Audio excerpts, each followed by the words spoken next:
ও লাল কৃমি পোকা সম্পূর্ণরূপে নিয়ন্ত্রণ করতে ব্যবহার করুন উইলো উড কেমিক্যালস লিমিটেডের দ্বিগুণ শক্তি সম্পন্ন দানাদার কীটনাশক Exotica. Santra talent booster class 9 ও 10 এর সহায়িকা বই সঙ্গে Q paper bank free. Santra publication. ভালোবাসা থাক ভালোভাষা হয়ে। আন্তর্জাতিক মাতৃভাষা দিবসে সাদা কালো বস্ত্রে 60% পর্যন্ত ছাড় 1 থেকে 21 ফেব্রুয়ারি। সাহা টেক্সটাইল। আবার খবরে নিবেদনে প্রান্তিক 6ষ্ঠ থেকে 10ম শ্রেণীর ছাত্রছাত্রীদের জন্য শ্রী দেবাশিস মৌলিকের সেরা সহায়িকা।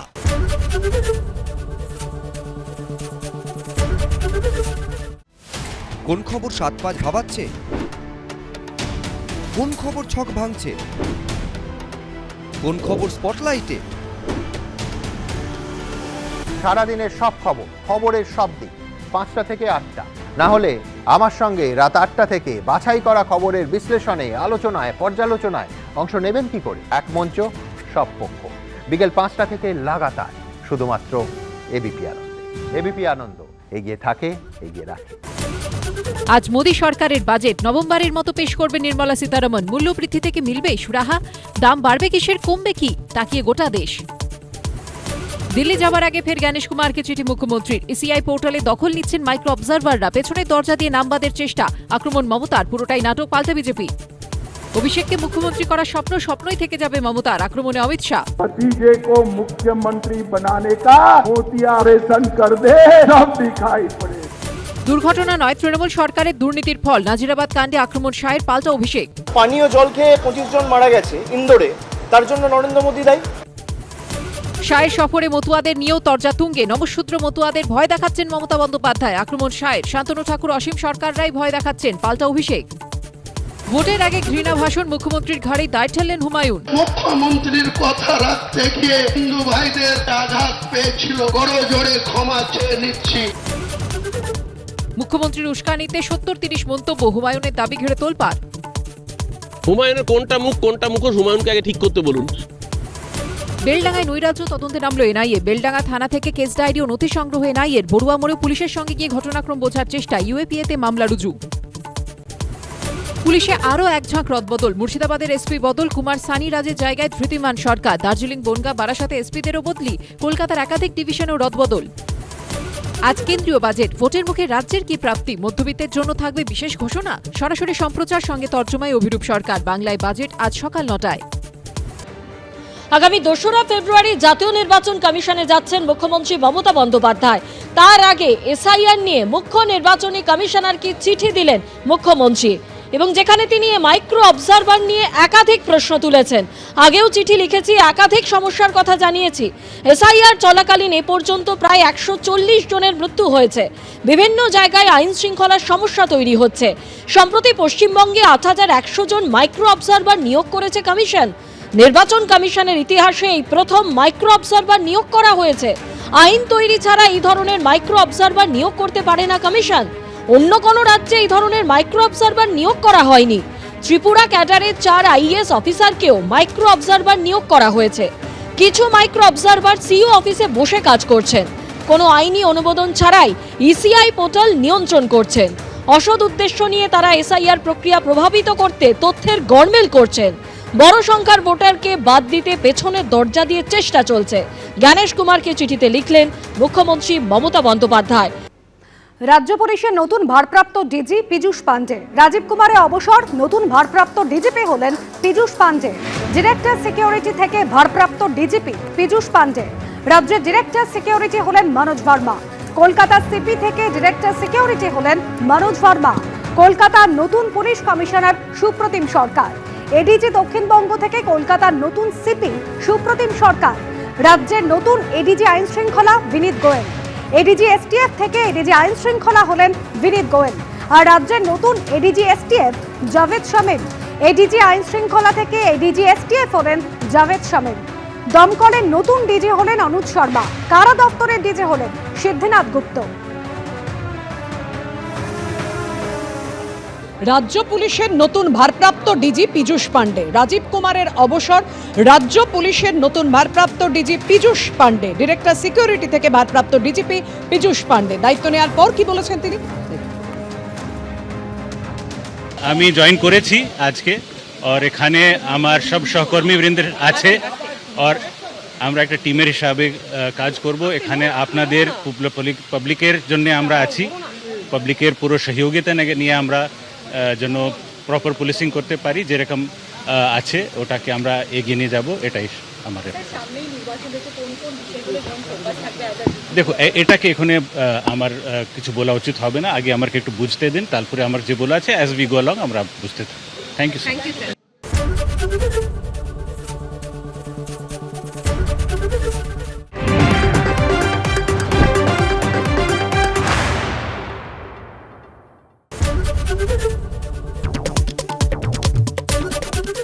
ABP Ananda এগিয়ে থাকে, এগিয়ে রাখে with Ajanta Shoes, 70 years of legacy in craftsmanship. শিরোনাম নিবেদন করছে Nightingale Hospital, an NABH certified multi-speciality hospital offering comprehensive orthopedic surgery. Your health we care. আজ মোদী সরকারের বাজেট নভেম্বরের মতো পেশ করবে নির্মলা সীতারমণ। মূল্যবৃদ্ধি থেকে মিলবে সুরাহা, দাম বাড়বে কিসের, কমবে কি, তাকিয়ে গোটা দেশ। দিল্লি যাওয়ার আগে ফের জ্ঞানেশ কুমারকে চিঠি মুখ্যমন্ত্রীর। এসিআই পোর্টালে দখল নিচ্ছেন মাইক্রো অবজারভাররা। পেছনের দরজা দিয়ে নামবাদের চেষ্টা, আক্রমণ মমতার, পুরোটাই নাটক, পাল্টে বিজেপি। অভিষেককে মুখ্যমন্ত্রী করার স্বপ্নই থেকে যাবে মমতার, আক্রমণে অমিত শাহ। भतीजे को मुख्यमंत्री बनाने का मोतिया ऑपरेशन कर दे, सब दिखाई पड़े। তৃণমূল সরকারকে উৎখাতের ডাক শাহের, পাল্টা অভিষেকের। 2026 टीएमसी को टाटा बाय बाय कहने का साल है। पिछला बार भी कहे थे कि 200 पार होंगे। দুর্ঘটনা নয়, তৃণমূল সরকারের দুর্নীতির ফল। নাজিরাবাদ কাণ্ডে আক্রমণ শাহের, পাল্টা অভিষেক। পানীয় জল খেয়ে 25 জন মারা গেছে ইন্দোরে, তার জন্য নরেন্দ্র মোদী দায়ী। ভোটের মুখে বাবরি মসজিদ আবেগে শান, রেজিনগরে সমাবেশ হুমায়ুন কবিরের, শামিল মিমো। যারা তৃণমূলকে হারাতে চায় আলোচনায় প্রস্তুত আছি। আজ কেন্দ্রীয় বাজেট, ভোটের মুখে রাজ্যের কি প্রাপ্তি, মধ্যবিত্তের জন্য থাকবে বিশেষ ঘোষণা। সরাসরি সম্প্রচার, সঙ্গে তর্জমায় অভিরূপ সরকার। বাংলায় বাজেট আজ সকাল 9টায়। শিরোনাম নিবেদন করছে Nightingale Hospital, an NABH certified multi-speciality hospital offering comprehensive orthopedic surgery. Your health we care. সহযোগী নিবেদক গো এভরিওয়্যার, বিদেশ ভ্রমণের শ্রেষ্ঠ প্রতিষ্ঠান। সামারের বুকিং শুরু হয়েছে। বিশ্ব ক্যান্সার দিবসে সাইকেল অভিযানে সচেতনতার বার্তা। NCRI hospital, new Garia, Kolkata. Duff and ডাটের গ্রামার কোশ্চেন বাঞ্চ ও প্রশ্ন সঙ্গে right track. Duff and Dutt. স্বপ্ন পূরণের সাথে আদি মোহিনীমোহন কাঞ্জিলাল এখন আরো কাছে আপনার শহরে।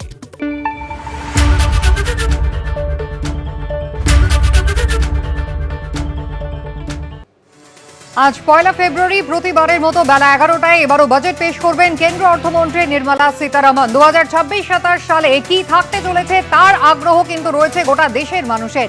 এই নিয়ে টানা নবমবার বাজেট পেশ করতে চলেছেন কেন্দ্রীয় অর্থমন্ত্রী। স্বাধীন ভারতের ইতিহাসে এই প্রথম রবিবার বাজেট পেশ হতে চলেছে। সকাল 11টায় লোকসভায় বাজেট ভাষণ করবেন নির্মলা সীতারমণ। বাজেটের কারণে আজকে খোলা থাকবে শেয়ার বাজারও। এবারের বাজেটে আয়করের ছাড় কি আরও বাড়বে? মূল্যবৃদ্ধি নিয়ন্ত্রণে কি কোনো পদক্ষেপ নিতে পারে কেন্দ্র? দৈনন্দিন ব্যবহৃত জিনিসপত্রের দাম কি নাগালের মধ্যে আসবে? বাজেট পেশের আগে এই বিষয়গুলির দিকেই তাকিয়ে রয়েছে মধ্যবিত্ত।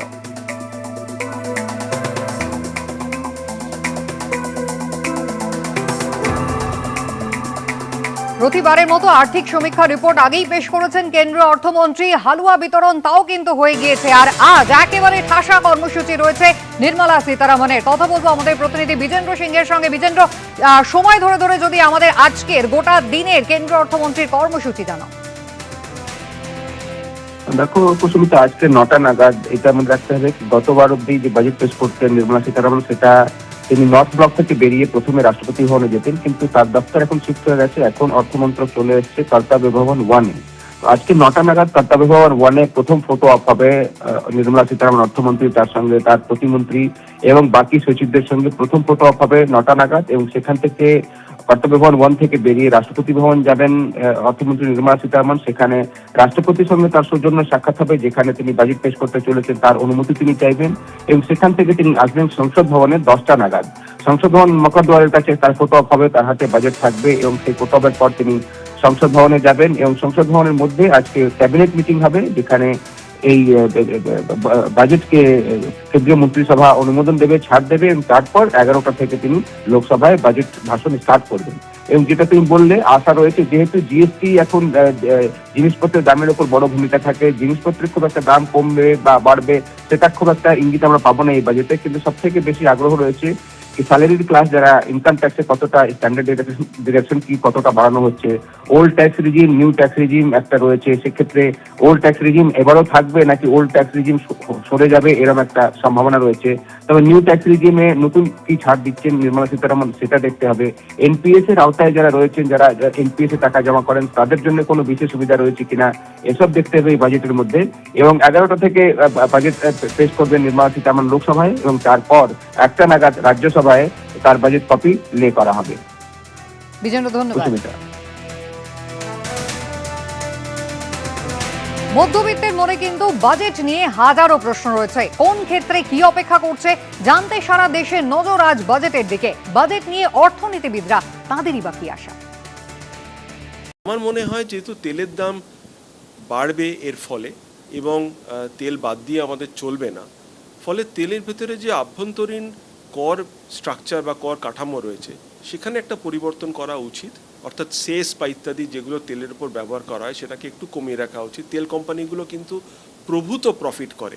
তেল কোম্পানিগুলোকে বাঁচিয়ে রাখা বা ভাসিয়ে রাখার কোনো দায় সরকারের নেই, এমনকি সরকারি কোম্পানি হলেও সেটা নেই, কারণ তেল কোম্পানিগুলো নিজস্ব ক্ষমতাতেই রীতিমতো ভালো করছে। সেক্ষেত্রে সাধারণ মানুষকে সাশ্রয় দেওয়া, এমনকি ব্যবসাকেও, সেটা যদি সরকারের একটা দায়িত্বের মধ্যে পড়ে এবং লক্ষ্যের মধ্যে পড়ে, তাহলে ব্যবসাকে খানিকটা স্থায়িত্ব এবং সাশ্রয় করার জন্য তেলের দামের উপর একটা সেস বা ইত্যাদি তুলে নেওয়া উচিত কর হিসেবে। বিশ্ববাজারে ভয়ানক অনিশ্চয়তা রয়েছে, যুদ্ধকালীন পরিস্থিতি সৃষ্টি হচ্ছে, বিভিন্ন দেশের মধ্যে যুদ্ধ চলছে, বাণিজ্য যুদ্ধ চলছে। এগুলোকে অ্যাভয়েড করতে গেলে দেশের মানুষের ক্রয় ক্ষমতা বাড়াতে হবে।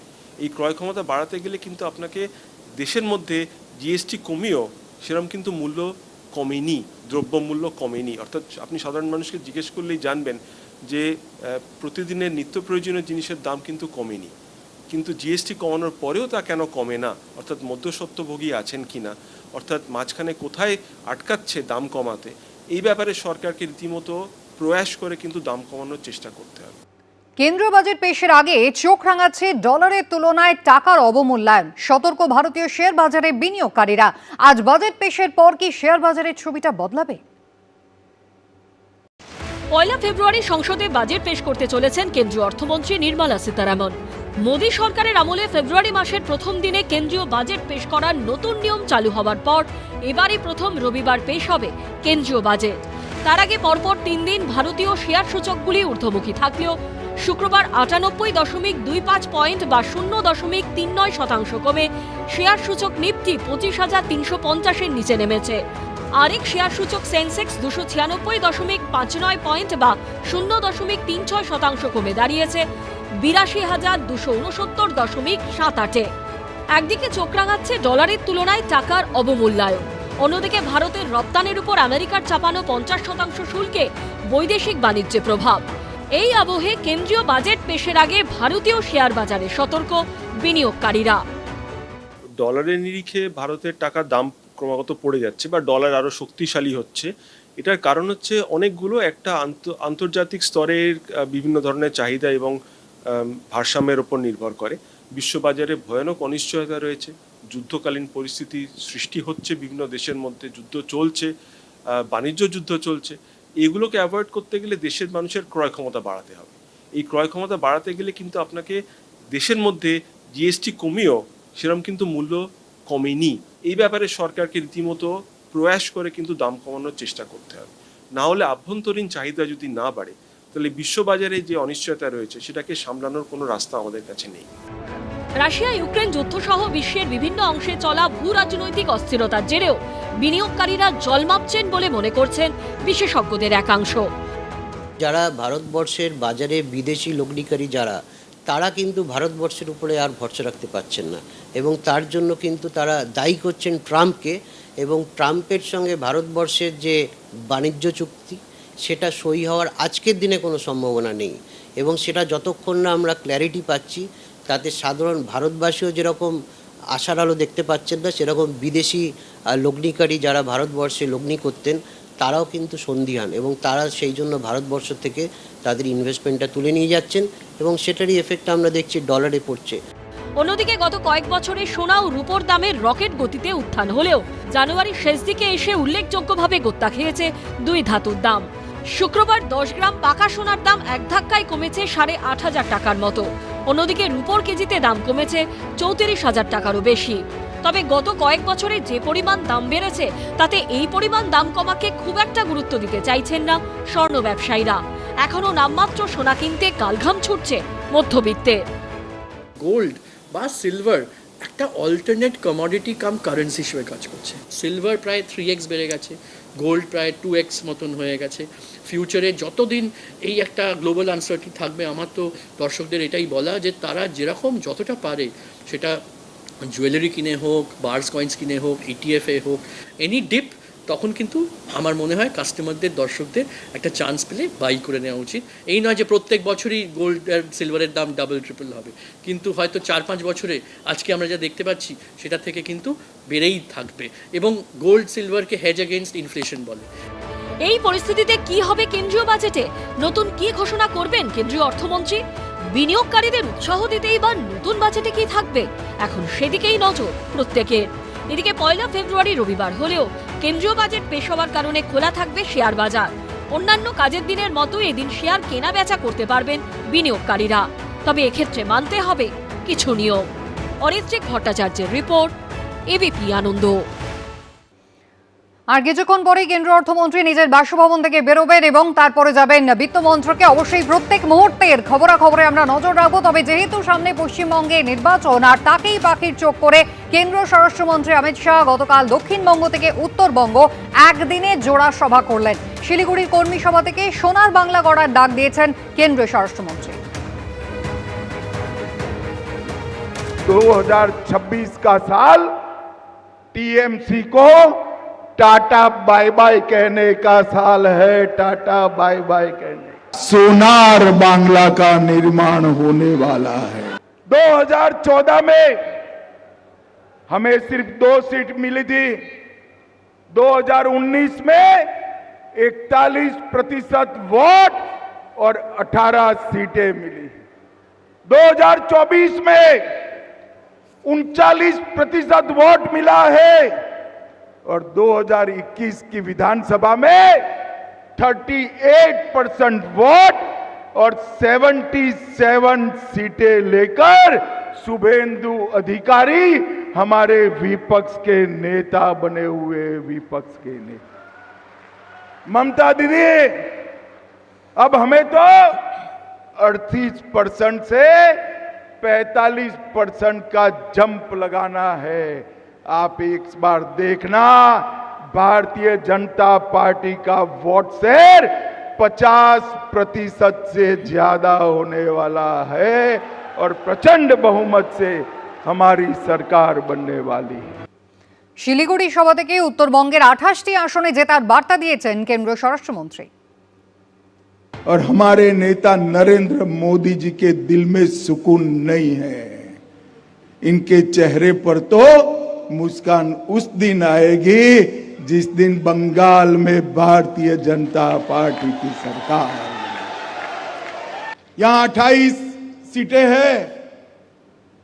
मैं भले उत्तरबंग में 2026 में पहली बार आया हूं, 28 में से 28 सीटें इस बार भारतीय जनता पार्टी स्वीप करने। প্রধানমন্ত্রী লোকসভা ভোটের সময় বলেছিলেন সবথেকে ভালো ফল হবে পশ্চিমবঙ্গে। দেখা গেছিল অন্য ছবি। যাই করুন তৃণমূলকে হারাতে পারবেন না, পাল্টা চ্যালেঞ্জ ছুড়ে দিলেন অভিষেক বন্দ্যোপাধ্যায়। लोकसभा के चुनाव था, तब भी देश के प्रधानमंत्री खुद बोले थे कि सबसे अच्छा प्रदर्शन हमारा बंगाल से होंगे। उसके बाद आपने देखा बहुत सारे एग्जिट पोल्स में भी बंगाल में 42 सीट्स में 30 सीट 32 सीट बीजेपी को दिया गया था। जब बैलेट बॉक्स खुला तब आपने देखा बाजी पलट गया। तो वो प्रेडिक्शन करेंगे, ये केडर को मोटिवेट करने के लिए एक उनका तरीका है, एक प्रयास है, वो करे, उसमें कोई दिक्कत नहीं है। लेकिन मैंने जो बोला है कि आप कुछ भी कर लो, बंगाल में तृणमूल को आप वीक नहीं कर पाओगे। বিহারে এনডিএর জয়ের পরপরই প্রধানমন্ত্রী বলেছিলেন গঙ্গা বিহার হয়ে পশ্চিমবঙ্গের উপর দিয়ে যায়। আর তারপর বিজেপি সর্বভারতীয় নতুন যিনি সভাপতির দায়িত্বের যে শপথ গ্রহণ অনুষ্ঠান, সেখানেও প্রধানমন্ত্রীর মুখে শোনা গিয়েছিল পশ্চিমবঙ্গের কথাই।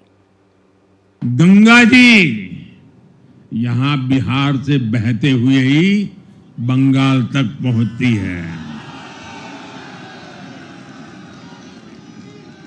अब भाजपा आपके साथ मिलकर पश्चिम बंगाल से भी जंगल राज को उखाड़ फेंकेगी।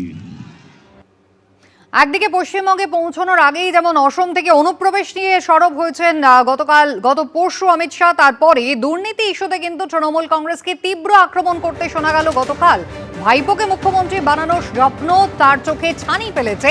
ছানি অপারেশন করালে সব দেখতে পাবেন মমতা বন্দ্যোপাধ্যায়, এভাবেই আক্রমণ চালিয়েছেন অমিত শাহ। সবার আগে অমিত শাহর ছানি অপারেশন করা দরকার, পাল্টা বললেন তৃণমূল মুখপাত্র অরূপ চক্রবর্তী। भतीजे को मुख्यमंत्री बनाने का मोतियाबिंब आपकी आंखों पर हुआ है। बंगाल की जनता मोतिया का ऑपरेशन कर दे, सब दिखाई पड़ेगा। সবার আগে ছানি অপারেশন অমিত শাহ নিজের করা উচিত। তবে আমি অমিত শাহকে বলবো মমতাদি স্বাস্থ্যসাথী কার্ডে অ্যাপ্লাই করুক। দুর্নীতি নিয়ে তৃণমূল সরকারকে ফের কড়া ভাষায় আক্রমণ করেছেন কেন্দ্রীয় স্বরাষ্ট্রমন্ত্রী। মমতা সরকারের থেকে বেশি দুর্নীতিগ্রস্ত সরকার এদেশে একটাও নেই। দুর্নীতিকে প্রাতিষ্ঠানিক রূপ দিয়েছেন মমতা বন্দ্যোপাধ্যায়, এভাবেই আক্রমণ করেছেন অমিত শাহ। এজেন্সি ইস্যুতে অমিত শাহকে পাল্টা আক্রমণ করেছেন কুণাল ঘোষ। मां माटी मानुस का नारा लेकर सत्ता में आई हुई ममता बनर्जी आपके राज्य में मां असुरक्षित हो गई। माटी पूरी घुसपैठिए कब्जाए हुए और मानुस भयभीत होकर टोलबाजी से सिंडिकेट से परेशान है। बंगाल की ममता सरकार से ज्यादा भ्रष्ट सरकार इस देश में एक भी नहीं। ममता दीदी, आपने भ्रष्टाचार को इंस्टीट्यूशनलाइज किया है, संस्थागत करने का काम किया। রাজনৈতিক এজেন্ডাগুলো আপনারা ভাসিয়ে দিচ্ছেন তদন্তের নামে, তো তদন্তে তো কেউ কোনো বাধা দেয়নি। আপনার ইডি, আপনার সিবিআই, আপনার কাছে তদন্ত রয়েছে। তো সুতরাং আপনি ওর নাম বলবে, ও তার অমুক বলবে, এইসব বোকা বোকা কথাগুলোর কোনো আছে? তো তাহলে আপনাদের যাদেরকে দুর্নীতিগ্রস্ত বলে আজকে পাশে বসিয়ে রেখেছেন, তো তারা তাদের সঙ্গে কথা বলুন। এদিকে দুর্নীতি ইস্যুতে শাসক নেতা মন্ত্রীদের নাম করে করে মঞ্চ থেকে আক্রমণ করলেন অমিত শাহ। একের পর এক নেতা প্রাক্তন মন্ত্রীর নাম করে সুর চড়ালেন তিনি। সব থেকে বড় দুর্নীতিগ্রস্তকে পাশে নিয়েই তো এই সভা করছেন। শুভেন্দু অধিকারীকে নাম না করে নিশানা করে পাল্টা আক্রমণে অভিষেক বন্দ্যোপাধ্যায়। करप्शन को ममता बनर्जी ने इंस्टीट्यूशनलाइज करा है।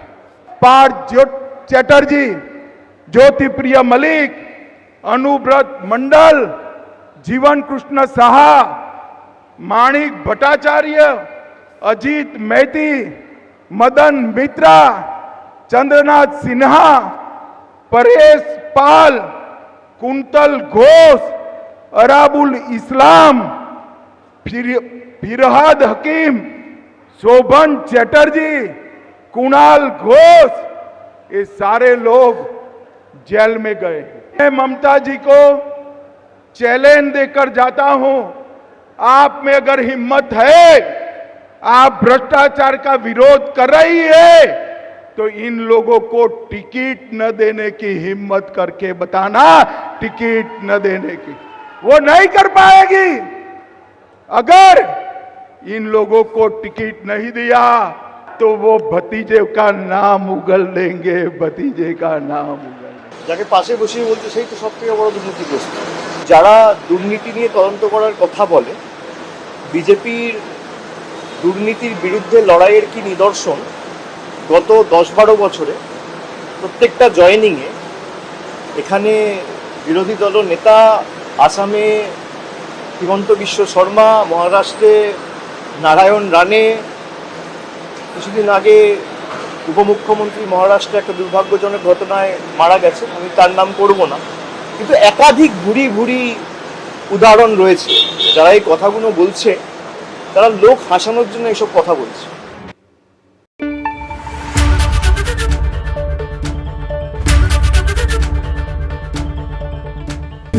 সাঁতরা ট্যালেন্ট বুস্টার ক্লাস 9 ও 10 এর সহায়িকা বই, সঙ্গে Q paper bank free. Santra publication. আচ্ছা শোনো, যদি আমি মরে যাই তাহলে তুমি কি করবে? তুমি যদি মরে যাও তাহলে আমিও মরে যাব। So sweet.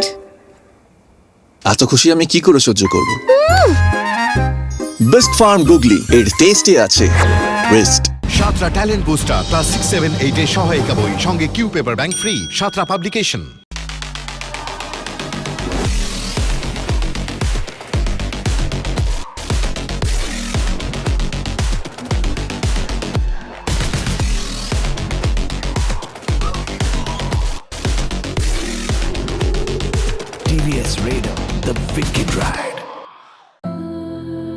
আমার বন্ধু, আমার প্রাণ, ওর সাথে আমি সবকিছুই শেয়ার করি যাতে ওর কনফিডেন্স বাড়ে। যেমন বোরোলিন, যা রুক্ষ ত্বককে করে হাসি খুশি ত্বক রাতারাতি। তাই বোরোলিন রোজ রাতে। আবার খবরে নিবেদনে প্রান্তিক 6ষ্ঠ থেকে 10ম শ্রেণীর ছাত্রছাত্রীদের জন্য শ্রী দেবাশিস মৌলিকের সেরা সহায়িকা।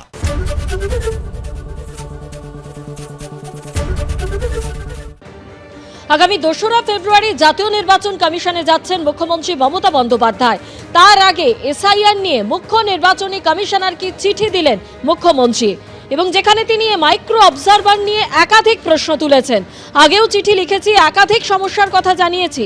এসআইআর চলাকালীন এ পর্যন্ত প্রায় 140 জনের মৃত্যু হয়েছে। বিভিন্ন জায়গায় আইন শৃঙ্খলার সমস্যা তৈরি হচ্ছে। সম্প্রতি পশ্চিমবঙ্গে 8100 জন মাইক্রো অবজারভার নিয়োগ করেছে কমিশন। নির্বাচন কমিশনের ইতিহাসে এই প্রথম মাইক্রো অবজারভার নিয়োগ করা হয়েছে। আইন তৈরি ছাড়া এই ধরনের মাইক্রো অবজারভার নিয়োগ করতে পারে না কমিশন। অন্য কোনো রাজ্যে এই ধরনের মাইক্রো অবজারভার নিয়োগ করা হয়নি। ত্রিপুরা ক্যাডারের 4 আইএএস অফিসারকেও মাইক্রো অবজারভার নিয়োগ করা হয়েছে। কিছু মাইক্রো অবজারভার সিইও অফিসে বসে কাজ করছেন, কোনো আইনি অনুমোদন ছাড়াই ইসিআই পোর্টাল নিয়ন্ত্রণ করছেন। অসৎ উদ্দেশ্য নিয়ে তারা এসআইআর প্রক্রিয়া প্রভাবিত করতে তথ্যের গরমিল করছেন। বড় সংখ্যার ভোটারকে বাদ দিতে পেছনের দরজা দিয়ে চেষ্টা চলছে। জ্ঞানেশ কুমারকে চিঠিতে লিখলেন মুখ্যমন্ত্রী মমতা বন্দ্যোপাধ্যায়। সোনামুখীতে বিজেপি বিধায়কের উপর হামলার প্রতিবাদে থানা ঘেরাও বিজেপি। জোর করে থানায় ঢোকার চেষ্টা বিজেপি কর্মীদের। পুলিশের সাথে ধাক্কাধাক্কিতে তুমুল উত্তেজনা। বিজেপি কর্মীরা সোনামুখী শহরে মিছিল করে থানা চত্বরে গিয়ে জোর করে থানায় ঢোকার চেষ্টা করলে পুলিশের সঙ্গে শুরু হয় প্রবল ধাক্কাধাক্কি।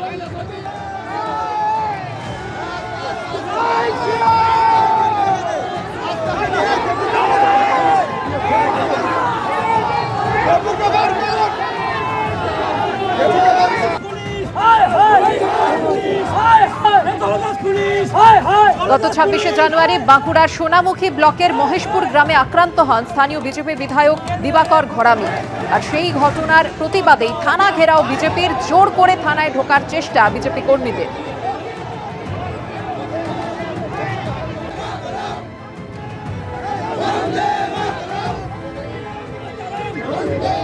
অসম থেকে সব বাংলাদেশি অনুপ্রবেশকারীদের তাড়ানোর হুঙ্কার হিমন্ত বিশ্ব শর্মার।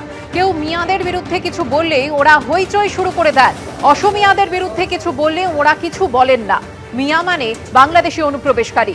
অসম থেকে মিয়াদের তাড়িয়েই ছাড়ব। হাজার রাহুল গান্ধী বা গৌরব গগৈ এলেও আটকাতে পারবে না। আর কি বললেন তিনি, দেখুন। कोई कुछ मियाँ का बारे में बोले तो वो लोग हल्ला लगा देगा, लेकिन असमिया का बारे में कोई बोले उसमें उनका कोई टिप्पणी नहीं होगा। मियाँ का मतलब बांग्लादेशी घुसपैठिया, और ये बांग्लादेशी घुसपैठियाओं को हम जितना हो सकता है इतना तक जाके उनको खेदने का भगवाने का मैं काम करने का पूरा कोशिश कर रहा हूँ और करते रहूँगा। एक ने 1000 गौरव गोगोई राहुल गांधी आने से भी मुझे कुछ नहीं कर पाएगा। इसलिए ये असमिया लोगों का जीवन और मरण का, जीवन और मृत्यु का बीच में हम लोग हैं अभी।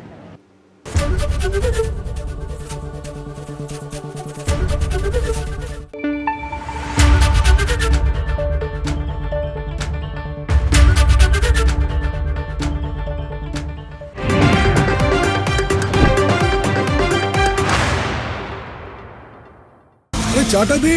আমার একটা চা দেন। কি হলো? আমারটা? বাংলা পক্ষপাত চায় না, বাংলা খবর চায়। বাংলা খবর, বাংলার খবর।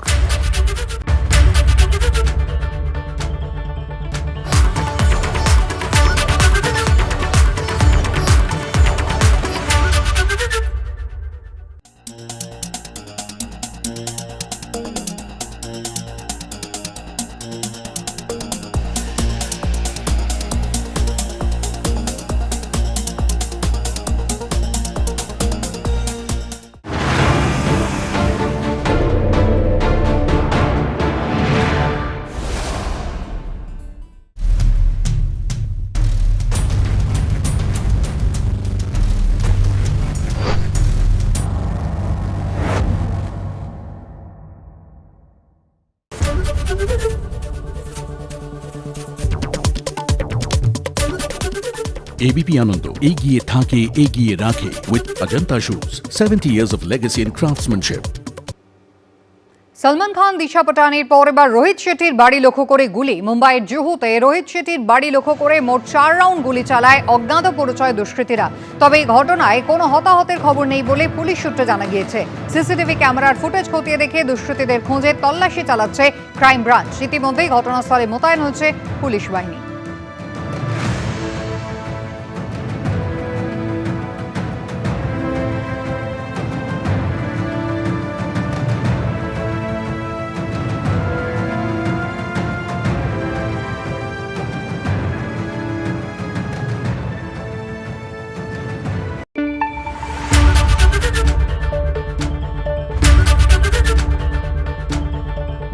রায় ও মার্টিন। আমি আদৃত সরকার, মাধ্যমিকে আমি ফার্স্ট হয়েছি। আমার এই সাফল্যের পেছনে রায় ও মার্টিনের বিচিত্রা সহায়িকা বইগুলির অবদান সত্যিই অনস্বীকার্য। রায় ও মার্টিন।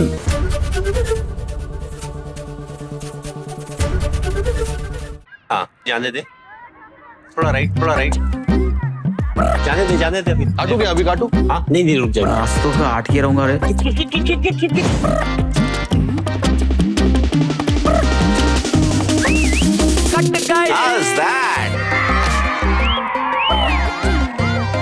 बबलू स्कोर क्या हुआ यार? 550 नोट आउट भैया। पतंगबाजी में भी क्या पकड़ है यार? गेम कोई भी हो, पकड़ मजबूत होनी चाहिए। सीमेंट से पकड़ बनाए मजबूत। SRMB 550D TMT बार। अब पतंग नहीं, हेलीकॉप्टर उड़ेगा। কেশরী আবেশে মন যোগী হল রে, আনন্দে নেচবো মাতোয়ারা হল রে। কেশরী আবেশে মন যোগী হল রে। প্রতি মুহূর্তে কেসরি উৎসব উদযাপন করুন। বিমল বলো ভাষা Kesari. Santra talent booster class 9 ও 10 এর সহায়িকা বই, সঙ্গে Q paper bank free. Santra publication. মাতৃভাষা দিবসকে সম্মান জানাতে শুধুমাত্র সাদা কালো যে কোনো পণ্যে 60% পর্যন্ত ছাড়। সাহা টেক্সটাইল।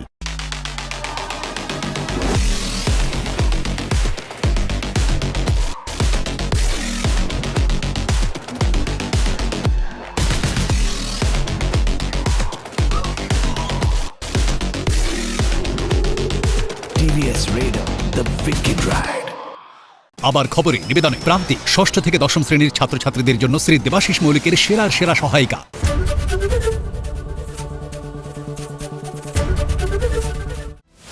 কোন খবর 7-5 ভাবাচ্ছে?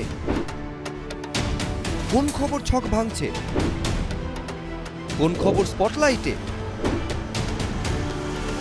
সারাদিনের সব খবর, খবরের সব দিক 5টা থেকে 8টা। না হলে আমার সঙ্গে রাত 8টা থেকে বাছাই করা খবরের বিশ্লেষণে, আলোচনায়, পর্যালোচনায় অংশ নেবেন কি করে? এক মঞ্চ, সব পক্ষ। বিকেল 5টা থেকে লাগাতার, শুধুমাত্র এবিপি আনন্দে। এবিপি আনন্দ এগিয়ে থাকে, এগিয়ে রাখে।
শুনতে পাচ্ছি না, বল না।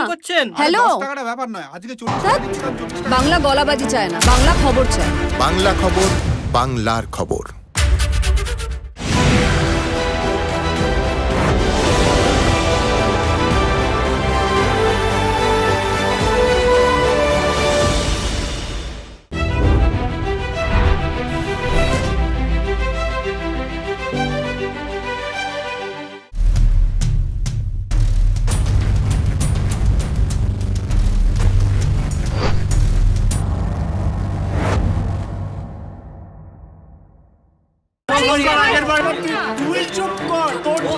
বাংলা ঝামেলা চায় না, বাংলা খবর চায়। বাংলা খবর, বাংলার খবর।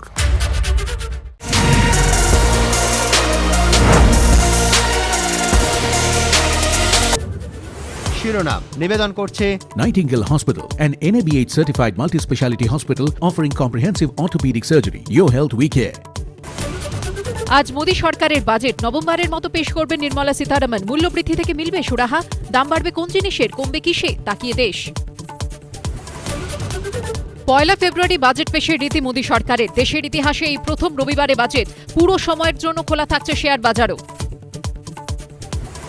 দিল্লি যাওয়ার আগে ফের জ্ঞানেশ কুমারকে চিঠি মুখ্যমন্ত্রীর। ইসিআই পোর্টালে দখল নিচ্ছেন মাইক্রো অবজারভাররা। পেছনের দরজা দিয়ে নামবাদের চেষ্টা, আক্রমণ মমতার। পুরোটাই নাটক, পাল্টা বিজেপি।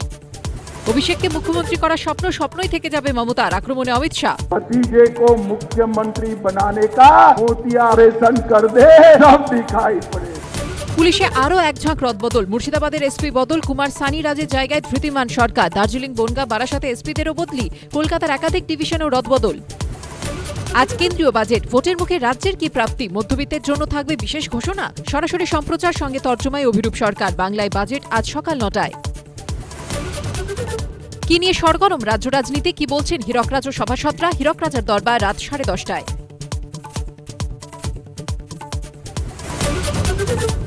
শিরোনাম নিবেদন করছে Nightingale Hospital, an NABH certified multi-speciality hospital offering comprehensive orthopedic surgery. Your health we care. সহযোগী নিবেদক গো এভরিওয়্যার, বিদেশ ভ্রমণের শ্রেষ্ঠ প্রতিষ্ঠান। সামারের বুকিং শুরু হয়েছে। বিশ্ব ক্যান্সার দিবসে সাইকেল অভিযানে সচেতনতার বার্তা। NCRI hospital, new Garia, Kolkata. Duff and ডাটের গ্রামার কোশ্চেন বাঞ্চ ও প্রশ্ন সঙ্গে right track. Duff and Dutt. স্বপ্ন পূরণের সাথে আদি মোহিনীমোহন কাঞ্জিলাল এখন আরো কাছে আপনার শহরে।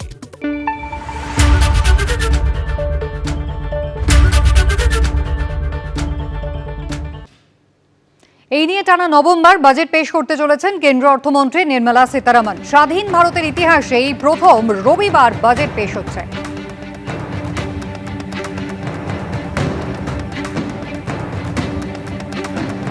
নিজের বাড়ি থেকে বেরিয়ে কেন্দ্রীয় অর্থমন্ত্রী নির্মলা সীতারমণ তিনি কর্তব্য পথে অর্থমন্ত্রকে এসে পৌঁছলেন।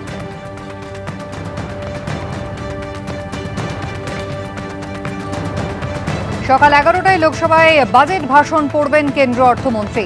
বাজেটের কারণে আজকে শেয়ার বাজারও খোলা থাকবে। এবারের বাজেটে আয়করে কি আরও ছাড় বাড়বে? মূল্যবৃদ্ধি নিয়ন্ত্রণে কি কোনো পদক্ষেপ নিতে পারে কেন্দ্র? দৈনন্দিন ব্যবহৃত জিনিসপত্রের দাম কি তাহলে নাগালে আসবে? বাজেট পেশের আগে এই বিষয়গুলির দিকেই তাকিয়ে রয়েছে মধ্যবিত্ত।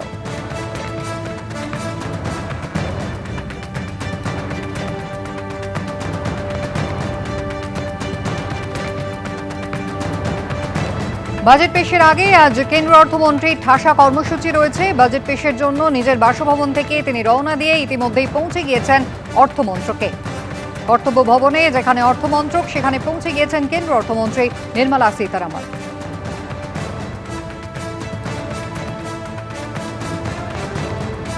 গোটা দিন ঠাসা কর্মসূচি কেন্দ্রীয় অর্থমন্ত্রীর, আর ইতিমধ্যেই তিনি রওনা দিয়ে দিয়েছেন। অর্থমন্ত্রকে পৌঁছে গিয়েছেন। এখানে যাদের সঙ্গে এতদিন ধরে বৈঠক হলো, বাজেটের কাগজপত্র তৈরি হলো, এখানে শেষ মুহূর্তের বৈঠক এবং ছবি তোলা। রীতি মেনে এরপরেই রাষ্ট্রপতি দ্রৌপদী মুর্মুর কাছে বাজেট পেশের অনুমতি নিতে রাষ্ট্রপতি ভবনে পৌঁছবেন কেন্দ্রীয় অর্থমন্ত্রী।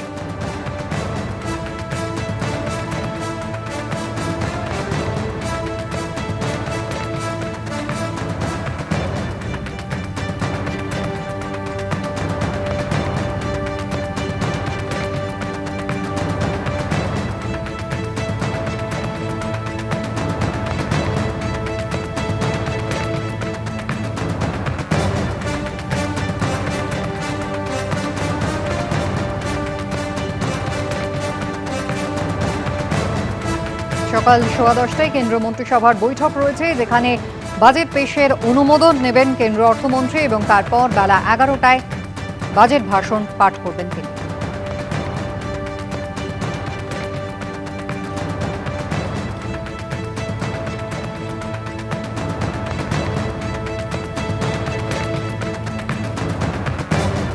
কেন্দ্রীয় বাজেট নিয়ে হাজারো প্রশ্ন রয়েছে মধ্যবিত্তের মনে। কোন ক্ষেত্রে কি অপেক্ষা করছে জানতে সারা দেশের নজর আজ বাজেটের দিকে। বাজেট নিয়ে অর্থনীতিবিদরা তারা কি আশা করছেন? শেয়ার মার্কেটে ক্রমাগত যে বিদেশি পুঁজি ইনভেস্টমেন্ট হতো সেটার প্রস্থান হচ্ছে এবং যারা এখানে ইনভেস্টমেন্ট করতেন ফরেন ইনস্টিটিউশনাল ইনভেস্টার্স, তারা তাদের ইনভেস্টমেন্টটাকে ভারতবর্ষের বাজার থেকে তুলে নিয়ে যাচ্ছেন এবং সেটা তুলে নেওয়া যাওয়া মানে হচ্ছে যে তারা ডলারে কনভার্ট করে তাদের টাকাটা বাইরে নিয়ে চলে যাচ্ছেন। তাতে কি হচ্ছে, ডলারের ডিমান্ডটা বেড়ে যাচ্ছে এবং এর সঙ্গে সঙ্গে আপনারা দেখবেন যে সোনা রূপার দাম আন্তর্জাতিক বাজারে একটা লাগাম ছাড়া জায়গাতে চলে গেছে এবং এখন যে জিওপলিটিক্যাল টেনশন চলছে, প্রত্যেকটা দেশ তারা চাইছে যথাসম্ভব সোনা কিনবার জন্য, তারা অর্থনৈতিকভাবে আরও স্বাবলম্বী হওয়ার চেষ্টা করছে। ভারতবর্ষের ডলারের যে ভান্ডার সেটা কিন্তু ইরোশন হচ্ছে এবং তার জন্য কিন্তু আমরা দেখছি টাকা দিনকে দিন দুর্বল হচ্ছে এবং টাকা আজকে এমন জায়গাতে চলে গেছে যাতে কিন্তু ভারতবর্ষের অর্থনীতির যে গতিশীল জায়গাটা আমরা ধরে রেখেছিলাম সেই জায়গাটা কিন্তু নড়বড়ে হয়ে গেছে। ট্রাম্পের সঙ্গে ভারতবর্ষের যে বাণিজ্য চুক্তি সেটা সই হওয়ার আজকের দিনে কোনো সম্ভাবনা নেই এবং সেটা যতক্ষণ না আমরা ক্ল্যারিটি পাচ্ছি, তাতে সাধারণ ভারতবাসীও যেরকম আশার আলো দেখতে পাচ্ছেন না, সেরকম বিদেশি লগ্নিকারী যারা ভারতবর্ষে লগ্নি করতেন তারাও কিন্তু সন্দিহান।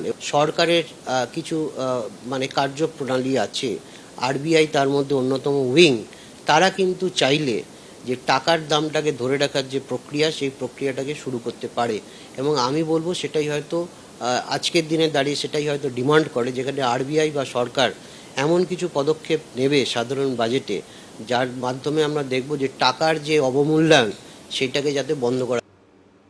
সকাল 11টায় বাজেট ভাষণ পাঠ করবেন কেন্দ্র অর্থমন্ত্রী নির্মলা সীতারামন এবং সরাসরি সেই সম্প্রচার আপনারা দেখতে পাবেন এবিপি আনন্দে এবং তারই সঙ্গে বাংলায় তর্জমা করবেন বাজেটের অভিরূপ সরকার। এই খবরে তো অবশ্যই আমরা নজর রাখবো আজ দিনভর। তবে এরই মধ্যে আজকে রাজধানীতে যাচ্ছেন মমতা বন্দ্যোপাধ্যায়। আগামীকাল নির্বাচন সদনে মুখ্য নির্বাচন কমিশনারের সঙ্গে তার বৈঠক রয়েছে। তার আগে ফের জ্ঞানেশ কুমারকে চিঠি লিখলেন মুখ্যমন্ত্রী, আর এই নিয়ে ষষ্ঠবার মুখ্য নির্বাচন কমিশনারকে চিঠি দিলেন তিনি। সিইও অফিসে বসেই ইসিআই পোর্টালের দখল নিচ্ছেন মাইক্রো অবজারভাররা। পিছনের দরজা দিয়ে নাম বাদের চেষ্টা চলছে। এসআইআর নিয়ে একের পর এক অভিযোগ মমতা বন্দ্যোপাধ্যায়।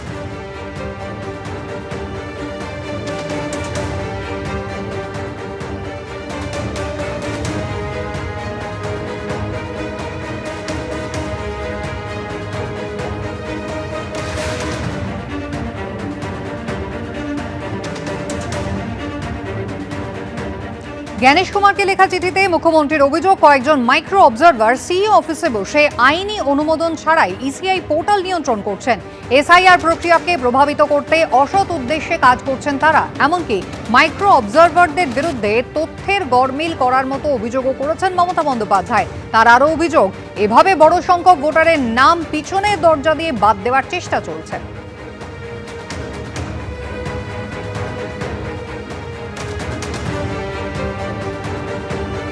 জ্ঞানেশ কুমারকে এ নিয়ে ষষ্ঠবার চিঠি দিয়েছেন মমতা বন্দ্যোপাধ্যায়, যেখানে তিনি লিখেছেন এরাজ্যে এসআইআর চলাকালীন এখনো পর্যন্ত 140 জনের মৃত্যু হয়েছে, যা মানবাধিকার লঙ্ঘনের সমান। দেশের মধ্যেই প্রথম পশ্চিমবঙ্গে 8100 মাইক্রো অবজারভার নিয়োগ করেছে নির্বাচন কমিশন। পর্যাপ্ত প্রশিক্ষণ এবং বিধি ছাড়াই এদের নিয়োগ করা হয়েছে। মুখ্যমন্ত্রীর দাবি, আইন তৈরি না করে এ ধরনের মাইক্রো অবজারভার নিয়োগ করতে পারে না কমিশন। ত্রিপুরা ক্যাডারের 4 আইএএস অফিসারকে পর্যবেক্ষক হিসেবে কেন নিয়োগ করা হয়েছে তা নিয়েও প্রশ্ন তুলেছেন মুখ্যমন্ত্রী।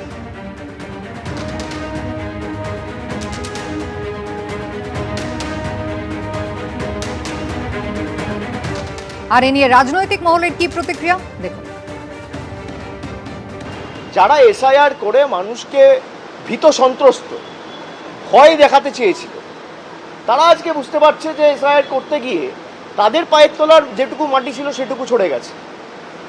বিজেপির যা ভোট শতাংশ ছিল, আগামী দিন দেখবেন কি অবস্থা হয়। মমতাদি, আজকে শনিবার ভর সন্ধে বা বিকেল বেলায় আপনি চিঠি পাঠালেন, সোমবার তো আপনি পৌঁছে যাবেন। ভ্যানিশ কুমার হোক জ্ঞানেশ কুমার হোক, আপনি কি বলবেন ওখানে গিয়ে কতটা দম হবে আমি বলতে পারবো না, কিন্তু আপনি তো তার কাছে পৌঁছানোর আগে চিঠি পৌঁছবে না, আপনি তাকে পৌঁছবেন, তাহলে আবার চিঠি লেখার দরকার কি ছিল? গিয়ে বলতে পারতেন। আসলে আপনার সবটাই নাটক, আপনার সবটাই নাটক। অন্য কোনো রাজ্যে তো এরকম অনেক ঘটনাই ঘটেনি যা কিনা পশ্চিমবাংলায় হয়েছে, এবং সবচেয়ে বড় কথা হচ্ছে অন্য কোনো রাজ্যের মুখ্যমন্ত্রী মমতা ব্যানার্জির মতো বলেনও নি এসআইআর শুরু হওয়ার আগে যে আমি বেঁচে থাকতে এসআইআর হবে না। পশ্চিমবাংলায় তো এসআইআর শুরু হয়ে শেষ হয়ে গেল। উনি একটার পর একটা চিঠি লিখে যাচ্ছেন, এবং আমি তখন কখনো কথা বলবো না যে মমতা ব্যানার্জির তোলা যাবতীয় অভিযোগ বা যাবতীয় প্রশ্ন অমূলক বা অবান্তর। ডেফিনেটলি কতগুলো ভ্যালিড প্রশ্ন উনি তুলেছেন, কিন্তু ব্যাপারটা হচ্ছে ওনার যে একটা চিঠিরও কোনো উত্তর দেওয়ার প্রয়োজন মনে করছেন ইলেকশন কমিশন, ওনার প্রতিটা চিঠিকে সেরা ন্যাকড়ার মতো করে ডাস্টবিনে ফেলে দিচ্ছে, এইটা হওয়া উচিত না। একটা গণতান্ত্রিক দেশে একজন মুখ্যমন্ত্রী চিঠি লিখছেন ইলেকশন কমিশনে, সেটাকে অ্যাড্রেস করা ডেফিনেটলি সাংবিধানিক দায়বদ্ধতা আছে, করা উচিত। একদিকে আজকে গোটা দেশের মানুষের নজর রয়েছে কেন্দ্রীয় বাজেটের দিকে, অন্যদিকে মমতা বন্দ্যোপাধ্যায় আজই রওনা হচ্ছেন দিল্লিতে। আগামীকাল মুখ্য নির্বাচন কমিশনারের সঙ্গে তার বৈঠক রয়েছে। আর তারই মধ্যে অমিত শাহ তিনি গতকাল জোড়া সভা করলেন উত্তরবঙ্গ এবং দক্ষিণবঙ্গে। ব্যারাকপুরের সভা থেকে তিনি রীতিমতো মমতা বন্দ্যোপাধ্যায় তাদের মতুয়া সম্প্রদায় এবং নমশূদ্র সম্প্রদায়ের মানুষকে ভয় দেখাচ্ছেন বলে অভিযোগে সরব হয়েছেন, যার পাল্টা অভিষেক বন্দ্যোপাধ্যায় বলছেন এসআইআর ঘোষণা হওয়ার আগে বাংলায় কে বলেছিল 1 কোটি লোকের नाम बात जाबे।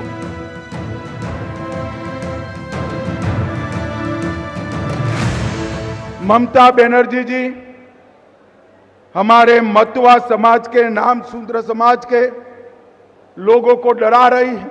शांतनु जी बार बार मुझे फोन कर रहे हैं, मैं सार्वजनिक कार्यक्रम में कहकर जाता हूं मतुआ समाज और नाम शूद्र समाज को डरने की कोई जरूरत नहीं है। आपके वोट को ममता बनर्जी छू नहीं सकते। মতুয়াকে ভয় দেখাচ্ছে কে? শান্তনু ঠাকুর, অসীম সরকার। মতুয়া ভাইদের যদি নাম বাদ দেয় বাদ দেবে।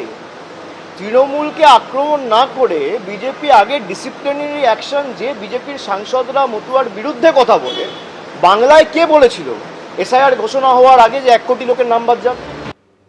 ভোটের আগে মতুয়াদের নিয়ে শুধু রাজনীতি করছে তৃণমূল আর বিজেপি, এমনটাই অভিযোগ করছেন সুজন চক্রবর্তী।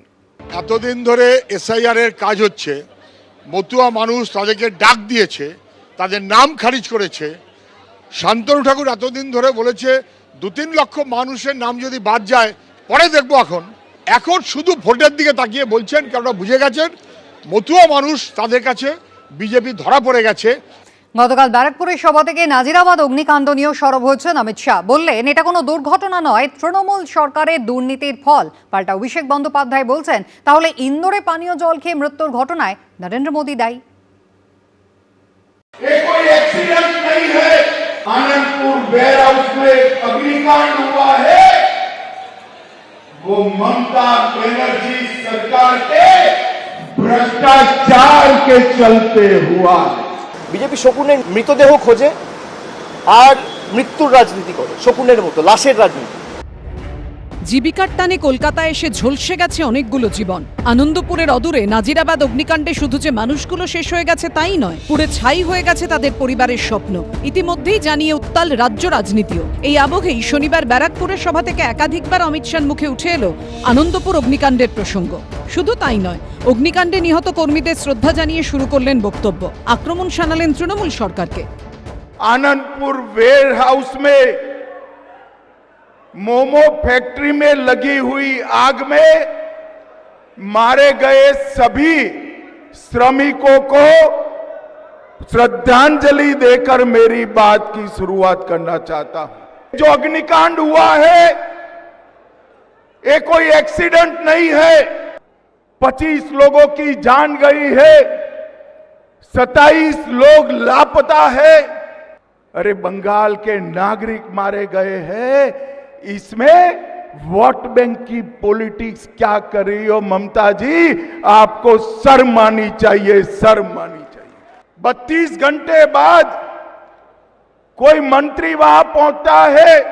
অমিত শাহ বলছেন যে আনন্দপুরে যে ঘটনা ঘটেছে তার জন্য মমতা বন্দ্যোপাধ্যায় দায়ী। 1 মাস আগে গোয়ায় যে ঘটনা ঘটেছে তার জন্য তাহলে নরেন্দ্র মোদী দায়ী। পানীয় জল খেয়ে 25 জন মারা গেছে ইন্দোরে, তার জন্য নরেন্দ্র মোদী দায়ী। একটা দুর্ভাগ্যজনক ঘটনাকে নিয়ে একটা মানুষ কত নিচে নামতে পারে যে এই জিনিসগুলোকে নিয়ে রাজনীতি করছে। ভয়ঙ্কর অগ্নিকাণ্ডের পর স্থানীয়দের একাংশ অভিযোগ করছেন জলাভূমি বুঝিয়েই তৈরি হয়েছিল নাজিরাবাদের গোডাউন। এই যে গোডাউন, যে দুটো অভিশপ্ত গোডাউন যেগুলোতে অগ্নিকাণ্ডের ঘটনা ঘটে, যার জন্য একাধিক মানুষের প্রাণ চলে যায়, সেই সব গোডাউনগুলো নির্মিত হয়েছিল কিন্তু এই জলাজমি ভরাট করে। গঙ্গাধর দাস, যাকে ইতিমধ্যেই নরেন্দ্রপুর থানার পুলিশ গ্রেফতার করেছে, তার বিরুদ্ধেও কিন্তু 2022 সালে অভিযোগ ছিল জলাজমি ভরাট করার। জলাভূমির উপরে পুরো কারখানাগুলো সব তৈরি হয়েছে, নিয়ম না মেনে। তখন এগুলো জঙ্গল ছিল, গাছপালা ছিল, জল ছিল, সেগুলো মাটি ফেলে ভরাট করে দিয়ে আস্তে আস্তে সব কারখানা গড়ে উঠেছে। মোটামুটি আমরা যেটুকু জানি বড় বড় নেতাদের মদতে এগুলো সব হয়েছে। এই জলাজমি ভরাট নিয়েও এদিন তৃণমূলকে আক্রমণ শানিয়েছেন অমিত শাহ।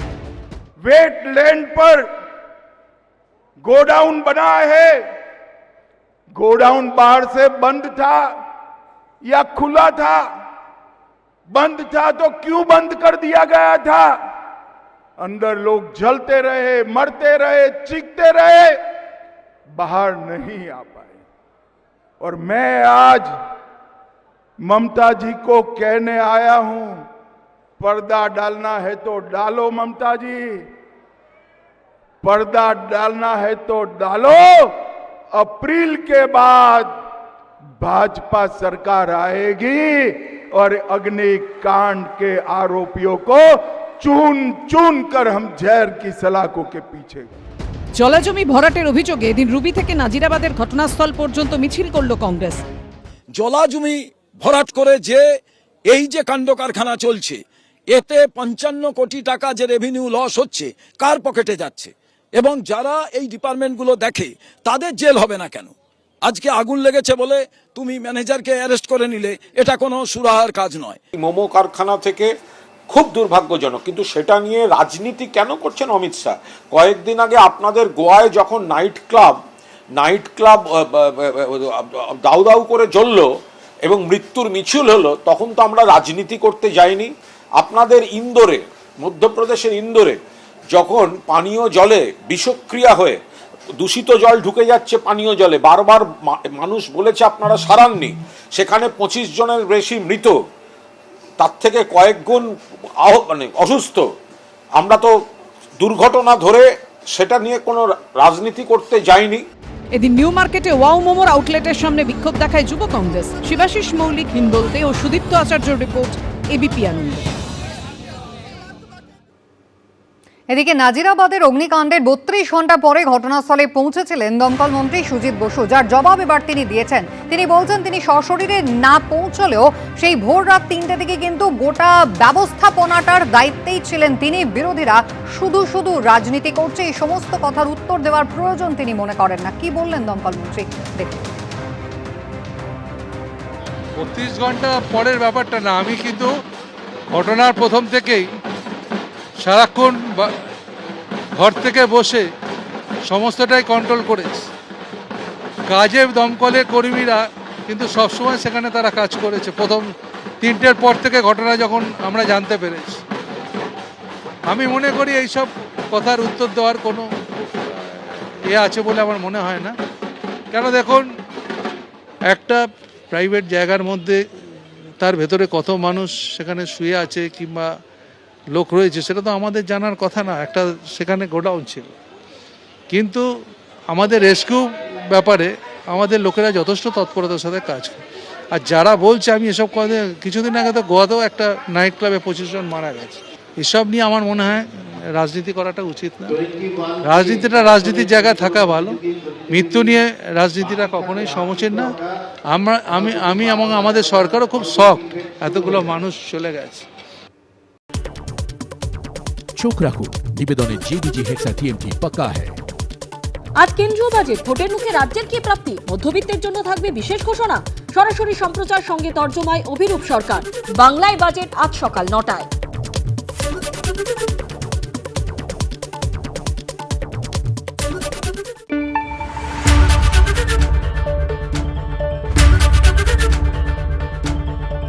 রায় ও Martin.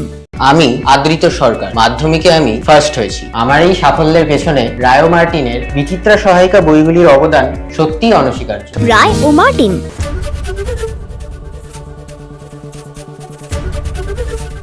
Santra talent booster class 9 ও 10 এর সহায়িকা বই সঙ্গে Q paper bank free Santra publication.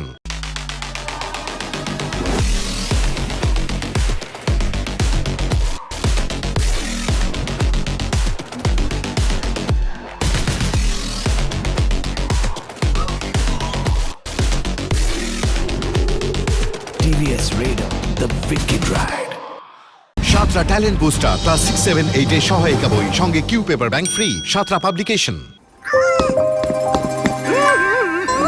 আচ্ছা শোনো, যদি আমি মরে যাই তাহলে তুমি কি করবে?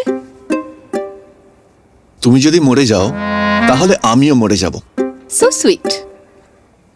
এত খুশি আমি কি করে সহ্য করব? বেস্ট ফার্ম গুগলি এর টেস্টে আছে ওয়েস্ট।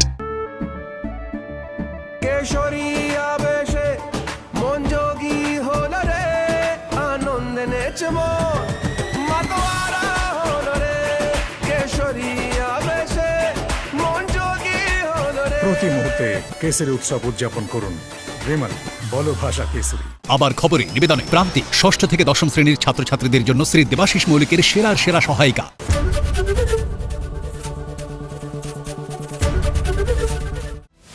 কোন খবর 7-5 ভাবাচ্ছে? কোন খবর ছক ভাঙছে? কোন খবর স্পটলাইটে? সারাদিনের সব খবর, খবরের সব দিক 5টা থেকে 8টা, না হলে আমার সঙ্গে রাত 8টা থেকে বাছাই করা খবরের বিশ্লেষণে, আলোচনায়, পর্যালোচনায় অংশ নেবেন কি করে? এক মঞ্চ, সব পক্ষ, বিকেল 5টা থেকে লাগাতার, শুধুমাত্র এবিপি আনন্দে। এবিপি আনন্দ এগিয়ে থাকে, এগিয়ে রাখে। আজ মোদী সরকারের বাজেট নভেম্বরের মতো পেশ করবে নির্মলা সীতারমণ। মূল্যবৃদ্ধি থেকে মিলবে সুরাহা, দাম বাড়বে কিসের, কমবে কি, তাকিয়ে গোটা দেশ। দিল্লি যাওয়ার আগে ফের গণেশ কুমারকে চিঠি মুখ্যমন্ত্রীর। ইসিআই পোর্টালে দখল নিচ্ছেন মাইক্রো অবজারভাররা। পেছনে দরজা দিয়ে নামবাদের চেষ্টা, আক্রমণ মমতার, পুরোটাই নাটক, পাল্টে বিজেপি। অভিষেককে মুখ্যমন্ত্রী করার স্বপ্নই থেকে যাবে মমতার, আক্রমণে অমিত শাহ। भतीजे को मुख्यमंत्री बनाने का मोतिया ऑपरेशन कर दे, सब दिखाई पड़े। तृणमूल सरकारকে উৎখাতের ডাক শাহের, পাল্টা অভিষেকের। 2026 टीएमसी को टाटा बाय बाय कहने का साल है। पिछला बार भी कहे थे कि 200 पार होंगे। দুর্ঘটনা নয়, তৃণমূল সরকারের দুর্নীতির ফল। নাজিরাবাদ কাণ্ডে আক্রমণ শাহের, পাল্টা অভিষেক। পানীয় জল খেয়ে 25 জন মারা গেছে ইন্দোরে, তার জন্য নরেন্দ্র মোদী দায়ী। ভোটের মুখে বাবরি মসজিদ আবেগে শান। রেজিনগরে সমাবেশ হুমায়ুন কবিরের, শামিল মিমো। যারা তৃণমূলকে হারাতে চায় আলোচনায় প্রস্তুত আছি। আজ কেন্দ্রীয় বাজেট, ভোটের মুখে রাজ্যের কি প্রাপ্তি, মধ্যবিত্তের জন্য থাকবে বিশেষ ঘোষণা। সরাসরি সম্প্রচার, সঙ্গে তর্জমায় অভিরূপ সরকার। বাংলায় বাজেট আজ সকাল 9টায়। প্রমোটারদের তাণ্ডব, উত্তপ্ত লিলুয়া স্টেশন রোড। ব্যবসায়ীদের মারধরের অভিযোগ প্রমোটার আশ্রিত দুষ্কৃতীদের বিরুদ্ধে। সিসিটিভি ফুটেজ আপনারা দেখতে পাচ্ছেন, যেখানে উত্তপ্ত হয়ে উঠেছে পরিস্থিতি, মারপিট চলছে প্রকাশ্য রাস্তায়, এভাবেই মারপিট।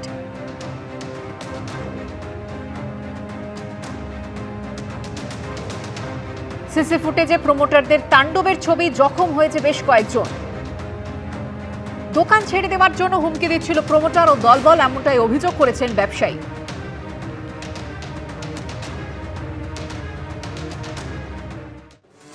আজ 1 ফেব্রুয়ারি, প্রতিবারের মতো বেলা 11টায় এবারও বাজেট পেশ করবেন কেন্দ্রীয় অর্থমন্ত্রী নির্মলা সীতারমণ। 2026-27 সালে কি থাকতে চলেছে তার আগ্রহ কিন্তু রয়েছে গোটা দেশের মানুষের। এই নিয়ে টানা নবমবার বাজেট পেশ করতে চলেছেন কেন্দ্রীয় অর্থমন্ত্রী। স্বাধীন ভারতের ইতিহাসে এই প্রথম রবিবার বাজেট পেশ হতে চলেছে।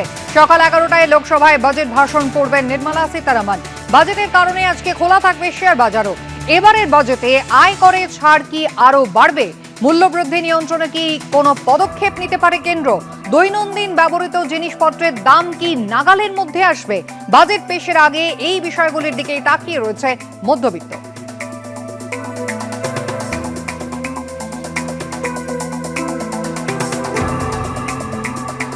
প্রতিবারের মতো আর্থিক সমীক্ষা রিপোর্ট আগেই পেশ করেছেন কেন্দ্রীয় অর্থমন্ত্রী। হালুয়া বিতরণ তাও কিন্তু হয়ে গিয়েছে। আর আজ একেবারে ঠাসা কর্মসূচি রয়েছে নির্মলা সীতারমণের। কথা বলবো আমাদের প্রতিনিধি বিজেন্দ্র সিংহের সঙ্গে। বিজেন্দ্র, সময় ধরে ধরে যদি আমাদের আজকের গোটা দিনের কেন্দ্রীয় অর্থমন্ত্রীর কর্মসূচি জানাও।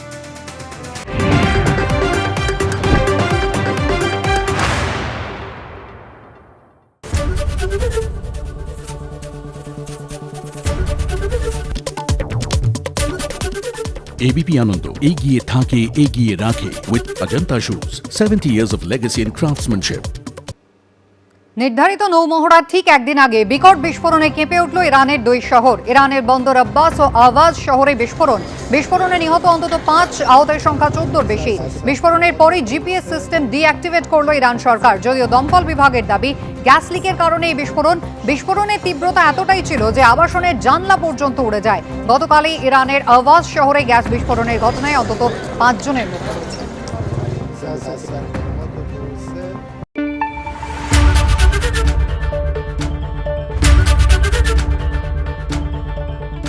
রায় ও মার্টিন। আমি রায় ও মার্টিন। আমি আদৃত সরকার, মাধ্যমিকে আমি ফার্স্ট হয়েছি। আমার এই সাফল্যের পেছনে রায় ও মার্টিনের বিচিত্রা সহায়িকা বইগুলির অবদান সত্যিই অনস্বীকার্য। রায় ও মার্টিন।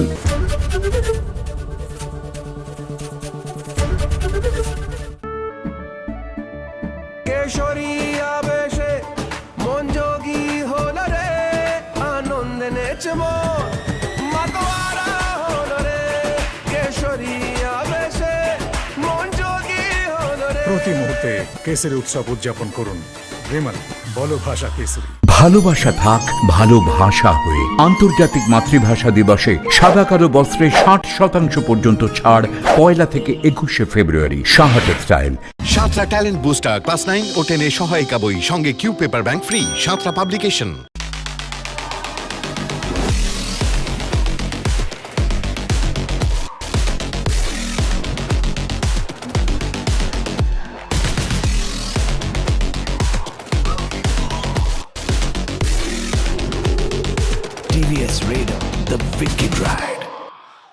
ধানের মাজরা ও লাল কৃমি পোকা সম্পূর্ণরূপে নিয়ন্ত্রণ করতে ব্যবহার করুন উইলো উড কেমিক্যালস লিমিটেডের দ্বিগুণ শক্তি সম্পন্ন দানাদার কীটনাশক এক্সোটিকা। আবার খবরে নিবেদনে প্রান্তিক 6ষ্ঠ থেকে 10ম শ্রেণীর ছাত্রছাত্রীদের জন্য শ্রী দেবাশিস মৌলিকের সেরা সহায়িকা।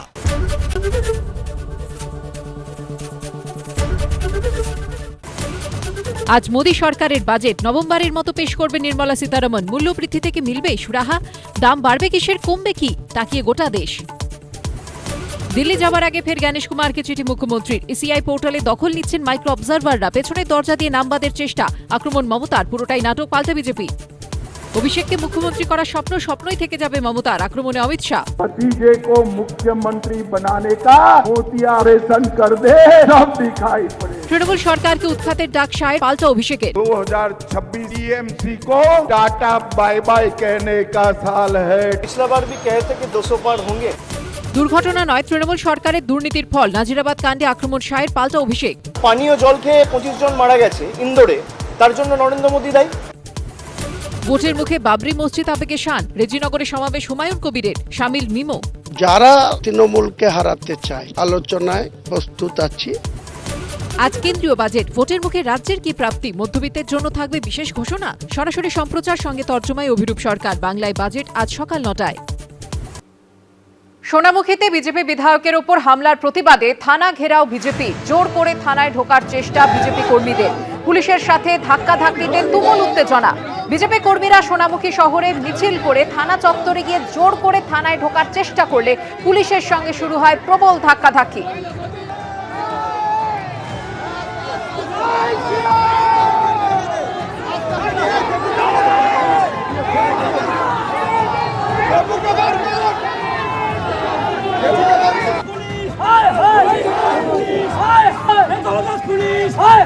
গত 26শে জানুয়ারি বাঁকুড়ার সোনামুখী ব্লকের মহেশপুর গ্রামে আক্রান্ত হন স্থানীয় বিজেপি বিধায়ক দিবাকর ঘরামি। আর সেই ঘটনার প্রতিবাদেই থানা ঘেরাও বিজেপির। জোর করে থানায় ঢোকার চেষ্টা বিজেপি কর্মীদের।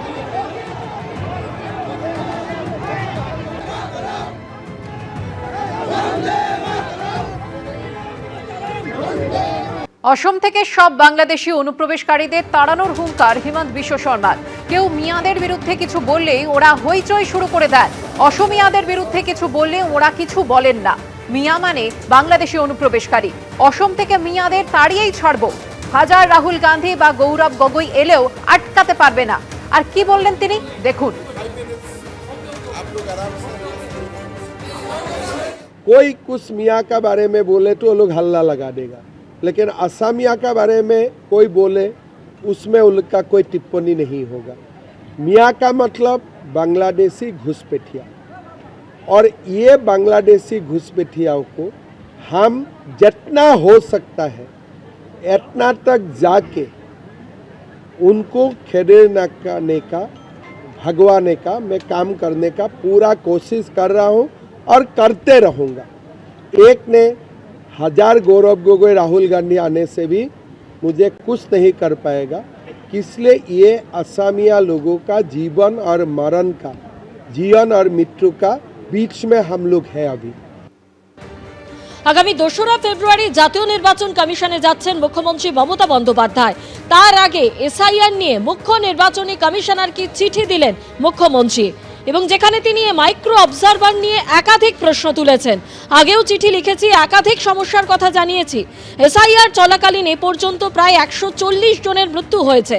বিভিন্ন জায়গায় আইন শৃঙ্খলার সমস্যা তৈরি হচ্ছে। সম্প্রতি পশ্চিমবঙ্গে 8100 জন মাইক্রো অবজারভার নিয়োগ করেছে কমিশন। নির্বাচন কমিশনের ইতিহাসে এই প্রথম মাইক্রো অবজারভার নিয়োগ করা হয়েছে। আইন তৈরি ছাড়া এই ধরনের মাইক্রো অবজারভার ABP Ananda এগিয়ে থাকে এগিয়ে রাখে with Ajanta Shoes 70 years of legacy in craftsmanship. শিরোনাম নিবেদন করছে Nightingale Hospital, an NABH certified multi-speciality hospital offering comprehensive orthopedic surgery. Your health we care. আজ মোদী সরকারের বাজেট নভেম্বরের মতো পেশ করবেন নির্মলা সীতারমণ। মূল্যবৃদ্ধি থেকে মিলবে সুরাহা, দাম বাড়বে কোন জিনিসের, কমবে কিসে, তাকিয়ে দেশ। 1 ফেব্রুয়ারি বাজেট পেশের রীতি মোদী সরকারের। দেশের ইতিহাসে এই প্রথম রবিবারে বাজেট। পুরো সময়ের জন্য খোলা থাকছে শেয়ার বাজারও। আজ দিল্লি যাচ্ছেন মুখ্যমন্ত্রী। কাল নির্বাচন কমিশনের সঙ্গে বৈঠকের আগে জ্ঞানেশ কুমারকে চিঠি। পেছনের দরজা দিয়ে নামবাদের চেষ্টা, আক্রমণ মমতার। পুরোটাই নাটক, পাল্টা বিজেপি। সলমান খান, দিশা পাটানির পর এবার রোহিত শেট্টির জুহুর বাড়ির সামনে শুট আউট। চলল 4 রাউন্ড গুলি। সিসি ফুটেজ খতিয়ে দেখে দুষ্কৃতীদের খোঁজে তল্লাশি পুলিশের। ইরানের 2 শহরে ভয়াবহ বিস্ফোরণ। কাঁপল বন্দর আব্বাস ও আহবাস শহর। মৃত অন্তত 5, আহত অনেকে। 2 শহরে জিপিএস সিস্টেম নিষ্ক্রিয়। গ্যাস লিক থেকে বিস্ফোরণ অনুমান দমকলের। শিরোনাম নিবেদন করছে Nightingale Hospital, an NABH certified multi-speciality hospital offering comprehensive orthopedic surgery. Your health we care. সহযোগী নিবেদক গো এভরিওয়্যার, বিদেশ ভ্রমণের শ্রেষ্ঠ প্রতিষ্ঠান। সামারের বুকিং শুরু হয়েছে। বিশ্ব ক্যান্সার দিবসে সাইকেল অভিযানে সচেতনতার বার্তা। NCRI hospital new Garia Kolkata. Duff and ডাটের গ্রামার কোশ্চেন বাঞ্চ ও প্রশ্ন সঙ্গে right track. Duff and Dutt. স্বপ্ন পূরণের সাথে আদি মোহিনীমোহন কাঞ্জিলাল এখন আরো কাছে আপনার শহরে।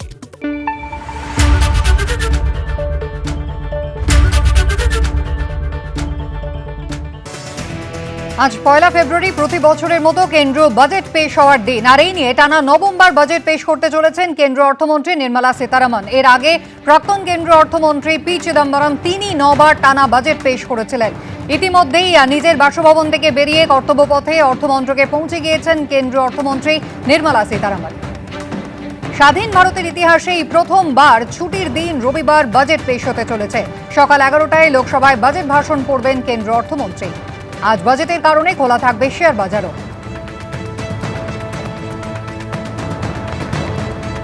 সাধারণ মানুষের মনে কৌতূহল অপার, কারণ এবারে কি তাহলে বাজেটে আয়করে ছাড় আরো বাড়তে পারে? মূল্যবৃদ্ধি নিয়ন্ত্রণে নতুন কোনো পদক্ষেপ কি নিতে পারে কেন্দ্র?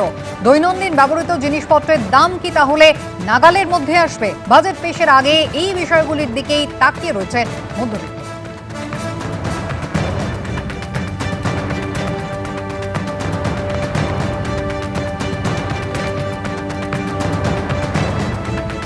বাজেট পেশের আগে ঠাসা কর্মসূচি রয়েছে কেন্দ্রীয় অর্থমন্ত্রীর। বাজেট পেশের জন্য নিজের বাসভবন থেকে রওনা দিয়ে অর্থমন্ত্রকে পৌঁছে গিয়েছেন কেন্দ্রীয় অর্থমন্ত্রী।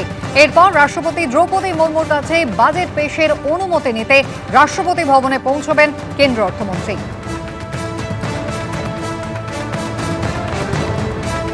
সকাল 10টা নাগাদ তিনি পৌঁছবেন রাষ্ট্রপতির কাছে তিনি কিছুক্ষণের মধ্যেই পৌঁছবেন এবং তারপর সকাল 10টা নাগাদ তিনি পৌঁছে যাবেন সংসদে, যেখানে সকাল 10:15টায় মন্ত্রিসভার বৈঠক শুরু হবে। মন্ত্রিসভার বৈঠকেই বাজেটের চূড়ান্ত অনুমোদন নেওয়া হবে। রীতি অনুযায়ী বছরের পর বছর ধরে ঠিক এভাবেই বাজেট পেশের আগের কর্মসূচি। এর আগে আর্থিক সমীক্ষা রিপোর্ট পেশ করেছেন কেন্দ্রীয় অর্থমন্ত্রী, আপনারা জানেন, যেখানে একটা আগাম দিশা কিন্তু মিলেছে। এরপর হালুয়ার যে বিতরণের রীতি রয়েছে তাও কিন্তু পালন হচ্ছে। আর আজ সকাল থেকে কেন্দ্রীয় অর্থমন্ত্রীর ঠাসা কর্মসূচি। সকাল 11টায় লোকসভার অধিবেশনে বাজেট ভাষণ দেবেন কেন্দ্র অর্থমন্ত্রী। লোকসভা মুলতবি হওয়ার 1 ঘন্টা পরে রাজ্যসভায় বাজেটের কপি পেশ হবে। আর দুপুর 2:30টায় সাংবাদিক বৈঠক করবেন তিনি।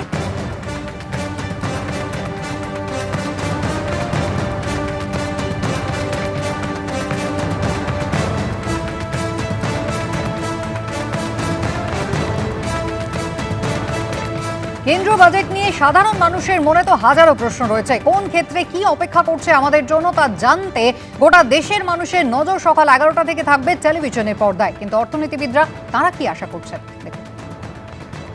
আমার মনে হয় যেহেতু তেলের দাম বাড়বে এর ফলে, এবং তেল বাদ দিয়ে আমাদের চলবে না, ফলে তেলের ভেতরে যে আভ্যন্তরীণ কর স্ট্রাকচার বা কর কাঠামো রয়েছে সেখানে একটা পরিবর্তন করা উচিত।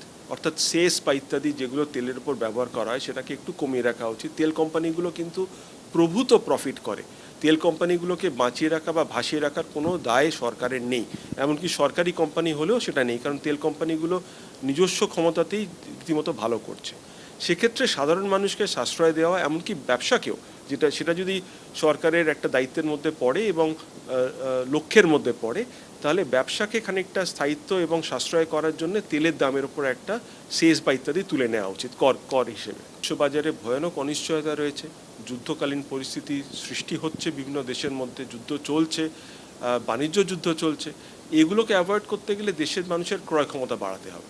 এই ক্রয় ক্ষমতা বাড়াতে গেলে কিন্তু আপনাকে দেশের মধ্যে জিএসটি কমিয়েও সেরকম কিন্তু মূল্য কমেনি, দ্রব্যমূল্য কমেনি। অর্থাৎ আপনি সাধারণ মানুষকে জিজ্ঞেস করলেই জানবেন যে প্রতিদিনের নিত্য প্রয়োজনীয় জিনিসের দাম কিন্তু কমেনি।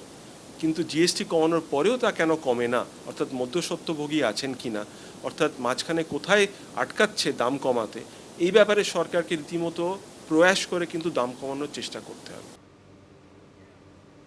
আজ বাজেট পেশ করবেন কেন্দ্রীয় অর্থমন্ত্রী নির্মলা সীতারামন। সকাল 11টা নাগাদ তিনি লোকসভা অধিবেশনে বাজেট ঘোষণা করতে চলেছেন। হাজারো প্রশ্ন রয়েছে মধ্যবিত্তের মনে, আজ বাজেটে কি হতে চলেছে এবং সেদিকেই নজর রয়েছে গোটা দেশে। আর এই মুহূর্তে আমাদের প্রতিনিধি অরিত্রিক ভট্টাচার্য রয়েছেন আমাদের সঙ্গে সরাসরি।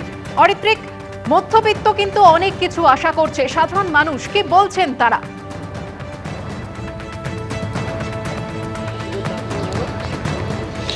দেখো, খুব স্বাভাবিক, বছরের এই একটা দিন 1 ফেব্রুয়ারি সাধারণ মানুষের চোখ কিন্তু দিল্লির দিকে থাকে, বাজেটের দিকে থাকে। কারণ যা যা সিদ্ধান্ত হবে তার উপর হয়তো আগামী 1 বছর বেশ কিছু ব্যক্তিগত আর্থিক সিদ্ধান্ত নির্ভর করে।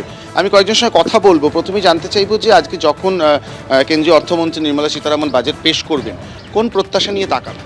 দেখুন, আমরা সবসময় তো চাই যাতে আমরা সাধারণ মানুষ। কর্তব্য ভবন, যেখানে বর্তমান অর্থমন্ত্রক, আপনারা জানেন ইতিমধ্যেই কেন্দ্রীয় অর্থমন্ত্রীর হাতে কিন্তু সেই লাল যে ট্যাব থেকেই কিন্তু কেন্দ্রীয় অর্থমন্ত্রী পড়েন। আপনারা জানেন এবারের বাজেট কিন্তু বন্দী হয়ে রয়েছে এই লাল মোড়কেই। আর অর্থমন্ত্রকে যারা তার সহকর্মী, একেবারে তাদের পাশে নিয়ে দাঁড়িয়ে কেন্দ্রীয় অর্থমন্ত্রীর ফটো সেশন। আর কর্তব্য পথে অর্থমন্ত্রক থেকে রওনা দিচ্ছেন কেন্দ্রীয় অর্থমন্ত্রী, সঙ্গে কেন্দ্রীয় অর্থ প্রতিমন্ত্রী রয়েছেন। তিনি রওনা দিচ্ছেন রাষ্ট্রপতি ভবনের উদ্দেশ্যে। রাষ্ট্রপতি দ্রৌপদী মুর্মুর কাছে গিয়ে এই বাজেট তিনি দেবেন অনুমোদনের জন্য।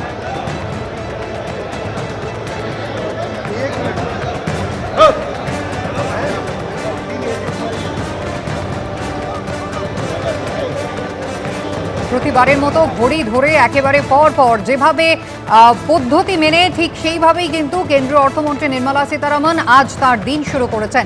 কর্তব্য ভবন থেকে তিনি ইতিমধ্যেই রওনা দিয়ে দিলেন, অর্থাৎ অর্থমন্ত্রকে প্রতিবারের মতো সেই রিচুয়াল ফটো সেশন শেষ। আর এবার তিনি রওনা দিচ্ছেন রাইসেনা হিলসের উদ্দেশ্যে।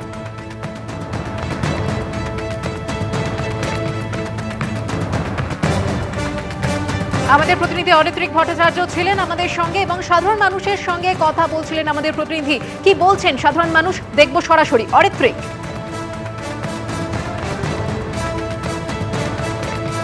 হ্যাঁ, আরেকবার যাবো যে মানে কি মনে হচ্ছে বাজেটের দিকে তাকাবেন, কোন প্রত্যাশা? আমাদের এই কলকাতা এবং মফস্বলে ফ্ল্যাটের দাম যেভাবে বেড়েছে, তাতে যদি এই 45 লক্ষ টাকা সিলিংটা যদি বাড়ানো হয়, আমার মনে হয় সাধারণ মানুষের খুব উপকার হয়। তাহলে কারণ অনেক টাকা ট্যাক্স দিতে হচ্ছে, জিএসটি দিতে হয়, সেটা যদি সিলিংটা বাড়িয়ে দেয় আমার মনে হয় উপকার হয়। গত বাজেটে কর কাঠামোর একটা পরিবর্তন হয়েছিল, সেটা অনেকটা সুবিধা দিয়েছিল। সেক্ষেত্রে কি আরও কিছু বাড়তি চাহিদা থাকে? না, এখন স্ট্যান্ডার্ড ডিডাকশনটা যদি একটু বাড়ানো হয় তাহলে একটু সুবিধা হয়, কারণ জিনিসের দামপত্র তো প্রচুর বেড়েছে, সেই জন্য স্ট্যান্ডার্ড ডিডাকশনটা বাড়িয়ে দিলে একটু সুবিধা হয়, খুবই উপকার হয় তাহলে সাধারণ মানুষের। একটা বিষয় জানতে চাইবো যে গত জিএসটি কাউন্সিলের যে বৈঠক, সেখানে ওই কালী পুজোর সময় দেখা গেল যে অনেক জিনিসের দাম কমলো, কিন্তু অনেকের একটা অভিযোগ যে বাজারে গেলে তার প্রভাব খুব বেশি পাওয়া যাচ্ছে না। সেক্ষেত্রে কি বাজেটে কি আরও এই দিকটা আরও নজর দেওয়া উচিত বলে মনে হয়? দেখুন, এই মুহূর্তে দ্রব্যমূল্য যেভাবে আকাশ ছোঁয়া, বিশেষত সাধারণ রোজকার যে জিনিসপত্র, সেই জিনিসপত্রের যে দাম, অগ্নিমূল্য, আজকে সবজি থেকে আরম্ভ করে রেগুলার যে গ্রসারিজ, তো সেই জায়গায় দাঁড়িয়ে তো আমরা এক্সপেক্ট করবই যে এটা নিয়ে বাজেটে কিছু প্রভাব পড়বেই। আর দ্বিতীয় কথা, যেভাবে সরকারের কাছে একটা দাবি তো থাকবেই, আজকে যেভাবে বিশ্ব অর্থনীতির জন্য যেভাবে আমাদের শেয়ার মার্কেট রোজ ক্র্যাশ করছে, আপনারা সবাই জানেন পরশু দিনকেও রুপো যেভাবে ক্র্যাশ করেছে। এবার সাধারণ মানুষ কি হচ্ছে, এই রুপোর জন্যে অনেকে ইনভেস্ট করতে চাইছে, তারপরে সেখানে একটা ক্র্যাশ করছে। তো সাধারণ মানুষ তো একটা ভাবনা চিন্তা নিয়ে করেন, তো সেখানে কি করে স্টেবিলিটি আনা যায়, সেই বিশেষত আজকে এসআইপিতে কিন্তু মিড ক্যাপ রোজ পড়ছে। তো সেই জায়গায় দাঁড়িয়ে যারা সাধারণ মধ্যবিত্ত মানুষ, যারা আজকে সঞ্চয়ের দিকে একটা এসআইপিকে মূলধন করছে বা ইপিএফকে মূলধন করছে, সেখানে কি করে আজকে স্টেবিলিটি আনা যায় সেই দিকে সরকারকে কিন্তু অবশ্যই নজর দিতে হবে। কারণ নইলে কিন্তু রিজার্ভ ব্যাঙ্ক রোজ কিন্তু ওই সুদের ইন্টারেস্ট কমিয়ে যেভাবে সামাল দেওয়ার চেষ্টা করছেন, এটা কিন্তু কোনোদিনও দীর্ঘমেয়াদী হতে পারে না। তো সেই জায়গায় দাঁড়িয়ে এক, দ্রব্যমূল্যকে কিভাবে কন্ট্রোল করবেন সাধারণ মানুষের জন্য, আর দ্বিতীয় হচ্ছে যে বাজারকে কি করে স্টেবল করবেন, এটা কিন্তু অবশ্যই সরকারকে নজর দিতে হবে। এবং আর একটা কথা যেটা আমাদের দেশে আজকাল খুবভাবে সচেতনভাবে এটা বেড়ে চলেছে, সেটা হচ্ছে যে the difference between the poverty and the rich people. Middle class কিন্তু আস্তে আস্তে হারিয়ে যাচ্ছে, হচ্ছে either very high rich people, যাদের হাতে প্রচুর অর্থ রয়েছে। অর্থাৎ সাধারণ মানুষের কিন্তু প্রত্যাশা প্রচুর। বেলা 11টায় আজকে যখন লোকসভায় ভাষণ দেবেন, বাজেট ভাষণ যখন পড়বেন কেন্দ্রীয় অর্থমন্ত্রী নির্মলা সীতারামন, কি রেখেছেন তিনি সাধারণ মানুষের জন্য, বিশেষত পশ্চিমবঙ্গের মানুষের জন্য, তা দেখার অপেক্ষায় কিন্তু রয়েছেন সকলেই। অনেক ঠিক ধন্যবাদ। আজকে বাজেট পেশ হতে চলেছে, আর আজই কিন্তু বাণিজ্যিক গ্যাসের দাম বাড়লো। বাণিজ্যিক গ্যাসের 19 কেজি সিলিন্ডারের দাম বাড়লো সিলিন্ডার পিছু 49 টাকা 50 পয়সা, অর্থাৎ প্রায় 50 টাকা দাম বাড়লো বাণিজ্যিক গ্যাসের সিলিন্ডার পিছু। 19 কেজি সিলিন্ডারের বর্ধিত দাম হলো 1844 টাকা 50 পয়সা।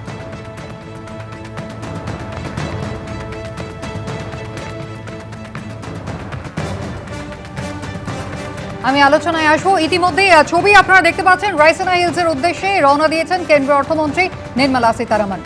রাষ্ট্রপতি দ্রৌপদী মুর্মুর সঙ্গে সাক্ষাৎ করবেন তিনি। বাজেটের কপি তিনি তাকে দেবেন অনুমোদনের জন্য। অনুমতি নেবেন রাষ্ট্রপতির এবং তারপর কিন্তু তিনি পৌঁছে যাবেন সংসদে।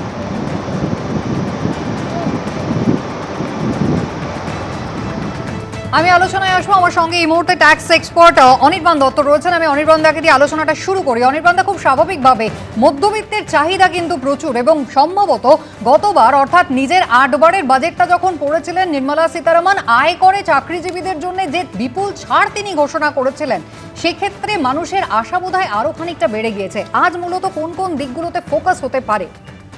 দেখুন, মানুষ গতবার যতটা আশা করেছিলেন তার থেকে বেশি কিন্তু আয়করে ছাড় দেওয়া হয়েছিল, এবং তার জন্য সরকারের প্রায় 1 লক্ষ কোটি টাকার মতো সরকারি কোষাগারে, যেটা আমরা ইনকাম ট্যাক্স থেকে পাই সাধারণত, সেখানে আমাদের একটা লস ফর্গ হয়েছিল। এবং তারপরে যদি আপনি দেখেন, সেপ্টেম্বরে যখন জিএসটি কাউন্সিলের মিটিংয়ে যখন জিএসটির যে রেটসগুলো আছে সেগুলোকে যখন কমানো হলো, তখন অলরেডি আবার 1.5 লক্ষ কোটি টাকার মতো সরকারের রাজস্ব ঘাটতি হয়েছিল। তো এই বছরে আমরা সাধারণভাবে আয়করের জন্য যে সুরাহার জন্য প্রত্যাশা থাকে মানুষের, সেরকম কোনো সিগনিফিক্যান্ট চেঞ্জেস হবে না। এবং এটা আশা করা যায় যে আগামী দিনে, যে আগামী 1 বছরের যে গতিপথ ভারতবর্ষের কোন দিকে যাবে, সেটার জন্য সরকারের আরও অনেক বড় বড় দায়িত্ব আছে। দেখুন, আপনাকে একটা কথা মানতে হবে যে গত বছরের যখন বাজেটটা পেশ করা হয়েছিল 1 ফেব্রুয়ারি, তার ঠিক কয়েকদিন আগে 20 জানুয়ারিতে ট্রাম্প সরকার ক্ষমতায় এসেছিলেন, এবং তারপরে ঠিক আমাদের বাজেটটা যখন পেশ হয়েছিল, তখন আমরা বুঝতে পারি যে ট্রাম্প সরকার কীভাবে ভারতবর্ষের সরকারকে পর্যদস্ত করবার চেষ্টা করবে। এবং তার জন্য যেগুলো হয়েছে ঘটনাক্রম, তার মধ্যে দেখুন এই পাহেলগাম অ্যাটাক হয়েছে, তার মধ্যে অপারেশন সিঁদুর হয়েছে, তারপর অপারেশন সিঁদুর সিজফায়ার হয়েছে, এবং তারপর থেকে আমেরিকার শুল্কের যে কড়াকড়ি ভারতবর্ষের উপরে এবং তার জাঁতাকলে এখন আমরা যে জায়গাতে আছি, আমি বলবো সাধারণ মানুষের নিজের ওই ব্যক্তিগত আয়করের দিকে না তাকিয়ে সরকারকে একটুখানি সুযোগ দিন। সরকার যাতে ভারতবর্ষের গতিপথটাকে অন্যদিকে নিয়ে যেতে পারেন, তার জন্য একটা ব্যালেন্সড বাজেট হোক। ভারতবর্ষের আজকে ইনফ্রাস্ট্রাকচারাল ডেভেলপমেন্টের জন্য সরকারের একটা দায়িত্ব থাকবে। ভারতবর্ষের এই রপ্তানি যারা করেন, বৃহৎ অংশের যারা রপ্তানিকারক আছেন, তারা আমেরিকার সঙ্গে বহির্বিশ্বের বিভিন্ন দেশের সঙ্গে তারা বাণিজ্যের যারা কাজ করেন, তারা যে জায়গাতে পড়ে রয়েছেন তাদের জন্য সেই সেক্টরটাকে যাতে আরও বুস্ট করা যায়, এবং সর্বোপরি যেটা সমস্যা ভারতবর্ষের সেটা হচ্ছে ডিমান্ডটাকে স্টিমুলেট করা, এবং তার জন্য মানুষকে কেনাকাটা করবার জন্য সরকার উৎসাহ দেওয়ার চেষ্টা করবে। এবং এর সঙ্গে সঙ্গে আরও একটা জিনিস হচ্ছে ভারতবর্ষের যে অর্থনীতির যে ডায়নামিক্স সেটা কিন্তু চেঞ্জ হচ্ছে। আমি আপনার কাছে আবারও ফিরবো। আমি দেবনারায়ণ সরকারের কাছে যাই, অর্থনীতিবিদ দেবনারায়ণ সরকার। দেবনারায়ণ বাবু, গতবার যখন বাজেট পেশ হয়েছিল তার পরপরই আমরা বলতে শুনেছিলাম অভিষেক বন্দ্যোপাধ্যায়, তিনি বলেছিলেন বিহারমুখী বাজেট হয়েছে, দেশের মানুষের জন্য বাজেট হয়নি। তাহলে এবার কি আশা করছেন, পশ্চিমবঙ্গমুখী বাজেট হবে? ইতিমধ্যেই কিন্তু পশ্চিমবঙ্গ একাধিক রেল প্রকল্পের অনুমোদন পেয়েছে, অমৃত ভারত এক্সপ্রেস প্রকল্প, এবং এখান থেকে বন্দে ভারতের স্লিপার ট্রেনটা রওনা দিয়েছে। তোমার কথার উত্তরে বলি, বিখ্যাত অর্থনীতিবিদ জোসেফ স্টিগলিটস একটা কথা বলেছিলেন, macro economic policy can never be devoid of politics. রাজনীতি বহির্ভূত কোনো মানে ব্যক্তিগত অর্থনীতি হতে পারে না। এখন ও রাজনীতি করেছে বিহারের সাপেক্ষে, তোমার কোনো চিন্তা নেই পশ্চিমবঙ্গের সাপেক্ষে কিছুই করবে না। তবে আমার একটা কথা, সাধারণ মানুষ হিসাবে বাজেটের ক্ষেত্রে চারটে উদ্দেশ্য থাকে। একটা হচ্ছে অর্থনৈতিক সমৃদ্ধি বৃদ্ধির সঙ্গে সঙ্গে কর্মসংস্থান বৃদ্ধি করা, মূল্যস্ফীতি নিয়ন্ত্রণ করা, আয় বৈষম্য হ্রাস করা এবং আর্থসামাজিক উন্নয়ন করা। কিন্তু আমার প্রশ্ন হচ্ছে একটা জিনিস, কিছুদিন আগে জানো যে মানে IMF পরিষ্কারই বলেছে এবং বহু অর্থনীতিবিদ, যেটা ভারতের এই সরকারও স্বীকার করেছে, যে আজকে আমাদের তথ্য নিয়ে মানে জিডিপি তথ্য, যে কোনো তথ্য নিয়ে এই জিডিপি তথ্যকে সি গ্রেড দিয়েছে, কারণ তথ্যকে বিশ্বাস করা যায় না। কেন করেছে? খুব মারাত্মক কথা, যে 15 বছরের ভিত্তি বছর নিয়ে জিডিপি হিসাব করছি। কি করছি এখন? পাইকারি ইন্ডেক্স দিয়ে মূল্যসূচক তৈরি করছি, একমাত্র ট্যাক্স বসালে জিডিপি বেড়ে যাবে। এ কেউ কখনো করে না, অন্তত এই ভালো উন্নয়ন। বেশ, দেবনারায়ণ বাবু গরমিলের অভিযোগ করছেন। বেশ, আমি একটু ছবিটা দেখিয়ে দিই। নির্মলা সীতারামন তিনি ইতিমধ্যেই রাষ্ট্রপতি ভবনে পৌঁছে গিয়েছেন। রাইসানা হিলসে ইতিমধ্যেই কেন্দ্র অর্থমন্ত্রী রাষ্ট্রপতি দ্রৌপদী মুর্মুর কাছে তিনি নিজের এই বাজেট দেখাবেন এবং সেখান থেকে অনুমোদন নেবেন। আমি আলোচনায় আসবো, একটা ছোট বিরতি সময় আছে, বিরতির পর ফিরছি, সঙ্গে থাকবেন।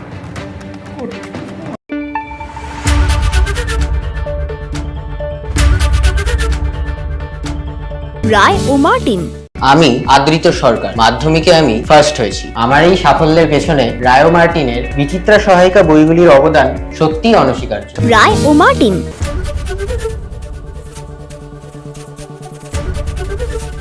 সাঁতরা ট্যালেন্ট বুস্টার ক্লাস 9 ও 10 এর সহায়িকা বই, সঙ্গে Q paper bank free. Santra publication. नहीं निरुद्धन। गेम कोई भी हो, पकड़ मजबूत होनी चाहिए। सीमेंट से पकड़ बनाए मजबूत। SRMB 550D TMT bar। Santra talent booster class 6, 7, 8 এর সহায়িকা বই, সঙ্গে Q paper bank free. Santra publication. আচ্ছা শোনো, যদি আমি মরে যাই তাহলে তুমি কি করবে? তুমি যদি মরে যাও তাহলে আমিও মরে যাব। So sweet. এত খুশি আমি কি করে সহ্য করব? বেস্ট ফার্ম গুগলি, এর টেস্টে আছে ওয়েস্ট।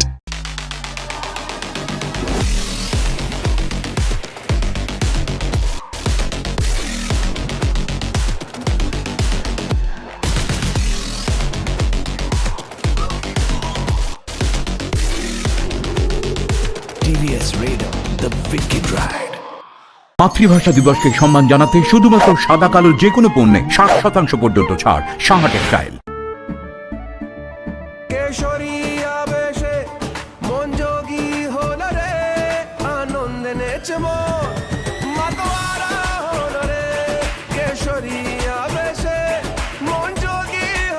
প্রতি মুহূর্তে কেসের উৎসব উদযাপন করুন।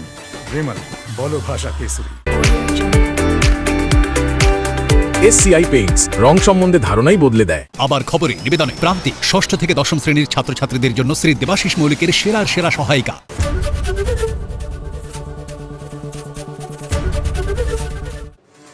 আজ 1 ফেব্রুয়ারি প্রতিবারের মতো বেলা 11টায় এবারও বাজেট পেশ করবেন কেন্দ্রীয় অর্থমন্ত্রী নির্মলা সীতারামন। 2026-27 সালে কি থাকতে চলেছে তার আগ্রহ কিন্তু রয়েছে গোটা দেশের মানুষের। এই নিয়ে টানা নবমবার বাজেট পেশ করতে চলেছেন কেন্দ্রীয় অর্থমন্ত্রী। স্বাধীন ভারতের ইতিহাসে এই প্রথম রবিবার বাজেট পেশ হতে চলেছে। সকাল 11টায় লোকসভায় বাজেট ভাষণ করবেন নির্মলা সীতারামন। বাজেটের কারণে আজকে খোলা থাকবে শেয়ার বাজারও। এবারের বাজেটে আয়করে ছাড় কি আরও বাড়বে? মূল্যবৃদ্ধি নিয়ন্ত্রণে কি কোনো পদক্ষেপ নিতে পারে কেন্দ্র? দৈনন্দিন ব্যবহৃত জিনিসপত্রের দাম কি নাগালের মধ্যে আসবে? বাজেট পেশের আগে এই বিষয়গুলির দিকে তাকিয়ে রয়েছে মধ্যবিত্ত।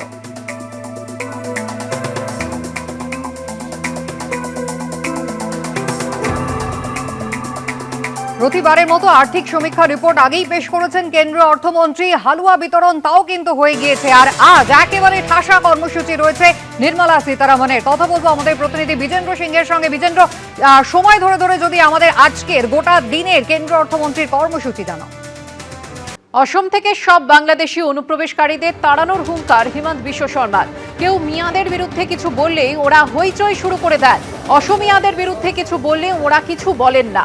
মিয়া মানে বাংলাদেশি অনুপ্রবেশকারী। অসম থেকে মিয়াদের তাড়িয়েই ছাড়বো। হাজার রাহুল গান্ধী বা গৌরব গগৈ এলেও আটকাতে পারবে না। আর কি বললেন তিনি, দেখুন। कोई कुछ मियाँ का बारे में बोले तो वो लोग हल्ला लगा देगा, लेकिन असमिया का बारे में कोई बोले उसमें उनका कोई टिप्पणी नहीं होगा। मियाँ का मतलब बांग्लादेशी घुसपैठिया, और ये बांग्लादेशी घुसपैठियाओं को हम जितना हो सकता है इतना तक जाके उनको खेदने का भगवाने का मैं काम करने का पूरा कोशिश कर रहा हूँ और करते रहूँगा। एक ने हजार गौरव गोगोई राहुल गांधी आने से भी मुझे कुछ नहीं कर पाएगा, इसलिए ये असमिया लोगों का जीवन और मरण का, जीवन और मृत्यु का बीच में हम लोग हैं अभी। রাজ্য পুলিশের নতুন ভারপ্রাপ্ত ডিজি পীযূষ পান্ডে। রাজীব কুমারের অবসর, নতুন ভারপ্রাপ্ত ডিজিপি হলেন পীযূষ পান্ডে। ডিরেক্টর সিকিউরিটি থেকে ভারপ্রাপ্ত ডিজিপি পীযূষ পান্ডে। রাজ্যের ডিরেক্টর সিকিউরিটি হলেন মনোজ ভার্মা। কলকাতা সিপি থেকে ডিরেক্টর সিকিউরিটি হলেন মনোজ ভার্মা। কলকাতার নতুন পুলিশ কমিশনার সুপ্রতিম সরকার। এডিজি দক্ষিণবঙ্গ থেকে কলকাতার নতুন সিপি সুপ্রতিম সরকার। রাজ্যের নতুন এডিজি আইন শৃঙ্খলা বিনীত গোয়েল। এডিজি এসটিএফ থেকে এডিজি আইন শৃঙ্খলা হলেন বিনীত গোয়েল। আর রাজ্যের নতুন ADG STF Javed Shamim. ADG আইন শৃঙ্খলা থেকে এডিজি এসটিএফ হলেন জাভেদ শামীম। দমকলের নতুন ডিজি হলেন অনুজ শর্মা। কারা দপ্তরের ডিজি হলেন সিদ্ধিনাথ গুপ্ত।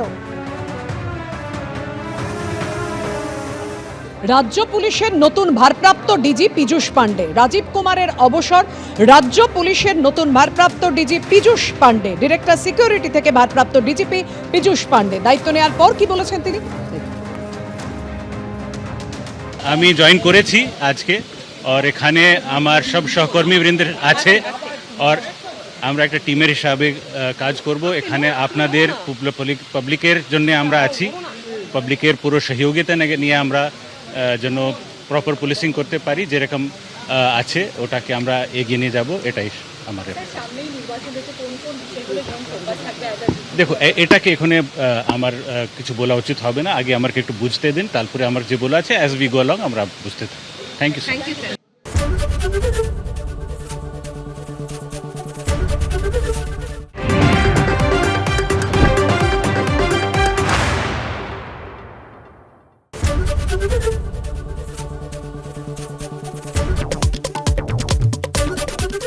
ABP Ananda এগিয়ে থাকে, এগিয়ে রাখে with Ajanta Shoes, 70 years of legacy in craftsmanship.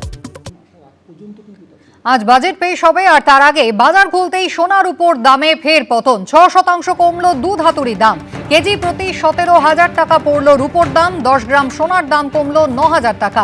10 গ্রাম সোনার দাম কমে দাঁড়ালো 1,40,000 টাকা। বাজেটের আগে শেয়ার সূচক নিম্নমুখী। বাজার খোলার পরেই 350 পয়েন্ট পড়ল সেন্সেক্স।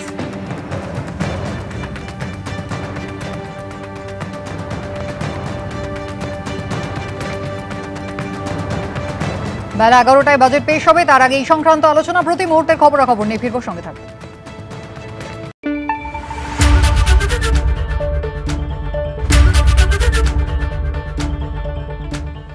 রায় ও মার্টিন। আমি আদৃত সরকার, মাধ্যমিকে আমি ফার্স্ট হয়েছি। আমার এই সাফল্যের পেছনে রায় ও মার্টিনের বিচিত্রা সহায়িকা বইগুলির অবদান সত্যিই অনস্বীকার্য। রায় ও Martin.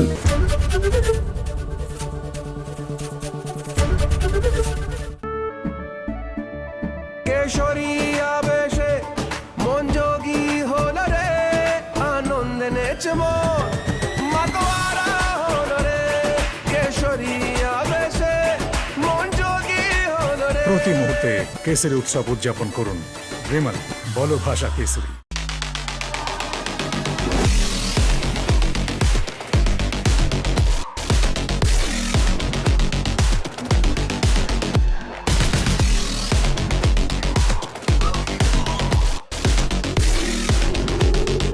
TVS Raider, the wicked ride. Santra talent booster class 9 ও 10 এর সহায়িকা বই, সঙ্গে Q paper bank free. Santra publication. মাতৃভাষা দিবসকে সম্মান জানাতে শুধুমাত্র সাদা কালো যে কোনো পণ্যে 60% পর্যন্ত ছাড়। সাহা টেক্সটাইল। SCI পেইন্টস রং সম্বন্ধে ধারণাই বদলে দেয়। আবার খবরে নিবেদনে প্রান্তিক 6ষ্ঠ থেকে 10ম শ্রেণীর ছাত্রছাত্রীদের জন্য শ্রী দেবাশিস মৌলিকের সেরা সহায়িকা।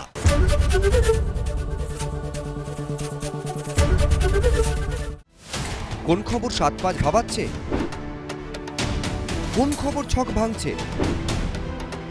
কোন খবর স্পটলাইটে? সারাদিনের সব খবরের সব দিক 5টা থেকে 8টা, না হলে আমার সঙ্গে রাত 8টা থেকে বাছাই করা খবরের বিশ্লেষণে, আলোচনায়, পর্যালোচনায় অংশ নেবেন কি করে? এক মঞ্চ, সব পক্ষ, বিকেল 5টা থেকে লাগাতার, শুধুমাত্র এবিপি আনন্দে। এবিপি আনন্দ, এগিয়ে থাকে, এগিয়ে রাখে।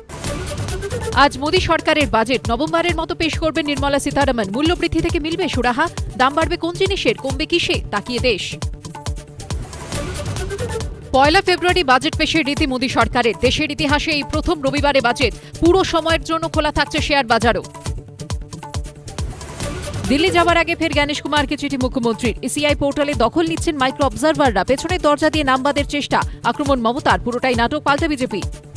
অভিষেককে মুখ্যমন্ত্রী করার স্বপ্নই থেকে যাবে মমতার। আক্রমণে অমিত শাহ। भतीजे को मुख्यमंत्री बनाने का मोतिया ऑपरेशन कर दे, सब दिखाई पड़े।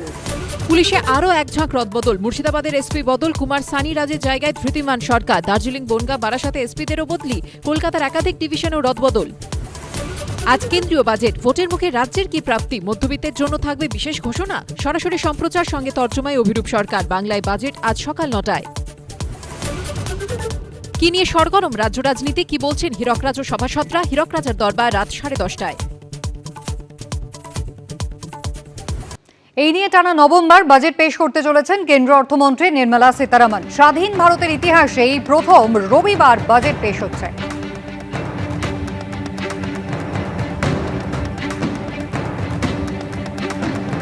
নিজের বাড়ি থেকে বেরিয়ে কেন্দ্রীয় অর্থমন্ত্রী নির্মলা সীতারামন তিনি কর্তব্য পথে অর্থমন্ত্রকে এসে পৌঁছলেন।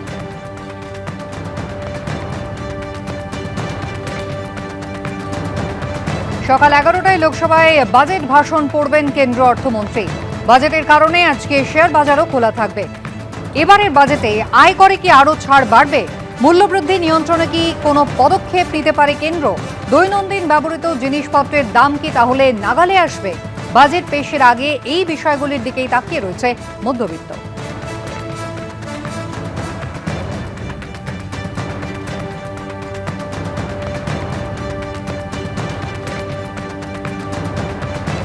বাজেট পেশের আগে আজ কেন্দ্রীয় অর্থমন্ত্রীর ঠাসা কর্মসূচি রয়েছে। বাজেট পেশের জন্য নিজের বাসভবন থেকে তিনি রওনা দিয়ে ইতিমধ্যেই পৌঁছে গিয়েছেন অর্থমন্ত্রকে। কর্তব্য ভবনে যেখানে অর্থমন্ত্রক, সেখানে পৌঁছে গিয়েছেন কেন্দ্রীয় অর্থমন্ত্রী নির্মলা সীতারামন।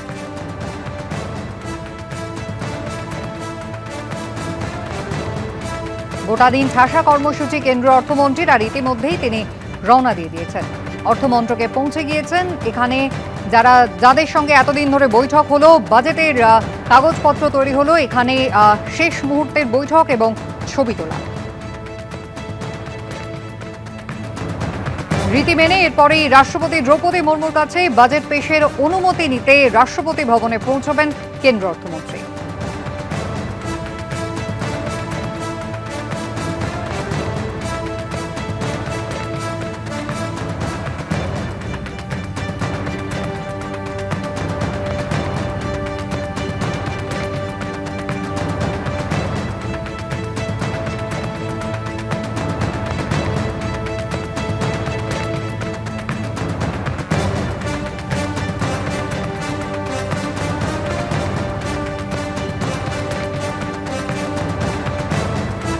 সকাল 10:15টায় কেন্দ্র মন্ত্রিসভার বৈঠক রয়েছে, যেখানে বাজেট পেশের অনুমোদন নেবেন কেন্দ্র অর্থমন্ত্রী এবং তারপর বেলা 11টায় বাজেট ভাষণ পাঠ করবেন তিনি।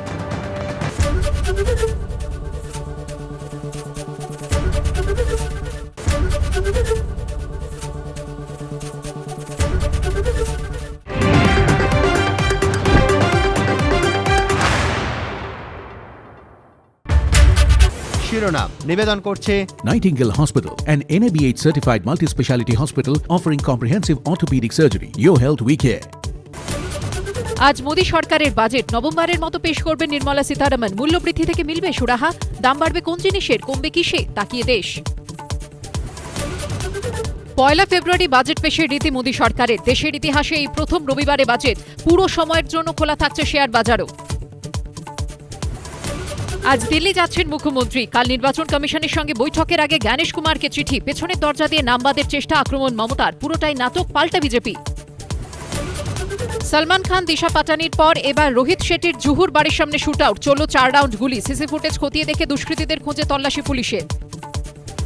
পাকিস্তানে ফের বালুচ হামলা। কোয়েটা সহ 10টি শহরে সেনাঘাঁটিতে হামলা। নিহত অন্তত 84 পাক সেনা। দাবি বালুচ লিবারেশন আর্মির। 67 বিএলএ সদস্য নিহত। পাল্টা দাবি পাক সরকারের।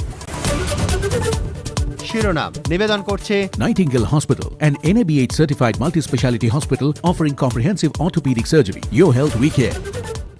সহযোগী নিবেদক গো এভরিওয়্যার, বিদেশ ভ্রমণের শ্রেষ্ঠ প্রতিষ্ঠান। সামারের বুকিং শুরু হয়েছে। বিশ্ব ক্যান্সার দিবসে সাইকেল অভিযানে সচেতনতার বার্তা। NCRI hospital new Garia Kolkata. Duff and ডাটের গ্রামার কোশ্চেন বাঞ্চ ও প্রশ্ন সঙ্গে right track. Duff and Dutt. স্বপ্ন পূরণের সাথে আদি মোহিনীমোহন কাঞ্জিলাল এখন আরো কাছে আপনার শহরে।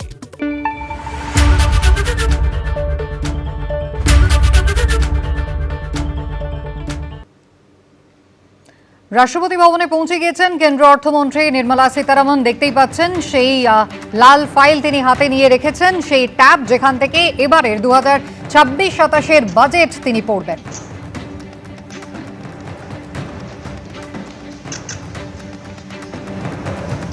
রাষ্ট্রপতি দ্রৌপদী মুর্মু এবং কেন্দ্র অর্থমন্ত্রী নির্মলা সীতারামন।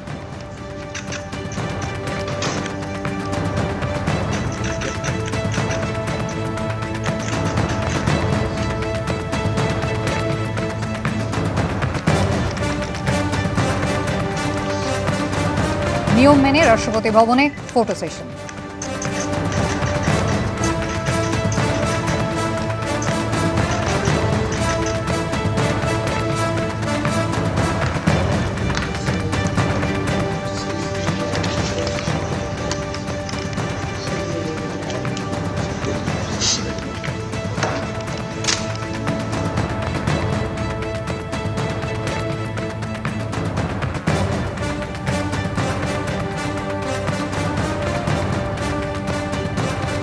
কেন্দ্র অর্থমন্ত্রী নির্মলা সীতারামন বেলা 11টায় লোকসভায় আজকে বাজেট ভাষণ করবেন, আর তার আগে তার একগুচ্ছ কর্মসূচি। রাষ্ট্রপতি ভবনে তিনি পৌঁছে গিয়েছেন। রাষ্ট্রপতি দ্রৌপদী মুর্মুর হাতে 2026-27 বাজেট তিনি তুলে দিলেন। রাষ্ট্রপতির অনুমোদন সাপেক্ষে এরপর তিনি চলে আসবেন সংসদে এবং সেখানে কেন্দ্রীয় মন্ত্রিসভার বৈঠক রয়েছে। সকাল 10:15টায় কেন্দ্রীয় মন্ত্রিসভার সেই বৈঠক শুরু হবে, আর মন্ত্রিসভার বৈঠকেই কিন্তু বাজেটের চূড়ান্ত অনুমোদন দেওয়া হবে।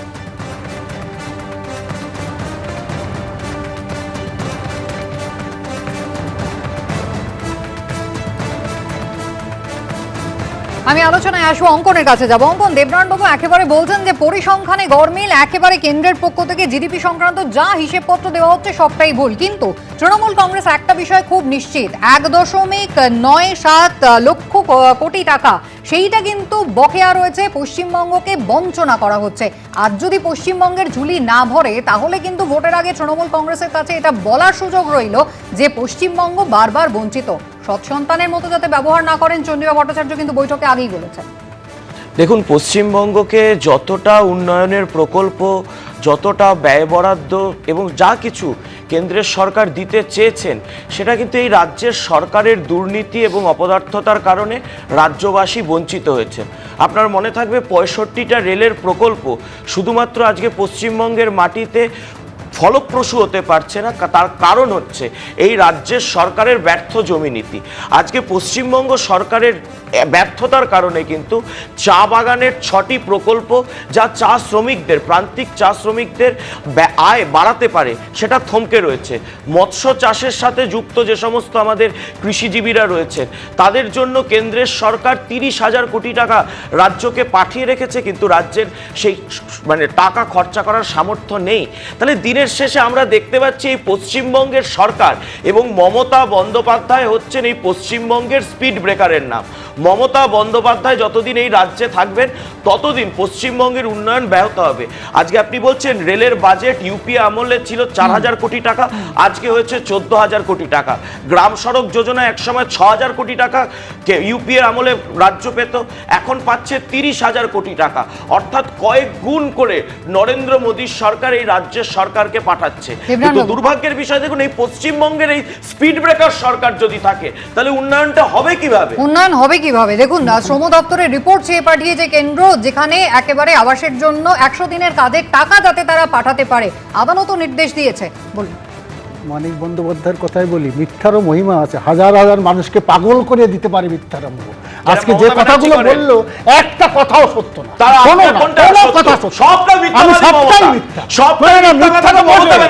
যে সত্যগুলো চাপে না।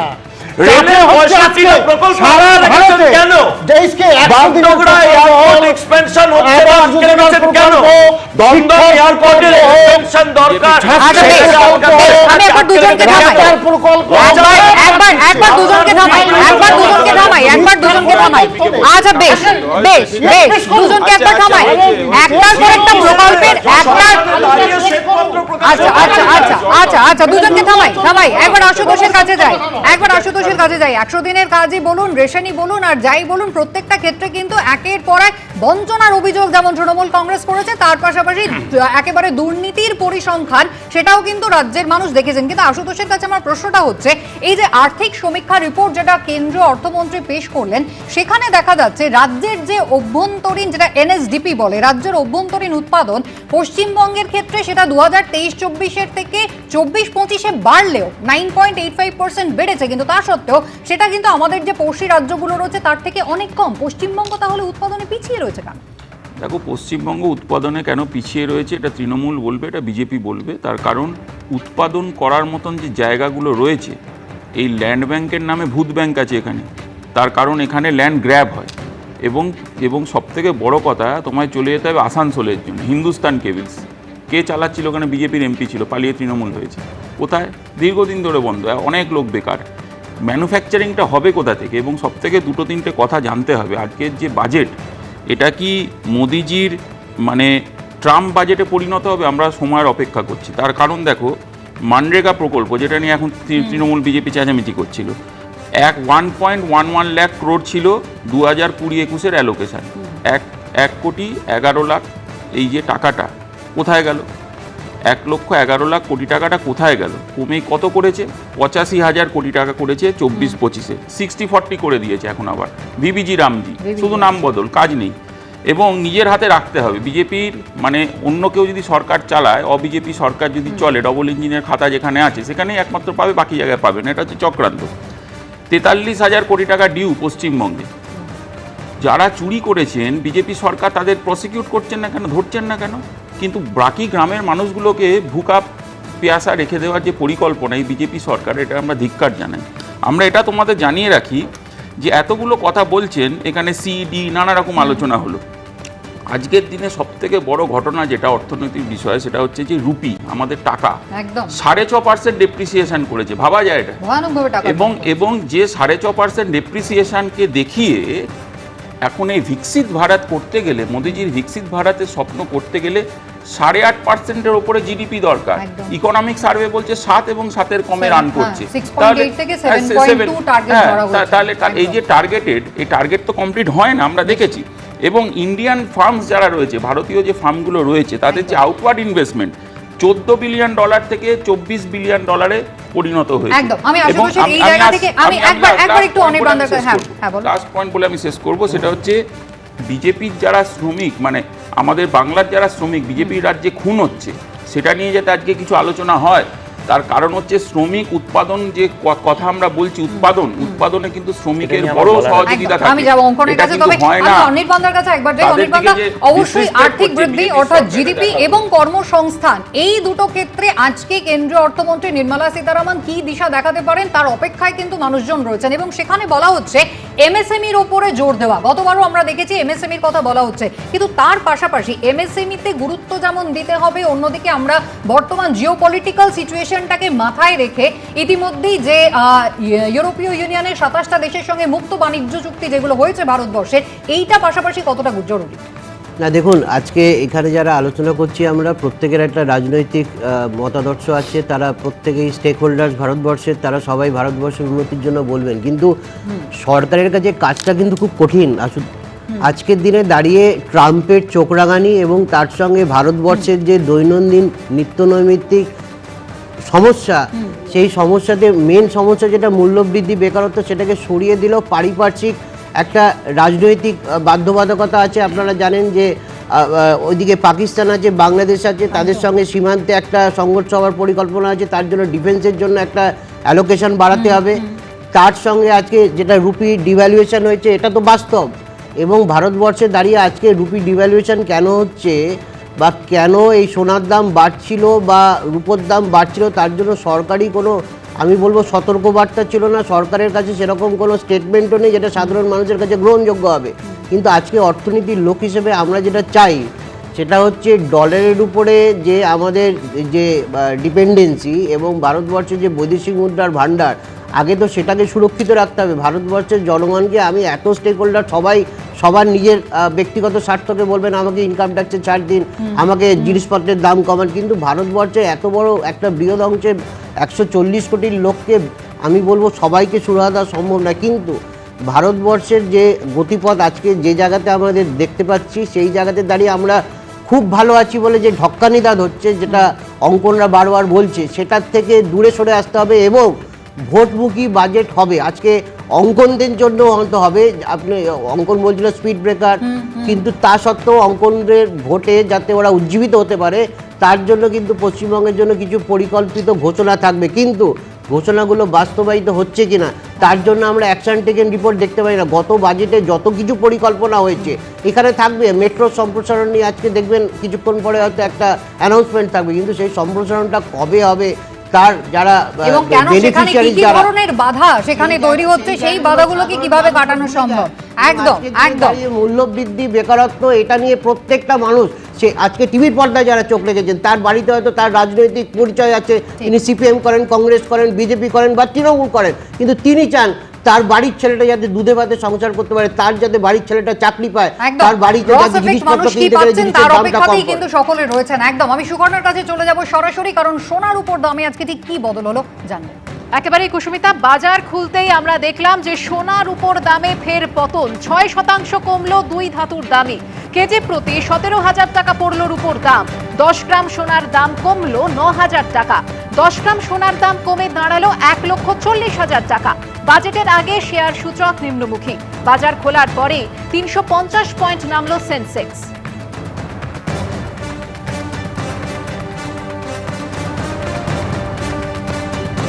আর সেই সঙ্গেই বাজেটের দিনে বাড়লো বাণিজ্যিক গ্যাসের দাম। বাণিজ্যিক গ্যাসের 19 কেজি সিলিন্ডারের দাম বাড়লো। সিলিন্ডার পিছু দাম বাড়লো 49 টাকা 50 পয়সা। 19 কেজি সিলিন্ডারের বর্ধিত দাম হলো 1844 টাকা 50 পয়সা।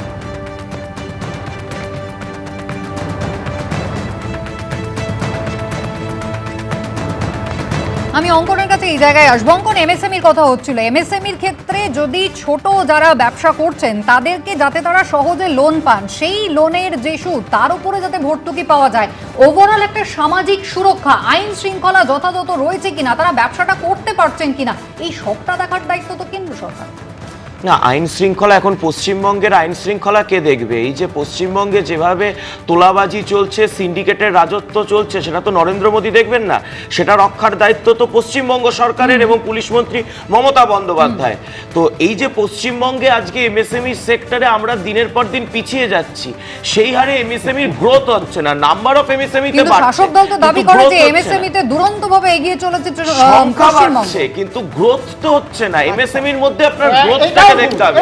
আপনাকে আচ্ছা আপনি চিৎকার করবেন, আরে চিৎকার করবেন, আরে আপনারা চিৎকার করেন, আরে আপনি জানেন, আপনি পরিসংখ্যান দিয়ে দিন। আরে ভাই আপনি জানেন, দেবনাথ তাহলে আপনি তথ্যটা দিন। না আমি কি বলছি? আরে কথা বলছি, আরে এমএসএমই আর শুধু একটু আগে বললেন যে পরিযায়ী শ্রমিকদের কথা, 2025 এ পরিযায়ী শ্রমিকের কথা। আরে দাদা আপনার সঙ্গে বলিনি, এরপর কিন্তু আপনাকে বলতে হবে। কর্ণাটকের পরিযায়ী শ্রমিক মারা গেলে কর্ণাটকের পরিযায়ী শ্রমিক মারা গেলে তার দায়িত্ব আছে। একটু আগে বললেন যে বিজেপি শাসিত রাজ্য নাকি এই মনরেগা বা জিরাইতে টাকা পায় না। তেলেঙ্গানা কত টাকা থেকে বঞ্চিত আছে দাদা? কর্ণাটক কত টাকা থেকে বঞ্চিত আছে? আপনারা হিমাচলের কি করেছেন চালাচ্ছেন না কেন? দুধে 5 টাকা করে ভ্যাট বাড়িয়েছেন কেন? পেট্রোলের দামে 3 টাকা করে ভ্যাট বাড়িয়েছেন কেন? বিজেপিকে গাল দেওয়া সহ বিজেপিকে গালাগালি দিয়ে হিমাচলের সরকার চালাতে পারছেন না। দেউলিয়া ঘোষণা হয়ে গেছে। এই প্রশ্ন এটাই থেকে যাবে যে প্রধানমন্ত্রী নরেন্দ্র মোদী তিনি কিন্তু জানিয়েছেন 2047 সালে ভারতবর্ষ কিন্তু উন্নত ভারতবর্ষ হবে, কিন্তু তার জন্য প্রয়োজনীয় যে জিডিপি, সেই জিডিপিতে কি পৌঁছতে পারবে, এগোতে পারবে ভারতবর্ষ? প্রশ্ন কিন্তু থেকেই যাচ্ছে। একটা বিরতি পর ফিরছি, সঙ্গে থাকুন।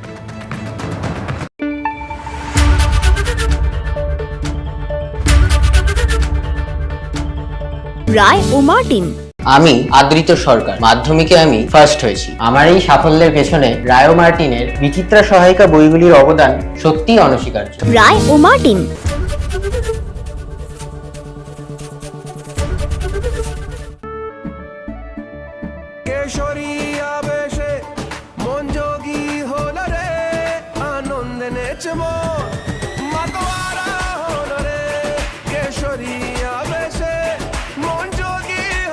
প্রতি মুহূর্তে কেসরি উৎসব উদযাপন করুন। বিমল, বলো ভাষা কেসরি। ধানের মাজরা ও লাল কৃমি পোকা সম্পূর্ণরূপে নিয়ন্ত্রণ করতে ব্যবহার করুন উইলো উড কেমিক্যালস লিমিটেডের দ্বিগুণ শক্তি সম্পন্ন দানাদার কীটনাশক Exotica. Santra talent booster class 6, 7, 8 এর সহায়িকা বই, সঙ্গে কিউ পেপার ব্যাংক ফ্রি। সাতরা পাবলিকেশন।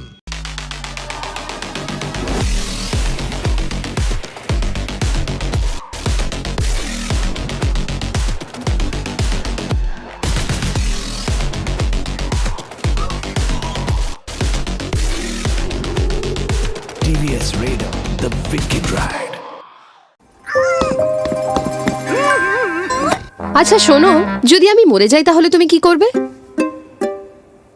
তুমি যদি মরে যাও তাহলে আমিও মরে যাব। So sweet. এত খুশি আমি কি করে সহ্য করব? বেস্ট ফার্ম গুগলি, এর টেস্টে আছে ওয়েস্ট। আবার খবরে নিবেদনে প্রান্তিক 6ষ্ঠ থেকে 10ম শ্রেণীর ছাত্রছাত্রীদের জন্য শ্রী দেবাশিস মৌলিকের সেরা সহায়িকা। এই নিয়ে টানা নভেম্বর বাজেট পেশ করতে চলেছেন কেন্দ্রীয় অর্থমন্ত্রী নির্মলা সীতারামন। স্বাধীন ভারতের ইতিহাসে এই প্রথম রবিবার বাজেট পেশ হচ্ছে।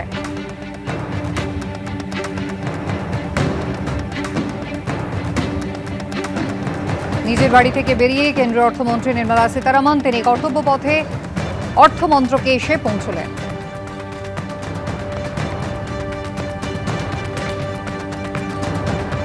সকাল 11টায় লোকসভায় বাজেট ভাষণ পড়বেন কেন্দ্রীয় অর্থমন্ত্রী। বাজেটের কারণে আজকে শেয়ার বাজারও খোলা থাকবে। এবারের বাজেটে আয়করে কি আরও ছাড় বাড়বে?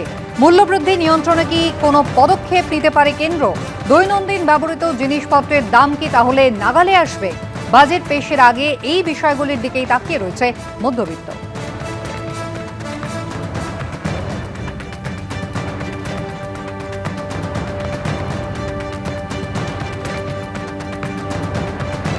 বাজেট পেশের আগে আজ কেন্দ্রীয় অর্থমন্ত্রীর ঠাসা কর্মসূচি রয়েছে। বাজেট পেশের জন্য নিজের বাসভবন থেকে তিনি রওনা দিয়ে ইতিমধ্যেই পৌঁছে গিয়েছেন অর্থমন্ত্রকে। কর্তব্য ভবনে যেখানে অর্থমন্ত্রক, সেখানে পৌঁছে গিয়েছেন কেন্দ্রীয় অর্থমন্ত্রী নির্মলা সীতারামন।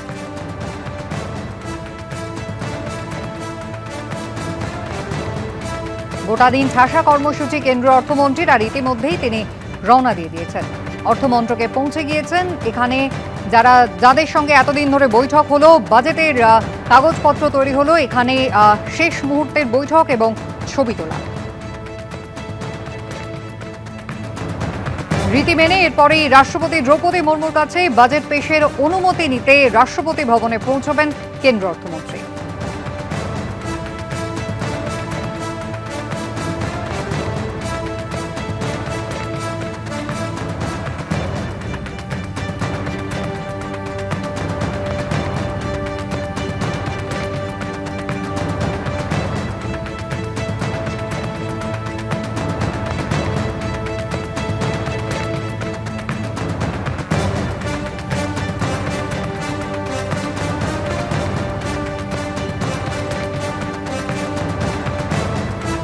সকাল 10:15টায় কেন্দ্র মন্ত্রিসভার বৈঠক রয়েছে, যেখানে বাজেট পেশের অনুমোদন নেবেন কেন্দ্র অর্থমন্ত্রী এবং তারপর বেলা 11টায় বাজেট ভাষণ পাঠ করবেন তিনি। প্রমোটারদের তাণ্ডব, উত্তপ্ত লিলুয়া স্টেশন রোড, ব্যবসায়ীদের মারধরের অভিযোগ প্রমোটার আশ্রিত দুষ্কৃতীদের বিরুদ্ধে। সিসিটিভি ফুটেজ আপনারা দেখতে পাচ্ছেন, যেখানে উত্তপ্ত হয়ে উঠেছে পরিস্থিতি, মারপিট চলছে প্রকাশ্য রাস্তায়, এভাবেই মারপিট।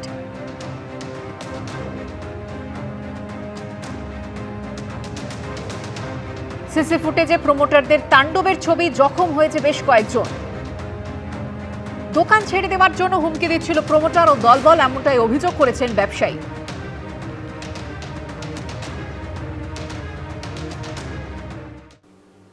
সোনামুখীতে বিজেপি বিধায়কের ওপর হামলার প্রতিবাদে থানা ঘেরাও বিজেপি, জোর করে থানায় ঢোকার চেষ্টা বিজেপি কর্মীদের, পুলিশের সাথে ধাক্কাধাক্কিতে তুমুল উত্তেজনা।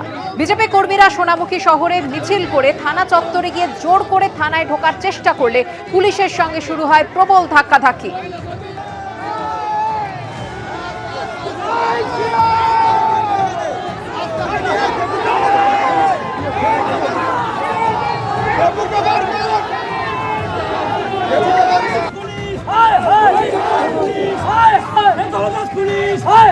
গত 26শে জানুয়ারি বাঁকুড়ার সোনামুখী ব্লকের মহেশপুর গ্রামে আক্রান্ত হন স্থানীয় বিজেপি বিধায়ক দিবাকর ঘরামি। আর সেই ঘটনার প্রতিবাদেই থানা ঘেরাও বিজেপির, জোর করে থানায় ঢোকার চেষ্টা বিজেপি কর্মীদের।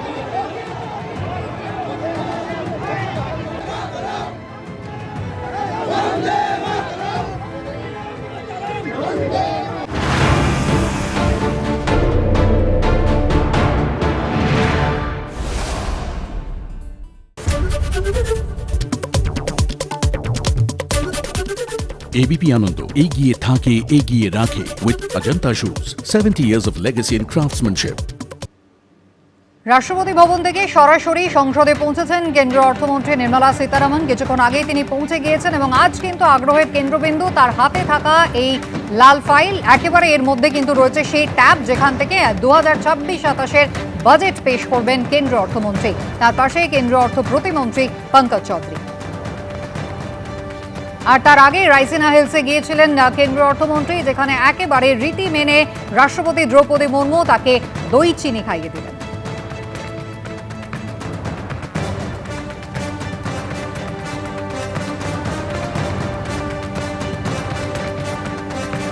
আর মাত্র কিছুক্ষণের অপেক্ষা, বেলা 11টায় প্রতিবারের মতো এবারও বাজেট পেশ করতে চলেছেন কেন্দ্র অর্থমন্ত্রী নির্মলা সীতারামন। কি রয়েছে সেই বাজেটে, দেশের মানুষ তা জানারই অপেক্ষায়।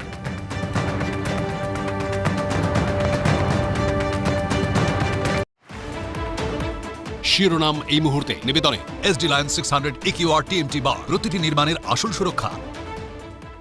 বাজেটের দিনই বাড়ল বাণিজ্যিক গ্যাসের দাম। 19 কেজির সিলিন্ডার পিছু দাম বাড়ল 49 টাকা 50 পয়সা, নতুন বর্ধিত দাম হল 1844 টাকা 50 পয়সা। ইরানের 2 শহরে ভয়াবহ বিস্ফোরণ, কাঁপল বন্দর আব্বাস ও আহবাস শহর, মৃত অন্তত 5, আহত অনেকে। 2 শহরে জিপিএস সিস্টেম নিষ্ক্রিয়, গ্যাস লিক থেকে বিস্ফোরণ অনুমান দমকলের। শিরোনাম এই মুহূর্তে, নিবেদনে SD Lion 600 EQR TMT বার, প্রতিটি নির্মাণের আসল সুরক্ষা। সহযোগী নিবেদক Serum Group. Achieve an international award in London. Be with Serum. Venus Tools, quality যার উপর দেশ করে ভরসা। Venus Tools, Krishnachandra Dutta Cookme private লিমিটেডের ডাটা গুঁড়ো মশলা।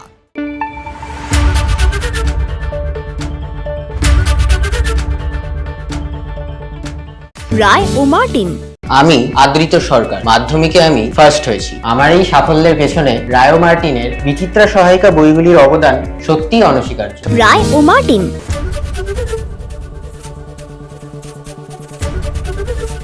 সাঁতরা ট্যালেন্ট বুস্টার ক্লাস 9 ও 10 এর সহায়িকা বই সঙ্গে Q paper bank free. Santra publication. আমার বন্ধু, আমার প্রাণ, ওর সাথে আমি সবকিছুই শেয়ার করি যাতে ওর কনফিডেন্স বাড়ে। যেমন বোরোলিন, যা রুক্ষ ত্বককে করে হাসি খুশি ত্বক রাতারাতি।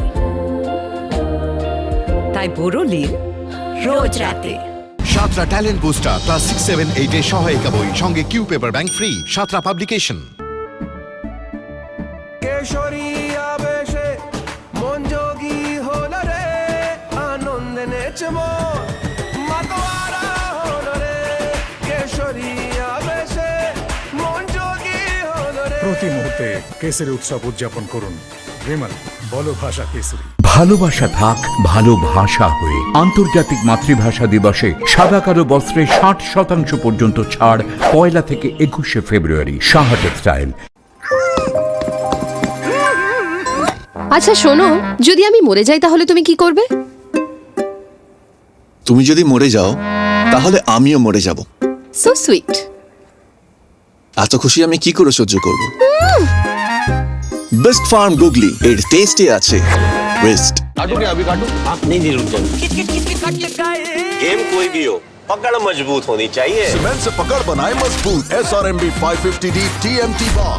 আবার খবরে নিবেদনে প্রান্তিক ষষ্ঠ থেকে দশম শ্রেণীর ছাত্রছাত্রীদের জন্য শ্রী দেবাশিস মৌলিকের সেরা সহায়িকা।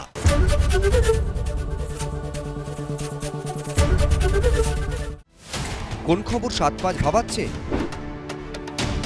কোন খবর ছক ভাঙছে? কোন খবর স্পটলাইটে?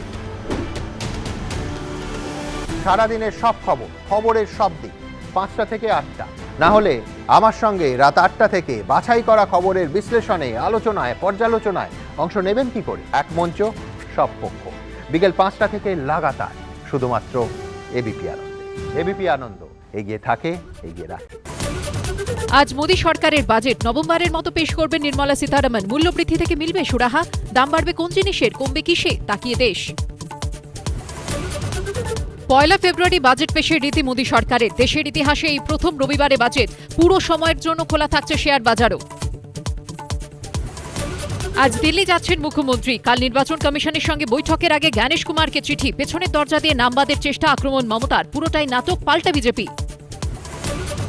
সলমান খান, দিশা পাটানির পর এবার রোহিত শেট্টির জুহুর বাড়ির সামনে শুট আউট। চলল 4 রাউন্ড গুলি। সিসি ফুটেজ খতিয়ে দেখে দুষ্কৃতীদের খোঁজে তল্লাশি পুলিশের। পাকিস্তানে ফের বালুচ হামলা। কোয়েটা সহ 10টি শহরে সেনা ঘাঁটিতে হামলা। নিহত অন্তত 84 পাক সেনা। দাবি বালুচ লিবারেশন আর্মির। 67 বিএলএ সদস্য নিহত। পাল্টা দাবি পাক সরকারের। এই নিয়ে টানা নভেম্বর বাজেট পেশ করতে চলেছেন কেন্দ্রীয় অর্থমন্ত্রী নির্মলা সীতারামন। স্বাধীন ভারতের ইতিহাসে এই প্রথম রবিবার বাজেট পেশ হচ্ছে।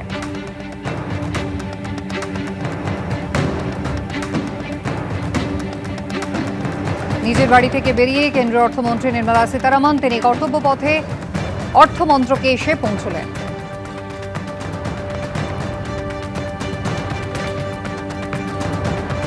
সকাল 11টায় লোকসভায় বাজেট ভাষণ পড়বেন কেন্দ্রীয় অর্থমন্ত্রী। বাজেটের কারণে আজকে শেয়ার বাজারও খোলা থাকবে। এবারের বাজেটে আয়করে কি আরও ছাড় বাড়বে? মূল্যবৃদ্ধি নিয়ন্ত্রণে কি কোনো পদক্ষেপ নিতে পারে কেন্দ্র? দৈনন্দিন ব্যবহৃত জিনিসপত্রের দাম কি তাহলে নাগালে আসবে? বাজেট পেশের আগে এই বিষয়গুলির দিকেই তাকিয়ে রয়েছে মধ্যবিত্ত।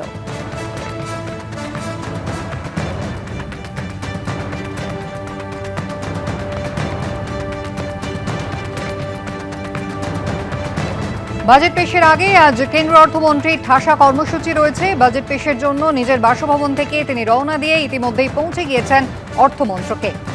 কর্তব্য ভবনে যেখানে অর্থমন্ত্রক, সেখানে পৌঁছে গিয়েছেন কেন্দ্রীয় অর্থমন্ত্রী নির্মলা সীতারামন।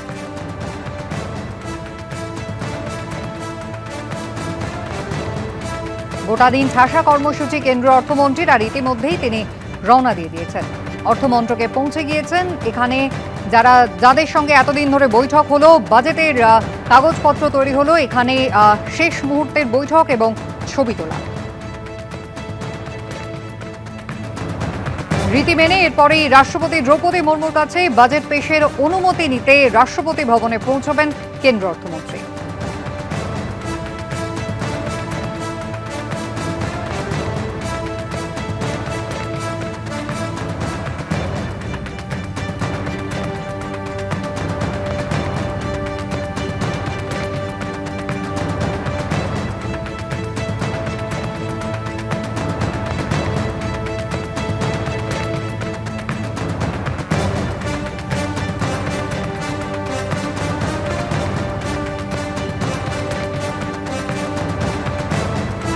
সকাল 10:15টায় কেন্দ্র মন্ত্রিসভার বৈঠক রয়েছে, যেখানে বাজেট পেশের অনুমোদন নেবেন কেন্দ্র অর্থমন্ত্রী এবং তারপর বেলা 11টায় বাজেট ভাষণ পাঠ করবেন তিনি।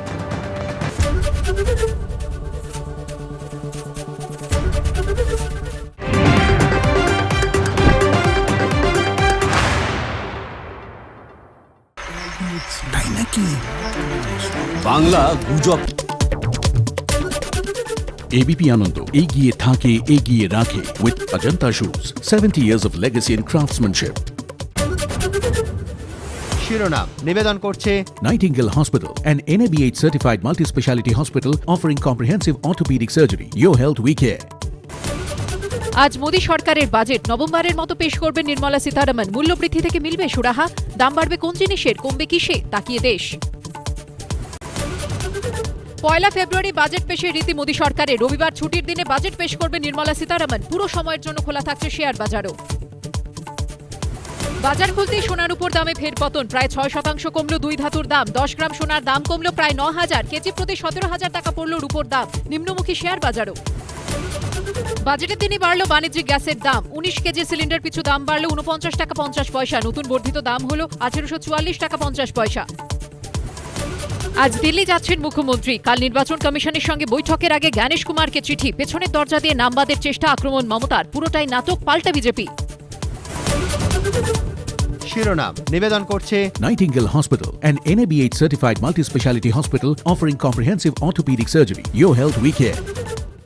সহযোগী নিবেদক গো এভরিওয়্যার, বিদেশ ভ্রমণের শ্রেষ্ঠ প্রতিষ্ঠান। সামারের বুকিং শুরু হয়েছে। বিশ্ব ক্যান্সার দিবসে সাইকেল অভিযানে সচেতনতার বার্তা। NCRI hospital new Garia Kolkata. Duff and ডাটের গ্রামার কোশ্চেন বাঞ্চ ও প্রশ্ন সঙ্গে right track. Duff and Dutt. স্বপ্ন পূরণের সাথে আদি মোহিনীমোহন কাঞ্জিলাল এখন আরো কাছে আপনার শহরে।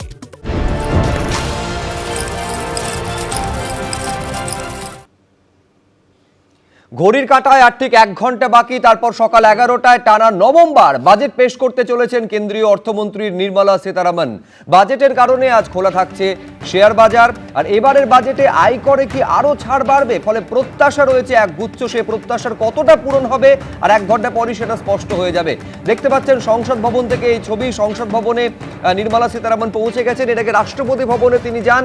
এরপর যে ক্যাবিনেট মিটিং হবে, আপনারা জানেন যে প্রধানমন্ত্রীর উপস্থিতিতে ক্যাবিনেট মিটিং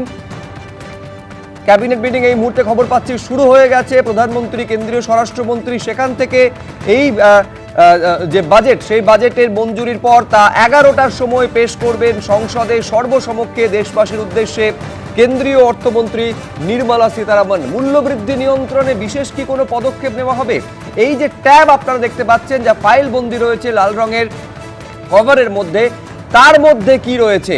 একেবারে বিকশিত ভারতের লক্ষ্যে কি কি রয়েছে, কর্মসংস্থান বৃদ্ধির জন্য, আর্থিক কৃষক থেকে শুরু করে শ্রমিকের সুবিধে বাড়বে, এরকম কোন ওষুধ রয়েছে এই ট্যাবের মধ্যে। এবং বিশেষ করে ভোটমুখী বাংলার জন্য, পশ্চিমবঙ্গের জন্য বিশেষ কিছু ঘোষণা করতে চলেছেন কেন্দ্রীয় অর্থমন্ত্রী।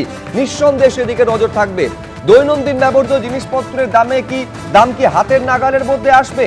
এরকম হাজারো প্রশ্নের উত্তর লুকিয়ে রয়েছে এই ট্যাবের মধ্যে। 1 ঘন্টা পর নির্ধারিত সময় রয়েছে সকাল 11টা, যখন সংসদের অধিবেশন বসবে এবং সেই অধিবেশনে দেশবাসীর উদ্দেশ্যে বাজেট পেশ করবেন কেন্দ্রীয় অর্থমন্ত্রী নির্মলা সীতারামন।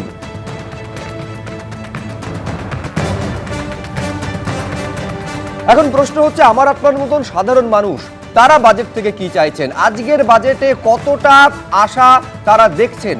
একেবারে সরাসরি আমার সহকর্মী সুপর্ণা আপনাদের জন্য তুলে ধরবে। একেবারে শুভ্রজিৎ, এই বাজেটকে ঘিরেই কিন্তু হাজারো প্রত্যাশা রয়েছে সাধারণ মানুষের মনে। কোন ক্ষেত্রে কি থাকছে তা জানতেই আম জনতার নজর রয়েছে এই বাজেটের দিকেই। কি বলছেন সাধারণ মানুষ জানতে সরাসরি চলে যাব। আমাদের প্রতিনিধি পার্থপ্রতিম ঘোষ রয়েছেন আমাদের সঙ্গে। আর 1 ঘন্টার অপেক্ষা পার্থপ্রতিম, কেন্দ্রীয় অর্থমন্ত্রীর মুখে কি শুনতে চাইছেন সাধারণ মানুষ? দেখো, একেবারে সাধারণ মানুষ কি শুনতে চাইছে সেটা একেবারে সাধারণ মানুষের কাছেই আমরা জানতে চাইবো, কারণ প্রত্যেক বছর বাজেট মানে একটা নতুন করে চাহিদা মানুষের মধ্যে থাকে, এবং তার মধ্যে যদি দিনটা রবিবার হয়, স্বাধীন ভারতে প্রথমবার আজকে রবিবার দিন বাজেট পেশ হচ্ছে। সেই জায়গায় একদম আলোচনার যে টেবিলে বসে আছেন শুধুই বাজেট নিয়ে আলোচনা। তো দেখুন, বাজেটটা জানেন তো, বাজেটটা হয়ে গেছে আমাদের দুর্গাপুজোর মতন। প্রতি বছরে কিছু এক্সপেকটেশন করা হয়, আবার যখন ওরা বাজেট অ্যানাউন্স করবে তবে কি হলো, ফাইন্যান্সিয়াল বাজেট যখন প্লেস করবে তখন তো আবার পার্লামেন্টে গিয়ে ওদের র্যাটিফাই করতে হবে, তো আলটিমেটলি কিছু হয় না। কিন্তু আমি যেহেতু স্টক মার্কেট করি, আমি একজন চাষি, প্রফেশনাল চাষি, আমার এগ্রিকালচার ভালো লাগে, কেন লোকেরা ইঞ্জিনিয়ার ডাকতে হয়, আমি প্রফেশনাল চাষি। হ্যাঁ, তো আমাদের মধ্যে যেটা দেখা গেছে যে আমাদের এগ্রিকালচারে টেকনোলজিটা ভেরি ইম্পর্টেন্ট হতে হবে, কেন ফুড সিকিউরিটি ভারতবর্ষে কিন্তু একসময় প্রবলেম হবে, বিকজ 140 কোটি দেশ, সবাই যদি ইন্ডাস্ট্রিতে চলে যায় তো ফুড সিকিউরিটি একটা প্রবলেম হয়ে যাবে। ইম্পোর্টটা সাংঘাতিক হয়ে যাবে বিকজ অফ এডিবল অয়েল ইম্পোর্টটা, ওটাই কিন্তু ইনফ্লেশনের মেন ইস্যু হয়ে যাবে।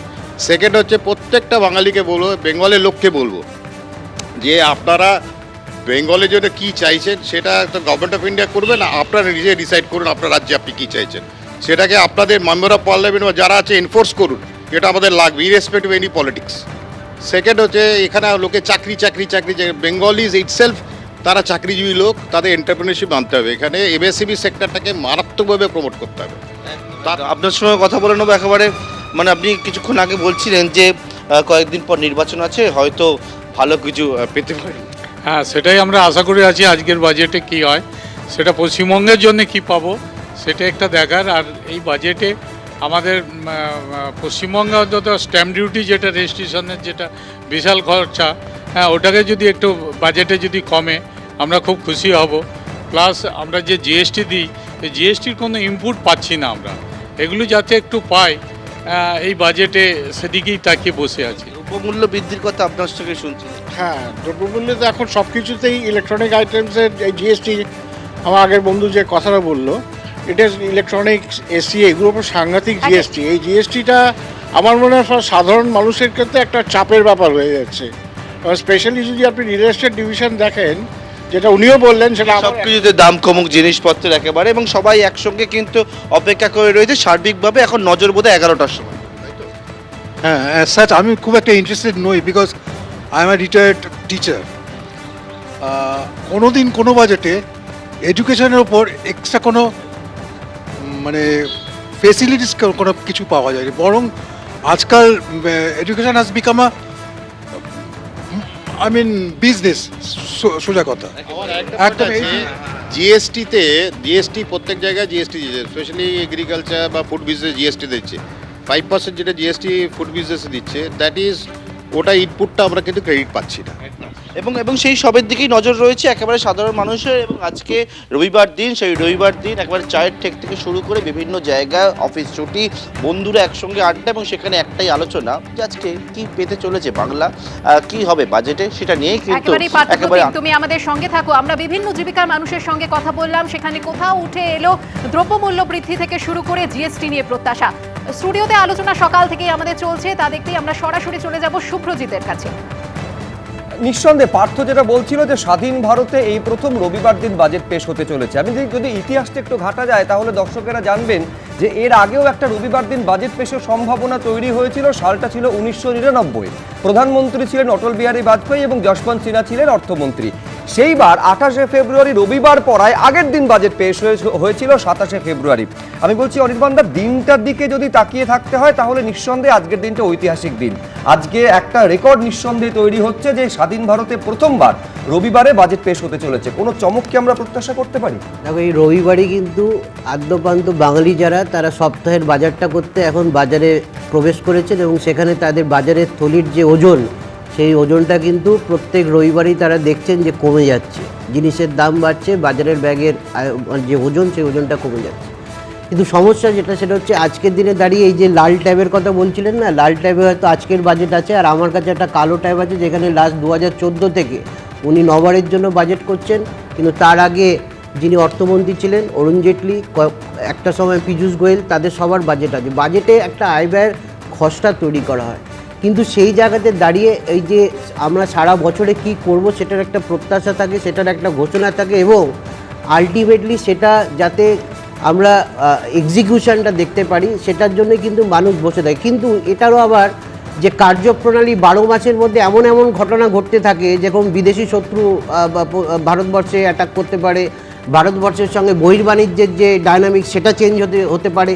তো সরকারের কাছে এই প্রত্যেকটা জিনিস চ্যালেঞ্জ। আমরা যারা স্টেক হোল্ডার যাদের কথা দেখাচ্ছিলেন প্রত্যেকে তার নিজের ভেস্টেড ইন্টারেস্টের কথা বলছিলেন। সরকারের কাজ হচ্ছে যে প্রত্যেকটা মানুষকে সুরাহা দেওয়া, কিন্তু তার জন্য বেসিক কয়েকটা জায়গা, সেই জায়গাগুলোতে কনসেন্ট্রেট করা। একটা হচ্ছে ভারতবর্ষের বাজারের ডিমান্ডটাকে স্টিমুলেট করবার জন্য সরকার ক্রমাগত চেষ্টা করছে, সরকারের চেষ্টার অভাব নেই। দেখুন আমরা যতবারই বলি যে তাদের একটা রাজনৈতিক অভিসন্ধি থাকবে, পশ্চিমবঙ্গে ভোট আছে, অন্যান্য আরও 4টে রাজ্যে ভোট আছে, ভোটের জন্য কিছু ঘোষণা থাকবে, সেটা একটা রাজনৈতিক বাধ্যবাধকতা আছে, কিন্তু দেশটাকে চালাচ্ছেন কিন্তু এরা। আমাদের ভারতবর্ষের প্রধানমন্ত্রী, ভারতবর্ষের অর্থমন্ত্রী, তিনি আমার রাজনৈতিক সত্তার সঙ্গে তার রাজনৈতিক সত্তার নাও মিলতে পারে, প্রত্যেকটা মানুষের সোশ্যাল সিকিউরিটি দেওয়ার জন্য কিন্তু তিনি আজকে বাজেটটা করতে যাচ্ছেন। সেখানে প্রত্যেক মানুষ চাইবে তার সামাজিক প্রকল্পে টাকাটা বাড়ানোর জন্য, কিন্তু কতটা সামাজিক প্রকল্প হবে, কতটা ওই দান খয়রাতি হবে, আর কতটা সত্যি সত্যি আমরা দেখবো নতুন নতুন রাস্তাঘাট হচ্ছে, নতুন নতুন সেতু হচ্ছে, ব্রিজ হচ্ছে, সেইগুলোর দিকে নজর থাকতে হবে। দেখুন রেল বাজেট এখন আলাদা করে আর হয় না, কিন্তু রেল সুরক্ষা, যাত্রী স্বাচ্ছন্দ্য, তার জন্য সরকারের কি প্রচেষ্টা সেটা মানুষ জানতে চায়। সবাই বলছেন যে সরকারের তরফে চেষ্টার কোনো অভাব নেই, সদিচ্ছার কোনো অভাব নেই, কিন্তু বিরোধীরাও কি তাই মনে করছেন?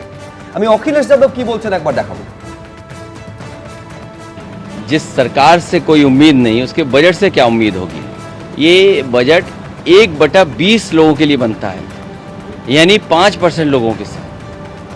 और आज सरकार को ये भी सोचना चाहिए पीछे मुड़ करके कि जो जो वादे उन्होंने किए थे अपने घोषणा पत्र में, क्या उन पे खरे उतरे हैं?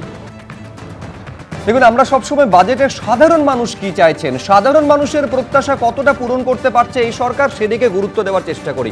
আমি আরেকবার আমার সহকর্মী সুকর্ণের কাছে সেই কারণেই ফিরে যাব। একেবারে শুভ্রজিৎ, একদিকে যেমন আয়করের ছাড় রয়েছে, মূল্যবৃদ্ধি নিয়ন্ত্রণ এবং দৈনন্দিন ব্যবহৃত জিনিসপত্রের দাম, এই বিষয়গুলো কিন্তু মধ্যবিত্তের চোখে সবসময় থাকে বাজেট পেশের আগে। আরও একবার চলে যাব আমাদের প্রতিনিধি অরিত্রিক ভট্টাচার্যের কাছে। অরিত্রিক, একদিকে অন্যান্য প্রত্যাশার কথা তো শুনবই, সেই সঙ্গে মানুষজন এই ভোটমুখী পশ্চিমবঙ্গের জন্য এই বাজেট থেকে কি প্রত্যাশা করছে?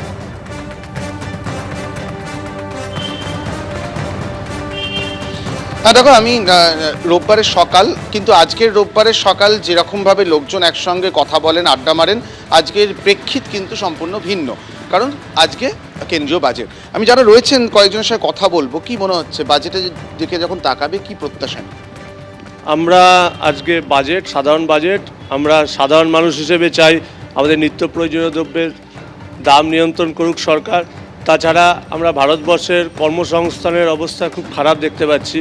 আমি নিজে স্টার্ট আপ বিজনেস করতে যাচ্ছি বন্ধুদের নিয়ে, সেই জন্য আমাদের যাতে সরকার একটু হেল্প করে, আমাদের দিকে তাকায়, তাহলে আমরা বিজনেস করতে পারবো। কারণ চাকরি বাকরির আশা তো ছেড়েই দিয়েছি প্রায়। আর গ্যাসের দাম একটু কমলে ভালো হয়, পেট্রোলের দাম কমলে ভালো হয়, এই সাধারণ মানুষ এই। একটু আপনার সঙ্গে কথা বলবো, চাকরিজীবী পেশায় মাস্টারমশাই এই জিনিসপত্র নিয়ে ফিরছেন, সব মিলিয়ে আমাদের নিত্য নৈমিত্তিক জীবনের তো একটা বড় অংশ বাজেট দিয়ে নিয়ন্ত্রিত হয়। কি চাইছেন এবার? আমরা প্রতিবারই বাজেটে যাতে আমাদের প্রাত্যহিক জীবন একটু স্বাচ্ছন্দ্য বোধ করি, সেটা আমরা আশা করে থাকি। কিন্তু গত 1 বছরে আমাদের জিনিসপত্রের যা দাম বেড়েছে, এই আমি আজকে বাজার করে ফিরছি, তো সেক্ষেত্রে আমাদের তো নাভিশ্বাস উঠছে। আর শিক্ষাক্ষেত্রে আমি একটা জবের সঙ্গে যুক্ত আছি, তো সেখানে আমরা দেখছি যে প্রিন্টিংয়ের খরচ এবং কাগজপত্রের যা দাম বেড়েছে, সেক্ষেত্রে বইপত্র কিনতে ছাত্রছাত্রীদের প্রচণ্ড অসুবিধার সৃষ্টি হচ্ছে। এবং এইভাবে সামগ্রিকভাবে দেখলে দেখা যায় যে 1 বছর ধরে প্রচুর পরিমাণে সমস্ত কিছুর দাম বেড়েছে, যেটা বাজেটে একটু লক্ষ্য রাখলে আমাদের খুব সুবিধা হয় সকলের। একটু আপনার সঙ্গে কথা বলবো বিশেষ করে, কারণ আপনি বলছেন আপনি অলংকার ব্যবসার সঙ্গে যুক্ত। এই যে সোনা রূপো একটা স্কাই রকেটিং হয়েছে, এই সংক্রান্ত কিছু কি মনে হয় যে বাজেট সুরাহা দিতে পারে? দেখুন, আমার যা মনে হয় সেটা হচ্ছে যে সোনার দাম যেভাবে আকাশ ছোঁয়া হয়েছে, তাতে যে মধ্যবিত্ত পরিবারের মানে যে কোনো মানে উৎসব বলুন বা বিয়ের অনুষ্ঠানে বলুন, সোনা একটা অপরিহার্য। তা সোনার দাম যেভাবে আকাশ ছোঁয়া হয়েছে, তা আমি কেন্দ্রীয় সরকারের কাছে আবেদন করব আমাদের স্বর্ণশিল্পী যেসব ভাইরা তাদের তরফ থেকে সোনার দামটা একটা নিয়ন্ত্রণে আসুক, এবং যারা সোনার কাজের সাথে যুক্ত তাদের একটা ব্যবস্থা করা হোক, কারণ তাদের কোনো কাজ পাচ্ছে না তারা। সোনার দাম এভাবে আপনার মনে হচ্ছে তারা অন্য কাজে চলে যেতে পারে? চলে যাচ্ছে তারা, সুতরাং স্বর্ণশিল্পীদের অবস্থা খুবই খারাপ হয়ে গেছে এই সোনার দাম বাড়াতে। তা সরকারের কাছে আবেদন যে সোনার দামটা একটা নিয়ন্ত্রণে আনুক, এবং সোনা কিনতে যেন তারা লোনের ব্যবস্থা করে দেয়, এই যেন মানে সুব্যবস্থা যেন চালু হয়। একটু আপনার সঙ্গে কথা বলবো, বিশেষ করে যদিও কেন্দ্রীয় বাজেট, কিন্তু আমরা জানি এ রাজ্যে ভোট আছে সামনে। কি মনে হয় এবারে বাজেটে কি পশ্চিমবঙ্গের জন্য বিশেষ কিছু দেখা যাওয়ার একটা সম্ভাবনা থাকে? এই বাজেটটা মোটামুটি lower class family, middle class ফ্যামিলিদের জন্য মনে হয় না কিছু ভালো একটা কিছু হবে। সব কিছু বড় বড় ব্যবসায়ীদের জন্য, আদানি আম্বানির জন্য, এদের জন্যই বেশি বেনিফিট সব। কত কিছু আগের কিছু বছর দিয়েও কিছু ভালো কোনো আশা হয়নি কিছু। গ্যাসের দাম প্রায় বেড়ে গেছে, কমছে, আবার যা কমছে তার থেকে ডবল বেড়ে যাচ্ছে, পেট্রোলের দাম বেড়ে যাচ্ছে। তো সাধারণ মানুষের জন্য কিছুটা আমার মনে হয় না কিছু বেনিফিট হবে। আর পশ্চিমবাংলার জন্য কী হবে আমি জানি না, মনে হয় না কিছু ভালো কিছু হবে। বুঝতেই পারছো, চাহিদা অনেক, প্রত্যাশার জায়গাটা অনেক। কেউ কেউ মনে করছেন পূরণ হওয়ার সম্ভাবনা রয়েছেন, কেউ খুব একটা আশা দেখছেন না, কিন্তু সবটাই কিন্তু এই মুহূর্তে নির্মলা সীতারামনের হাতে যে ট্যাব আমরা দেখেছি সেখানেই লুকিয়ে আছে, এবং সেই প্রশ্নেরই উত্তর খুঁজছেন সাধারণ মানুষ। একেবারে অরিত্রিক, আপাতত তোমাকে ধন্যবাদ। এবার সরকারের তরফে কি বলা হচ্ছে, আমি আমার অতিথিদের কাছে আসার আগে দেখবো একবার কিরণ রিজিজু তিনি কি বলছেন। एक ऐतिहासिक बजट होगा और विकसित भारत का एक रिफॉर्म एक्सप्रेस, प्राइम मिनिस्टर का रिफॉर्म एक्सप्रेस बहुत तेजी से आगे बढ़ेगा। और भारत का बजट को आज के दिन में विश्व देखता है, पूरा देखता है कि भारत का बजट में क्या होगा। तो सब हम लोग अच्छा से उम्मीद के साथ आज बजट सुनेंगे। আমি অঙ্কনের কাছে আসবো। নিঃসন্দেহে সাধারণ মানুষের কি প্রত্যাশা রয়েছে, সেই প্রত্যাশার কতটা প্রাপ্তিতে পরিণত হবে সেটা তো আর মোটামুটি বা পৌনে 1 ঘন্টা পর থেকে সেটা ধীরে ধীরে স্পষ্ট হতে থাকবে। কিন্তু আমি একটা বিষয় নিশ্চিত যে অঙ্কন আমার মতো এটাতেও একমত হবে যে সোনার দামে একটা স্বস্তি কিন্তু সাধারণ মানুষ প্রত্যাশা করছেন। অমিত শাহ প্রায়ই আসছেন এবং এসে সোনার বাংলা তৈরি করার কথা বলছেন, অত্যন্ত ভালো কথা, কিন্তু আমি বলছি সোনার দামে স্বস্তি আম বাঙালির মতো তুমিও নিশ্চয়ই এটা চাও অঙ্কন। যে কোনো আর্থিক চ্যালেঞ্জ আমরা দেখেছি নরেন্দ্র মোদীর সরকারের আমলে ভারতবর্ষ সেই চ্যালেঞ্জটার সম্মুখীন হয়েছে, এবং সেই চ্যালেঞ্জটাকে সফলভাবে উত্তীর্ণ হয়েছে। আমরা কোভিডের মতো মহামারীকে টপকেছি।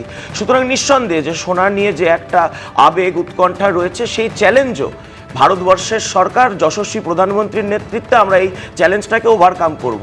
দেখুন, ভারতবর্ষের সরকার এই মুহূর্তে যেভাবে চলছে, একদিকে যেমন পরিকাঠামোতে ঐতিহাসিক উন্নয়ন হচ্ছে, 11 লক্ষ কোটি টাকা পরিকাঠামো খাতে উন্নয়নের জন্য ব্যবহৃত হচ্ছে, আবার অন্যদিকে 80 কোটি ভারতবাসীকে প্রতি মাসে বিনামূল্যে রেশনের ব্যবস্থা করা হচ্ছে। আজকে লেখাপড়ার জিনিস থেকে জিএসটি শূন্য করে তুলে দিয়ে আজকে সরকার কিন্তু শিক্ষাক্ষেত্রকে একটা সুন্দর জায়গায় নিয়ে আসার চেষ্টা করছে। ঠিক একইভাবে 1 লক্ষ কোটি টাকার স্বাস্থ্য বাজেট, যেটাকে IMF ঐতিহাসিক বলছে, অর্থাৎ সব দিকটাকে কিন্তু আজকে ব্যালেন্স করে ভারত সরকার চলছে। বিভিন্ন প্রত্যাশা, গত বছর আয়কর ছাড় নিয়ে প্রত্যাশা ছিল, সেই আয়কর ছাড়ের প্রত্যাশা ভারত সরকার পূরণ করেছে। সমস্ত প্রত্যাশাকে পূরণ করার দায়িত্ব ভারত সরকারের। বিরোধীরা সমালোচনা করবে, গতবার আয়কর ছাড় দেওয়া হয়েছিল তাতেও সমালোচনা হয়েছিল, না না না না ঠিক হলো না। কিছু যখন কৃষকদেরকে কিষাণ সম্মান নিধি 6,000 করে দেওয়া হচ্ছিল, না না না না ঠিক হলো না। বিরোধীরা সমালোচনা করবে, ওদের কাজ সমালোচনা করা। ভারতীয় জনতা পার্টির নেতৃত্বাধীন সরকার কাজে বিশ্বাসী, তারা কাজ করবে। বেশ, আমি দেবনারায়ণ সরকারের কাছে আসবো। দেখুন, একটা দুর্ভাগ্যের দিকটা তো অবশ্যই রয়েছে, সেটা হচ্ছে অর্থনীতির চাকাটা সবসময় থাকে রাজনীতি, মানে অর্থনীতি সবসময় অর্থনীতির পাটিগণিতে পরিচালিত হয় না, একটা বড় অংশের ভূমিকা থাকে রাজনীতির। এবার যে সম্ভাবনা এবং বাস্তবায়নের দিকে রাজনীতিবিদ অঙ্কন দত্ত এগিয়ে নিয়ে যাওয়ার চেষ্টা করছেন, এখন অর্থনীতিবিদ দেবনারায়ণ সরকার তার সঙ্গে কতটা সহমত? না, আমি তোমাকে একটা কথা বলি। প্রথমে আমি শুরু করেছিলাম macro economic policy can never be divide of politics. রাজনীতি থেকে এই অর্থনীতি দূরীভূত হতে পারে না, ম্যাক্রো ইকোনমিক পলিসি তাই আজকেও যা হচ্ছে ভারতবর্ষে তো না নিশ্চয়ই প্রত্যেকে করে, এই কথা প্রত্যেকে করে, কিন্তু আমার বক্তব্যটা কেন না না তুমি একটা কথা বললে, এই যে কথাটা বললো আগে কদিন আগে 70,000 টাকা ছিল সোনার দাম পার কি মানে 10 গ্রামের কথা 10 গ্রামের, এখন মাছের দাম মানে 1,40,000 এই এক্ষুনি যে নেমে গেল 1,45,000 মাছের দাম নিয়ে ডবল, মানে এক বছরে তো ডবল হয়ে গেছে না, তাহলে সবজির দাম নিয়ন্ত্রণ করতে পারছেন না কেন? কমিয়ে দেবেন না, কথা বলো না, তোমার সামনে বলিনি, তোমার সামনে বলিনি, বলেছেন এর আগে তখন একটু আগে কথা বলতে লেট করি না, কথা বলুন, আচ্ছা বলুন না, যে কারণে বলুন, আসলে শেষ করব। আচ্ছা 2 নম্বর একটা কথা অনির্বাণ বলছিল যে একটা যে আজকে এই বাজেটটাকে জিডিপি যেটা বাড়া সেটা হচ্ছে ডিমান্ড ড্রাইভের, কিন্তু আমি যে ইকোনমিক সার্ভেতে দেখছিলাম না না না প্রাইভেট ফাইনাল কনজামশন এক্সপেন্ডিচার ব্যক্তিগত চূড়ান্ত ভোগ ব্যয়ের অনুপাত গত বছরের থেকে এবছর কমে গেছে। এর ফলে কি হচ্ছে, মানে ভোগ ব্যয় গত বছরের থেকে কমে গেছে, এর ফলে দুটি সমস্যা হচ্ছে, জিডিপি বাড়ছে কিনা এটা সন্দেহের ব্যাপার,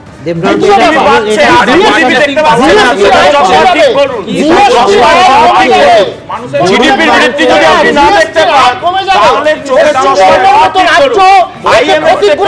দেখতে পাচ্ছেন না, গোটা দেশ দেখতে পাচ্ছে, আপনি দেখতে পাচ্ছেন না, আর প্রাইভেট চশমাটা কর্পোরেটরা ইনভেস্ট করছে না, কে বলেছে বাংলায় কোনো কর্পোরেট ইনভেস্ট করছে না, বাংলায় কোনো কর্পোরেট ইনভেস্ট করছে না, 7,000 কোম্পানি বাংলা ছেড়ে কোম্পানি গুটি অন্য রাজ্যে চলে যাচ্ছে না, ম্যাক্সিমাম ইনভেস্টমেন্ট করছে 3.4%, তাহলে দুজনকে কথা বলা দ্রুত আশুতোষ চট্টোপাধ্যায়।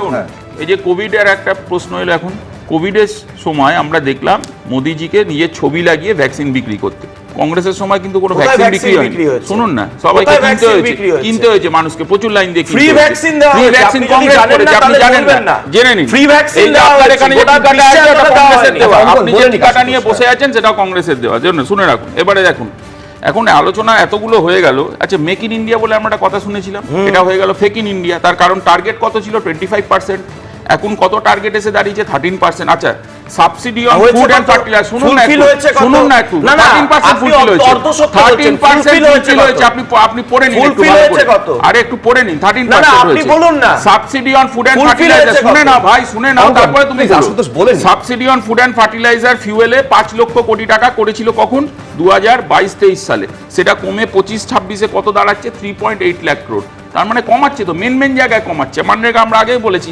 এফডিআই এতক্ষণ ধরে হয়েই হচ্ছিল, এফডিআই নেগেটিভ যাচ্ছে লাস্ট 4 মাসে এফডিআই নেগেটিভ কত 8.8% থেকে 2.3% ছিল, 2.3% এসে নেমেছে ভাই, এগুলোকে মানো, না মানলে কি করে হবে? আমি তো বলছি ইকোনমিক সার্ভেটা দেখবে না, ইকোনমিক সার্ভেটা পড়া দেখবে না, তাহলেই হবে। আচ্ছা শোনো, এবার শুনে নাও, মনমোহন সিং এর আমলে শুনে নাও রে ভাই, শুনে নাও, আরে ভাই শোনো, এটা একটু জবাব দিন বিজেপির ভাই, শোনো,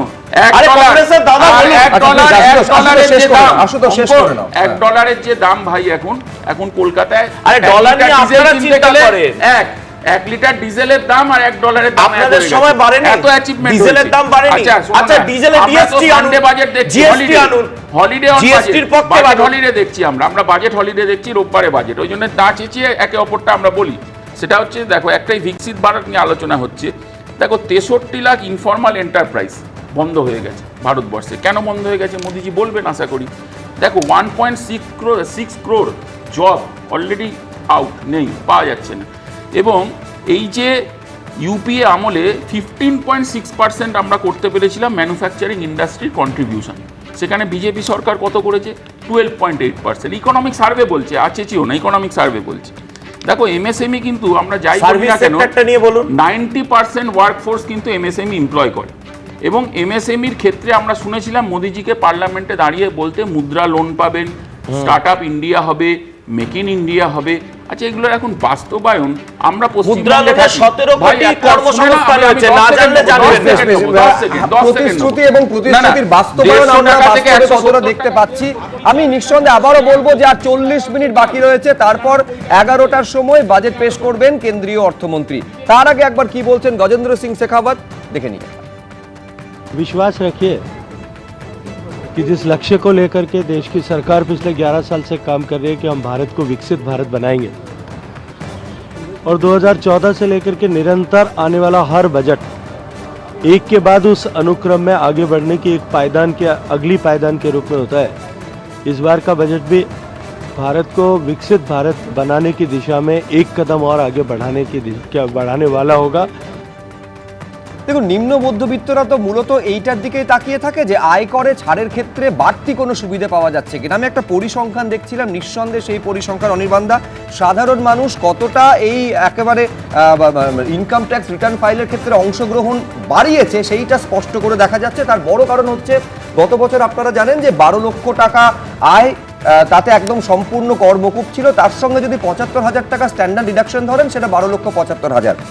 2024-25-এ দেখা যাচ্ছে 8.7 করোড় তারা ইনকাম ট্যাক্স রিটার্ন ফাইল করেছেন। 25-26-এ সংখ্যাটা বেড়ে দাঁড়িয়ে গেল 9.2 করোড়। আমি বলছি সেখানে বাড়তি কোনো সুবিধা প্রত্যাশা কি আমরা করতে পারি?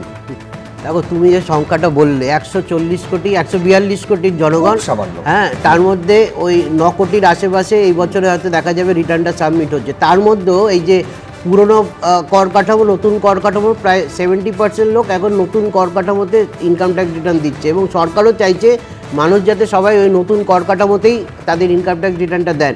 এবং যার জন্য এই 12 লক্ষ টাকা 12,75,000 টাকার যে আপনারা ছাড়ের কথা বলছেন, এরপরেও অতিরিক্ত ছাড় দেওয়ার প্রবণতা বা প্রত্যাশা এই বছরে থাকা উচিত নয়। কিন্তু একটা কথা মানতে হবে যে মানুষ কিন্তু শুধুমাত্র ডাইরেক্ট ট্যাক্স দেয় না শুভ্র, মানুষ সকাল থেকে রাত্রি অবধি যা যা জিনিস কিনছে তার জন্য কিন্তু প্রত্যেক দিন ট্যাক্স দিচ্ছে। এই যে আমরা বলছিলাম না, ইনকাম ট্যাক্স 140 কোটির মধ্যে ওই 9 কোটির আশেপাশে লোক ইনকাম ট্যাক্স রিটার্ন দেন, কিন্তু রাস্তার যিনি ভিখিরি আছেন সেখান থেকে শুরু করে যিনি বড় শিল্পপতি আছেন, প্রত্যেকটা দিন যত জিনিস কিনছেন প্রত্যেকটা জিনিসের উপরে তিনি ট্যাক্স দিচ্ছেন, সেই ট্যাক্সটাই কিন্তু ইনডাইরেক্ট ট্যাক্স এবং সেটাই কিন্তু আজকের দিনে প্রত্যেকটা মানুষকে কষ্টের মধ্যে দিয়ে নিয়ে যাচ্ছে। দেখুন, সরকার চেয়েছিল, সরকার, আমি যেটা বলছিলাম, সরকার কি চায়নি, সরকার বুঝতে পেরেছিল তড়িঘড়ি এতগুলো জিএসটি কাউন্সিলের মিটিং হয়েছে, সরকারের মনে পড়েনি ট্যাক্স রিডাকশন করার।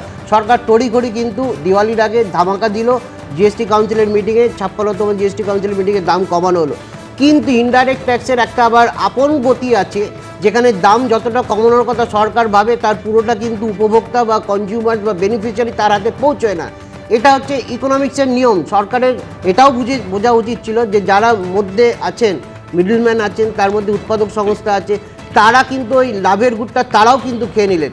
তাহলে সাধারণ মানুষ যিনি 20 টাকাতে একটা টুথব্রাশ কিনতেন, তিনি এই জিএসটি কমে যাওয়ার পরে আশায় ছিলেন যে জিনিসটার দাম হয়তো 18 টাকা হবে, দাম কিন্তু শুভ্র খবর না, 20 টাকাটা 20 টাকাই আছে। প্রত্যেকটা জিনিস আমাদের ছোটো ভাই অঙ্কন বলছিল যে এডুকেশনাল যে জিনিসগুলো আছে, পেন্সিল, রবার, সব কিছুর উপরে দাম কমে গেছে। অঙ্কনের এখন ছেলে স্কুলে পড়ে না, কিন্তু আমার ছেলে স্কুলে পড়ে, জিনিসের দাম যেটা ছিল সেটাই আছে। সরকারকে না, সরকারের একটা জিনিস দেখতে হবে যে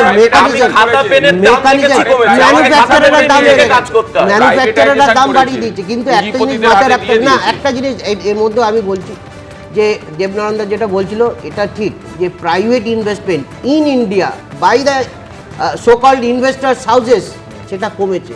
আজকে দেশে ইনভেস্টমেন্ট করছেন না, তারা বিদেশি ইনভেস্টমেন্ট। আপনি ধরুন আজকে আমাদের দেশের বাজেটের কথা বলা হবে, 5 তারিখে আপনারা পশ্চিমবঙ্গের বাজেটের কথা বলবেন। আপনি পশ্চিমবঙ্গে বিজিবিএস হবে, আপনি সবাইকে ফুলের তোড়া দেবেন, উত্তরীয় পড়াবেন, কিন্তু যিনি শিল্পপতি আসবেন তিনি চাইবেন তার পুঁজির সুরক্ষা এবং তার ম্যাক্সিমাইজেশন অফ প্রফিট। সেটা যতক্ষণ না ভারতবর্ষে হবে ততক্ষণ তিনি এই যতই তাকে উৎসাহ দেওয়ার কথা বলো, তিনি কিন্তু ধীর গতিতে তার ইনভেস্টমেন্টটা ভারতবর্ষ থেকে বিদেশে নিয়ে যাচ্ছেন। এবং তার জন্য দেখবেন যে ভারতবর্ষে আমরা মেক ইন ইন্ডিয়ার কথা শুনেছি, এই যে বলছিলাম না রাজনীতি অর্থনীতি সম্পৃক্ত, এইগুলো কিন্তু রাজনীতির কথা। মেক ইন ইন্ডিয়া, আত্মনির্ভর ভারত, ভোকাল ফর লোকাল, বিকশিত ভারত। আপনি মেক ইন ইন্ডিয়া যদি হয়, ভোকাল ফর লোকাল যদি হয়, তাহলে আপনি আমদানি কেন করবেন? আমাদের ট্রেড ডেফিসিট বাড়ছে, বাণিজ্য ঘাটতি বাড়ছে, আমরা রপ্তানি কম করছি, আমদানি বেশি করছি, তাহলে ভোকাল ফর লোকাল থেকে আমরা কি বেনিফিট পাচ্ছি? ভারতবর্ষে আরেকটা জিনিস বুঝতে হবে, সেটা হচ্ছে 2014 এই সরকার ক্ষমতায় এসছে, 2016-তে ডিমনিটাইজেশন হয়েছে, 2017-তে জিএসটি ইমপ্লিমেন্টেশন হয়েছে, তারপরে 2019-এর শেষ দিক থেকে 2020 থেকে কোভিড এসছে, এবং প্রত্যেকটাই কিন্তু সরকারের পরিকল্পনা এবং যে তার কার্যপ্রণালী সেখানে কিন্তু একটা ডিফারেন্সিয়েশন ছিল, এবং তারই কিন্তু যে এফেক্ট, সেই এফেক্টটা আজকেও অর্থনীতিতে আছে। আজকে আমরা সব কিছু যদি ট্রাম্পের উপর দিয়ে দিতে থাকি যে ট্রাম্পের জন্য সব কিছু যে সেটা নয়, কিন্তু ভারতবর্ষের মানুষের একটা সামাজিক উন্নয়নও হয়েছে। আজকে আমরা এই টিভির পর্দাতে যখন চোখ রাখছি তখন দেখছি কিছু মানুষ মধ্যবিত্ত ভারতবর্ষের মানুষের সামাজিক উন্নয়নের কথা বলছেন, বিরোধীরা তো এইটাই সামাজিক উন্নয়ন হওয়ার পরেও প্রতি বছর 2 কোটি করে চাকরি হলে গত 14 থেকে শুরু করে 26-12 বছরে যেটা গিয়েছে সেই পরিমাণ কর্মসংস্থানটা হয়েছে কিনা। আর আমি অঙ্কন দত্তের কাছে দ্রুত প্রতিক্রিয়ার জন্য আসবো। ইকোনমিক যে ডাইনামিক সেটা ইন্ডিয়ান ইকোনমিক্স অ্যাকসেপ্ট করতে বাধ্য। আজকে গিগ ইকোনমি যেটা আমরা বলছিলাম বারবার করে, গিগ ওয়ার্কার্সের সংখ্যা বাড়ছে। তুমি আমি সবাই দেখতে পাচ্ছি সকাল থেকে রাত্রি অবধি কিছু লোক মোটরসাইকেল নিয়ে তোমার বাড়ি আমার বাড়িতে জিনিসপত্র সাপ্লাই দিয়ে যাচ্ছে। সেটা ভারত থেকে শুরু করে পশ্চিমবঙ্গের ক্ষেত্রেও প্রযোজ্য।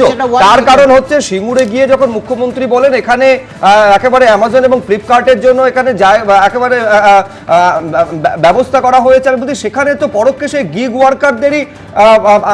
ওয়ার্কারদের সুযোগের কথা বলা হয়। আমি বলছি মোটের ওপর কর্মসংস্থান, একটা স্থায়ী নিশ্চয়তা, সেইটা কোথায়? আমি দ্রুত একবার প্রিয়াঙ্কা গান্ধী কি বলছে দর্শকদের সামনে রাখবো। It's very. I don't have much expectation, but. অঙ্কন দত্ত, কর্মসংস্থানের কথা বলছেন, এমএসএমই সেক্টরের যে কর্মসংস্থান হয়েছে তা এই মুহূর্তে গোটা বিশ্বের মধ্যে 1 নম্বরে ভারতবর্ষকে এগিয়ে নিয়ে যাচ্ছে। এটা আইএমএফ 17ই জানুয়ারি এই বছর প্রেস রিলিজ করে ঘোষণা করেছে। সেটা মুখ্যমন্ত্রী বারে এমএসএমই না এটাই তো মজা, এটাই তো মজা। কেন্দ্রের যে পোর্টাল রয়েছে সেই পোর্টালে তারা আমরা দুজনে একসাথে আমরা দুজনে চালাচ্ছেন পশ্চিমবঙ্গ সরকার। আসুদা তুমিও চালাচ্ছ, পশ্চিমবঙ্গ সরকার আমরা যে প্রিয়াঙ্কা গান্ধীর বক্তব্যটা শুনলাম, তুমি কি খেয়াল করছো তিনি বলছেন আমার কোনো প্রত্যাশা নেই। তা ওনার প্রত্যাশা তো ওনার ভাইয়ের থেকে থাকবে না, তো রাহুল গান্ধীর থেকে তো ওনার প্রত্যাশা নেই। রাহুল জানেন যে আপনাদের দরকারি প্রত্যাশা হয়ে গেছে। আমি একটা কথা বলছি, মানুষের প্রত্যাশা রয়েছে, জনগণের প্রত্যাশা রয়েছে, বিরোধীদের প্রত্যাশা নেই। কারণ একটার পর একটা বাজেট আসে আর বিরোধীদের থেকে তারা আরো বেশি ক্ষমতার চেয়ারে তুলে চলে যাবে। প্রিয়াঙ্কা গান্ধীর ক্ষমতা হবে না, রিপ্রেজেন্ট করেন সংসদে সাধারণ মানুষকে। অখিলেশ যাদব কি বলছেন একবার দেখো।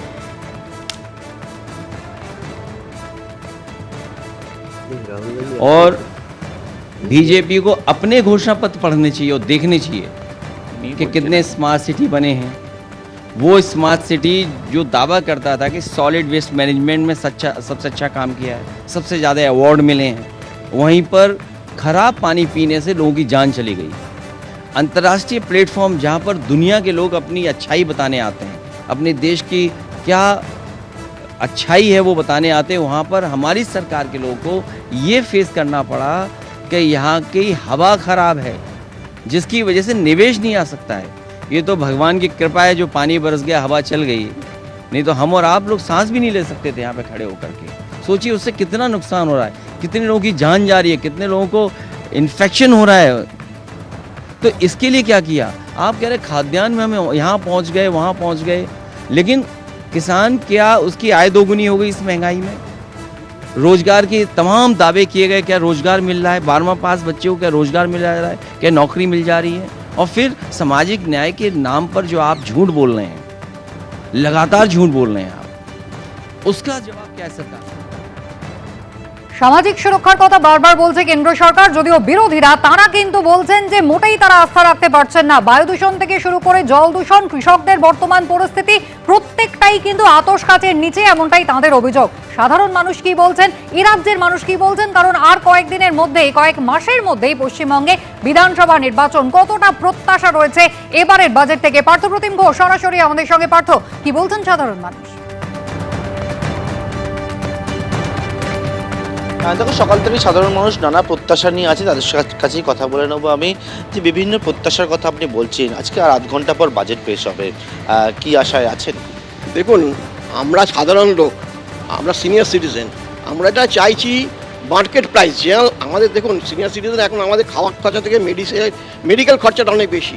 পার মান্থ যে মেডিসিনটার দামটা লাফিয়ে বাড়ছে, আমাদের সাধারণ মানুষের নিচের বাইরে চলে যাচ্ছে। মেডিসিনের দামটা অবশ্যই এটা কন্ট্রোল করা উচিত। যে কোনো ইয়েতে ক্রিটিক্যাল বলুন ডিজিজ বা এতে মেডিসিনটার দাম কমানো উচিত। আমরা শুনলাম মেডিসিনের দাম কমছে, জিএসটি কমছে, কিন্তু আমরা কিনতে গিয়ে কোনো এফেক্ট পাচ্ছি না। কোন সেগমেন্টে বেড়েছে, কোন সেগমেন্টে কমেছে, এটা সাধারণ লোকের মাথার ওপর দিয়ে চলে যাচ্ছে। এটা একটা মেন। তারপর হচ্ছে মেডিক্লেমের আমরা জিএসটি ছাড় পেয়েছি, এটা খুব ভালো খবর। কিন্তু যে এই যে মেডিক্লেমের এটা লাফিয়ে লাফিয়ে বাড়ছে ইন্স্যুরেন্সটা, এখানে গভর্নমেন্টের একটা করা উচিত যে তুমি সিনিয়র সিটিজেন বা যে কোনো এতে মেডিক্লেমের অ্যামাউন্টের ওপরে প্রিমিয়ামটার একটা রেগুলেশন আনা উচিত। প্রিমিয়ামে যদি রেগুলেশন না আনা হয় তাহলে আমাদের মধ্যে যারা সাধারণ লোক তারা আর মেডিক্লেমে যেতে পারবে না। একটা সাধারণ কর্মচারী সে খাবে না মেডিক্লেম করবে, আগে তার পেট, তারপরে তার চিকিৎসা। পেটে যদি না খেতে পারে চিকিৎসা করাবে কী করে? অত্যন্ত গুরুত্বপূর্ণ বেশ কয়েকটা বিষয় তিনি তুলে ধরলেন। একেবারে আরও আপনার সঙ্গে আগেও কথা হচ্ছিল, একাধিক বিষয়ের কথা বলছিলেন এবং শিল্প থেকে শুরু করে শিক্ষা অনেকগুলো জায়গার কথা উঠে আসছে। আমি যেটা বলছি যে আমাদের অ্যাকচুয়ালি পশ্চিমবঙ্গ রাজ্যটা হচ্ছে ভেরি কনজামশন ওরিয়েন্টেড স্টেট। আমরা কিন্তু ম্যানুফ্যাকচারিং স্টেট না, কেন আমাদের এখানে মেজর মিনারেলস অ্যান্ড মাইনর মিনারেলসের উপরে মারাত্মক মাইনিং হচ্ছে, তার রয়্যালিটি আমরা পাচ্ছি সব কিছু। But processing of the minerals, এই স্টিল প্ল্যান্ট, ফিন প্ল্যান্ট অনেক কিছু হচ্ছে, কিন্তু ওইগুলো উপরে লাভ নেই। We are a consumption state, আমাদের we have to play in GST. কেননা ধরুন আমরা সার্ভিস সেক্টরটাকে যত বাড়াবো, ধরো 28, 18, 12 যাই হোক না কেন, আমরা পারিপার্শ্ব 50-50 পাবো। আর সার্ভিস সেক্টরের মধ্যে এমন একটা sector which is MSME sector আর ইভেন নন এমএস সেক্টর হলো highly job oriented, employment oriented. তার সেকেন্ড হচ্ছে এই যে প্রোডাকশন, ধরুন এগ্রিকালচারের মধ্যে যে প্রোডাকশনটা হচ্ছে, ধরুন চাল ডাল তো ছেড়ে দিন, এখানে আমাদের আলু পিলফিরেসটা 88% because of storage capacity. Government of West Bengal বা সেন্ট্রাল গভর্নমেন্ট একটা পয়সা দেওয়া উচিত, যেখানে ম্যাসিভ ওয়্যারহাউসগুলো করা উচিত এই গঙ্গার পুরো তীরটায়।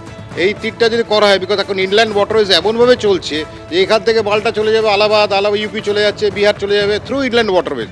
ওই হিন্টারল্যান্ডগুলোতে ওয়্যারহাউস তৈরি করলে পিলফিরে যা ভেজিটেবলস, তাতে চাষিরা অনেক বেনিফিট পাবে। 2 টাকা করে আলু বিক্রি হচ্ছে বেবারিতে, আর কলকাতা ওটা বিক্রি হচ্ছে 16 টাকা। তো আলটিমেটলি মধ্যে ফোড়েরাও খেয়ে যাচ্ছে আর চাষি কিন্তু মারা যাচ্ছে। আপনি আরেকটা বিষয় বলছিলেন একেবারে যে ইনভেস্টের কথা, ব্যাংকে টাকা রাখছেন সেই সুদের কথা বলছেন, সেই দিকেও কি তাকিয়ে আছে? অবশ্যই তাকিয়ে আছি। দেখুন আমাদের সিনিয়র সিটিজেনের জন্য একটা স্টেট বা যে কোনো ব্যাংক একটা ফেসিলিটি দিচ্ছে 8.2%, এটাকে একটা সিলিং করে দিয়েছে 30 লাখের।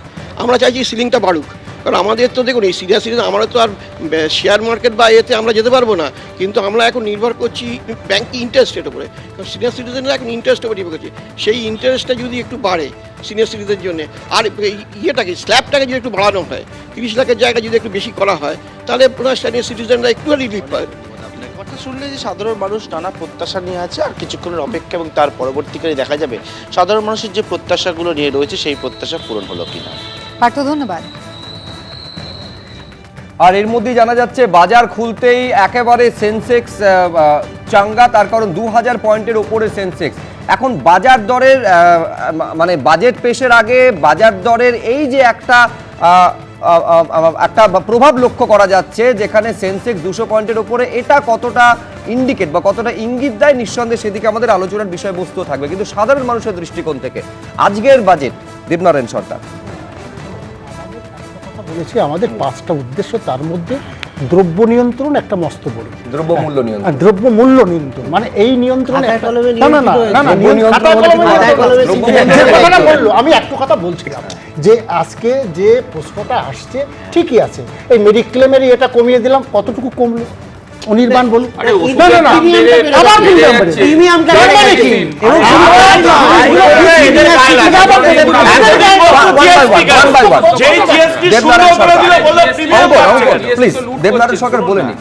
আমার কথাটা আজকে হ্যাঁ কমালাম, কিন্তু আবার ওরা অন্য পদ দিয়ে বাড়িয়ে দিচ্ছে।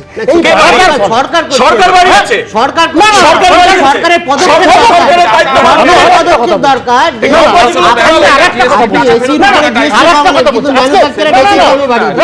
কেন্দ্র সরকারের তথ্য বলছে 15 থেকে 19 বছর বয়সীদের আনএমপ্লয়মেন্ট রেট হচ্ছে 15%। কে বলেছে? আমি দেখাচ্ছি 15 থেকে 29, 15 থেকে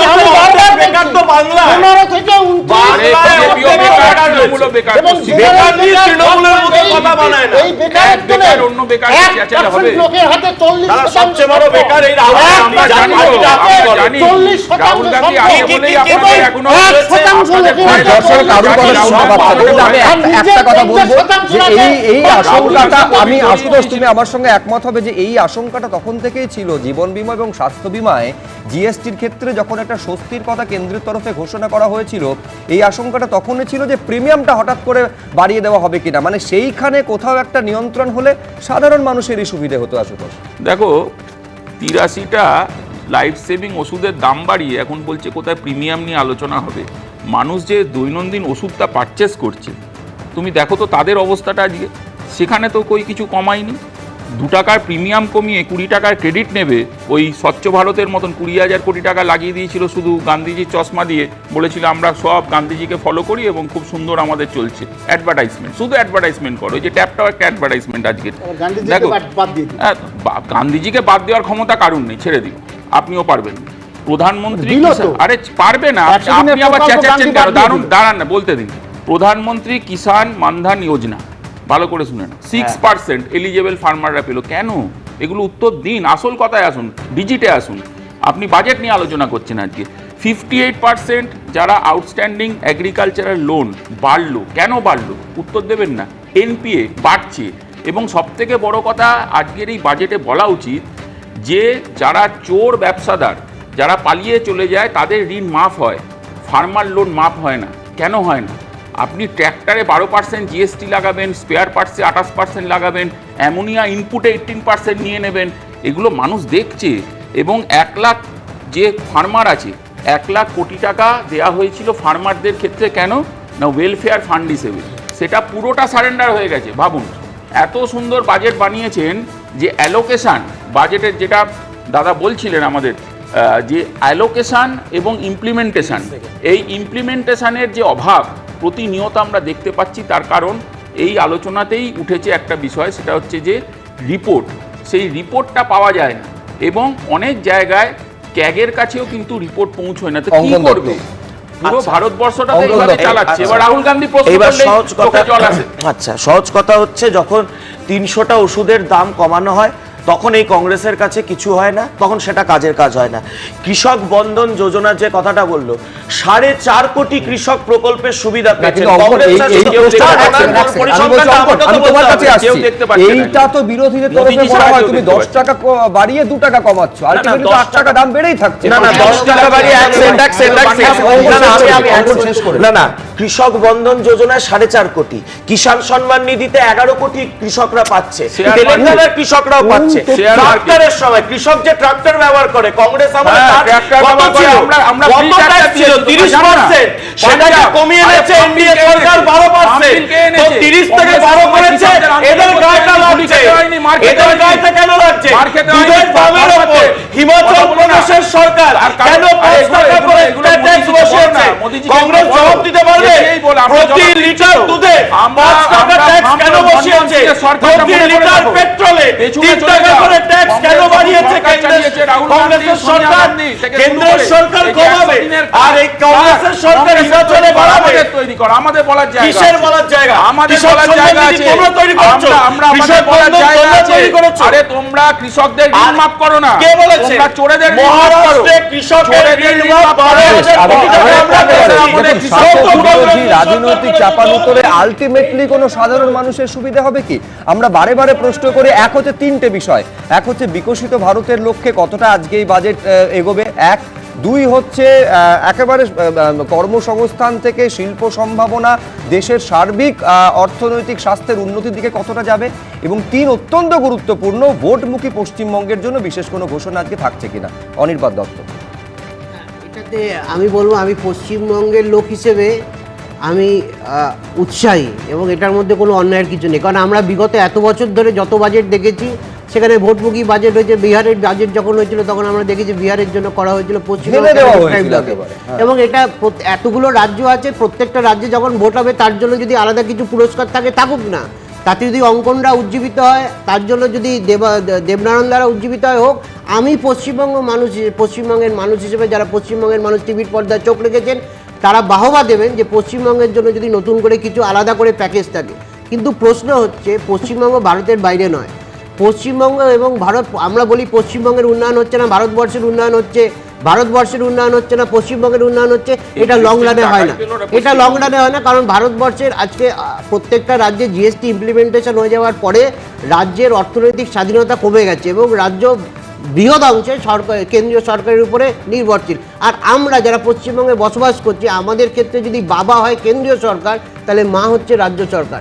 এবং রাজ্য সরকার কেন্দ্রীয় সরকার ডবল ইঞ্জিন হোক না হোক, পশ্চিমবঙ্গের মানুষের অধিকার আছে যে আজকে কেন্দ্রীয় অর্থমন্ত্রী যখন সারা ভারতবাসীর জন্য কিছু ঘোষণা করবে, পশ্চিমবঙ্গে যেহেতু রাজনৈতিক বাধ্যবাধকতা আছে, 2026-এর ভোটটা তার দলের হয়তো একটা পাখির চোখ হিসেবে তারা দেখছেন, সরকার বদলের সম্ভাবনা দেখতে পারেন, তার জন্য যদি আলাদা কিছু হয় তাহলে মানুষ তার সুবিধা পাবে। দেখুন মানুষ যখন ভোটের সময়, আপনি 5 তারিখে যখন ভোটের আজকের দিনে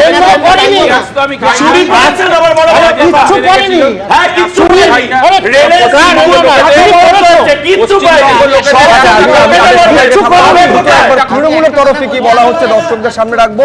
সুদীপ বন্দ্যোপাধ্যায় কি বলছেন দেখো। যেটা প্রাপ্য, সে প্রাপ্য টাকাটা আমাদেরকে দিন।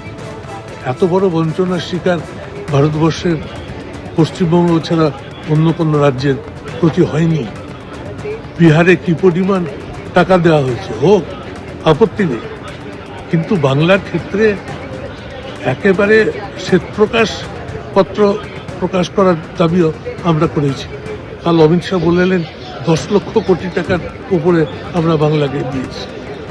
যা নয় তাই বলছে অঙ্কন, মানে একেবারে কেন্দ্রীয় বঞ্চনা যে জায়গায় গিয়েছে, তারপর বাংলার পশ্চিমবঙ্গের জন্য আলাদা করে ঘোষণা করা হবে, এই প্রত্যাশাটা অন্তত চুরি করে উলঙ্গ হয়ে গেছে। আপনারা চুরি করে বাংলাটাকে উলঙ্গ করে দিয়েছেন। এবার সব কোন রাজ্যকে করা হচ্ছে না, না না না, কোন রাজ্যই চুরিও করে না। আচ্ছা বলুন, আমি তো আপনাকে একটা জেলে ঢোকার 65টা রেলের সিবিআই কি করে বাজেট তৈরি করে, কেন্দ্র টাকা দিয়েছে, আপনারা জমি দিচ্ছেন না কেন? 65টা রেলের প্রকল্প থমকে রয়েছে কেন? জবাব দিন। 3টে এয়ারপোর্ট এক্সপেনশন আটকে রয়েছে কেন? আচ্ছা বলুন না, ধনেখালির শাড়িকে শিল্পের পর্যায়ে নিয়ে যাওয়ার জন্য 5000 কোটি টাকা পড়ে রয়েছে কেন?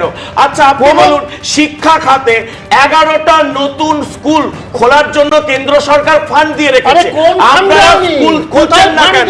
আজকে বাঁকুড়া আর পুরুলিয়া বিভিন্ন জায়গায় এই স্কুল খোলার কথা, সেই স্কুলগুলোকে আপনারা খুলতে দিচ্ছেন না। তো দিনের শেষে প্রকৃত বঞ্চনা করছেন এই তৃণমূলের মমতা বন্দ্যোপাধ্যায় সরকার।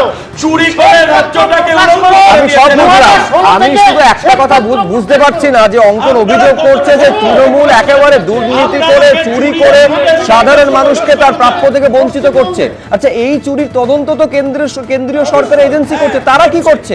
এখনো পর্যন্ত কটা তদন্তের ক্ষেত্রে শেষ দিনের আলো দেখতে পেয়েছে? সেই তদন্ত যখন ভোট আসে তখন বারে বারে তদন্তটা হঠাৎ করে জেগে ওঠে, আবার ভোট পেরিয়ে গেলেই শীত ঘুমে চলে যায়। এই অভিযোগগুলো কেন ওঠে? ফলে সাধারণ মানুষ যদি তাদের প্রাপ্য থেকে বঞ্চিত হন, সাধারণ মানুষের সঙ্গে যদি দুর্নীতি এবং প্রতারণার কারণে বঞ্চনা করা হয়, তার জন্য দায়ী যদি একেবারে এই রাজ্যের শাসক দলকে করা হয়, উল্টো দিকে সেই চুরি ধরার জন্য যথেষ্ট তৎপরতা কেন্দ্রের তরফে থাকে তো? প্রশ্নটা রইল, উত্তর নেব আশুতোষ। দেখো 2011-তেই সরকার এসছে তৃণমূলের, ঠিক আছে, এবং এই সরকার সারদা নারদা চুরি থেকে শুরু করে আজ অব্দি যে কটা লিস্ট ধরে দেখো, অভয়া থেকে শুরু করে চাল চুরি, গরু চুরি, কয়লা চুরি, শিক্ষা চুরি, কত চুরি, চুরির পর চুরি, একটাও কেউ ঠিকঠাক তদন্ত না। আরে শোনো, আবার রাহুল গান্ধী বলেছে, রাহুল গান্ধী পুজো করবে,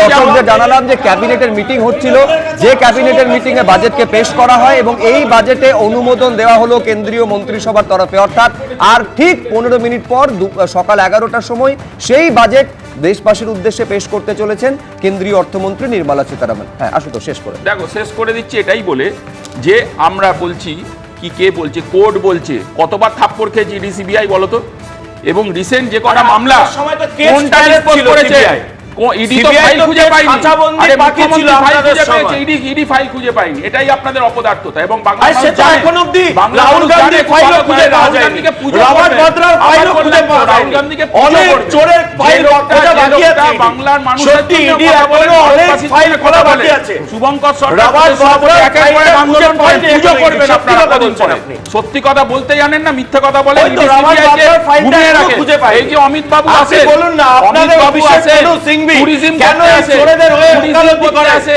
অভিষেক মনু সিংভি আচ্ছা, তরফে আপনারা শুনলেন প্রিয়াঙ্কা গান্ধী ভাডরা খুব বেশি প্রত্যাশা আজকের বাজেট থেকে করছে না, কংগ্রেস তাদের অবস্থান স্পষ্ট করে দিয়েছে। এবার বিজেপি কতটা কি প্রত্যাশা করছে আমি সেইটা আবার আপনাদের সামনে রাখবো। বিজেপি সাংসদ জ্যোতির্ময় সিং মাহাতো তিনি কি বলছেন আজকে বাজেট পেশের আগে, দেখুন।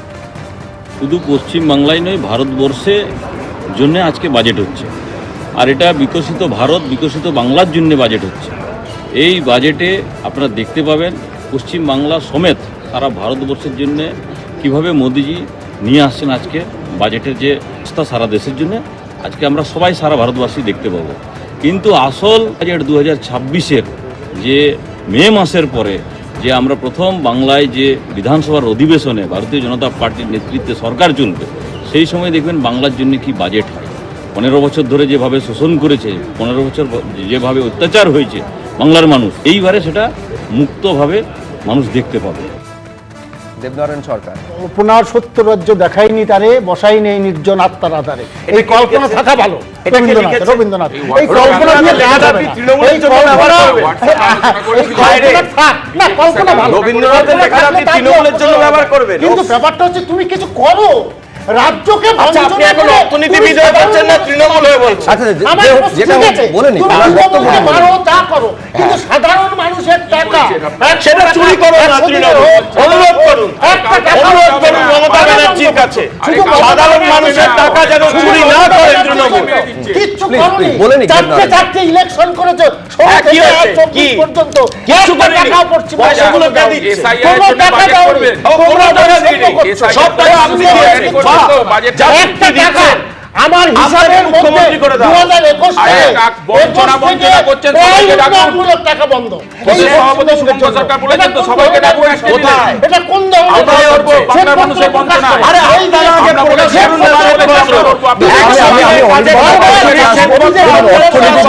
অনির্বাণ দত্ত এটা মানবেন যে দান খয়রাতির যে রাজনীতি করা হয় সেটা সব রাজনৈতিক দল, সেটা তৃণমূল কংগ্রেস হতে পারে, বিজেপি হতে পারে, শাসক বিরোধী সব রাজনৈতিক দল একেবারে ভোটের স্বার্থে নির্বাচনের স্বার্থে এটা করে থাকে এবং তাতে ভোটে ডিভিডেন্ড আসে কোনো সন্দেহ নেই। কিন্তু আমি অর্থনীতিবিদ অনির্বাণ দা এটা মানবেন যে সেটা দেশের রাজ্যের সার্বিকভাবে আর্থিক স্বাস্থ্যের জন্য তো খুব একটা হিতকর নয়। আমি বলছি সেদিকটাও কি আজকে বাজেট পেশের সময় মাথায় রাখা হতে পারে?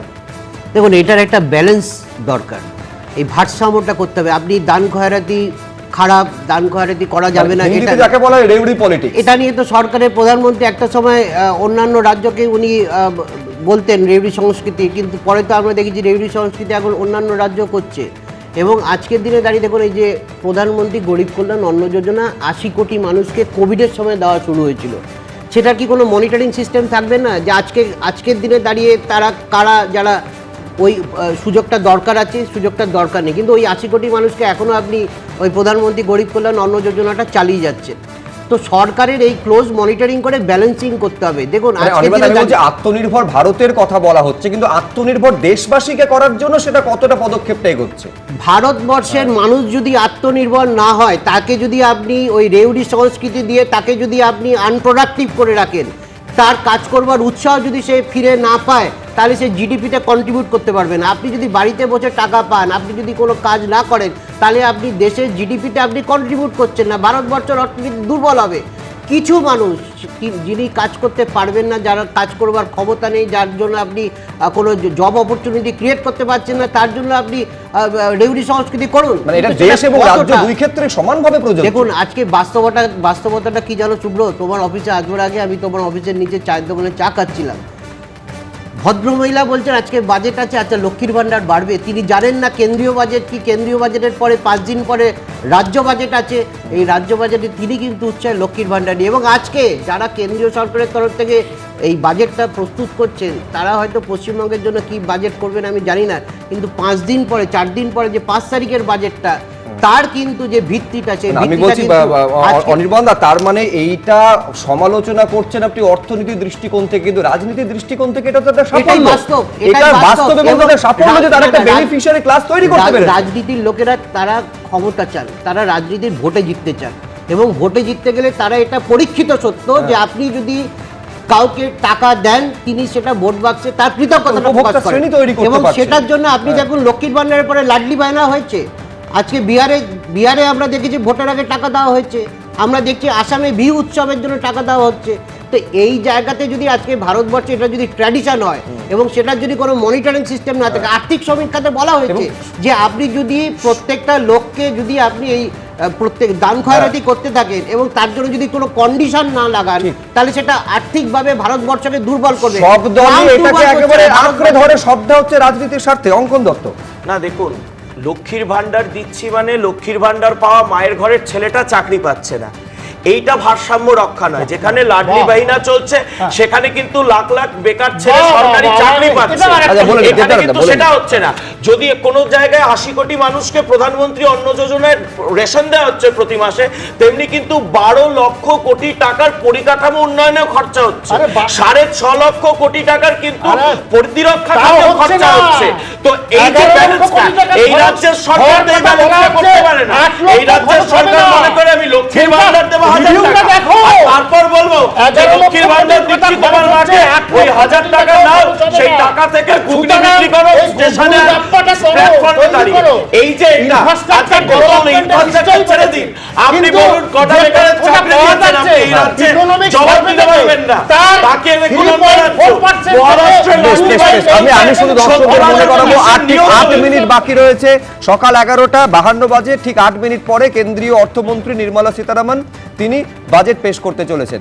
আমি দ্রুত একবার আশুতোষ, সময় একেবারে শেষের দিকে, আমরা সরাসরি নির্মলা সীতারামনের বক্তব্য শোনাবো। নভেম্বর বাজেট পেশ করবেন। হ্যাঁ আশুতোষ, দেখো, একটা চপ শিল্প আছে, একটা ঢপ শিল্প আছে, আর একটা পাকোড়া শিল্প আছে।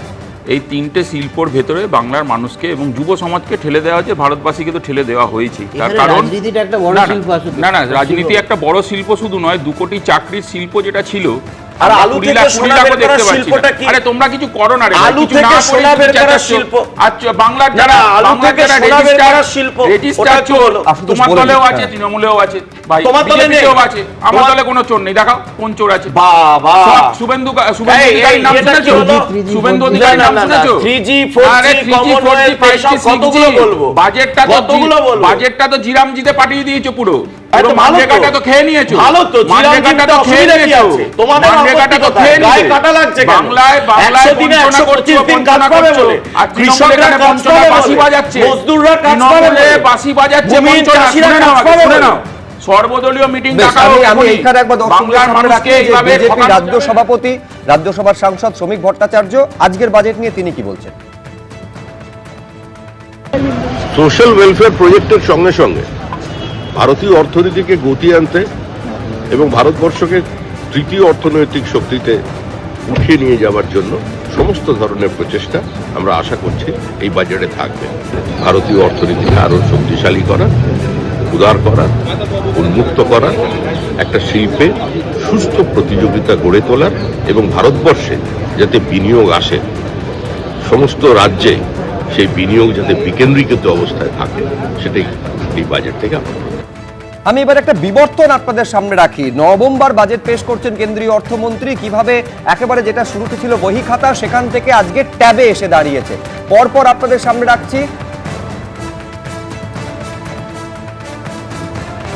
বছরের সঙ্গে সঙ্গে কিভাবে আরো বেশি আধুনিক এবং প্রযুক্তি নির্ভরতা হয়েছে কেন্দ্রীয় অর্থমন্ত্রীর বাজেট পেশের পদ্ধতি।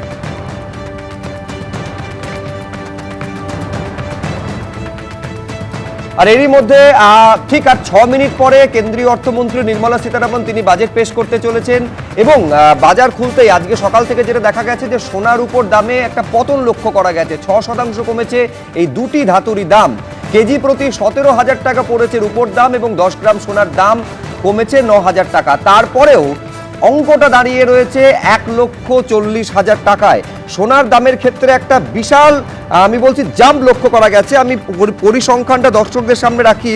এটা হচ্ছে রূপোর ক্ষেত্রে দেখা যাচ্ছে প্রায় 300% বেশি সোনার ক্ষেত্রে কিন্তু এক বছরে একটা বিপুল হাইপ লক্ষ্য করা গেছে। এক্ষেত্রে কোনো সুরাহা আজকে পাওয়া যাবে কিনা? হ্যাঁ, অনির্বাণ। না দেখুন, এই যে সোনার দামটা বাড়ছিল, কেন বাড়ছে তার জন্য কোনো রকম কিন্তু কোনো, আমি বলবো সরকারি কোনো বার্তা ছিল না, এবং যারা অর্থনীতি নিয়ে কাজ করেন তারা এক একজন এক এক রকম কথা বলছিলেন। ভূ রাজনৈতিক সংঘর্ষ, আন্তর্জাতিক বাজারে সোনার দামি হয়ে যাচ্ছে। বলিনি আমি, গত বছর 1 ফেব্রুয়ারি ছিল 84,000 টাকা, আজকে যখন আমরা এই মুহূর্তে আলোচনা করছি 1,40,000 টাকা, মানে 116% শুধু এক বছরে দাম বেড়েছে। এটার মধ্যে আমি বলছি বড় স্ক্যাম আছে আশুতোষ। এটার মধ্যে যারা সোনাতে ইনভেস্টমেন্ট করেন বড় অর্থে, তারা এত ফাটকা লাভ, আজকে দামটা কমছে কেন? এটা প্রফিট বুকিং হচ্ছে, কারণ সরকারের কাছে হয়তো খবর আছে আমদানি শুল্ক কমাতে পারে, সোনার উপর হয়তো আমদানি শুল্ক কমতে পারে, তার জন্য এখানে ফাটকা শেয়ার, যারা শেয়ার মার্কেটে প্রফিট বুকিং করে সেরকম সোনার উপর যারা কারবারি, আরে সাধারণভাবে মানুষ আছে, না মানুষের, আমি বলছি মানুষের কাছে আজকে যেসব মানুষ 10 বছর না আমি বলছি শেয়ার মার্কেটে কত পার্সেন্ট লোক ইনভেস্টমেন্ট করে, তার থেকেও কম পার্সেন্ট লোক যারা এই সোনার উপর ইনভেস্টমেন্ট করে, তো তারা প্রফিট বুকিং করছে। এবং আমরা এই সাধারণভাবে মানুষ আজকে উৎসবের মরশুম চলছে, এবং উৎসবের মরশুমে বাংলার সৃষ্টি কৃষ্টি সংস্কৃতির সঙ্গে সোনাটা জড়িয়ে রয়েছে, তারা কিন্তু স্ট্রাগল করছে। এবং সোনার দোকানে যারা কর্মচারী আছেন, কারিগর আছেন, তারা স্ট্রাগল করছেন। কে সোনার দাম, এত সোনার দামে সোনা কিনতে যাবেন? একটা জিনিস হচ্ছে সোনার দাম বেড়ে যাচ্ছে, এবং সরকারের উচিত এই জায়গাটাতে মনিটরিং করা, এবং যারা এখানে এই ফাটকা কারবারি করছেন তাদের এগেইনস্টে স্টেপ নেওয়া। এবং আন্তর্জাতিক বাজারে রূপো স্কারসিটি ছিল, এখনো আছে, কিন্তু হঠাৎ করে কোনো ডাইনামিক চেঞ্জ হয়নি। আন্তর্জাতিক বাজারে সোনার দাম বেড়ে যাচ্ছে বলে প্রত্যেকটা ব্যাংক সোনা কিনছে। আমি দর্শকদের সামনে রাখি, তারপর অঙ্কনের কাছে আসবো। সোনার বললাম যে কত শতাংশ বেড়েছে। রূপো গত বছর 1 ফেব্রুয়ারি আজকের দিনে ছিল, প্রতি কেজির দাম ছিল 1.02 লাখ, 1 লাখের কিছুটা বেশি। আজকে সেটা দাঁড়িয়েছে, আচ্ছা দ্রুত একবার শান্তনু ঠাকুর কি বলছেন দেখবো। बनर्जी कहने पर उन्होंने हिंदुओं के खिलाफ हेट स्पीच दिया। उन्होंने खुद जब ये स्पीच दिया है तो बात सही है, कुछ तो है, नहीं तो वो क्यों कहेगा ये सब, या वोट के लिए कह रहा है? वैसे तो ममता बनर्जी का ही एक पार्ट है वो। लेकिन वो योगी आदित्यनाथ को भी धमकी दे रहे, कह रहे कि ये मुर्शिदाबाद है, ये उत्तर प्रदेश नहीं, अगर यहाँ पर आप कुछ बोलेंगे तो उसका अंजाम भी होगा। धमकाना चमकाना ये तो टीएमसी का जितने सारे निकल के आए हैं उसके साथ है, सबका ये ऐसा ही चल रहा है, उनका काम ही है इसे धमकाना चमकाना। বেশ, আমি যেটা দর্শকদের সামনে রাখছিলাম 1,02,000 টাকা, এটা ছিল গত বছর উপর প্রতি কেজি মূল্য। আজকের দিনে সেটা দাঁড়িয়েছে 2,70,000 টাকা প্রতি কেজি, মানে রূপোর দামের ক্ষেত্রে দেখা যাচ্ছে 325% বৃদ্ধি হয়েছে। যেটা অনির্বাণ দত্ত বলছেন অঙ্কন, সেটা হচ্ছে এই যে হঠাৎ করে দামের এত বৃদ্ধি এক বছরের মধ্যে, কোথাও 100%-এর উপরে, কোথাও 300%-এর উপরে, এর পেছনে স্ক্যাম রয়েছে, যেটাতে নজরদারি। একটুখানি অ্যাড করে দিই শুধু, রূপোর দাম সাধারণ মানুষ জানতেন, সাধারণ মানুষ রূপোর দাম নিয়ে চর্চা করতেন, কিন্তু এটাই হচ্ছে ট্রান্সফরমেশন। আরেকটা কথা, শেয়ার মার্কেট রয়েছে, একটা হচ্ছে কি আমরা দেখেছি ট্র্যাডিশনালি যখনই সোনার উপর দাম বাড়ে তখনই আমরা দেখি শেয়ার মার্কেটের দাম কমে, এবং শেয়ার মার্কেট লাগাতার দাম কমছিল। আজকে দেখি যে সোনার উপর দাম কমেছে, শেয়ার মার্কেটের একটা মার্জিনাল একটা ইনক্রিজ।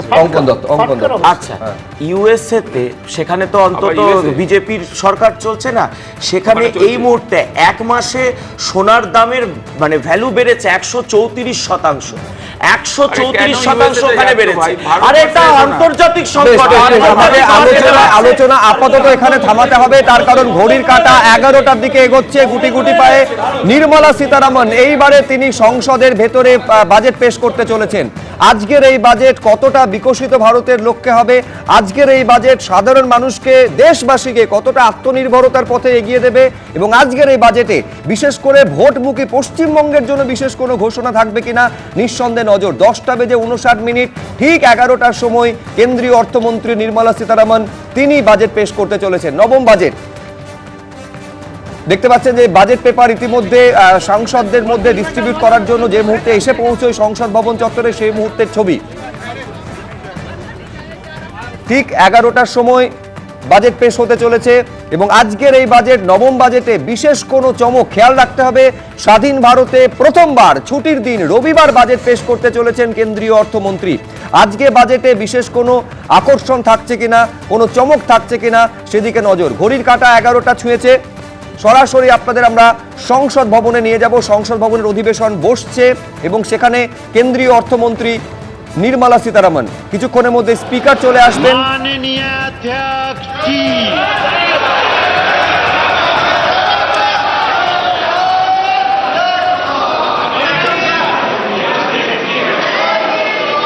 आइटम नंबर 1 माननीय वित्त मंत्री Shrimati Nirmala Sitharaman ji. Item number 1 Sir, with your permission, I rise to lay on the table a copy each of the following papers, Hindi and English versions, under Article 281 of the Constitution.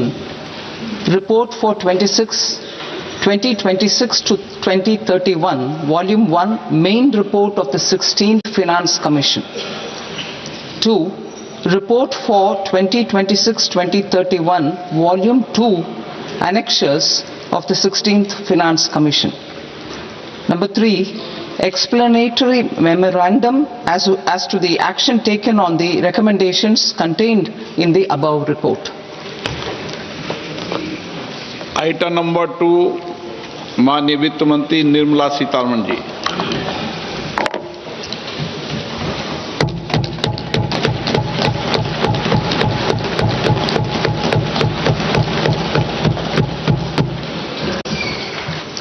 Honorable Speaker, sir, on the sacred occasion of Magh Purnima and the birth anniversary of Guru Ravidas, I present the budget for the year 2026-2027. 2026-2027 budget আমি পেশ করছি।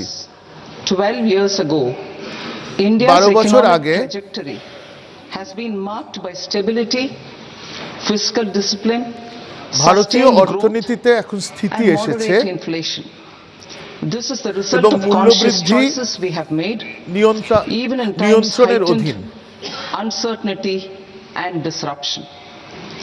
Our government, led by Honorable Prime Minister Modi, has decisively and consistently chosen action over নানা রকম সামাজিক প্রকল্প গ্রহণ করেছেন and people over populism. We have pursued far-reaching structural reforms. Fiscal prudence and monetary stability, বেশ কিছু পরিকাঠামোগত পরিবর্তন এনেছি। Keeping Atmanirbharta as a lodestar, we have built domestic manufacturing capacity, energy security, and reduced critical import dependencies. আমরা এখন অনেক কম আমদানি নির্ভর। From every action of the government, undertaking reforms to support employment generation, agricultural productivity, household purchasing power. সাধারণ মানুষের ক্রয় ক্ষমতা বেড়েছে, কৃষির উৎপাদনশীলতা বেড়েছে high growth rate of around 7%, এবং এর ফলে 7% কাছাকাছি হারে ভারতীয় অর্থনীতি বৃদ্ধি পাচ্ছে। Today we face an external environment কিন্তু আমাদের বহির্বিশ্বের অবস্থা ভালো নয় এবং তার ফলে আমাদের সাপ্লাই চেইন বিশেষভাবে ব্যাহত হয়েছে। আমাদের বেশ কিছু মিনারেল আছে যেগুলো আমাদের আমদানি করতে হয়, তার যোগান ব্যাহত হচ্ছে। And capital needs, India must also remain deeply integrated with global markets, exporting more and attracting stable বিশ্বের বাজারের long-term সঙ্গে অঙ্গাঙ্গিভাবে জড়িত। As I begin part A, I want to express my gratitude to the people for standing firmly with us as ভারতীয় জনসাধারণের প্রতি আমার কৃতজ্ঞতা জানাতে চাই।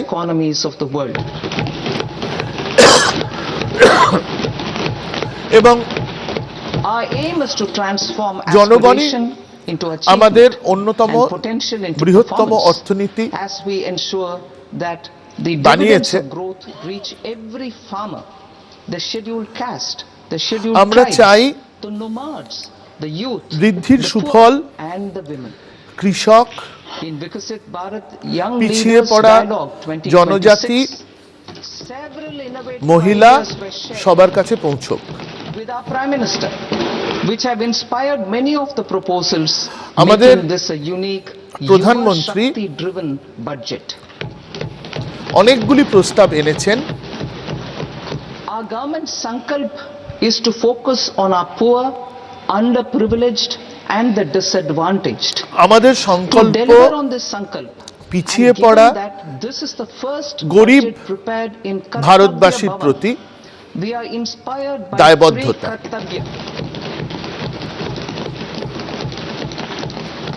Our first Kartavya is আমাদের to প্রথম accelerate কর্তব্য and sustain economic growth by enhancing productivity and উৎপাদনশীলতা competitiveness বাড়িয়ে and building resilience to volatile global বৃদ্ধির হার dynamics. বাড়ানো।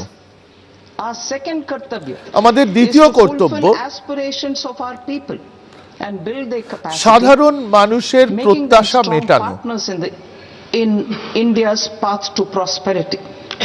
Our third Kartavya, তৃতীয় aligned কর্তব্য with our vision of Sabka Saath Sabka Vikas, সবার জন্য is to বিকাশ, ensure সবার that সঙ্গে every থাকা। family, community, region and sector has প্রত্যেকটি access to resources, রাজ্য, amenities অঞ্চল and opportunities for meaningful এবং participation. কমিউনিটির জন্য This bKash. threefold approach requires a supportive ecosystem.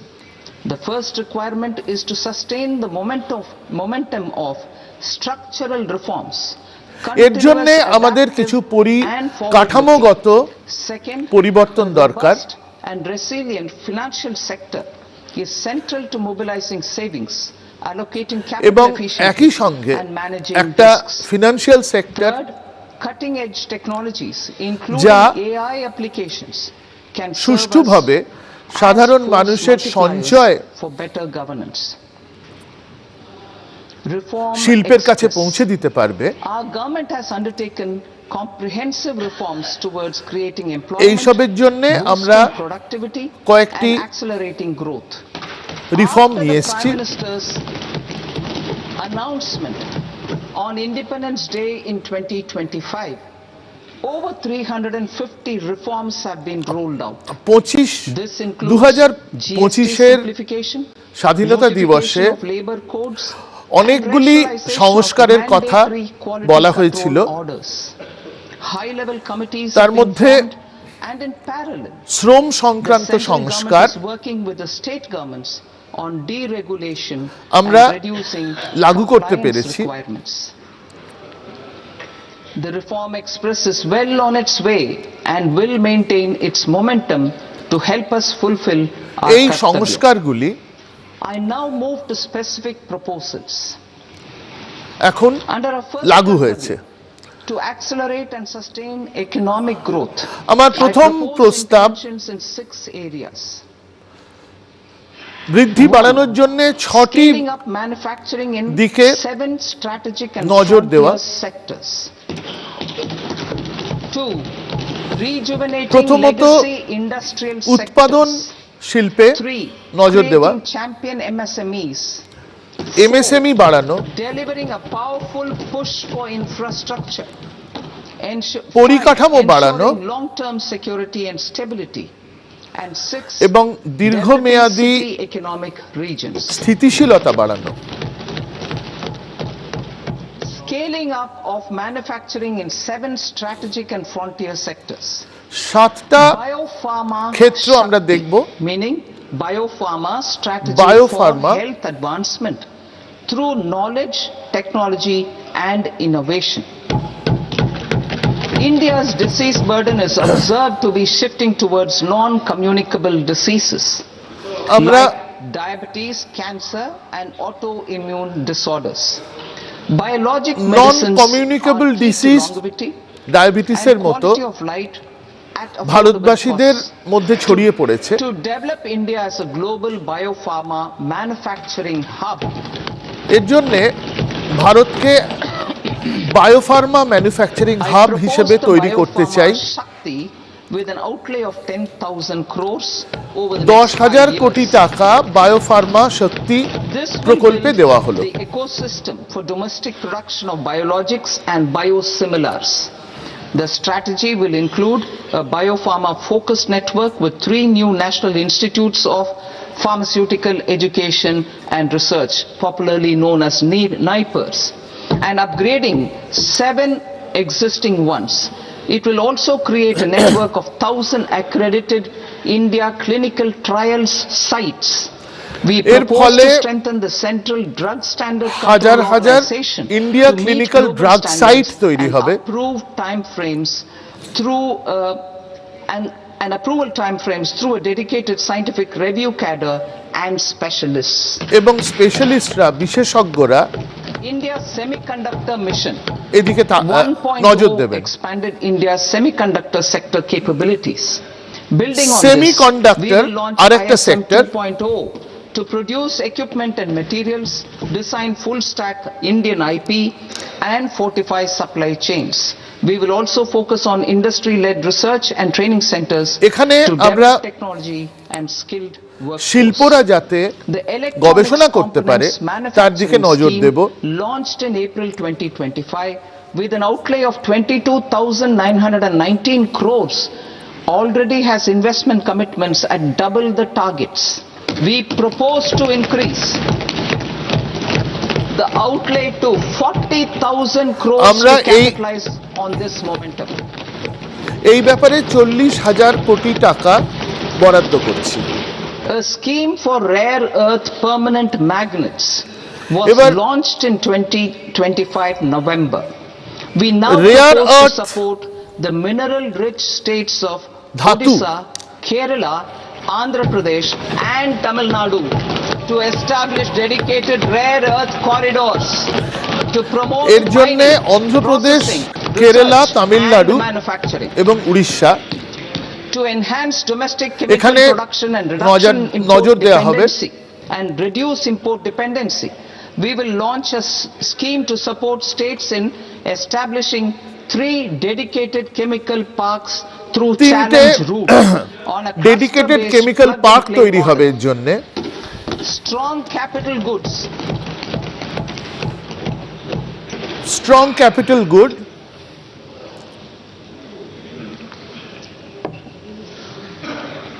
Strong capital goods capability is a determinant of productivity and quality across different sectors. Towards building this capacity, I propose the following. High-tech tool rooms will be established by central public sector enterprises at 2 locations as digitally enabled automated service bureaus that locally design, test and manufacture high-precision components at scale and at lower cost. 2. A scheme for enhancement of construction and infrastructure equipments will be introduced to strengthen capital গুডসের স্বয়ংসম্পূর্ণ করার জন্য high value and আমরা কয়েকটি technologically প্রস্তাব রাখছি। advanced CIE. This can range from lifts in a multi-storied apartment or firefighting equipment in multiplexes, large or small, and to tunnel boring equipments for building metros and high altitude roads. এর ফলে অগ্নি নির্বাপক যন্ত্র থেকে শুরু করে to create a globally competitive metro rail তৈরির যন্ত্রপাতি পর্যন্ত সবকিছুই ভারতে তৈরি হতে পারে। over 5-year period. For the labor intensive textile sector, textile সেক্টরের জন্য integrated program with 5 subparts. 1. The National Fiber Scheme for Self-Reliance in Natural Fibers such as silk, wool and jute, man-made fibers and new age fibers. Textile expansion and employment scheme to modernize traditional clusters with capital support for machinery, technology upgradation and common testing and certification centers. প্রযুক্তির উন্নতিকরণ হবে, program to integrate and strengthen existing schemes and ensure targeted support for weavers and artisans. এবং এর ফলে Tax Eco initiative to promote globally competitive and তন্তু শিল্পী sustainable থেকে শুরু textiles করে and সকলেরই apparels. উপকার হবে। Samarth 2.0 to modernize the upgrade the textile skilling ecosystem through collaboration with industry and academic institutions. Further, I propose to set up mega textile parks in mega challenge textile mode. Park তৈরি They can হবে also focus on bringing value addition to technical textiles. এবং I propose to launch the Mahatma Gandhi Gram Swaraj initiative. প্রযুক্তির দিকটা দেখা হবে, Khadi, Mahatma handloom Gandhi and gram handicrafts. Swaraj This will help in global প্রকল্প market linkage and branding. It will streamline and support training, skilling, quality of process and production. This will benefit our weavers, village industries, one district, one product ODOP initiative and also our rural youth. India has the potential to emerge as a global hub for high quality, affordable sports goods. আমরা বিশ্বাস করি Bharat sports গুডসের একটা hub হিসেবে সারা পৃথিবীতে জায়গা করে নিতে পারে, as well as material sciences. Rejuvenation of legacy industrial clusters. I propose to introduce a scheme to revive 200 legacy industrial clusters to improve their cost competitiveness legacy industrial and cluster through infrastructure and যেগুলো technology সনাতন upgradation. Industrial cluster রয়েছে তাদের উন্নতির জন্য আমরা Creating প্রস্তাব champion রাখছি। SMEs and supporting micro enterprises. Recognizing MSMEs as a vital engine of growth, I propose a three-pronged approach to help them grow MSME as জন্য champions. আমরা তিনটি প্রস্তাব রাখছি। Equity support. Equity I support, propose to introduce a dedicated 10,000 crores 10,000 SME growth 10,000 কোটি to create equity future support, champions, incentivizing enterprises based on select criteria. I also propose to top up the Self-Reliant India Fund set up in 2021 with 2,000 crores. Self-Reliant India Fund micro enterprises 2000 and maintain their access to risk capital. Liquidity support. 2000 কোটি More than এবং 7 কিছু lakh crore has been made available liquidity to support MSMEs. দেয়া হবে। To leverage its full potential, I propose 4 measures. 1. Mandate TREDS as the transaction settlement platform for all purchases from MSMEs by CPSEs. সিপিএসপিরা MSME Serving দের as a থেকে benchmark তাদের for other corporates. উৎপাদন ক্রয় করবে। Introduce a credit guarantee support mechanism একটা through credit guarantee CGTMSE support থাকবে। for invoice discounting on TREDS platform. 3. Link GEM with TREDS for sharing information with financiers about government purchases from MSMEs, encouraging cheaper and quicker financing. 4. Introduce TREDS receivables as asset-backed securities, helping develop a secondary market, enhancing liquidity and settlement of transactions. এর ফলে MSME দের liquidity বাড়বে। তাছাড়া Government will facilitate professional institutions such as the ICAI, ICSI, ICMAI to design professional institution গুলো MSME দের সাহায্য করবে and practical tools to develop a cadre of corporate mitras. Corporate mitra বলে একটা কার্ডার তৈরি হবে যারা এমএসএমই দের সাহায্য করবে। These accredited para professionals will help MSMEs meet compliance requirements at affordable costs. Infrastructure. During this past decade, our government has undertaken several initiatives for large-scale enhancement of public infrastructure, including through new financing instruments such as Infrastructure Investment Trust in WITS and Real Estate Investment Trust REITs. পরিকাঠামোর প্রতি And অতীতে institutions like এই সরকার অনেকটা NIIF নজর দিয়েছে। and NABFID. We shall continue to focus on developing আমরা infrastructure in cities with পরিকাঠামো over 5 lakh উন্নয়নে population, that is tier 2, tier 3 cities, which have expanded to আরো become নজর growth দেব। centers. Public capital টিয়ার expenditure 2 এবং টিয়ার has 3 city increased manifold from 2 তৈরি lakh হবে। crore in 2014-15 to an allocation of 11.2 lakh crore in BE 25-26. In this coming year, that is financial year 2026-27, I propose to increase it to 12.2 lakh crores. to continue the 12.2 lakh crore টাকা to strengthen the confidence of private developers ইনফ্রাস্ট্রাকচারে দেওয়া হবে। regarding risks during infrastructure development and construction phase. I propose to set up an infrastructure risk guarantee fund একটা infrastructure risk guarantee fund তৈরি হবে। partial credit guarantee to lenders. এটা Over the years, অংশত credit guarantee দেবে have emerged as a successful instrument যারা for ধার asset দিচ্ছেন তাদের। monetization. I propose to accelerate recycling of significant real estate assets of the CPSEs through the setting up of dedicated rights. To promote environmentally sustainable movement of cargo, I propose to 1.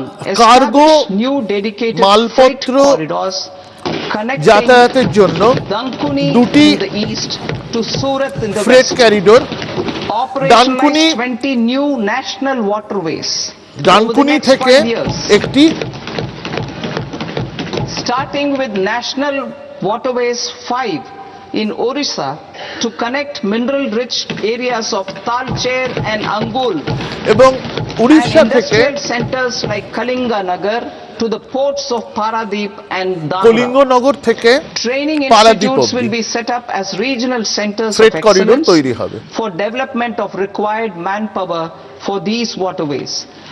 This will benefit youth in the entire stretch of the waterways to train and এবং acquire এই skills. মালপত্র যাতায়াত a হবে ship repair ecosystem জলপথে। catering to inland waterways will also be set up at Varanasi মূলত and Patna. নদীপথে এবং And একই C, সঙ্গে বারাণসী launch a এবং coastal পাটনাতেও cargo হবে। promotion scheme for incentivizing a modal shift from rail to road to increase the share of inland waterways and coastal shipping from 6% to 12% by 2047. To enhance last mile and remote connectivity and promote tourism, I propose to give incentives to indigenize manufacturing of seaplanes. Seaplane manufacturing যাতে হয় তার জন্য আমরা নজর দেব যাতে দূর দূরান্ত পর্যন্ত যাতায়াত করা যায় এবং carbon capture utilization and tourism storage. করা Aligning যায়। with the roadmap launched in December 2025, the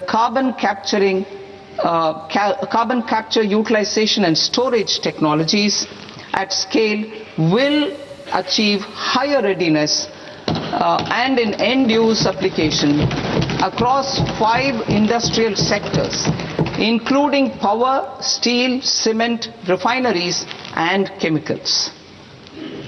An outlay of 20,000 crore is proposed over the next 5 years for this purpose. City economic regions. Cities are India's engines of growth. শহরের যে and opportunities. Economic region গুলো We shall রয়েছে now focus on tier 2, tier 3 cities আমরা and even tier 2 temple tier towns 3 সিটির which উপর need নজর modern দিচ্ছি infrastructure এবং and এদের basic amenities. আধুনিক পরিকাঠামো This দরকার। budget aims to further amplify the আমরা potential of cities to deliver the economic power of এই agglomerations ছোট শহরগুলোর by প্রতি mapping নজর city দেব economic regions এবং based on their এই টিয়ার specific 2 growth tear 3 drivers. An শহরগুলোতে allocation of 5,000 crore per CER আমরা over 5,000 5 কোটি years টাকা is বরাদ্দ proposed করছি for implementing their plans through a challenge এইসব mode ছোট with a শহরগুলোতে reform-cum পরিকাঠামো research-based নির্মাণের জন্য। financing mechanism. In order to promote environmentally sustainable passenger systems, we will develop 7 high-speed rail corridors between cities. আমরা rail corridor তৈরি করছি শহরগুলোর মধ্যে, Mumbai to Pune, Pune to Hyderabad, Mumbai থেকে পুনে, Hyderabad to পুনে থেকে Bengaluru, Hyderabad, Hyderabad to Chennai, Hyderabad থেকে Chennai Bengaluru, to Bengaluru, Chennai Delhi to থেকে Varanasi, Bengaluru, Varanasi to Siliguri. Varanasi থেকে Siliguri.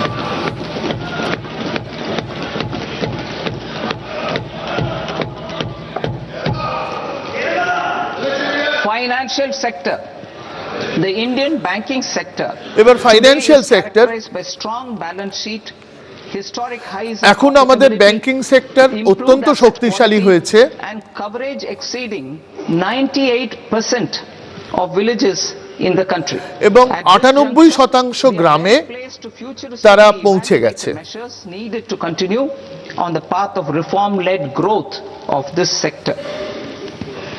I propose setting up a high-level committee on banking. আমি প্রস্তাব করছি একটা উচ্চ পর্যায়ের কমিটি on banking তৈরি for হোক Viksit ব্যাংকিং এর উপরে, to comprehensively review the sector যারা and এইসব ক্ষেত্রগুলোকে রিভিউ করবে phase of growth while safeguarding financial stability, inclusion and consumer protection. এবং The vision for NBFCs for Viksit Bharat has been outlined with NBFC দের উপরেও for credit আমরা নজর disbursement দিচ্ছি and technology adoption in order to achieve scale and improve efficiency in the public sector NBFCs. As a first step, it is proposed to restructure public the sector Power Finance NBFC গুলোকে Corporation and restructure করা Rural দরকার। Electrification Corporation. I propose a comprehensive review of the foreign exchange management. আমরা foreign exchange ম্যানেজমেন্টেরও একটা review To create প্রস্তাব a করছি। more contemporary, user-friendly framework for foreign investments consistent with India's foreign evolving ইনভেস্টমেন্টের দিকে আমাদের নজর থাকবে, এই committee corporate bond market. Review করবে। I propose to Bond introduce market. a market-making framework with suitable access to funds and derivatives on corporate bond indices. I also propose to corporate introduce বন্ডের একটা indices তৈরি হবে, on corporate bonds, municipal bonds, to encourage the issuance municipality of গুলো municipal bonds. তাদের টাকা তোলার জন্য bond যাতে ইস্যু করতে পারে, I propose an incentive of 100 crore আমরা rupees তার জন্য 100 কোটি টাকা issuance. বরাদ্দ করছি। 100 crore rupees for a single bond issuance of more than 1,000 crore. The current scheme under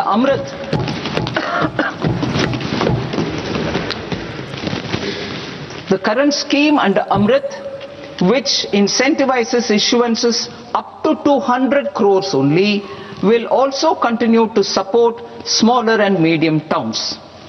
That will also continue to support the smaller and medium towns. Ease of doing business. Individual persons resident outside India, PROI, will be permitted to invest in equity instruments of listed Indian companies যারা through the portfolio বিদেশে investment রয়েছেন scheme. যেসব ভারতীয়রা, It is তারা also proposed to increase the investment ভারতে limit for an listed কোম্পানিতে individual বিনিয়োগ করতে PROI পারবেন under the PROI রা। scheme from 5% to 10% with an overall investment limit for all individual তাদের- PROIs to 24% from the current 10%. সব মিলিয়ে 10% থেকে তাদের Emerging technologies including বরাদ্দটা AI. বাড়িয়ে 24% করা হলো। 21st century is technology driven. Adoption of technology is 21 for the benefit of all people. Shatabdi Farmers in the field, women in STEM, অনেকটাই youth প্রযুক্তি keen নির্ভর। to upskill, and Divyangjan to access newer opportunities. The government has taken several steps to support new technologies through AI mission আমরা AI মিশনের মধ্যবর্তীতায় নতুন প্রযুক্তি গ্রহণ করব, research and development and innovation fund. এর জন্য ইনোভেশন ফান্ড তৈরি হবে এবং মানুষের প্রত্যাশা যাতে পূরণ হয় আমরা সেই চেষ্টা করব। আমরা দেখেছি মাল্টি ডিমেনশনাল পভার্টি থেকে ভারত অনেকটাই বেরিয়ে এসেছে।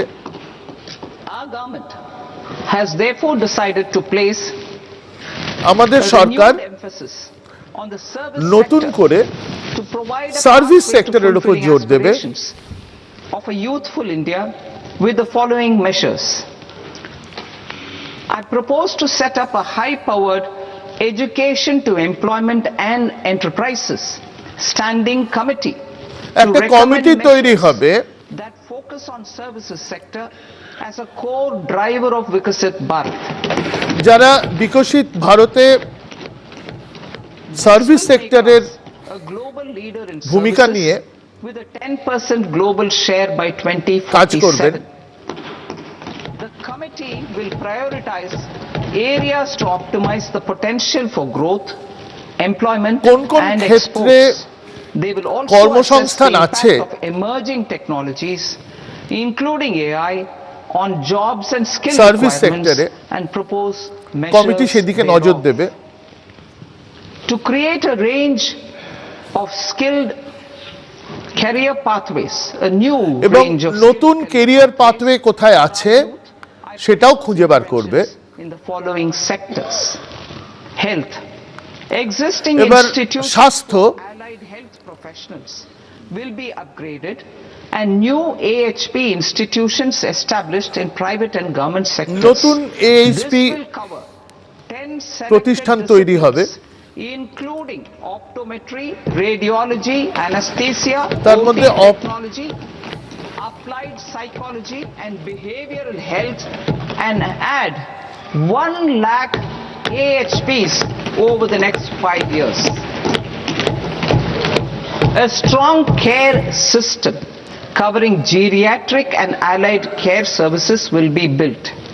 A variety of NSQF aligned programs will be developed to train multi-skilled caregivers combining multi-skilled caregiver such as wellness, yoga যারা and operation of medical assistive devices. সাধারণ মানুষকে স্বাস্থ্যের ব্যাপারে সাহায্য করতে পারবেন, Caregivers will be trained.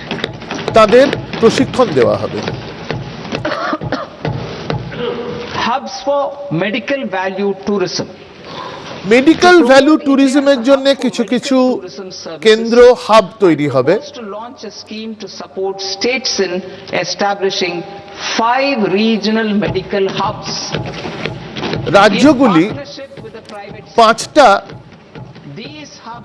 Medical ট্যুরিজমের hub তৈরি করবে complexes that combine medical, educational and research facilities. They will have Ayush centers, medical value tourism center তৈরি হবে centers and infrastructure for diagnostics, post-care and rehabilitation. Diagnostics এর জন্য পরিকাঠামো তৈরি হবে। Job opportunities for health এতে professionals, including কর্মসংস্থান doctors, বাড়বে। AHPs. Ancient Indian yoga, already respected in several yoga parts of the Sara world, পৃথিবীতে given a mass সমাদৃত। global recognition when Honorable Prime Minister took it to the UN. এবং আমাদের মাননীয় প্রধানমন্ত্রী এটা ইউএন এ নিয়ে গেছেন। Global acceptance and recognition. Exporting quality Ayurveda products helps আমরা farmers to grow the Ayurveda herbs and youth who process the সামগ্রী products রপ্তানি to meet করব growing global demand. A এবং few এর steps একটা are being taken. সারা পৃথিবীতে চাহিদা আছে। Set up 3 new All India Institutes of Ayurveda. আমরা 3টে নতুন সারা ভারত ইনস্টিটিউট অফ আয়ুর্বেদা তৈরি করব। Drug testing labs for higher standards of certification ecosystem and make available more skilled personnel. 3. Upgrade the WHO Global Traditional Medicine Center in Jamnagar to এবং জামনগরে traditional আমাদের সনাতন যে ওষুধ ভারতের সেটা তৈরির একটা কেন্দ্র হবে। Animal husbandry. পশুপালন Contributes to close to 16% of farm income, including of poor and marginal households. To scale up availability of veterinary professionals by more than 20,000, I propose to roll out a loan-linked capital subsidy support scheme. পশুপালনের জন্য Establishment of veterinary and para-veterinary colleges, veterinary college স্থাপনের জন্য and breeding facilities in private sector. Collaboration between Indian and foreign institutions will এবং also be বিদেশিদের facilitated. সঙ্গে কোলাবোরেশনের জন্য Orange economy. আমরা বরাদ্দ India's করছি। animation, visual effects, gaming and comics sector, ABGC sector, is a growing industry projected to require 2 million professionals by 2030. I propose to support the Indian Institute of Creative Technologies, Mumbai, in setting up Indian ABGC Institute of Creative Technology in 15,000 secondary schools all over the country and 500 colleges. 500টা college এবং 15,000 The স্কুলে Indian design industry is expanding rapidly and তাদের yet there is a shortage of expertise Indian designers. I propose to establish through ব্যবহৃত challenge হবে। route a new National Institute of Design to boost design education একটা নতুন and development institute of design তৈরি হবে। eastern region of India. Education. Our এবার government শিক্ষা will support states through challenge route in creating 5 university townships in the vicinity of major industrial and logistics corridors. These planned academic zones 5টা will host township তৈরি multiple হবে universities, colleges and research institutions, যেখানে skill centers and residential বিভিন্ন complexes. বিশ্ববিদ্যালয়, In higher education, skill centre STEM institutions, prolonged এবং hours of উচ্চ study শিক্ষার and collaborate- and সংস্থা laboratory work থাকবে। pose some challenges for girl students. Through VGF, viability gap funding and capital or capital support, one girls ছাত্রীদের hostel জন্য will be established in every district. প্রত্যেকটি ডিস্ট্রিক্টে অন্তত একটা করে মেয়েদের হস্টেল তৈরি হবে।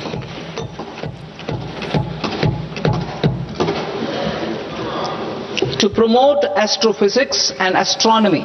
অ্যাস্ট্রোফিজিক্স এবং অ্যাস্ট্রোনমির উন্নতির জন্য Telescope infrastructure facilities. আমরা 4টে টেলিস্কোপ ইনফ্রাস্ট্রাকচার ফেসিলিটি তৈরি করব।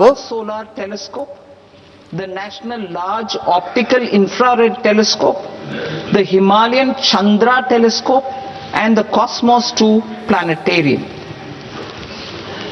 Tourism. The tourism sector has the potential to play a large role in the employment generation, এখানে forex earnings, অনেকটাই and expanding the কর্মসংস্থান local economy. তৈরি হয়। I propose to set up a National Institute of Hospitality. আমরা একটা national institute of hospitality তৈরি করব, Hotel management. যেখানে হোটেল ম্যানেজমেন্ট পড়ানো হবে। It will function as a bridge between academia, industry and এবং government. একাডেমিয়া, ইন্ডাস্ট্রি এবং গভর্নমেন্টের মধ্যে এই ইনস্টিটিউট একটা সেতুর কাজ করবে। 10,000 guides in 20 iconic tourist sites. আমরা 10,000 গাইড তৈরি করব High quality 12-week training course বিভিন্ন in hybrid mode in collaboration বিখ্যাত টুরিস্ট সেন্টারের জন্য। with the Indian Institute of Management. A national destination digital knowledge grid will be established to digitally document all places of significance, cultural, spiritual and heritage. This initiative will create a new ecosystem of jobs for local এবং researchers, এর ফলে content creators স্থানীয় and technology partners. ইতিহাস নিয়ে India has the potential নতুন করে and মানুষের opportunity উৎসাহ to বাড়বে offer এবং কর্মসংস্থানও তৈরি হবে। And hiking experience. We will develop ecologically sustainable mountain trails in Himachal Pradesh, Uttarakhand, mountain train Jammu Kashmir. Mountain train তৈরি করব হিমাচল প্রদেশ, উত্তরাখণ্ড এবং জম্মু Arup কাশ্মীরে Valley in the Eastern Ghats and Podigai Malay in the Western Ghats. এবং eastern ঘাট এবং western ঘাটে। Turtle trails along key nesting sites in the coastal areas of Odisha, Karnataka and Kerala. And 3 bird watching trails along the Pulicat Lake in এবং Andhra bird Pradesh, watching Tamil Nadu. Train Pulicat লেকের চারদিক দিয়ে আমরা Under the visionary leadership of তৈরি Honorable করব। Prime Minister, we established the International Big Cat Alliance in 2024. This year, India is hosting the first ever Global Big Cat Summit, where heads of governments and ministers এবছর from আমরা 95 range countries will deliberate Big on Cat collective Summit strategies for conservation. Organise করছি। Heritage and culture tourism. I propose to develop 15 archaeological sites, including 15টা Lothal, প্রত্নতাত্ত্বিক Rakhigadi, ক্ষেত্র তৈরি হবে Sarnath, Hastinapur and Leh Palace into vibrant experiential cultural destinations. Excavated landscapes will be open to the public through curated walkways. Immersive storytelling skills and technologies will be introduced to help conservation labs, interpretation centers and guides. The sports sector এবার provides multiple Sports means sector, of employment, skilling and job opportunities. এখানেও অনেক কর্মসংস্থানের জায়গা আছে। Nurturing of sports talent which is set in motion through the Khelo India program earlier. খেলো I India propose programme to launch আমাদের a Khelo আগেই India ছিল। mission to transform the sports sector over the next decade. আমাদের The খেলাধুলোর mission will ক্ষেত্রকে আমরা আরো এগিয়ে নিয়ে যেতে চাই। development pathways supported by training centers which are এর ফলে foundational, intermediate অনেকগুলো ট্রেনিং সেন্টার তৈরি হবে। B, systematic development of coaches and support staff. C, এবং integration এটার of ফলে অনেক science and technology. কোচ তৈরি করতে হবে, Competitions and leagues to promote sports culture competition and এবং provide লিগ তৈরি platforms. করতে হবে And E, development of sports infrastructure for যাতে training and খেলাধুলোর competition. একটা সংস্কৃতি তৈরি হয়। Our third kartavya aligns with our vision of Sabka Saath Sabka Vikas এবার towards Vikasit আমাদের Bharat. তৃতীয় কর্তব্য This requires targeted efforts for 1, increasing farmer incomes সবার through সঙ্গে productivity সবার বিকাশ, enhancement and entrepreneurship, with special attention to small and marginal farmers. ছোট B, এবং empowering ক্ষুদ্র এবং প্রান্তিক access to livelihood চাষিদের প্রতি নজর দিয়ে training and high quality assistive devices. আমরা তাদের C, প্রশিক্ষণ empowering Dev the vulnerable to access mental health and trauma care. এবং D, আমরা একটা focus on the poor তাদের women মানসিক states and the স্বাস্থ্যের দিকে নজর দেব to accelerate development and employment opportunities. Fisheries. We will undertake মৎস্য চাষ, initiatives for integrated development of 500 reservoirs and Amrit Sarovars. 500টা Two, রিজার্ভয়ার strengthen the fisheries value যেখানে chain in মাছের coastal চাষ হবে areas and আমরা enable সেটা market linkages ডেভেলপ করব involving startups and women-led groups together with fish farmer এবং producer এখানে মহিলারা organizations. Animal husbandry. কাজ করতে To পারবেন। provide quality employment opportunities in পশুপালন, rural and peri-urban areas, we will support the animal husbandry sector in entrepreneurship আমরা development through a credit-linked subsidy program, B, scaling up Support and করব। modernization of livestock enterprises, C, enhanced creation of livestock, dairy and poultry যাতে পশুপালন এবং হাঁস মুরগির চাষ, sorry, I'll read that again. Enhanced creation of livestock, dairy and poultry focused integrated value chains. এবং dairy, And D, encourage creation of livestock farmer producer organizations. High value agriculture. এবার to diversify farm outputs, increase productivity, enhance কৃষিতে farmers' আমাদের incomes, উৎপাদনশীলতা and create বাড়াতে new হবে employment opportunities. এবং নতুন We will support যাতে high কর্মসংস্থান value হয় crops such as coconut, আমরা sandalwood, cocoa, দামি শস্য যেমন in the নারকোল coastal areas, চন্দন agar ইত্যাদি trees in northeast, and nuts such as almonds, walnuts, and এবং pine nuts in our nuts hilly regions. যেমন almond These all of them will be আখরোট supported. ইত্যাদি India is তৈরির the world's দিকে largest নজর দেব। producer of coconuts. About 30 million people, Bharat including nearly 10 million farmers, depend on coconuts নারকেল for চাষে their livelihood. এক To number further enhance competitiveness in এবং 30 coconut production, I propose a coconut promotion scheme million to increase production and enhance অর্থাৎ productivity 3 কোটি মানুষের উপর through various নির্ভরশীল interventions, including replacing and non-productive trees with new saplings or plants or varieties in major coconut growing states. A dedicated program is proposed for Indian cashew and cocoa to make India self-reliant in raw cashew and coconut production and processing.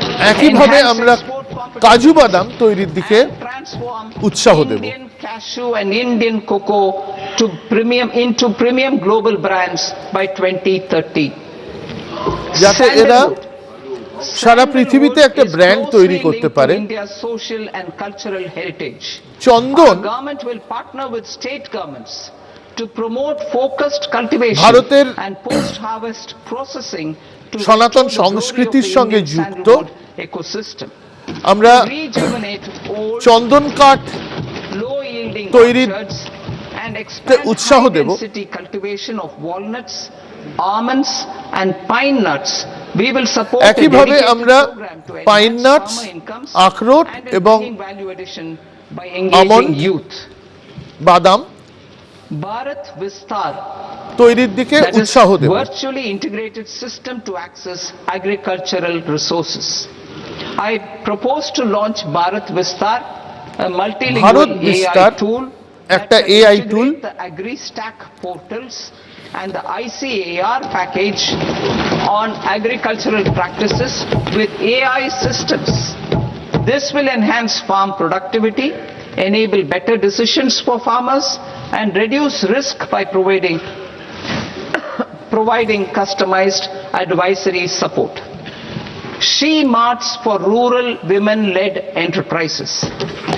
মহিলাদের Building on the success of Lakpati Didi program, I propose to জন্য help women lakhpati take the বিবি next step programme from credit-linked livelihoods to being owners of enterprises. Self-help যারা উদ্যোগপতি entrepreneur. মহিলা উদ্যোগপতি তাদের আমরা উৎসাহ দেব। As community-owned retail outlets within the cluster level federations through enhanced and innovative financing instruments. Empowering Divyangjan. Divyangjan Kaushal Yojana.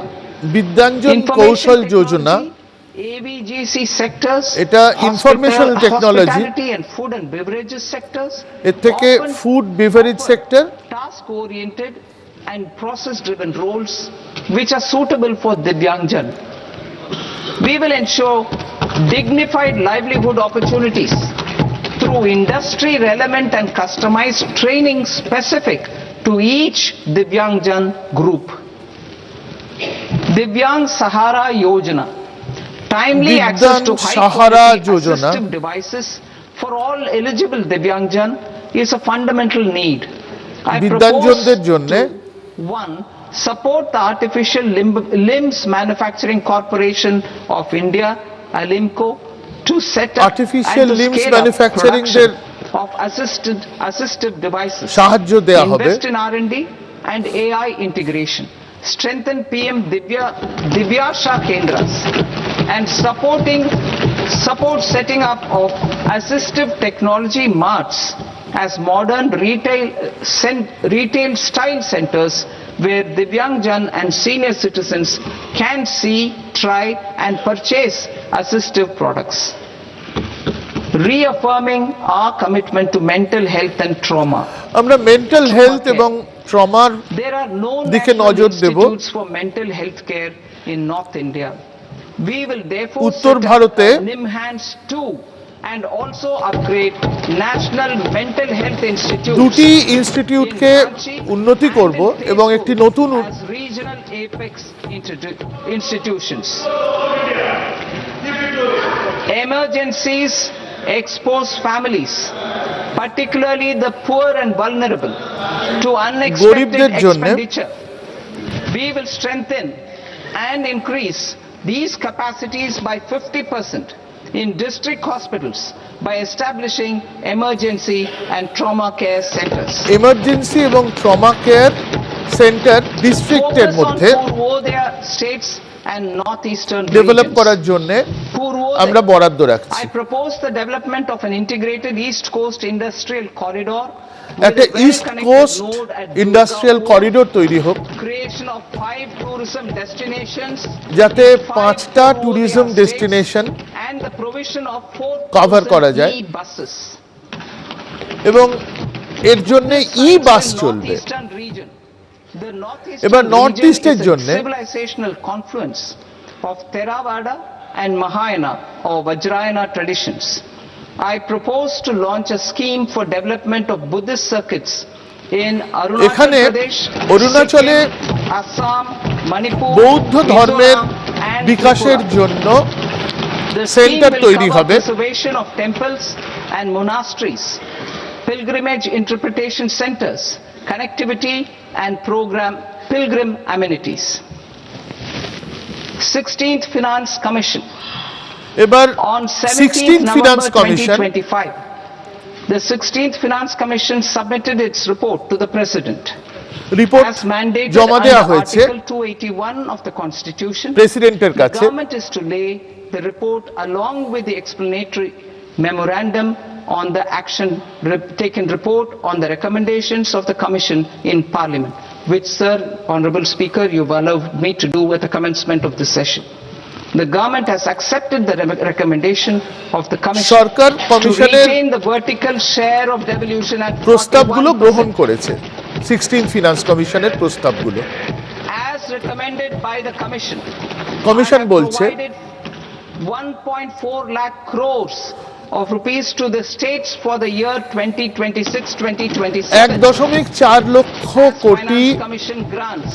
টাকা These include রাজ্যগুলিকে দেয়া হচ্ছে urban local body and disaster management grants. এবং এর মধ্যে আরবান লোকাল বডি এবং Fiscal consolidation.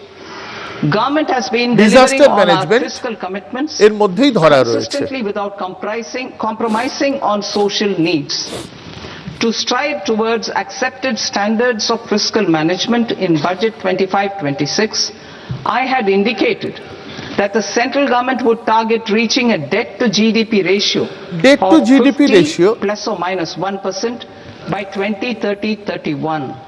আমাদের In line with লক্ষ্য this, the debt 50% to GDP ratio is estimated to be 55.6% of GDP in BE 26-27.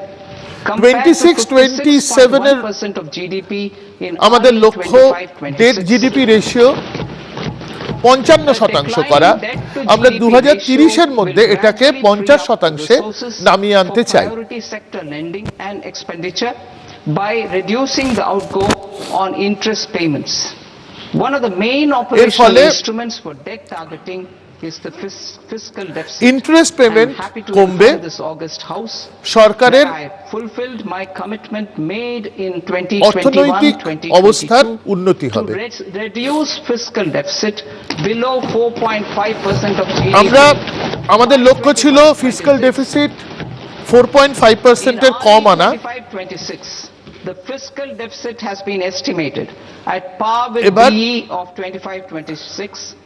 2025-26 at 4.4% of আমরা GDP. এটা 4.4%-এ নামিয়ে আনতে পেরেছি In line with the new fiscal budget prudence estimate অনুযায়ী। path of debt consolidation, the fiscal deficit in BE 26-27 is 26-27-এ estimated to be 4.3% of the GDP. 4.3% হবে।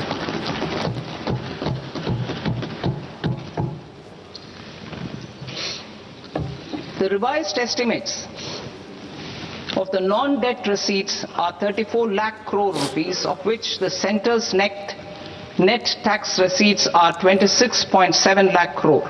The revised estimate of the total expenditure is 49.6 lakh crore rupees, of which the capital expenditure is about 11 lakh crores. Budget estimates 2026 to 2027. Coming to 26-27, the non-debt receipts and the total expenditure are estimated as 36.5 lakh crore and 53.5 lakh crore respectively. The centre's net tax receipts are estimated at 28.7 lakh crore rupees. To finance the fiscal deficit, the net market borrowings from dated securities are estimated at 11.7 lakh crore rupees. 11.7 is expected to come from small savings and হাজার other কোটি sources. টাকা বাজার থেকে ধার করতে হবে। Gross market borrowings are estimated at 17.2 lakh crore rupees. 17.2 to part B. Lakh কোটি বাজার থেকে ধার করতে হবে। Direct taxes. এবার প্রত্যক্ষ কর। Honorable Speaker, sir, I now present my proposals on direct taxes. New Income Tax Act. New Income Tax Act. In July 2024, I announced a comprehensive review of the Income Tax Act 1961. This was completed in a record time, and the Income Tax Act 2025 will come into effect from 1st April 2026. 1st April 2026 থেকে নতুন income tax act লাগু হবে, giving adequate time to taxpayers to acquaint themselves with its requirements. The forms have been redesigned such that ordinary citizens can comply without এখন ফর্মগুলো অনেক সহজ হয়েছে যাতে সাধারণ নাগরিকরা কোনো অসুবিধায় না পড়েন। Will be exempt from income tax, and any TDS on this account will be done away with. I propose to reduce TCS rate on the sale of overseas tour program package.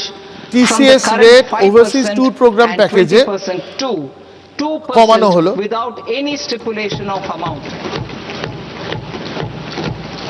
I propose to reduce TCS rate for pursuing education and for medical purposes TCS rate education এবং medical কারণে যারা বিদেশে যাবেন from 5% to 2%. সেটা 5% থেকে 2% এ নামানো হলো। Manpower services is proposed to be specifically brought within the ambit of payment to contractors for the purpose of TDS to avoid ambiguity.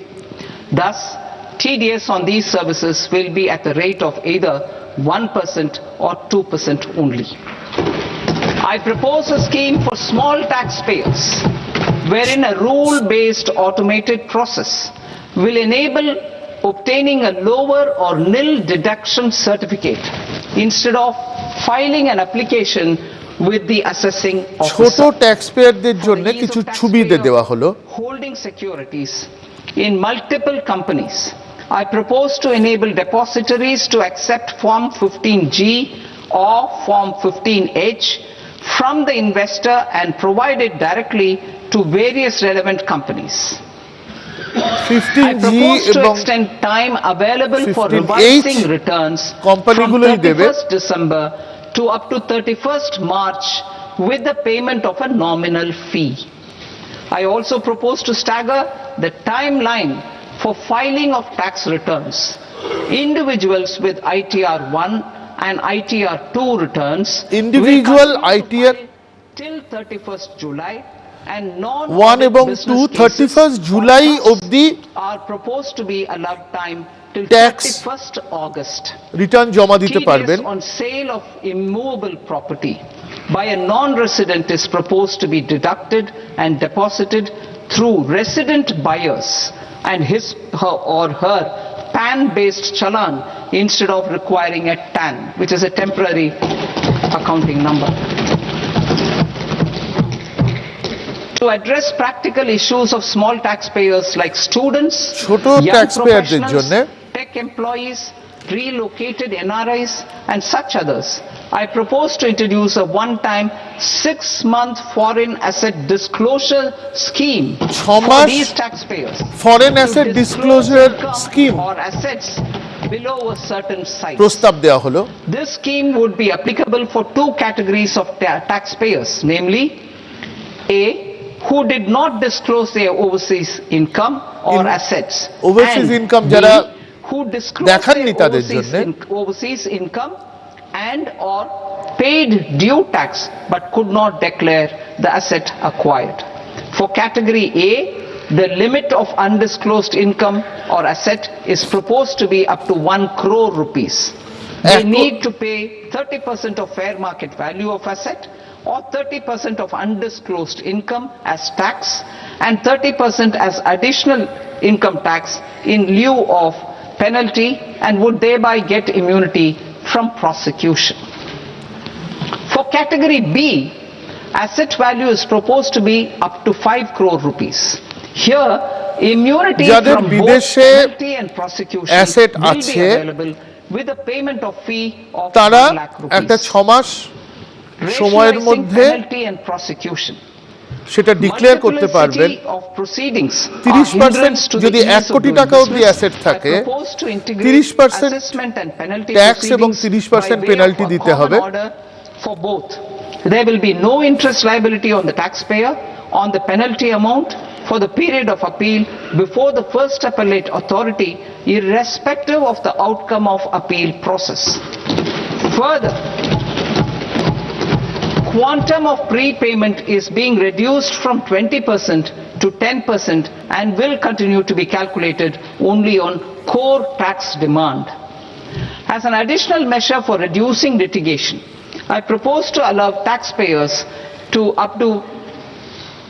update their returns even after reassessment proceedings have been initiated, and an additional 10% tax rate over and above the rate applicable for the relevant year. The assessing officer will then use only this updated return in his proceedings. অ্যাসেসিরা updated return জমা দিতে পারবেন for immunity from penalty and prosecution in the cases of এর জন্য penalty দিতে হবে না। I propose to apply this framework for immunity to misreporting too. However, in such a case, the taxpayer will need to pay 100% of the tax amount as an additional income tax over and above the tax and interest due.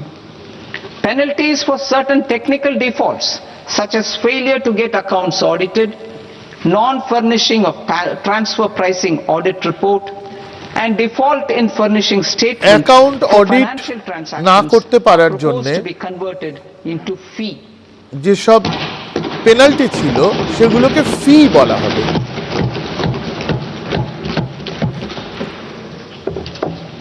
I propose to rationalize prosecution framework under Income Tax Act while maintaining a careful balance for deterrence in some serious offense. Prosecution অ্যাক্টে কিছু পরিবর্তন আনা হলো।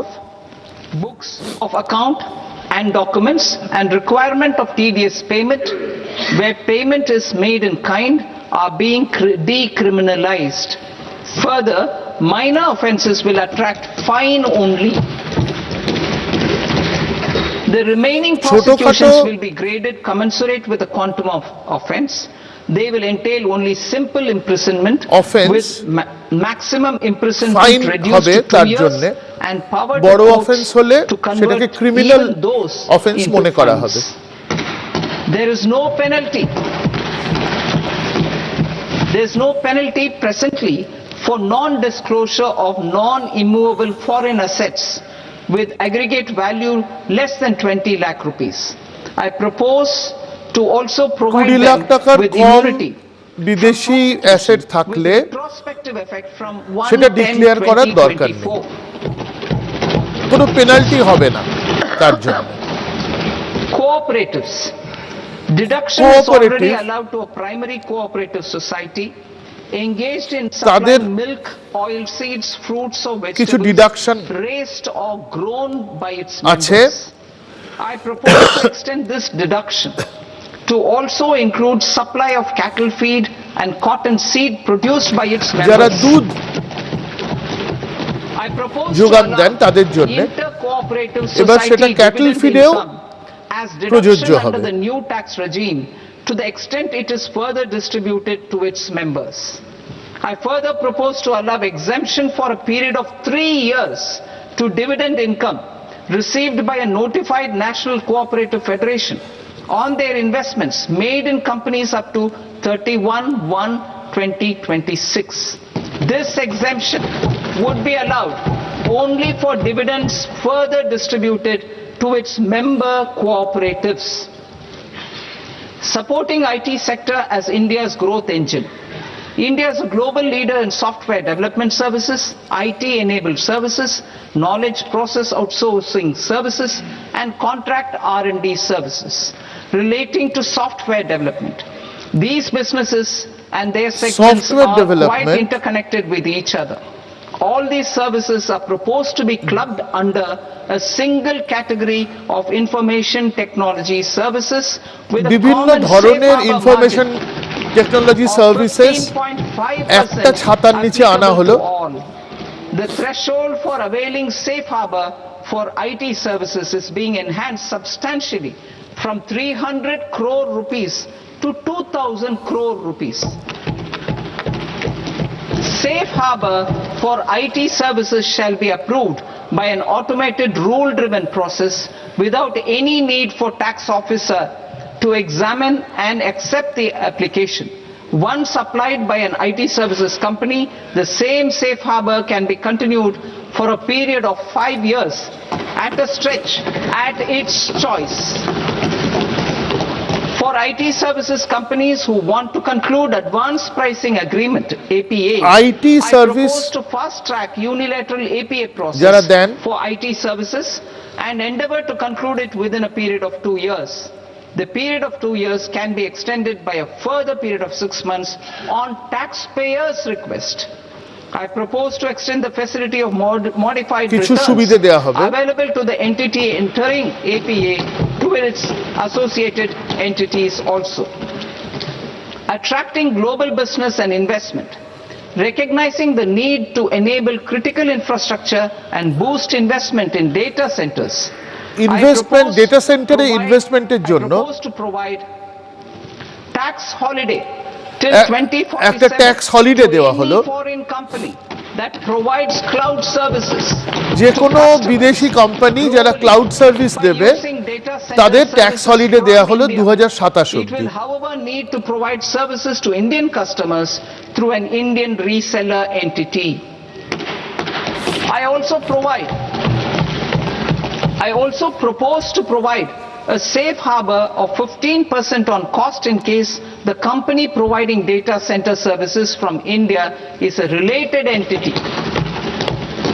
To harness the efficiency of just-in-time logistics for electronic manufacturing, I propose to provide safe harbor to non-residents for component warehousing in a bonded warehouse at a profit margin of 2% of the invoice value.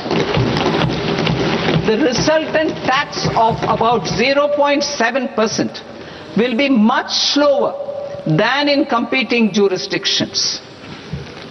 To provide fillip to toll manufacturing in India, I propose to provide exemption from income tax for 5 years to any non-resident who provides capital goods, equipment or tooling to any toll manufacturer in a bonded zone. যন্ত্রপাতি তৈরির জন্য একটা tax holiday দেওয়া হলো। In India for a longer period of time, I যে propose to বিদেশিরা provide এই টুল exemption to ইন্ডাস্ট্রিতে global, বিনিয়োগ করবেন non-India sourced তারা income এই of a tax holiday non-resident সুবিধে পাবেন। expert for a stay period of 5 years under notified schemes. I propose to provide exemption from minimum alternate tax, the MAT, to all non-residents who pay tax Minimum on alternate presumptive tax. basis. Tax administration. I propose to constitute a joint committee of Ministry of Corporate Affairs and Central Board of Direct Taxes for incorporating the requirements of income computation, and Disclosure Standards, the ICDS, in the Indian Accounting Standards, Ind AS itself. Separate accounting requirement based on ICDS will be done away with from the tax year 27-28. 27-28 থেকে Indus accounting system সবাইকে I propose to rationalize the definition of accountant for the purposes of safe harbor rules. Other tax proposals. Change in taxation of buyback was brought in to address the improper use of buyback route by promoters. In the interest of minority shareholders, I propose to tax buyback for all types of shareholders as capital gains. However, to disincentivize misuse of tax arbitrage, promoters will pay an additional buyback tax. এবং তার উপরে আরেকটা buyback tax লাগু হলো 22% for corporate promoters. For non-corporate promoters, the effective tax will be 30%. নন কর্পোরেটদের জন্য 30 এবং কর্পোরেটদের জন্য 22% tax alcoholic liquor, scrap and minerals will be rationalized to 2%, and that on tendu leaves will be reduced from 5% to 2%. tendu leaves এর উপরে tax 5% থেকে কমে 2% হলো। on futures to 0.05% from the present 0.02%. Future এর উপর options premium and বাড়ানো exercise হলো of options are both proposed to be raised to 0.15% from the present rate of 0.1% and 0.125% respectively.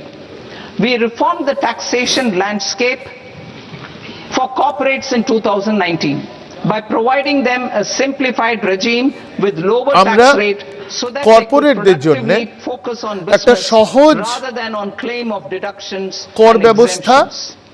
To encourage companies চালু রাখতে চাই to the new regime, set off of brought forward MAT credit এবং minimum alternate tax credit কর্পোরেটরা যাতে allowed to companies only in the new regime. নতুন কর ব্যবস্থায় set off using available MAT credit is proposed to be allowed to সহজে an extent of 1/4 of the tax চলে liability আসতে in the পারে new regime. তার জন্য কিছু ব্যবস্থা রাখা হলো MAT is proposed to be made final tax, so there will be no further credit accumulation from 1st April 2026. ম্যাটের জন্য আর কোনো ক্রেডিট অ্যাকুমুলেশন হবে না Final tax is being reduced to 14% from the current MAT rate of 15%. MAT rate 15 থেকে কমিয়ে 14% করা হলো Taxpayers accumulated till 30th March 2026 will continue to be available to them for set off as above. Indirect taxes. এবার I shall now take up proposals related to indirect taxes. My proposals for customs and central excise aim to further simplify the tariff structure, আরো সহজ করে দেওয়া হবে domestic manufacturing, promote customs এবং export central excise tax competitiveness, and correct inversion in duty. To continue weeding out long continuing customs duty exemptions, I propose to remove certain exemptions on items which are being manufactured in India or where the imports are negligible. Similarly, to further simplify the process of ascertaining the rate of duty applicable on a particular item, I propose to incorporate certain effective rates in various customs notifications to the tariff schedule itself. I shall now take up sector-specific proposals. এবার ক্ষেত্র বিশেষ Promotion of exports of marine, leather and textile products. I propose to increase the limit for duty-free imports of specified inputs used for processing seafoods for export সিফুডের জন্য from the export current 1% to to 3% of FOB value of the previous year's export turnover. I also propose to allow duty-free imports of specified inputs, which is currently available for exports of leather or synthetic footwear, to exports of shoe uppers as well. I propose to extend the time period for export of final product from the existing 6 months to 1 year for exporters of leather or textile garments, leather or synthetic footwear and other leather industry ke কিছু ছাড় দেয়া হলো security. I propose to extend the basic customs duty exemption customs duty exemption for manufacturing lithium-ion cells for batteries to those used for manufacturing lithium-ion cells for battery energy storage systems also. I propose to exempt basic customs duty on import of sodium antimonate for use sodium in অ্যান্টিমোনেটের উপর import duty কমানো হলো nuclear power. I propose to extend the existing basic customs duty exemption on imports of goods required for nuclear power তৈরির জন্য till the year 2025 যে আমদানির দরকার and expanded for all nuclear plants irrespective of their capacity. তার উপর আমদানি কর কমানো হলো Critical minerals. তুলে দেওয়া হলো It is proposed to provide basic customs duty exemption to the import of capital goods required for the processing of critical minerals in যেগুলো India. লাগে আমাদের উৎপাদনে Gas blended CNG.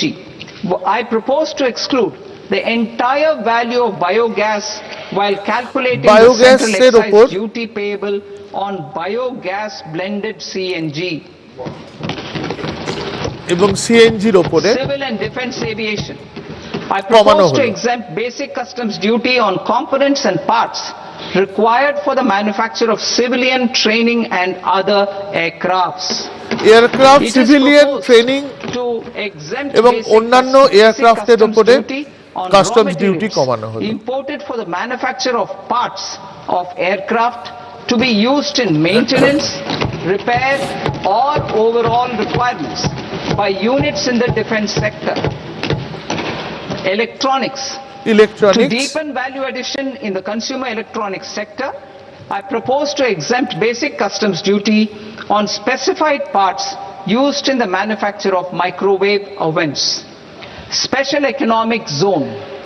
To address the concerns arising about utilization of capacity by manufacturing units in the special economic zones due to global trade disruptions, I propose as a special one-time measure to facilitate sales by eligible manufacturing units in SCZs to the domestic tariff area at concessional rates of duty. The quantity of such sales will be limited to a prescribed proportion of their exports. Necessary regulatory changes will be undertaken to operationalize the measures while ensuring level playing field for the units working in the DTA. Ease of living. To rationalize the customs duty structure for goods imported for personal use, I propose to reduce the tariff rate on all dutiable goods imported for personal use from 20% ব্যবহারের জন্য আমদানিগুলো 20% থেকে 10% কমিয়ে আনা হলো আমদানি কর suffering from cancer. I propose to exempt basic যারা customs ক্যান্সারে duty ভুগছেন on 17 drugs or medicines. 17টি ওষুধের উপরে ক্যান্সারের ওষুধের উপরে আমদানি কর কমানো হলো for the purposes of exempting import duties on personal imports of drugs, medicines and food for special medical purposes used in their treatment. Customs process. India's role and share in the global trade is poised for a major leap in line with our ambition. আমরা আশা করছি ভারতের আন্তর্জাতিক বাণিজ্য আরো বাড়বে for custom processes to have minimal intervention for smoother and faster movement এবং এর of জন্য goods আমরা and greater certainty to the trade. Trust-based ন্যূনতম systems. I propose to enhance duty deferral period customs intervention for চাইব Tier 3 authorized economic operators, known as AEOs, from 15 days to 30 days. I propose to provide eligible manufacturer importers the same duty deferral facility. This should encourage them to get themselves accredited as a full-fledged Tier 3 AEO in due course. To provide greater certainty and for better business planning, I propose to extend validity period of advance ruling binding on customs from the present 3 years to 5 years. In the spirit of the whole of government approach,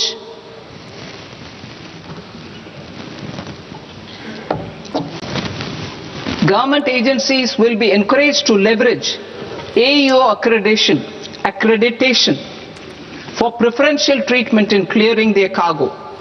Regular importers with trusted long-standing supply chains will be recognized in the risk system so that the need for verification of their cargo every time can be minimized.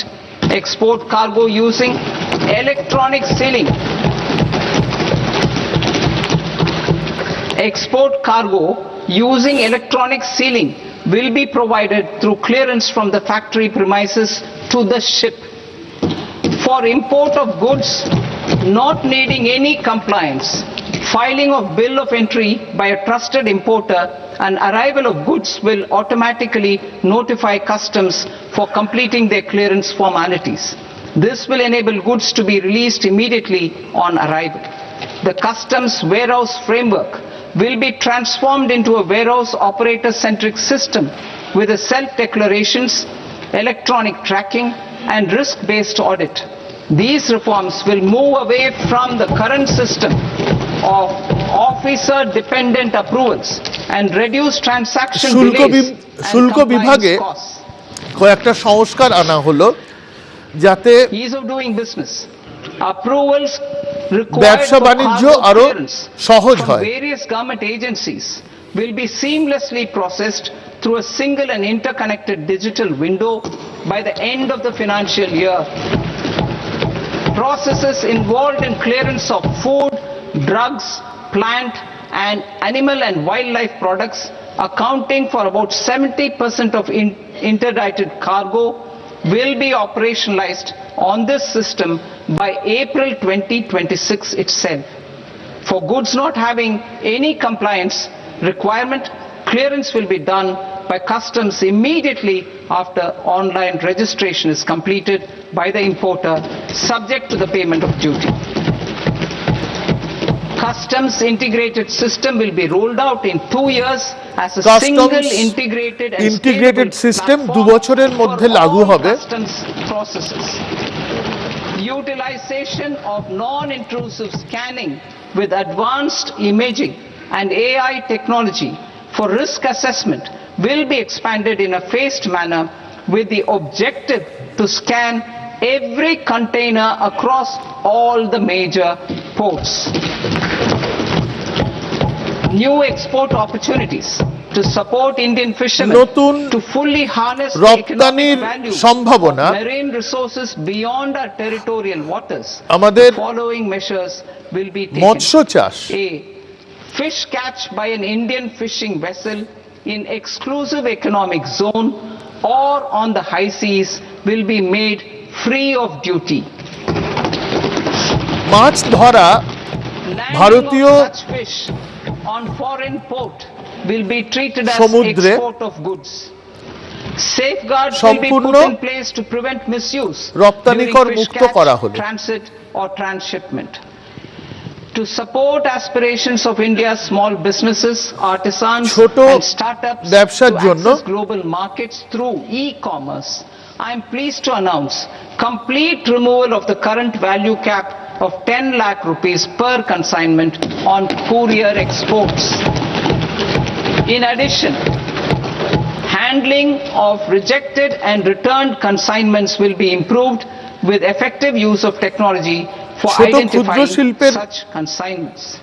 জন্য propose to revise provisions রপ্তানি governing কর baggage clearance during international travel to address genuine কমানো হলো। concerns of passengers. The revised rules will enhance duty-free allowances in line with the present-day travel realities and provide clarity in temporary carriage of goods brought in or taken out. There are honest taxpayers who are willing to settle disputes by paying all their dues, but they get deterred due to negative connotation associated with penalty. They will now be able to close cases by paying an additional amount in lieu of penalty. Honorable Speaker, sir, with this I commend the budget to this august house. আমার budget বক্তৃতা শেষ করলাম।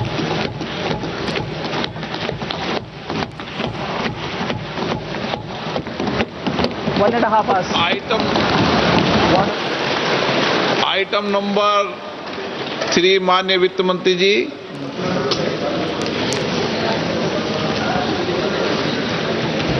Item number 2, sir. 3. Sir, with your permission, I rise to lay on the table of the following statements under Section 3, 1 of the Fiscal Responsibility and Budget Management আমরা Act of 2003. Fiscal responsibility and budget management act Fiscal Policy Strategy Statement and Macroeconomic Framework Statement. Macroeconomic framework item statement number 4 माननीय वित्त मंत्री जी। Sir, with your আমি permission, টেবিলে রাখলাম I move for leave to introduce the Finance Bill 2026. এবং finance বিল प्रश्न है कि विधेयक को 2026 पुनर्स्थापित करने की अनुमति प्रदान की जाए। प्रस्ताव করলাম। जो सदस्य इस पक्ष में हाँ गए, जो सदस्य विरोध में ना गए, मेरे विचार में निर्णय हाँ वालों के पक्ष में हाँ वालों के पक्ष में अनुमति प्रदान की जाती है। माननीय मंत्री जी, अब विधेयक पूरे स्थापित करें। Sir, I introduce the bill. আমি বাজেট फाइनेंस बिल इंट्रोड्यूस করলাম। किया जाता है कि माननीय वित्त मंत्री जी के बजट भाषण की कॉपी पब्लिकेशन काउंटर पर ली जाती है। बजट भाषण और बजट से संबंधित दस्तावेज आपके मोबाइल फोन और मेंबर पोर्टल्स पर ही उपलब्ध है। सभा की कार्रवाई कल सोमवार दिनांक 2 फरवरी 2026 को प्राप्त 11 बजे तक के लिए स्थगित की जाती है। সরাসরি আপনারা দেখছিলেন কেন্দ্রীয় অর্থমন্ত্রী নির্মলা সীতারামন 85 মিনিটের তার যে বাজেট পেশ করলেন সেই ভাষণে কোন কোন দিকগুলো তুলে ধরেছেন। আমি শুরুতে আয়করের পার্টে আসব। আয়করের ক্ষেত্রে আজকে ঠিক কি ঘোষণা করেছেন কেন্দ্রীয় অর্থমন্ত্রী নির্মলা সীতারামন তিনি জানাচ্ছেন যে আয়কর রিটার্ন দাখিলের সময়সীমা বাড়ানো হলো 31 তারিখ পর্যন্ত। 31শে জুলাই পর্যন্ত আয়কর রিটার্ন দাখিল করা যাবে। একাধিক আজকে প্রস্তাব রেখেছেন। তিনি বলছেন বিদেশে ভ্রমণ এবং লেখাপড়া আরও সস্তা হচ্ছে। টিসিএস 5% থেকে কমে হচ্ছে 2%। 1 এপ্রিল থেকে আয়কর আইনে পরিবর্তন আসছে, অর্থাৎ যে ঘোষণা 2024-এ তিনি করেছিলেন যে 2026-এর 1 এপ্রিল থেকে আইটি অ্যাক্টে বদল আসছে। দেখতে পাচ্ছেন পরপর আপনাদের সামনে রাখছি। টিসিএস 5% থেকে কমে হচ্ছে 2%। আয়কর আইনে পরিবর্তন আসছে, যেটা লাগু হচ্ছে এই বছরেরই 1 এপ্রিল থেকে। এই ঘোষণা 2024-এই করেছিলেন কেন্দ্রীয় অর্থমন্ত্রী। ছোট মাপের কর ফাঁকিতে শাস্তি বদলে জরিমানা, অর্থাৎ ছোট মাপের কর যদি ফাঁকি দেওয়া হয় সেক্ষেত্রে কোনো শাস্তি বা জেলের সংস্থান থাকছে না, শুধু জরিমানা দিলেই ছাড় পাওয়া যাবে। ধার্য করের ওপর গুনতে হবে অতিরিক্ত 10%। এবার কোন কোন জিনিস সস্তা হচ্ছে? জুতো, চামড়ার জিনিস এবং কাপড় সস্তা হচ্ছে, অর্থাৎ দাম কমছে। ব্যাটারি, মাইক্রোওয়েভ ওভেন তার দাম কমছে। সচরাচর বাজেটে কি কি সস্তা হচ্ছে সেদিকে সাধারণ মানুষ, নিম্ন মধ্যবিত্তদের নজর থাকে। অত্যন্ত গুরুত্বপূর্ণ, ক্যান্সারের 17টি ওষুধের আমদানি শুল্ক কমছে, অর্থাৎ আমদানি শুল্ক কমার অর্থ দাম কমতে চলেছে। বাজেটে ভোটের পশ্চিমবঙ্গে হাই স্পিড রেল করিডোর, 26-এর বিধানসভা নির্বাচনের আগে এই রাজ্যের জন্য কি কি ঘোষণা হচ্ছে সেদিকে নজর ছিল। রেল করিডোরের কথা ঘোষণা করা হয়েছে।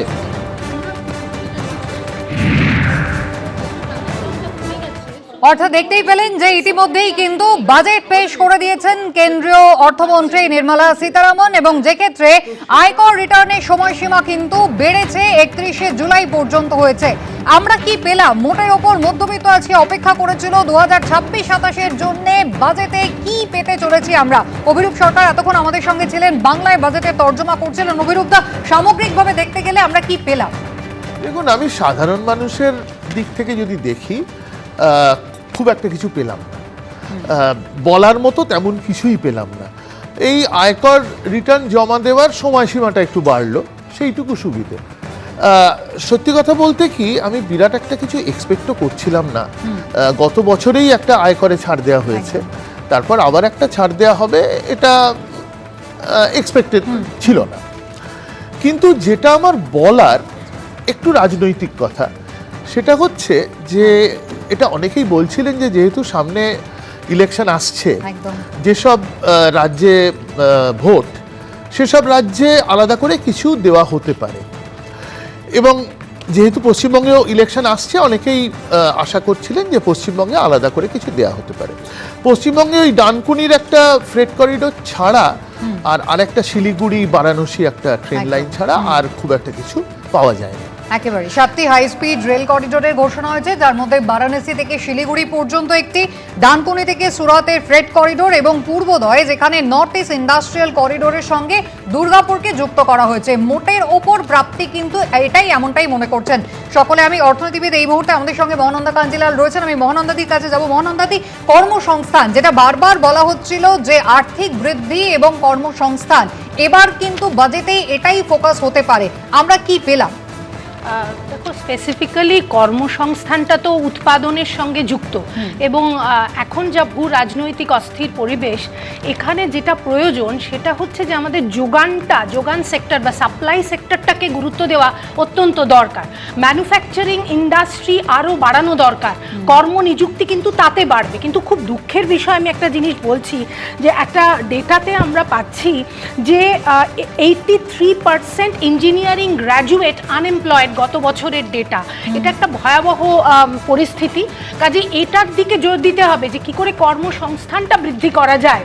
এবং এখানে আমরা আজকের বাজেটে যেটা দেখলাম যে যেহেতু টাকার দাম ভীষণভাবে কমে গেছে, এক্সপোর্ট কমে গেছে, এবং ইম্পোর্টটা বাড়াবার জন্য মাননীয় অর্থমন্ত্রী অনেকগুলো প্রভিশন অ্যানাউন্স করেছেন। কিন্তু এক্সপোর্টটা কি করে বাড়ানো যায়, অর্থাৎ রপ্তানিটাকে বাড়াতে হবে। কারণ রপ্তানির সঙ্গে, বিশেষ করে যেমন ধরো বস্ত্র, তার সঙ্গে যুক্ত রয়েছে বহু মানুষের রুজি রুটি। কাজে সেই ওই ধরনের কতগুলো জিনিস, চর্মশিল্প, এগুলোতে প্রচুর মানুষ নিযুক্ত, এগুলোকে কি করে আরো বুস্ট আপ করা যায়, এবং আমরা দেখলাম যে 10,000 কোটি টাকা সেই ব্যয় বরাদ্দের কথা কিন্তু আজকে ঘোষণা করলেন নির্মলা সীতারামন। আমি কেয়াদির কাছে এই জায়গায় যাবো। কেয়াদি, তৃণমূল কংগ্রেসের পক্ষ থেকে তো বলার জায়গা আরো খুলে গেল। গতবার যখন বাজেট পেশ হয়েছিল তখন বিহারের জন্য একেবারে ঝুলি উপর করে দিয়েছিলেন নির্মলা সীতারামন। পশ্চিমবঙ্গবাসী কি পেল এবার? দেখুন, অসুবিধাটা হচ্ছে যে যদি প্রচুর পশ্চিমবঙ্গের ঝুলিতে অনেক কিছু এসেছে, সার্বিকভাবে পূর্ব ভারতের জন্য অনেক কিছু এসেছে, সেটা না হয় পরবর্তীকালে নিশ্চয়ই জানাবো। কিন্তু যদি পশ্চিমবঙ্গ সেন্ট্রিক কিছু হতো, তখন তৃণমূল বলতো ভোটের জন্য ভারতীয় জনতা পার্টির সরকার, কেন্দ্রীয় সরকার এটা করেছে। আবার যদি সামগ্রিক পূর্ব ভারতের জন্য ডেভেলপমেন্ট হয়, তখন বলবে পশ্চিমবঙ্গের ঝুলিতে কিছু দেওয়া হলো না। তো এদিকে যায় না ওদিকে যায়, বিরোধীরা বিরোধীদের মতন কথা বলবেন। কিন্তু আমরা সাধারণ মানুষ, ক্ষেত্রে এই দোনামোনাটা বোধহয় ছিল, আমরা সাধারণ মানুষ যেগুলো দেখছি সেগুলো হচ্ছে যে পশ্চিমবঙ্গের ক্ষেত্রে যেটা অভিরূপবাবু বললেন, যে মেনশন করলেন, কতটা খুশি হলেন সেটা জানি না, কিন্তু অন্তত মেনশন করলেন যে বুলেট ট্রেন, কিছু শিলিগুড়ি থেকে বারাণসী ট্রেন পাওয়া যাবে, হাই স্পিড ট্রেন পাওয়া যাবে। এবং আরেকটি ইন্টারেস্টিং যে ইস্ট কোস্ট ইন্ডাস্ট্রিয়াল করিডোর একটা হচ্ছে দুর্গাপুর থেকে, যে ইন্ডাস্ট্রিয়াল করিডোর যে বা হাব হচ্ছে আমাদের পানিহাটিতে, যে একটা আমাদের হচ্ছে একটা সেন্টার হচ্ছে, এবং এছাড়াও প্রতিটা জেলায় জেলায় মেয়েদের জন্য একটা হস্টেল হচ্ছে। এগুলো যদি সামগ্রিকভাবে বর্তমান পরিস্থিতিতে দাঁড়িয়ে দেখি, পশ্চিমবঙ্গের যেটা তো অনেকখানি। কারণ পশ্চিমবঙ্গে এই মুহূর্তে দাঁড়িয়ে এই যে পরিকাঠামোর কথা, যেটা কয়েকদিন আগে মাননীয় প্রধানমন্ত্রীও বলে গেছেন, যে আমাদের এখানে আমরা শিল্প তখনই করতে পারবো কুসুমিতা যখন আমরা পরিকাঠামোর গুরুত্ব দেব। পরিকাঠামো নিয়ে শিল্প তো মাঠে আকাশে হবে না, শিল্প হবে জমিতে। সেই জমি অবধি পৌঁছতে গেলে যে পরিকাঠামো দরকার সেটা মাননীয় প্রধানমন্ত্রীও বলে গেছেন।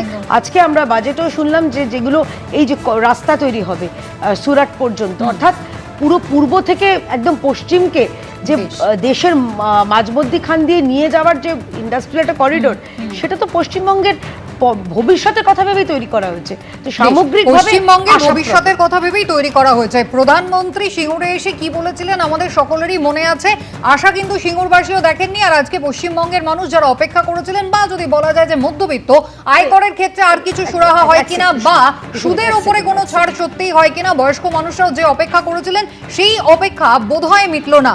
রাহুল চক্রবর্তী, সেন্সেক্স কিন্তু ইতিমধ্যেই বেশ খানিকটা পড়ে গিয়েছে, আপনাদের জানিয়ে রাখি। রাহুল না, প্রত্যাশিত ছিল কৌশবিতা, বাংলার জন্য কিছু করা হবে না, এটা আমরা আগে তো জানতাম, প্রথম থেকে জানি। যেটা চন্দ্রিমা ভট্টাচার্য বৈঠকে বাংলা থেকে বাংলা একদম সৎ সন্তান। বাংলা প্রথম কথা প্রথম থেকে অভিরুদ্ধ যেটা বললেন, উনি তো নন পলিটিক্যাল মানুষ, একদম একদম সোজা কথা বললেন যে বাংলা কি পেল, শিলিগুড়ি থেকে একটা ডানকুনি অব্দি করিডোর, ওখান থেকে বেনারস থেকে একটা ট্রেন, এই তো মধ্যে কথা বাংলার জন্য।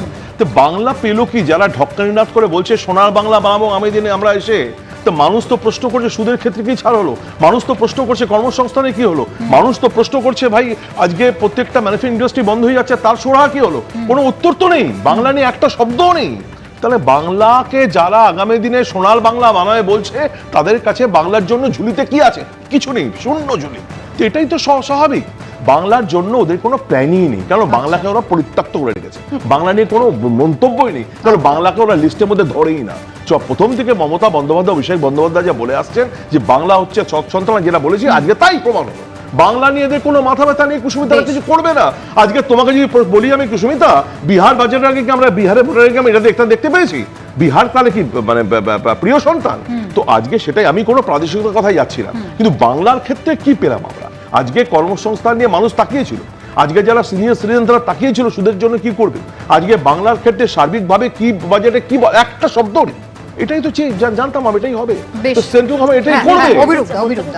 আমি একটা ছোট জিনিস অ্যাড করছি, যেটা বললেন, মানে গত বছর বিহার পেয়েছিল, বাংলা পায়নি, এটা একভাবে একটা প্রশ্ন তোলা যায়। সেটা হচ্ছে তাহলে কি বিজেপি ভাবছে যে বাংলায় তাদের কোনো সম্ভাবনাই নেই? অর্থাৎ বিহারে একটা সম্ভাবনা ছিল বলেই অল আউট গিয়েছে। এখানে কি তাহলে বিজেপি ভাবছে যে গেম হেরে গেছে? আগেই কি তাহলে এই প্রশ্নটা ছিল বিজেপি? দেখুন, সৎ সন্তানের কথা যখন উঠলো, আমার তো এখন জিজ্ঞাসা করতে ইচ্ছা করছে, আনন্দপুরে যারা মারা গেল তারা কি সৎ সন্তান ছিল পশ্চিমবঙ্গে? তাদের কাছে তো আপনাদের যাদের কথা বললেন, মমতা ব্যানার্জি, চন্দ্রিমা ভট্টাচার্য, অভিষেক ব্যানার্জি, তারা তো পৌঁছতে পারেননি। আপনার দমকল মন্ত্রী 32 ঘন্টা বাদে 32 ঘন্টা বাদে দমকল মন্ত্রী পৌঁছেছেন, 8 ঘন্টা বাদে ওই মেসি ম্যাসাকার করা অরূপ বিশ্বাস পৌঁছেছেন। তো সৎ সন্তানের কথা বলবেন না। আর অভিরূপ বাবুর কথাতে আমি বলি যে আমরা যে এক সেকেন্ড বলেনি ভাই, আমি বলিনি, একটু তারপরে বলবেন। আমাদের এখানে যেগুলো পেয়েছি, একটা ট্যুরিজম, যে মেডিকেল ট্যুরিজম এবং ট্যুরিজম, পশ্চিমবঙ্গে খালি আমরা বলছি বাংলা হাসছে, জঙ্গলমহল আসছে, পাহাড় আসছে, কার্যত ক্ষেত্রে দেখেছি কাজছে। সেখানে দাঁড়িয়ে এখানে যে সামগ্রিকভাবে পশ্চিমবঙ্গে প্রভূত জায়গা রয়েছে যেখানে আমরা ট্যুরিজমের জন্য আমরা উন্নয়ন করতে পারি, সেই জায়গাগুলোর উপর গুরুত্ব দেওয়া হয়েছে। আমাদের গুরুত্ব দেওয়া হয়েছে এখানে পাটের দাম, আমাদের এখানে যে জুট পাট শিল্প, যে পাট শিল্প বাম এবং তৃণমূলের সৌজন্যে বন্ধ হয়ে গেছে, সেটার উপর গুরুত্ব দেওয়া হয়েছে। তো এই জায়গাগুলো তো আমাদের মনে হয় আলোচনা করা দরকার। একেবারে নিজের 3টি কর্তব্যের কথা শুরুতেই নির্মলা সীতারামন বলেছেন, যেখানে তিনি বলেছেন যে এই বাজেট কিন্তু একেবারে যুব শক্তির কথা মাথায় রেখে, এবং যুব শক্তির দ্বারা চালিত এই বাজেট, যারা পিছিয়ে রয়েছেন, যারা অনুন্নত, মূলত তাদের কথা ভেবে এআই এর উপরও এখানে কিন্তু বাড়তি গুরুত্ব দেওয়া হয়েছে। আমি মিতা চক্রবর্তীর কাছে এই জায়গায় যাব। তাহলে রাজনীতির প্রসঙ্গে আসার আগে যদি সাধারণ মানুষের কথা ভাবি, দেখুন 17টি ক্যান্সারের যে ওষুধ, তার উপরে কিন্তু আমদানি শুল্ক কমানোর কথা বলা হচ্ছে। তাহলে কোথাও একটা বৃহত্তর উদ্দেশ্যে কি আজকের এই বাজেটটা পেশ করা হলো?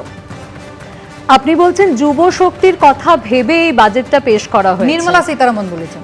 আমরা যদি এখন আনএমপ্লয়মেন্ট রেট বা বেকারত্বের হার দেখি, দুজন গ্র্যাজুয়েটের মধ্যে 50% আর আনএমপ্লয়েড, মানে 50% চাকরি পায় না নতুন প্রজন্মে।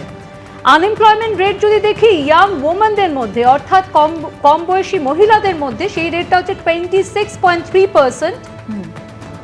ইয়াং মেনদের মধ্যে দেখি সেই রেটটা হচ্ছে 15.8%। এটা কিন্তু গভর্নমেন্টের ডেটা বলছে। এমপ্লয়মেন্ট বাড়ানোর জন্য, কর্মসংস্থানের জন্য আমরা কি করছি? আমরা কতটা স্টার্টআপ বা এসএমই সেক্টরকে পাশে দাঁড়াচ্ছি, লোন ইনসেন্টিভ কি দিচ্ছি, আপনাদের কাছে কোনো প্রপার প্ল্যান আছে কিনা আমরা জানি না। Manufacturing sector, make in India নিয়ে বড় বড় অ্যানাউন্সমেন্ট হলো, কিন্তু মেক ইন ইন্ডিয়ার আউটপুট কি হলো? যেটা বলা হয়েছিল মেক ইন ইন্ডিয়ার টার্গেট ছিল জিডিপির 25% করা, সেটা কারেন্ট রেট কত? একদম বিকশিত ভারতের কথা। কিন্তু আমি আপনার কাছে আবার দিদি, আমি আপনার কাছে আবার আসবো। আমি তো অভিরূপদার কাছে যাই। অভিরূপদা বারবার আজকে নির্মলা সীতারামন বাজেট পেশের সময় বিকশিত ভারতের কথা বলেছেন। একেবারে বিকশিত ভারতের লক্ষ্যে ঠিক যেভাবে কিছু কিছু আমদানি পণ্যের ওপর, যেটা আগেও অনুমান করা হচ্ছিল, তার আর্থিক রিপোর্টের যে সমীক্ষা তিনি দিয়েছিলেন, যে কিছু কিছু পণ্য তাদের উপর আমদানি শুল্ক কমানো হতে পারে এবং রপ্তানির ক্ষেত্রে গুরুত্ব দেওয়া হতে পারে। কোথাও কি আপনার বাজেট দেখে তাই মনে হলো? দেখুন, আমার যেটা মনে হয়েছে সেটা হচ্ছে যে আমদানির ওপর শুল্ক কমানো হয়েছে, সেইভাবে রপ্তানিকে আরো বাড়ানোর তেমন চেষ্টা করা হয়নি। এটাকে যদি এইভাবে ইন্টারপ্রেট করি যে সরকার এখন আরো বেশি করে অভ্যন্তরীণ যে বাজার তার উপর নির্ভর করতে চাইছেন। আমরা জানি যে রপ্তানির বাজারটা ভীষণ ভলেটাইল, আমেরিকার নীতি তো আছেই, তাছাড়া যুদ্ধ বিগ্রহ ইত্যাদি রয়েছে। তার ফলে আমার মনে হয় যে রপ্তানির দিকে অতটা মানে নির্ভর না করে যদি আমদানি কেন করা হচ্ছে দেশে ম্যানুফ্যাকচারিং এর জন্য, সেই সব আমদানিতেই সুবিধা দেওয়া হচ্ছে যেগুলো বিভিন্ন কাঁচামাল আমদানি করে দেশে ম্যানুফ্যাকচার করবে। এইখানে তাহলে অভিরূপদা আমি আপনার কাছে জানতে চাইবো, যেহেতু আপনি বলছেন যে দেশীয় যে জিনিসগুলো রয়েছে তার উপরে বেশি গুরুত্ব দেওয়া হচ্ছে, মানে সেই কারণেই কি নারকেল এর যে ইন্ডাস্ট্রি, কোকো যে ইন্ডাস্ট্রি, কাজু, চন্দন, ওয়ালনাট, এগুলোর উপরে বেশি গুরুত্ব দেওয়ার কথা বলছেন একেবারে নির্মলা সীতারামন স্পেসিফিক্যালি? শুধু তাই নয়, আরো কিছু কিছু ক্ষেত্র আছে। একদম হাইলাইটস মেইনলি আপনার কি কি মনে হলো এবারের বাজেট? আমার হাইলাইটস যেটা মনে হচ্ছে সেটা হচ্ছে, দেখুন, গত বছর বা তারপরে একটা ইনকাম ট্যাক্সে ছাড় দেওয়া হয়েছে, জিএসটি কমানো হয়েছে, তার ফলে সাধারণ মানুষ যাতে জিনিসপত্র কিনতে পারেন তার একটা চেষ্টা করা হচ্ছে। এবার এই যে সাধারণ মানুষের চাহিদাটা বাড়ছে, এটার দিক থেকে একটা তো যোগান দিতে হবে। আমরা যদি একেবারে সাম্প্রতিক পরিসংখ্যান দেখি, আমাদের এক্সপোর্ট ইউরোপিয়ান কান্ট্রিগুলোতে ভীষণভাবে কমেছে, আমেরিকায় ততটা কমেনি, কমতে শুরু করেছে। এটার একটা কারণ হচ্ছে দেশের বাজারে যোগান দিতে গিয়ে আমরা এক্সপোর্ট কম করতে পারছি। এর একটা উপায় এর থেকে বেরোনোর হচ্ছে দেশের যোগানটা বাড়ানো, এবং সেই দিকে আমার ধারণা, সেই দিকে নজর দিয়ে সরকার দেশের বাজারে যাতে যোগানটা বাড়ে তার একটা চেষ্টা করছে। আমি একেবারে অর্থনীতির দিক থেকে বলছি, এর মধ্যে কোনো পলিটিক্স আনছি না। তো সেইটা কতটা ফলপ্রসূ হবে সেটা তো ভবিষ্যতেই বোঝা যাবে, কিন্তু মানে বাজেটের যদি কোনো ফিলোসফি থাকে বা চেষ্টা থাকে, তাহলে আমার মনে হয় এইটুকুই চেষ্টা যে দেশের বাজারটা যাতে যোগানের দিক থেকে খানিকটা উৎসাহ পায়। বেশ, সেক্ষেত্রে এমএসএমইতে যে বরাদ্দটা করা হয়েছে 10,000 কোটি, সেইটা আপনি কতটা যুক্তিযুক্ত বলে মনে করছেন বা সেইটা কতটা আমাদের কাজে লাগতে চলেছে? দেখুন, এমএসএমইর সারা দেশের এমএসএমইতে 10,000 কোটি খুব সামান্য টাকা, প্রায় কিছুই নয়। এমএসএমইতে আরেকটু উৎসাহ দেওয়া দরকার। আবার একই সঙ্গে এটাও ঠিক যে এমএসএমইর একটা অংশ তাদের কিন্তু উৎপাদনশীলতা বাড়ানো দরকার। সেই উৎপাদনশীলতা বাড়ানোর জন্য একটা কমিটি বা একটা ইনস্টিটিউট সেটা যথেষ্ট নয়, আরেকটু বেশি উৎসাহ দেওয়া দরকার। যেমন এমএসএমইদের একটা বড় সমস্যা হচ্ছে তারা ঋণ পান না, সেই ঋণের ব্যাপারে একটা ভর্তুকি দেওয়া যেত, বা টেকনোলজি যাতে তারা পায়, নতুন টেকনোলজি, সেখানে একটা সাপোর্ট করা যেত।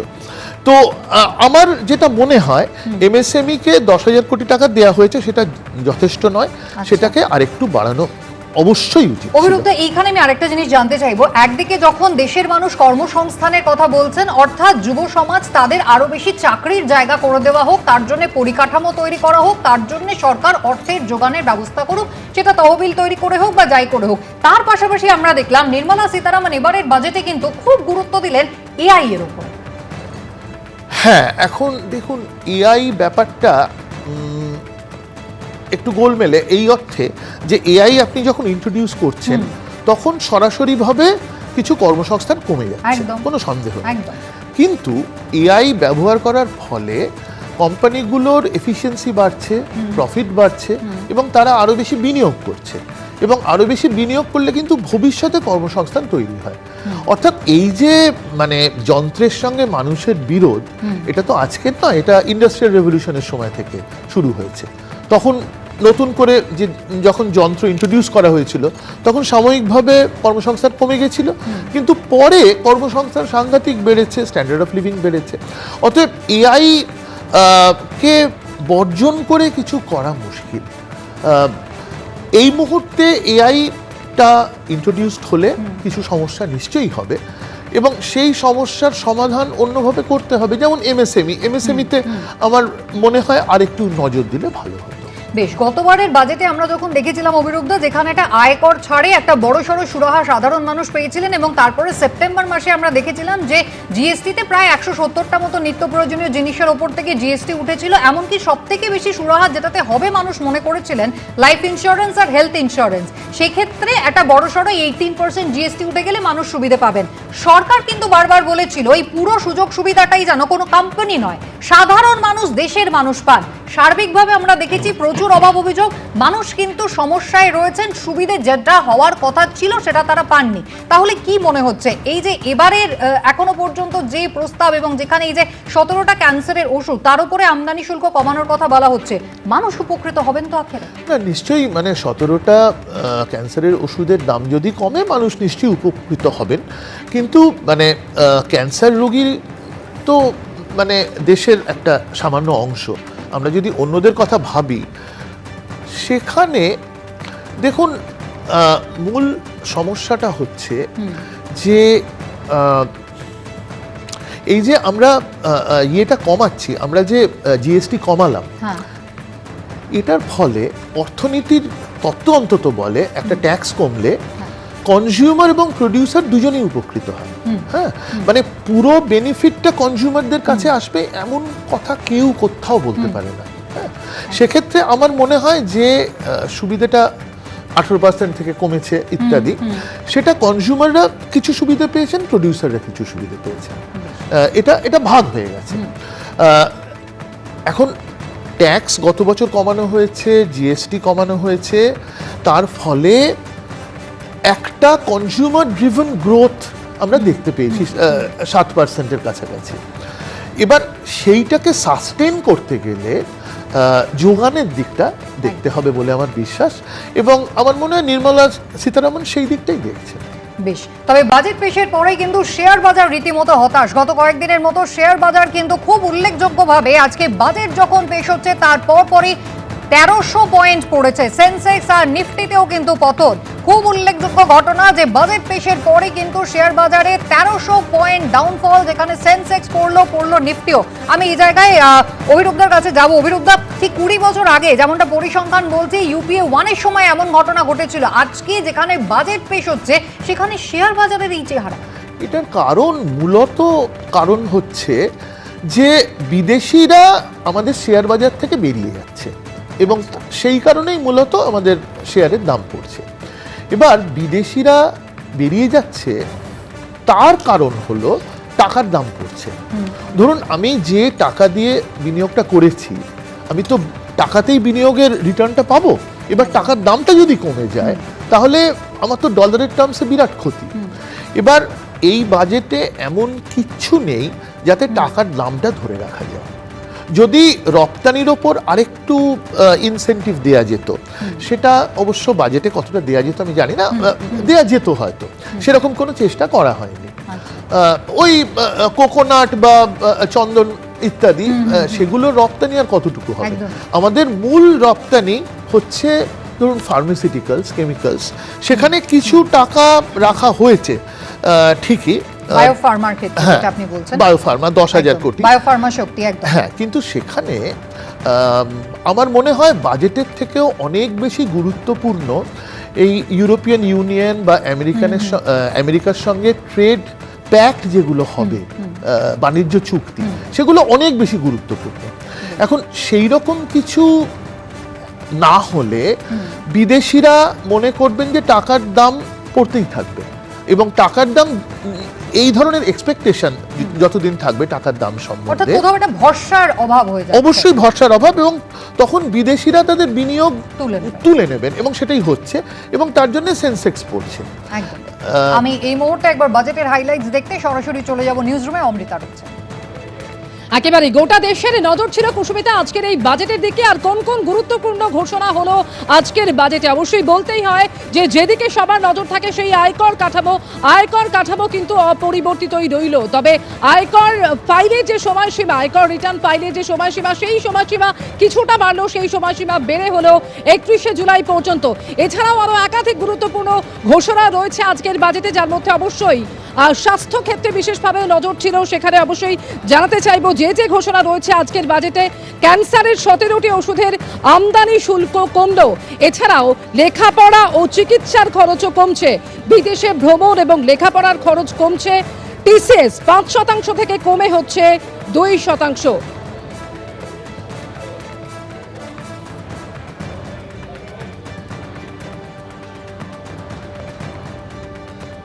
I now present my proposals on direct taxes.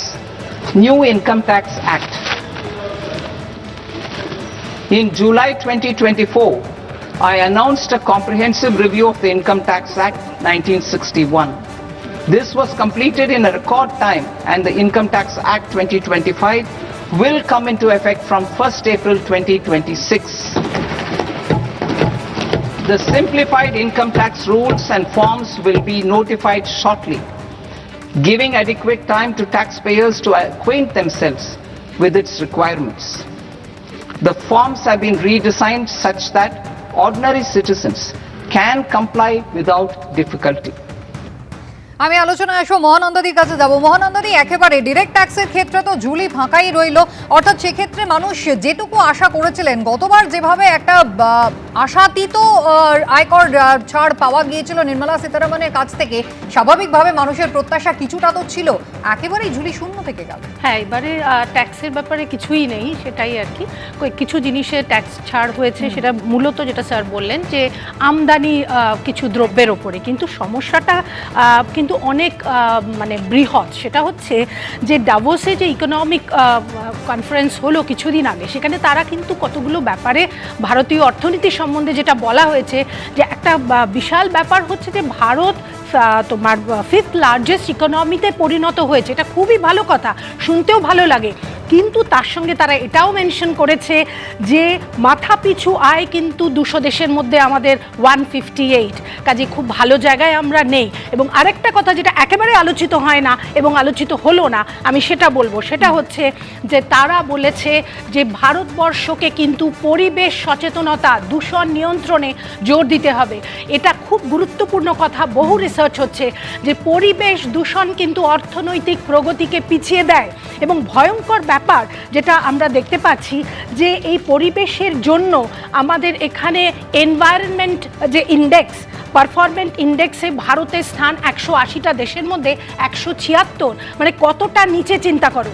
এই জিনিসগুলো দরকার। দেখো, মহিলা হোস্টেলের কথা বলা হয়েছে, খুব ভালো কথা, কিন্তু একটা হচ্ছে যে যেগুলো এক্সিস্টিং স্কুল কলেজ, তার পরিকাঠামো উন্নয়নের প্রয়োজন রয়েছে। তুমি গ্রামের স্কুলগুলোয় যাও, সেখানে সাংঘাতিক অবস্থা, পরিকাঠামোর জন্য টাকা দেওয়া দরকার। আরেকটা কথা বলবো, সেটা হচ্ছে আরও হাসপাতাল দরকার, প্রাইমারি হেলথ সেন্টারগুলোর উন্নয়ন দরকার, সেইগুলোর উপর ইনভেস্টমেন্ট প্রয়োজন। আরও কটা হাসপাতাল অ্যানাউন্স করে কোনো লাভ নেই, যেগুলো আছে সেগুলো। আর আমি একটু হতাশই হয়েছে বলবো, কারণ আমি নিজে শিক্ষার সঙ্গে যুক্ত। সেটা হচ্ছে শিক্ষার বরাদ্দ আরও বাড়া দরকার, গবেষণার বরাদ্দ আরও বাড়া দরকার, স্বাস্থ্যক্ষেত্রের বরাদ্দ বাড়ানো দরকার। সেগুলো আমরা কিন্তু পেলাম না, এগুলো একটু আশা করেছিলাম। বেশ, আমি আবারও আসবো, তবে আপনাদের একবার দেখাবো যে ইতিমধ্যেই বাজেট পেশ হওয়ার পরে তৃণমূল সাংসদ সুদীপ বন্দ্যোপাধ্যায় তিনি কি বললেন। বাংলা নামটা উচ্চারণ হলো না, এটা ভালো বক্তৃতার মধ্যে অনেক রাজ্যের নাম উচ্চারণ, কোথাও একটা কিছু উচ্চারিত হবে এরকম ভাবা গেছে। স্পেশাল এর ভোট আসছে, তোদের ভোটের জন্যই বিজেপি নিজের ভোটের জন্য কিছু বাড়তি আর্থিক সহযোগিতা করতে পারত, যেটা বিহারের ক্ষেত্রে, অন্ধ্রপ্রদেশের ক্ষেত্রে করেছে, সেটাও বাংলার জন্য করতে পারল না। আমি কেয়াদির কাছে যাবো। কেয়াদি, দেখুন আজকে যখন বাংলা কিছু পেল না বলে সকলে বলছেন, তার পাশাপাশি কিন্তু গতবার বিহার কি পেয়েছিল সেই তুলনাটা উঠবেই। তাহলে বাংলাকে সত্যি সত্যি সৎ সন্তানের মতন আচরণ করলেন নির্মলা সীতারামন? আমি জানি না, সুদীপ বাবু হয়তো শিলিগুড়ি, ডানকুনি, পানিহাটি এগুলোকে বাংলার মধ্যে ভাবেন না। আমি জানি না তার কাছে বাংলা যে সংজ্ঞা সেটা কোনটা। এই আমাদের বিভিন্ন জায়গায়, যে পশ্চিমবঙ্গের বিভিন্ন জায়গায় ইন্ডাস্ট্রিয়াল হাব, বা আমি মহানন্দাদি খানিকক্ষণ আগে বললেন যে এখানকার পশ্চিমবঙ্গের স্কুলের পরিকাঠামো ভালো হওয়া দরকার। আপনি বলছেন একটা হাই স্পিড রেল করিডোর, একটা ফ্রেট করিডোর নিয়ে বাংলার মানুষ তাহলে খুশি থাকবে। সার্বিক ডেভেলপমেন্ট। আচ্ছা, এই যে মেডিকেল ট্যুরিজমের এখানে যে 5000 যে হাব করা হবে, তার মধ্যে পশ্চিমবঙ্গ বিশালভাবে বেনিফিটেড হবে, তার মধ্যে এমনি ট্যুরিজমে বেনিফিটেড হবে। সুতরাং যে পশ্চিমবঙ্গকে যে গেল রব করা হচ্ছে, সেটা নিয়ে আমি দুটো খালি কথা বলতে চাই। আমি মহানন্দাদিকে অনুরোধ করবো, আপনার পাশেই তৃণমূলের মুখপাত্র বসে আছেন, তাকে বলুন যে পশ্চিমবঙ্গের স্কুলের অবস্থা তো খারাপ কেন।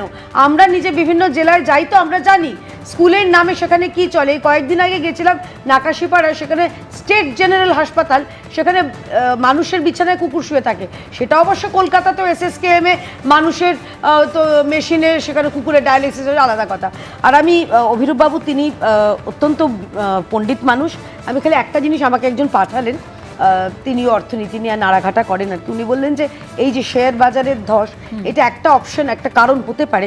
অভিরূপবাবু হয়তো শুনে এটাকে, আমি জানি না কি বলবেন, ফিউচার অ্যান্ড অপশন ট্যাক্স সেটা বাড়ানো হয়েছে। অর্থাৎ এই যে জুয়ার যে একটা চলে না, সেই জায়গাটাতে বাড়ানো হয়েছে বলে ইয়াং যে জেনারেশন আছে, নতুন যুব সমাজ, তারা যাতে এটার খপ্পরে না পারে সেজন্য এটা বাড়ানো হয়েছে, ফিউচার অ্যান্ড অপশন ট্যাক্সটা।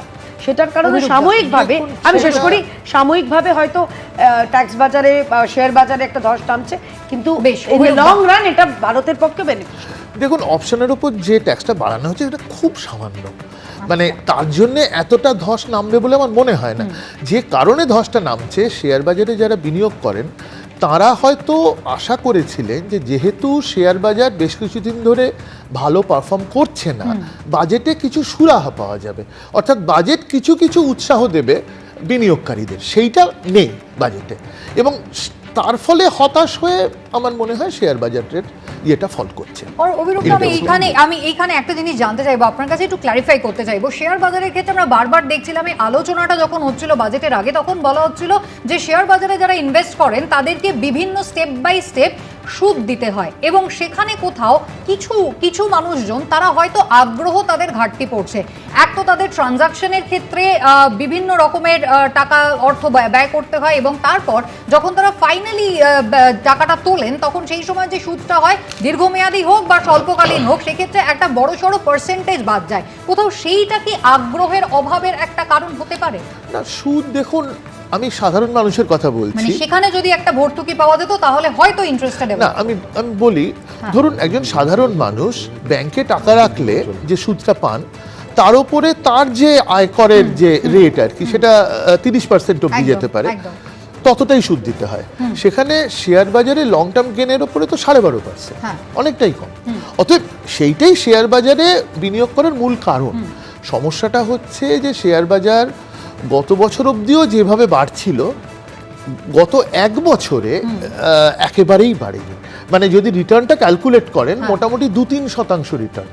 তো এইটার ফলে তো মানুষ হতাশ হয়ে যাচ্ছেন।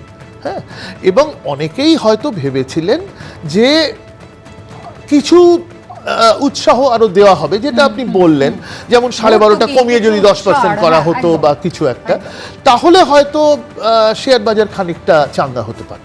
কিন্তু সেরকম কোনো সুবিধা দেওয়া খুব নজিরবিহীন ভাবে যেদিন বাজেট ঘোষণা হলো, সেই দিনে কিন্তু একেবারে শেয়ার বাজার মুখ থুবড়ে পড়েছে বলা যায়। তবে ইতিমধ্যেই নির্মলা সীতারামন ফিউচার অপশনস খুব বেশি লোক করেন বলে আমার মনে হয় না। জানি না, আমি ওইজন্যই বললাম, মানে যেটা হয় অপশনটাই আমি নিতে চাই, ওপিনিয়নটা নিতে চাই। মানে মিউচুয়াল ফান্ডে আপনি যখন ইনভেস্ট করছেন, ওরা সবেতেই করেন, ওরা ফিউচার অপশনসও কিছু করেন। বেশ, আমি এবার আপনাদের দেখিয়ে দিই কেন্দ্রীয় অর্থমন্ত্রী নির্মলা সীতারামন ছোটখাটো কর ফাঁকি দিলে কি হতে পারে। এতদিন শাস্তির বিধান ছিল, শাস্তির বদলে কিন্তু যদি কেউ জরিমানা দেন, সেক্ষেত্রে ছাড়ের প্রস্তাব দিয়েছেন কেন্দ্রীয় অর্থমন্ত্রী।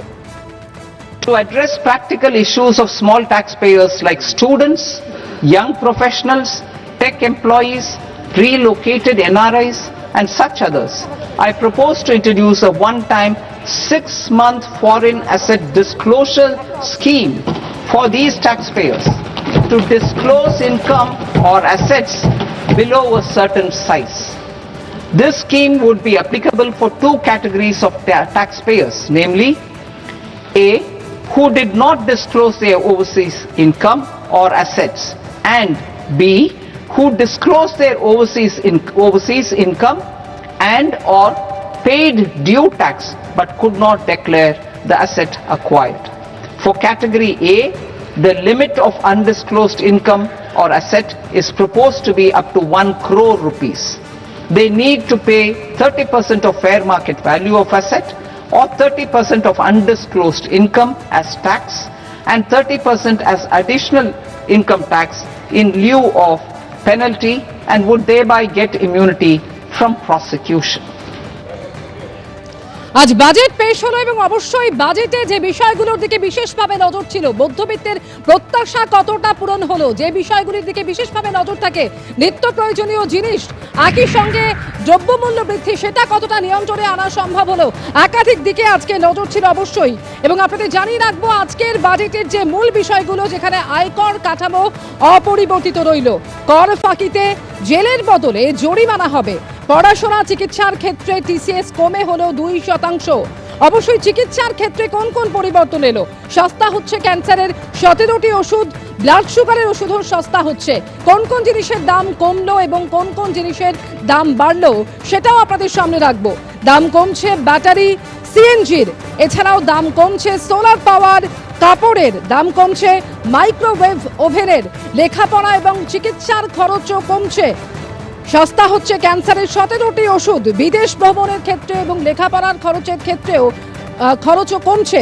এছাড়াও আর কি গুরুত্বপূর্ণ ঘোষণা ছিল এবারের বাজেটে, টিসিএস 5% থেকে কমে হচ্ছে 2%, দাম কমছে চামড়াজাত সামগ্রীর, দাম বাড়ছে মদ, সিগারেট, খনিজ পদার্থের, ডানকুনি থেকে সুরাট ফ্রেট করিডোর, দিল্লি থেকে Siliguri high speed rail corridor ঘোষণা হলো আজকের বাজেটে।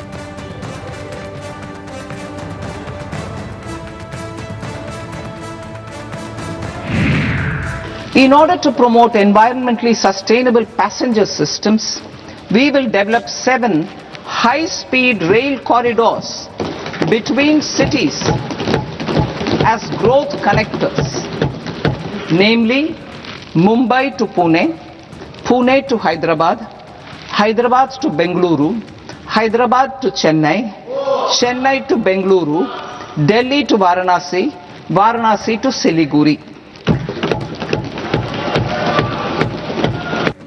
দেখুন, সকলেরই নজর ছিল যে ভোটমুখী পশ্চিমবঙ্গের জন্য বিশেষ কিছু ঘোষণা আজকে তার নবম বাজেটে করবেন কিনা কেন্দ্রীয় অর্থমন্ত্রী নির্মলা সীতারামন, কিন্তু কার্যত অনেকে বলছেন যে হতাশই হয়েছে পশ্চিমবঙ্গবাসী। তার কারণ গত বছর যে বাজেট পেশ করেছিলেন কেন্দ্রীয় অর্থমন্ত্রী সেটা ছিল বিহারমুখী বাজেট, তখন বিহারে ভোট ছিল, স্বাভাবিকভাবে বিহারের সঙ্গে পশ্চিমবঙ্গের একটা তুলনা আসবে। আমি বিজেপি মুখপাত্র কেয়া ঘোষের কাছে যাওয়ার আগে একটা তুলনাটা আপনাদের সামনে রাখি। কীরকম? একেবারে গত বছর মধুবনী প্রিন্টে আঁকা হ্যান্ডলুমের শাড়ি পরে এই বাজেট পেশ করেছিলেন, ইঙ্গিতটা তখনই স্পষ্ট ছিল। 60,000 কোটি টাকার বরাদ্দের ঘোষণা করা হয়েছিল বিহারের জন্য, তার মধ্যে ন্যাশনাল ইনস্টিটিউট অফ ফুড টেকনোলজির তৈরি ছিল, পাটনা বিমানবন্দরের সম্প্রসারণ ছিল, 4টি নতুন গ্রিনফিল্ড বিমানবন্দর, ব্রাউনফিল্ড বিমানবন্দর ছিল, পাটনার আইআইটির পড়ুয়াদের সংখ্যা বাড়ানোর জন্য পরিকাঠামো উন্নয়নে অর্থ বরাদ্দ ছিল, মাখনা চাষিদের উন্নয়নের জন্য বিশেষ বোর্ড ছিল, একেবারে ঢেলে দিয়েছিলেন কেন্দ্রীয় অর্থমন্ত্রীর, কোনো প্রশ্ন নেই। কিন্তু আজকে যেটা পাওয়া গেল পশ্চিমবঙ্গের জন্য কেয়াদি, সেটা হচ্ছে ফ্রেট করিডোর আর 2টো হাই স্পিড রেল করিডোর। এটাই কি পশ্চিমবঙ্গের প্রাপ্তি? গতকাল অমিত শেষে বলছিলেন যে পশ্চিমবঙ্গ জয় না পর্যন্ত নরেন্দ্র মোদীর চোখে নিশ্চিন্তি নেই, নিশ্চিন্তে ঘুমোতে পারছেন না তিনি। এই বাজেটের পর সেই স্বস্তি তিনি পাবেন তো? আপনি যে দুটো নাম বললেন, যে ফ্রেট করিডোর একদম ডানকুনি থেকে সুরাট এবং শিলিগুড়ি থেকে যে হাই স্পিড ট্রেন, এছাড়াও আমি তবে তালিকাটা পড়ি। জিওলজিক্যাল সার্ভে অফ ইন্ডিয়া তারা পাচ্ছেন 1018 কোটি টাকা। কলকাতা মেট্রোর জন্য নতুন করে বরাদ্দ করা হয়েছে, যেটা অ্যাডিশনাল ছিল, তার উপরে পাচ্ছে 29 কোটি টাকা। টি বোর্ড পাচ্ছে 380 কোটি টাকা। Variable energy cyclotron centre Kolkata পাচ্ছে 486 কোটি টাকা। ইন্ডিয়ান স্ট্যাটিস্টিক্যাল ইনস্টিটিউট তারা পাচ্ছেন 332 কোটি টাকা। কলকাতা বন্দর বাড়তি তাদের জন্য বরাদ্দ করা হয়েছে 150 কোটি টাকা। ন্যাশনাল ইনস্টিটিউট অফ হোমিওপ্যাথি তারা পাচ্ছেন 92 কোটি টাকা। Satyajit Ray film and television institute তারা পাচ্ছেন 90 কোটি টাকা এবং বেঙ্গল কেমিক্যালসের জন্য বরাদ্দ হয়েছে বাড়তি 25 কোটি টাকা। তো এই তালিকাটা আমি পড়লাম, আমার মনে হয় এবার আপনার বোধহয় একটু বলতে সুবিধা হবে, এবং এছাড়াও রয়েছে প্রতিটা জেলায় জেলায়, সেটা পশ্চিমবঙ্গ বেনিফিটেড হবে মেয়েদের হস্টেল, মেয়েদের নিরাপত্তা সুরক্ষার কথা ভেবে আমি যেটা বললাম সেটা কিন্তু গত বছর এক্সক্লুসিভলি ফর বিহার ছিল, দেশেরটা তো বাদ দিন। আমি বলছি পশ্চিমবঙ্গকে পাখির চোখ করছেন, কিন্তু সেই পশ্চিমবঙ্গের জন্য কতটা ভাবছেন আপনি তো সাংবাদিক সুব্রদীপ, একটা freight corridor, dedicated freight corridor করতে, ইন্ডাস্ট্রিয়াল করিডর করতে আনুমানিক কিরকম খরচ হবে সেটা আপনি তাহলে চিন্তা করুন। শুধু করিডরটা করতে এই ডেডিকেটেড ফাস্ট ট্রেন, যেগুলো একটু সংশয় আছে, কেউ বলছেন ফাস্ট ট্রেন, কেউ বলছেন বুলেট ট্রেন, যেটা আহমেদাবাদ থেকে যেটা করা হচ্ছে মহারাষ্ট্র মুম্বাই পর্যন্ত, সেটাও সম্ভবত বুলেট ট্রেন, এবং এটাও বোধহয় শিলিগুড়ি থেকে দিল্লি বুলেট ট্রেনই পাচ্ছে। আমি ধরে নিচ্ছি বুলেট ট্রেনের করে ফাস্ট ট্রেন। এই পুরো পরিকাঠামো সম্পন্ন করার জন্য একাই পশ্চিমবঙ্গে তাহলে কত টাকা বরাদ্দ করা হলো? এছাড়া আপনি চিন্তা করুন যেগুলো সার্বিকভাবে পূর্ব ভারতকে সঙ্গে পশ্চিমবঙ্গকে কানেক্ট করার জন্য এবং যেগুলো বাণিজ্যের জন্য কতটা সুবিধা করিয়ে দেওয়া হলো, যে লুক ইস্ট পলিসি, যেটা মুখে বলা হয়েছিল আমাদের পূর্বতন সরকারের, কিন্তু কার্যক্ষেত্রে করা হয়নি। মাননীয় প্রধানমন্ত্রী নরেন্দ্র মোদীর আমলে কিন্তু সেটা হচ্ছে, এবং সার্বিকভাবে যে 7 সিস্টার্স তাদেরকে জুড়ে দিয়ে পশ্চিমবঙ্গের সঙ্গে শিলিগুড়ির সঙ্গে পুরো দেশ জুড়ে দেওয়া হচ্ছে। এটা তো আমার মনে হয় আজকে পূর্ব ভারতের যারা রয়েছেন তারাও অন্তত যেটা বলছেন একটা নতুন দিগন্ত খুলে দেবে। আমি বলছি রাহুল দা, এর পরেও বলবেন যে পশ্চিমবঙ্গের হাতে রইল শুধু পেন্সিল? প্লিজ বলুন। সেটা হচ্ছে উনি যেটা বললেন, যে লিস্টটা দিলেন, সেগুলো তো রেগুলার মেনটেন্যান্স। এটা প্রত্যেক বছরে এগুলো সবই কেন্দ্রীয় সরকারের সংস্থা, এটা রেগুলার মেনটেন্যান্সের জন্য তো এগুলো দিতেই হবে। এবং এর মধ্যে যেমন ইন্ডিয়ান স্ট্যাটিস্টিক্যাল ইনস্টিটিউটের ব্যাপারটা আমি জানি, শুধু তো কলকাতায় টাকা আসে না, দিল্লি, ব্যাঙ্গালোর, ম্যাড্রাস, এই সবকটা সেন্টার মিলিয়ে ইন্ডিয়ান স্ট্যাটিস্টিক্যাল। স্যার এবার আপনি পলিটিক্যাল কথা বলে তাহলে তো আমাকেও পলিটিক্যাল কথা বলতে হবে। একদম পলিটিক্যালি বলছেন আপনি।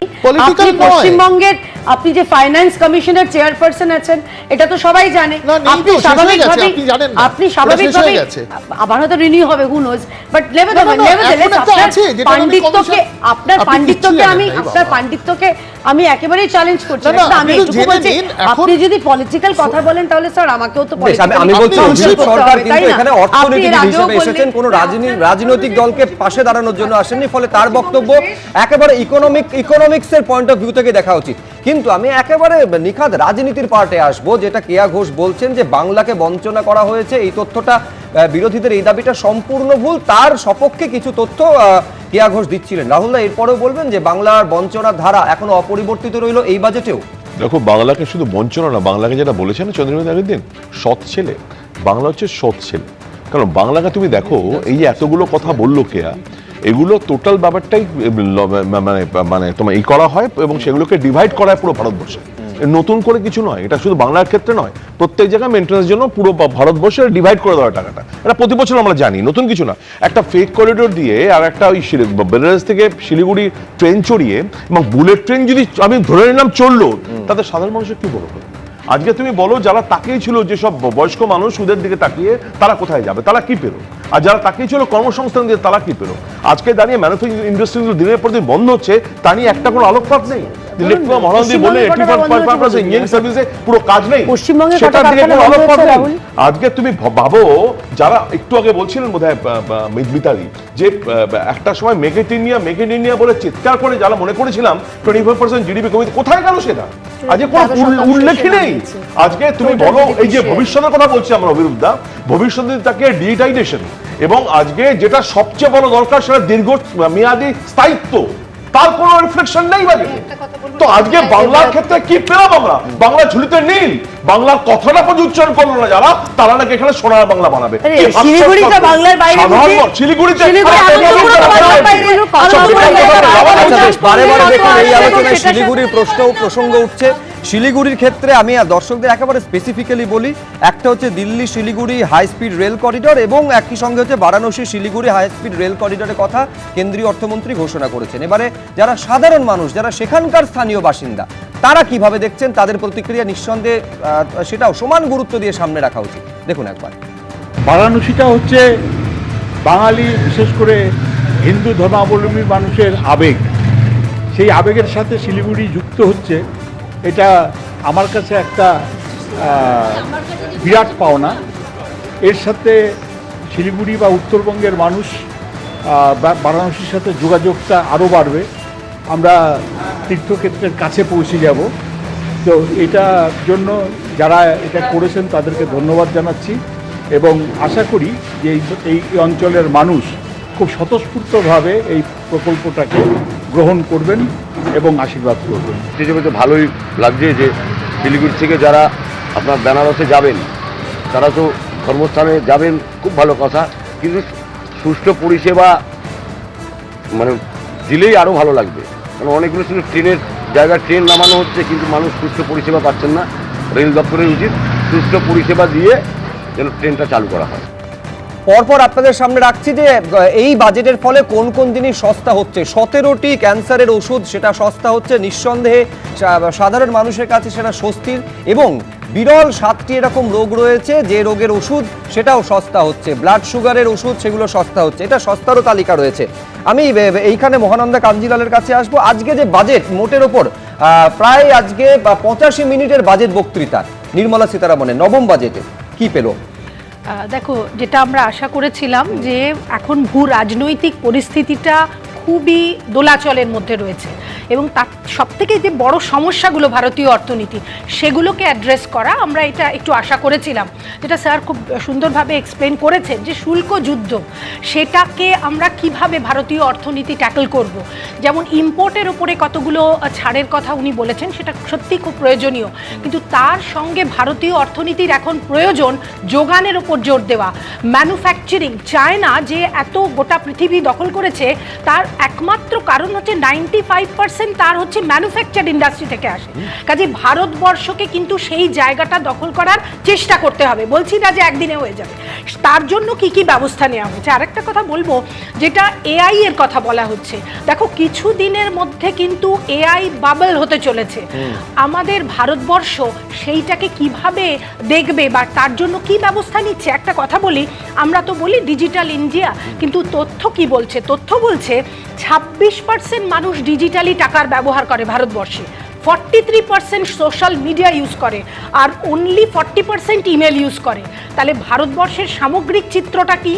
তার মানে এই ডিজিটাল ইন্ডিয়াকে যদি তৈরি করতে হয়, ডিজিটাল প্রযুক্তি যুব সমাজের কাছে তুলে ধরতে হবে। ভারতের কতগুলো অ্যাডভান্টেজ আছে, highest populated country, demographic dividend আছে।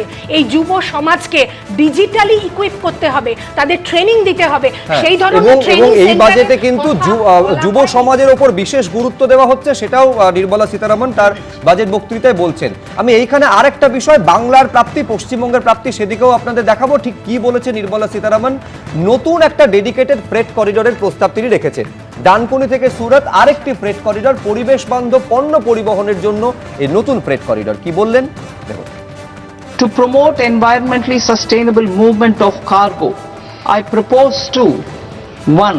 Establish new dedicated freight corridors connecting Dankuni in the east to Surat in the west. Operationalize 20 new national waterways over the next 5 years. Starting with National Waterways 5 in Orissa to connect mineral-rich areas of Talcher and Angul and industrial centers like Kalinga Nagar to the ports of Paradip and Damra. এবারের বাজেটে সাধারণ মধ্যবিত্ত কি পেল, কোন কোন জিনিসের দাম কমলো, কোন কোন জিনিসের দাম বাড়লো, মূল্যবৃদ্ধি কতটা নিয়ন্ত্রণে এলো, এমন একাধিক দিকে আজকে আমাদের নজর ছিল। আর এই জায়গাতে রাখতে চাইবো আজকের বাজেটের মূল দিকগুলো। অবশ্যই আয়কর কাঠামো সেটা কিন্তু অপরিবর্তিতই রইল, তবে আয়কর ফাইলের যে সময়সীমা সেই সময়সীমা বাড়লো। আয়কর রিটার্ন ফাইলের সময়সীমা 31শে জুলাই পর্যন্ত বাড়লো এবং একই সঙ্গে আপনাদের জানিয়ে রাখবো যে কর ফাঁকিতে জেলের বদলে জরিমানা এবং পড়াশোনা ও চিকিৎসার ক্ষেত্রে অবশ্যই খরচ কমছে। টিসিএস কমে হচ্ছে 5% থেকে কমে হচ্ছে 2%।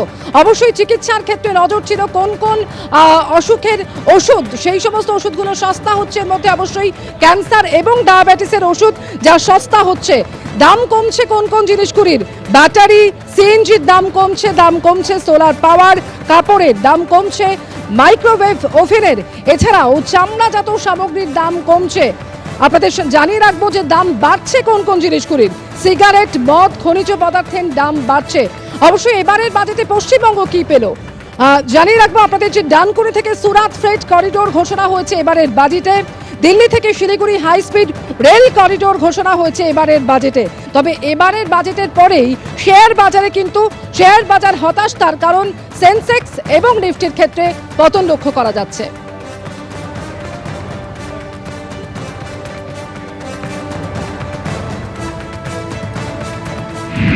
দেখুন, একটা বড় ঘোষণা যেটা আজকে অন্তত দাবি করেছেন কেন্দ্রীয় অর্থমন্ত্রী নির্মলা সীতারামন, যে প্রায় 25 কোটি থেকে বেশি মানুষ তাদের দারিদ্র সীমার ওপরে নিয়ে আসা হয়েছে।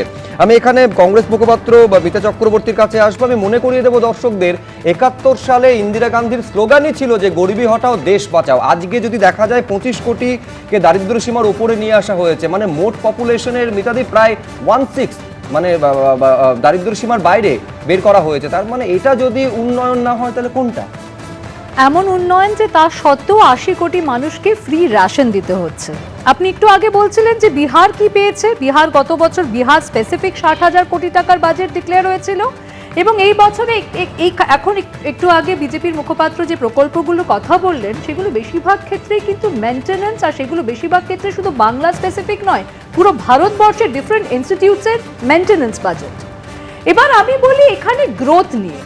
আমরা জানি মনমোহন সিং এর সময় 2014-তে যদি আপনি টাকার ভ্যালুয়েশন ধরেন তখন $1 ছিল 62 থেকে 63 রুপিজের মধ্যে। আজকের দিনে আমরা দাঁড়িয়ে আছি 91 টাকা থেকে 92 হচ্ছে current valuation USD to INR। যদি আপনি পাউন্ড দেখেন, 1 পাউন্ড হচ্ছে এখন 121 টাকা, সেটা সেই সময় ছিল 80 টাকার মতো। আপনি যদি তখন ম্যানুফ্যাকচারিং গ্রোথ রেট দেখেন, আমরা অনেকেই কথা বলছি যে কর্মসংস্থান হচ্ছে না কারণ আমাদের ওভার ডিপেন্ডেন্সি আছে সার্ভিস সেক্টরের উপরে। AI বাবল খুব তাড়াতাড়ি বার্স্ট করতে চলেছে, তাই আমাদের ম্যানুফ্যাকচারিং সেক্টরের উপরে মনোসংযোগ করতে হবে। কিন্তু সেই ম্যানুফ্যাকচারিং গ্রোথ রেট যেটা ছিল 7.2% UPA 2 এর সময়, সেটা এখন নেমে দাঁড়িয়েছে 3.6%। আমি গভর্নমেন্টের ডেটা কোট করছি। অর্থাৎ ম্যানুফ্যাকচারিং সেক্টরে গ্রোথ হচ্ছে না। মেক ইন ইন্ডিয়ার মতো বড় বড় অ্যানাউন্সমেন্ট হচ্ছে কিন্তু তার জন্য কোনো স্পেসিফিক বাজেট অ্যালোকেশন বা স্পেসিফিক পদক্ষেপ নেওয়া হচ্ছে না। টাকাকে কিভাবে আমরা স্টেবিলাইজ করব, টাকার ডিভ্যালুয়েশন আমরা কিভাবে থামাবো, সেই জন্য কি কি পদক্ষেপ নেওয়া হচ্ছে সেটা আমরা জানি না। তাহলে ফরেন ইনভেস্টমেন্ট আসবে কি করে? তো আমাদের কর্মসংস্থান, আমাদের 90% মানুষ ইনফর্মাল আনঅর্গানাইজ সেক্টরে কাজ করে, মেজরিটি লোক কাজ করে। তাদের জন্য আমরা কি নিয়ে আসছি? আমরা ডোমেস্টিক কনজাম্পশন বাড়ানোর চেষ্টা করছি, কিন্তু তার সাথে সাথে প্রাইভেট ইনভেস্টমেন্ট সেটা বাড়ানোর জন্য আমরা কি ইনভেস্টমেন্ট ফ্রেন্ডলি ক্লাইমেট তৈরি করছি বাংলায় বা ভারতবর্ষে, সেটা দেখতে হবে। এবং বাংলার যদি আপনি বঞ্চনার কথা বলেন, গত বছরে 60,000 কোটি টাকার বাজেট বিহারের জন্য, আর এইবার আমরা শুধু কয়েকটা মেনটেন্যান্স প্রকল্পের কথা বলতে পারছেন বিজেপি প্রকল্প, বিজেপির মুখপাত্র। এখান থেকে বোঝা যাচ্ছে বাংলা কতটা বেশি উপেক্ষিত। দেখুন, কংগ্রেসে যিনি আছেন তার কথার উত্তর দেওয়ার আগে একটা খুব ইন্টারেস্টিং প্রসঙ্গ তুলেছিলেন মহানন্দাদি। তিনি বলেছিলেন যে এখানে ম্যানুফ্যাকচারিং, তো সেই জায়গায় দাঁড়িয়ে একটা যেটা এই বাজেটে আমরা জানতে পারলাম যে সেমিকন্ডাক্টরের ক্ষেত্রে সেমিকন্ডাক্টর ম্যানুফ্যাকচারিং 2.0 তৈরি করা হবে, তার জন্য 40,000 কোটি টাকা ধার্য করা হয়েছে। আচ্ছা, বাংলা কিছু পায়নি বলে যারা বলছেন তাদের জন্য আমি জানিয়ে দিই যে পশ্চিমবঙ্গে educational hub, health care hub আর টেক্সটাইলের খাদি পার্ক, যেটা শুভ্রজিৎ খানিকক্ষণ আগে বলছিলে, সেটার জন্য মোট ইনভেস্টমেন্ট হচ্ছে 12.2 লক্ষ কোটি টাকা। ক্যাপেক্স হচ্ছে 12.2 লাখ crore। অর্থাৎ পশ্চিমবঙ্গ কিছু পায়নি বলে যারা কান্নাকাটি শুরু করে দিয়েছে, এখন ফাইন প্রিন্টসগুলো পড়ে তারা মনে হয় খানিকটা হলেও তারা একটু অনুতাপ করবে। আচ্ছা, টাকা ভার্সেস ডলারের দাম নিয়ে কথা হচ্ছে, কিন্তু এই মুহূর্তে দাঁড়িয়ে পশ্চিমবঙ্গে সারা দেশের মধ্যে, পৃথিবীর মধ্যে হাইয়েস্ট জিডিপি গ্রোথ হচ্ছে ভারতবর্ষে, সেটা নিয়ে আমরা কিছু বলবো না। কংগ্রেসের জমানায়, মনমোহন সিং জির জমানায়, সেই সময় ভারতের ইকোনমি সারা বিশ্বের মধ্যে 11 নম্বরে ছিল, এখন চতুর্থ। বিশ্ব ব্যাংক বলছে ভারত হচ্ছে সারা বিশ্বের মধ্যে অন্যতম ফাস্টেস্ট গ্রোয়িং ইকোনমি। সবথেকে গুরুত্বপূর্ণ কংগ্রেসের তরফে করা হচ্ছে, অধ্যাপকের কাছেও আসবো, কিন্তু আমি এইখানে দর্শকদের জন্য রাখবো যে ধরুন আমাদের মতন যারা নিম্ন মধ্যবিত্ত সাধারণ মানুষ, তারা সচরাচর বাজেটের সব থেকে এই অংশটার দিকে নজর রাখে যে আয়করের ছাড়ের ক্ষেত্রে কোনো বিশেষ স্বস্তির কথা কেন্দ্রীয় অর্থমন্ত্রী ঘোষণা করছেন কিনা।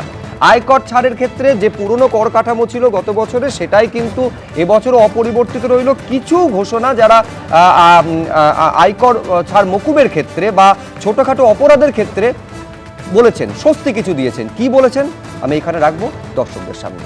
I now present my proposals on direct taxes. New Income Tax Act. In July 2024, I announced a comprehensive review of the Income Tax Act 1961. This was completed in a record time, and the Income Tax Act 2025 will come into effect from 1st April 2026. The simplified income tax rules and forms will be notified shortly, giving adequate time to taxpayers to acquaint themselves with its requirements. The forms have been redesigned such that ordinary citizens can comply without difficulty. Rahul Chakraborty তীব্র প্রতিবাদ করছিলেন কেয়া ঘোষের বক্তব্যে। না GDP যেটা বললো কেয়া Ghosh, GDP এক জিনিস, জিডিপি গ্রোথ রেট আরেক জিনিস। গ্রোথ রেট বলে গেল কন্টিনিউ আমার কাছে। তো আজকে দাঁড়িয়ে শুধু ভারতবর্ষের ক্ষেত্রে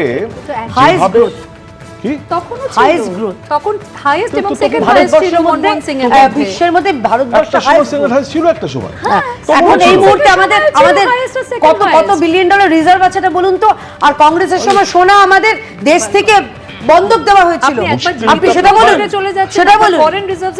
আমি অভিযোগ সরকারের কাছে দেখুন, মূল লক্ষ্য আমি বলছি এক তো হচ্ছে যে বিকশিত ভারতের দিকে আমরা এগিয়ে যেতে চাইছি, আমরা বিশ্বের অন্যতম বৃহত্তম অর্থনীতি হতে চাইছি। এবার আজকে বাজেটে তার কোনো দিশা অর্থনীতিবিদ অভিরূপ সরকার দেখতে পেলেন কিনা? দেখুন, আমাদের একটা গ্রোথ যে হচ্ছে সে বিষয়ে কোনো সন্দেহ নেই, এটা তো আর অস্বীকার করা যায় না। আমাদের অর্থনীতিটা নিশ্চয়ই ভালোই কমফোর্টেবলি গ্রো করছে, আমি সেটা নিয়ে কোনো প্রশ্ন তুলছি না। কিন্তু এই যে সবার সঙ্গে সবাইকে নিয়ে বিকাশ, এইটা নিয়ে কিছু প্রশ্ন তো এখনো আছে।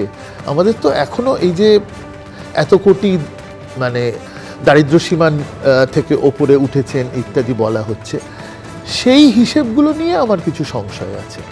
যেমন এই যে আপনি বলতেন সবকা সাথ সবকা বিকাশ স্লোগানে আছে, কিন্তু বাস্তবের মাটিতে বাস্তবে তো তা হয়নি। কারণ এই যে ধরুন, এই যে আমি একটা এক্সাম্পল দিচ্ছি, এবারে বলা হচ্ছে বিদেশে যারা পড়তে যাবেন তাদের সুবিধা হবে, বা বিদেশে বেড়াতে যাবেন তাদের সুবিধা হবে। তা কজন বিদেশে বেড়াতে যায় বা পড়তে যায়? তারা তো অতি সামান্য একটা ভগ্নাংশ। সাধারণ মানুষের কাছে এই উন্নতির, এই যে বৃদ্ধির সুফল কতটা পৌঁছচ্ছে সেটাই প্রশ্ন। এবং সেখানে একেবারে কিছু হয়নি আমি বলছি না, কিন্তু যতটা হয়েছে বলে ক্লেম করা হচ্ছে ততটা হয়েছে কিনা আমার সন্দেহ আছে। কারণ এই যে এনএসএস এর যে সার্ভেটার ভিত্তিতে পভার্টি রিডাকশনের কথা বলা হয়েছে, সেই সার্ভেটার মানে যেভাবে ক্যাটেগরাইজ করা হয়েছে, শহরের পপুলেশন ফর এক্সাম্পল বলা হয়েছে যাদের 10 লাখ টাকার বেশি দামের গাড়ি আছে, যাদের 10 লাখ টাকার কম দামের গাড়ি আছে, এবং যাদের গাড়ি নেই। এটা কি কোনো ক্যাটেগরাইজেশন আমাদের দেশে? এটা তো হাস্যকর ক্যাটেগরাইজেশন। মানে এইভাবে ধরলে বেশিরভাগ লোকেরই গাড়ি নেই, তার মধ্যে অ্যাভারেজটা চলে আসবে তার মধ্যে, কিন্তু অ্যাভারেজটা তো পভার্টির ওপরে, তার ফলে পভার্টিটা ভীষণ আন্ডার এস্টিমেট দেখাবে। এনিওয়ে, আমি এই টেকনিক্যাল জিনিসগুলোর মধ্যে যেতে চাই না। পভার্টি ডেফিনেটলি মানে আন্ডার এস্টিমেটেড, পভার্টি আরো বেশি আমাদের। মানে ওয়ার্ল্ড ব্যাংকের যে একেবারে কাছাকাছি সময়ে যে হিসেব, তার সঙ্গে একেবারে মিলছে না। মানে আমাদের পভার্টি এখন inflation ও underestimated, 12-13-14% তার মানে অর্থনীতিবিদ অভিরূপ সরকার যেটা বলছেন যে আমি দাবি করছি যে দারিদ্র সীমার বাইরে আমি 25 কোটি ভারতবাসীকে বের করতে পেরেছি, কিন্তু দারিদ্র সীমার মাপকাঠিটা কি, সেই মাপকাঠি আঁকার ক্ষেত্রে বা মাপকাঠি একটা সীমারেখা টানার ক্ষেত্রে হিসেবে গন্ডগোল রয়েছে, এইটা কিন্তু অনেকে বলছেন। আমি এইবার আপনাদের সামনে রাখবো যে বারবারে আয়কর এবং আয়কর রিটার্নের প্রশ্ন আসে। এই আয়কর রিটার্ন জমা দেওয়ার ক্ষেত্রে সময়সীমাটা কিন্তু বাড়ানো হলো 31শে জুলাই। কি বললেন কেন্দ্রীয় অর্থমন্ত্রী, দেখাবো। I propose to extend time available for revising returns from 31st December to up to 31st March with the payment of a nominal fee. I also propose to stagger the timeline for filing of tax returns. Individuals with ITR 1 and ITR 2 returns will continue to file till 31st July, and non-audit business cases or trusts are proposed to be allowed time till 31st August. বিষয়টা হচ্ছে কতটা আশাপ্রদ budget হলো, কতটা দিশাহীন budget হলো, এই নিয়ে কিন্তু রাজনৈতিক চাপানুতো তুঙ্গে উঠেছে। দেখাবো তৃণমূল এবং বিজেপি কার তরফে এই বাজেটকে কিভাবে মূল্যায়ন করা হলো, দেখুন। এটা কালারলেস, ওডারলেস এন্ড টেস্টলেস বাজেট। নতুন কিছু নেই, কিছু লেকচার আছে কি হবে না হবে, কিন্তু ওরা যেগুলো অ্যানাউন্স করেছে সবই অল ইন দ্য ফিউচার। আর বেসিক্যালি ইনডিরেক্ট বা ডিরেক্ট ট্যাক্সে কোনো নোটিফিকেশন করেনি। এই বাজেট কোনো উৎসাহ সৃষ্টি করবে না। আমরা জানি তৃণমূলের ছানির অপারেশনটা জরুরি, কিন্তু কানেও যে সমস্যা এটা আগে বুঝে উঠতে পারি। দুর্গাপুর, শিলিগুড়ি, ডানকুনি এগুলো কোথায়? মঙ্গল গ্রহে? এই বাজেট তো পশ্চিমবঙ্গকে আরো বিকশিত করার বাজেট, কিন্তু এটা হবে না। আসল বাজেট হবে যেটা, সেটা হবে মে মাসে এই সরকারটাকে বিসর্জন দেওয়ার পর, বিকশিত ভারতের সঙ্গে বিকশিত পশ্চিমবঙ্গের বাজেট। আজকে বাজেট বক্তৃতা শুরু করার পরে কেন্দ্রীয় অর্থমন্ত্রী বললেন যে গত 12 বছরে দেশে অর্থনৈতিক স্থিতিশীলতা এসছে, বিনিয়োগ টানার লক্ষ্যে কাজ করছে সরকার। সেই বিনিয়োগকারীদের উৎসাহ দিতে এবারের বাজেট কি পেল সেই প্রশ্ন অবশ্যই থাকছে। তবে তারই মধ্যে আজকে বাজেট পেশের পরেই কিন্তু শেয়ার বাজারে পতন লক্ষ্য করা যাচ্ছে। তার কারণ সেন্সেক্স ইতিমধ্যেই 1300 পয়েন্ট পড়েছে এবং নিফটিতেও পতন লক্ষ্য করা যাচ্ছে। আর অবশ্যই আজকের বাজেটে যে বিষয়গুলির দিকে নজর ছিল তার মধ্যে আয়কর কাঠামো, যেদিকে প্রত্যেক মানুষের নজর ছিল, সেই আয়কর কাঠামো কিন্তু অপরিবর্তিতই রইল। তবে আয়কর জমার অর্থাৎ আয়কর রিটার্ন ফাইলের যে সময়সীমা, সেই সময়সীমা বাড়ল 31শে জুলাই পর্যন্ত। অবশ্যই একই সঙ্গে নজর ছিল কোন কোন জিনিসের দাম কমছে, কোন কোন জিনিসের দাম বাড়ছে। ক্যান্সারের ক্ষেত্রে 17টি ওষুধের আমদানি শুল্ক, অন্যদিকে লেখাপড়া এবং চিকিৎসার খরচও কিন্তু কমছে, সেই ঘোষণাও ছিল এবারের বাজেটে। দাম কমছে সোলার পাওয়ার, কাপড়, দাম কমছে মাইক্রোওয়েভ ওভেনের, এছাড়াও দাম কমছে চামড়াজাত সামগ্রীর, দাম বাড়ছে মদ, সিগারেট, খনিজ পদার্থের। আর অবশ্যই বাংলা কি পেল সেদিকে নজর ছিল প্রত্যেকের। ডানকুনি থেকে সুরাত ফ্রেট করিডোর ঘোষণা হলো এবারের বাজেটে, এবং দিল্লি থেকে শিলিগুড়ি হাই স্পিড রেল করিডোরের ঘোষণা হলো এবারের বাজেটে।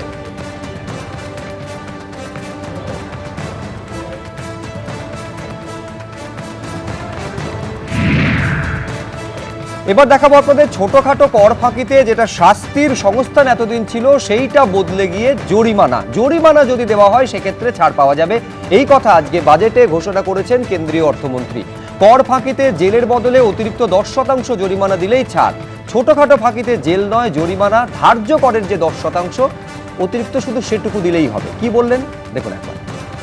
To address practical issues of small taxpayers like students, young professionals, tech employees, relocated NRIs and such others, I propose to introduce a one-time 6-month foreign asset disclosure scheme for these taxpayers to disclose income or assets below a certain size. This scheme would be applicable for two categories of taxpayers, namely A, who did not disclose their overseas income or assets, and B, who disclosed their overseas income and or paid due tax but could not declare the asset acquired. For category A, the limit of undisclosed income or asset is proposed to be up to 1 crore rupees.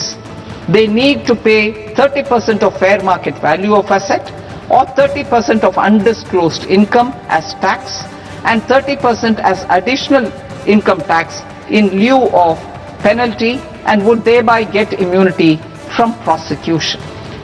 দেখুন, November budget পেশ করেছেন কেন্দ্রীয় অর্থমন্ত্রী নির্মলা সীতারামন। বিজেপির তরফে যখন এই বাজেটকে অত্যন্ত আশাব্যঞ্জক বলা হচ্ছে, পাল্টা সমালোচনা করা হচ্ছে বিরোধীদের তরফে। আমি পরপর আপনাদের দুই বিরোধী রাজনৈতিক দলের বক্তব্য সামনে রাখবো। কি বলছেন তৃণমূল সাংসদ শতাব্দী রায় এবং প্রাক্তন কংগ্রেস সাংসদ অধীর রঞ্জন চৌধুরী এই বাজেট নিয়ে? দেখুন, আশা করেছিলাম অন্তত 4-5 বার বাংলার নামটা শুনবো বা বিটা শুনবো, সেটাও শুনতে পারিনি। সুতরাং ইলেকশন সামনে, তা তো একটুও কিছু দিল না। বাংলাকে বঞ্চিত করতেই থাকছে, আগামী দিনও করবে। ফিনান্স কমিশন তো কোনো ব্যক্তির কমিশন নয়, ফিনান্স কমিশন কোনো সরকারের নয়। ফিনান্স কমিশন একটা প্রতিষ্ঠান। অর্থাৎ আমাদের দেশে যুক্তরাষ্ট্রীয় পরিকাঠামো, কেন্দ্রের একটা রোজগার আছে, রাজ্যের একটা রোজগার আছে, আবার কেন্দ্র রাজ্য মিলিয়ে একটা রোজগার আছে। জিএসটি যেমন হয়েছে, সেই জিএসটির পর এটা আরো বিস্তারিত। তারা ঠিক করে যে এই যে ডেভলিউশন হবে, অর্থাৎ এই যে বিকেন্দ্রীকরণ হবে, যে ফান্ডে যে ভাগ হবে, কেন্দ্রীয় সরকারের যে রোজগার, কেন্দ্রের যে রাজস্ব, সেই রাজস্বের কতটা পরিমাণ রাজ্যগুলোকে দেওয়া উচিত, তার জন্য এই ফিনান্স কমিশন তারা তার মাপ তৈরি করে দেয়। সেটা হয়ে গেছে 41%। এটা কারোর দয়া নয়, রাজ্যগুলোর একটা পাওনার বিষয়। এটা কোনো দয়া দাক্ষিণ্য নয়। এতদিন এটা পুরনো অনুমোদন ছিল ফিনান্স কমিশনের, অনেক দেরিতে এটা করছে কেন্দ্র। বারে বারে এই প্রসঙ্গটা সামনে আসবে যে বয়ে বাজেট হতে পারে, বয়ে বিহার হতে পারে, বয়ে বঙ্গ কেন হয় না? বাজেটে বাংলার নাম, পশ্চিমবঙ্গের নাম একবারও কেন কেন্দ্রীয় অর্থমন্ত্রী উচ্চারণ করলেন না? এইটা কিন্তু বিরোধীরা লাগাতার প্রশ্ন তুলে আসছে। মানে বাংলার প্রাপ্তিযোগ্য কার্যত শূন্য রইল। আমি প্রত্যেকের কাছে 1 by 1 আসবো। রাহুল চক্রবর্তী। প্রথম কথা দেখো, আমি ওইসব কথায় যাচ্ছি না। ওটা তো বলছিলেন না, poverty under estimated, inflation under estimated. আমি প্রতিবাদের জন্য কথা বলছিলাম, নতুন যুব সমাজের জন্য, ডিরেশনের জন্য কোনো কথা নেই, এবং দীর্ঘস্থায়ী স্থায়িত্ব যেটা, তার ব্যাপারে কোনো কথা নেই, ছেড়ে দাও। তার মানে কি, বিহারে যখন স্পেশাল মনিটরিয়াম দেওয়া হয় এবং যারা চিৎকার করে বলে আমরা এবার বিহারে আসবো, বিহার জিততে চাই, এবং তার জন্য 60,000 কোটি টাকা বরাদ্দ হয়, বাংলার ক্ষেত্রে যখন আমরা বলি খেলা হবে, ওরা বলে খেলবো না, বাংলা বাইরে, আমরা তো হেরে গেছি, আমরা গিভ আপ করে দিলাম, আমরা খেলতে চাই না, তাই বাংলার নাম নেই, বাংলার জন্য কিচ্ছু নেই। কোথায় 60,000 কোটি আর বাংলার জন্য দুটো করিডোরের দুটো রাস্তা, আর কিছু নেই বাংলার জন্য। এটাই তো বাংলার প্রাপ্য ছিল, কারণ তারা জানে বাংলায় আমরা কিছু করে কিছু হবে না, বাংলা আমাদের নেই, সুতরাং দেবে না, বঞ্চিত চিরকাল বাংলা। মানে আমি বলছি, এইবার তো তৃণমূল কংগ্রেস এবং বিরোধীরা বিজেপিকে আরো বেশি করে বাংলা বিরোধী বা বঙ্গ বিরোধী বলার সুযোগ পেয়ে যাচ্ছে। তৃণমূলের বাংলার সংজ্ঞা হচ্ছে শতাব্দী রায়, তিনি বয় বীরভূম ভাবুন বরং, আর তৃণমূলের যারা রয়েছেন তারা বয় বোমা ভাবে। আর আমরা ভাবছি পশ্চিমবঙ্গ সামগ্রিকভাবে, শয় শিলিগুড়ি হতে পারে, পয় পানিহাটি হতে পারে, ডয় ডানকুনি হতে পারে। এদের কাছে এই নামগুলো চেনা নয়। এরা তো এত কিছু বাংলা বাঙালি নিয়ে বলে, কিন্তু তারা চিন্তা করেন না ওই আনন্দপুর আছে, আ দিয়ে লোক মারা যাচ্ছে, সেখানে ময় মরে যাচ্ছে, সেটা নিয়ে একবারও বলছে না এরা। এই রাজ্যে পরের পর যে 26,000 শিক্ষক রাস্তায় বসে আছে এদের দুর্নীতির কারণে, সেটা বলবে না এরা। আর খেলা, ভাই আপনাদের খেলা আমরা 2021-এ দেখেছি, ভোটের সময় 56 জন আমাদের কার্যকর্তাকে খুন করেছেন আপনারা, আর তারপরে 250 জন মোট এখনকার আজ দিন পর্যন্ত কর্মী খুন হয়েছে। তাই আপনাদের খেলা নয়, আমরা যেটা করব আপনাদের ওই খেলা থেকে পুরো ওই ছক্কা মেরে মাঠের বাইরে ফেলে দেব। 2026 তৃণমূল অভিষেক বন্দ্যোপাধ্যায় তৃণমূলের সর্বভারতীয় সাধারণ সম্পাদক আজকের বাজেট নিয়ে তিনি কি বলছেন। देखिए, पहले तो ये है कि आप जो हमसे सवाल पूछ रहे हैं, पत्रकार साथियों, आप सब हाउस में थे, आप में से बहुत लोग मीडिया गैलरी में उपस्थित थे। आपने ये देखा है कि जो बजट पेश किया गया, 1 घंटा 25 मिनट का फाइनेंस मिनिस्टर का स्पीच, 85 मिनट का स्पीच, 85 मिनट मतलब 5100 सेकेंड। इस 5100 सेकेंड में बंगाल का एक बार नाम तक नहीं दिया गया, एक बार भी, मतलब बंगाल मेंशन ही नहीं किया गया। और बंगाल छोड़ दीजिए, जितना भी कम्युनिटीज है, चाहे फार्मर हो या देश के युवा हो किसी के लिए कॉन्क्रीट जो सरकार artificial intelligence, skill India, technological advancement का बात करता है, युवकों को रोजगार कैसे मिलेगा, एम्प्लॉयमेंट कैसे क्रिएट होगा या किस दिशा में एम्प्लॉयमेंट क्रिएट हो सकता है, उसको लेके कॉन्क्रीट कोई चर्चा नहीं है, कोई मेंशन नहीं है इस बजट में। फार्मर्स के लिए कोई फिनेंशियल सिक्योरिटी या इनकम स्टेबलाइज करने का कोई तरीका ताकि किसानों का कुछ मदद मिले, उसका कोई तरीका नहीं है। और कोई भी कम्युनिटी के लिए कोई यहाँ पे सोल्यूशन नहीं है, कोई समाधान नहीं है। तो this budget is a faceless budget, baseless budget and a visionless budget. लेकिन सरकार कह रही है युवाओं के लिए, महिलाओं के लिए तमाम जो है कदम उठाए गए, खेलो इंडिया, खेलो मिशन के तौर पर किया गया महिलाओं की। सरकार कह रहे, तो इसलिए मैं कह रहा हूँ कि सरकार तो कहेंगी, सरकार अगर बजट पेश कर रहा है उसको डिफेंड करने का जिम्मेदारी सरकार का है। To me the budget is more like a government self appraisal report written by its own PR department. This budget doesn't have any concrete solution to offer। आप कह रहे पश्चिम बंगाल के लिए कुछ नहीं मिला? नहीं, मैं नहीं कह रहा हूँ, आप मुझे दिखा दीजिए बंगाल का एक नाम मेंशन किया हो। मैं नहीं कह रहा हूँ, आप दिखा दीजिए। जी बिल्कुल भाई, 5100 सेकंड का बजट स्पीच है आपका, एक सेकंड दिखा दीजिए जहाँ पे बंगाल मेंशन किया है, एक सेकंड में। जब बंगाल को बांग्लादेश के नजरिया से अगर कोई देखता है तो देश के केंद्र पे सरकार देखता है, यहाँ पे बैठे हुए मिनिस्टर्स देखता है, और जिसने बजट पेश किया वो देखता है।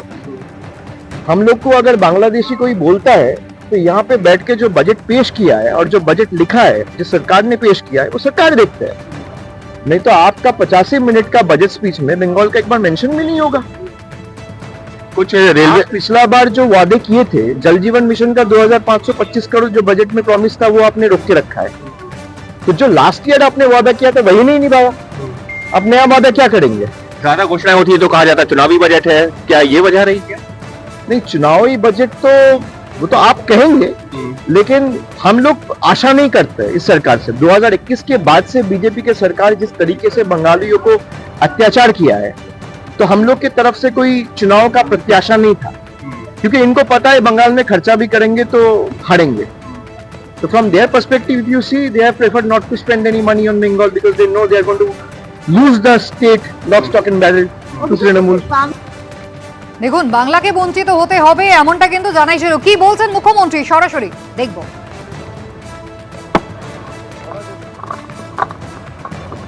আগামীকাল নির্বাচন কমিশনারের সঙ্গে বৈঠক রয়েছে, মমতা বন্দ্যোপাধ্যায় পৌঁছে গিয়েছেন দিল্লি এয়ারপোর্টে।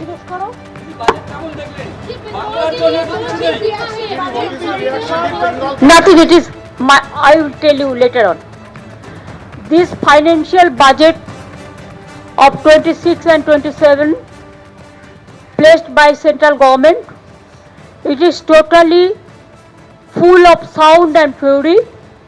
Totally it's a directionless, visionless, missionless, actionless.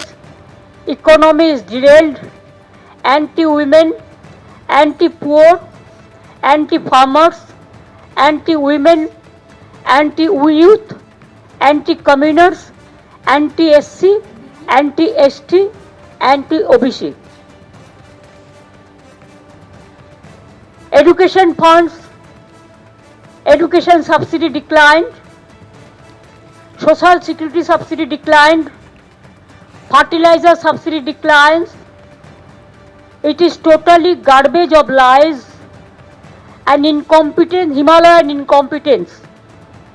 Totally economy is derailed. Now, you will see within this time, the market falls sharply. Sensex down above over 1,100 points. Nifty 50 has been below 25,000. So you can realize there is a proverb in Bengali, chorer mayer boro gola, ইংরেজিতে বলে চোর কি মাই জোরসে বলে, mother of thieves are soundless, mother of thieves are soundless.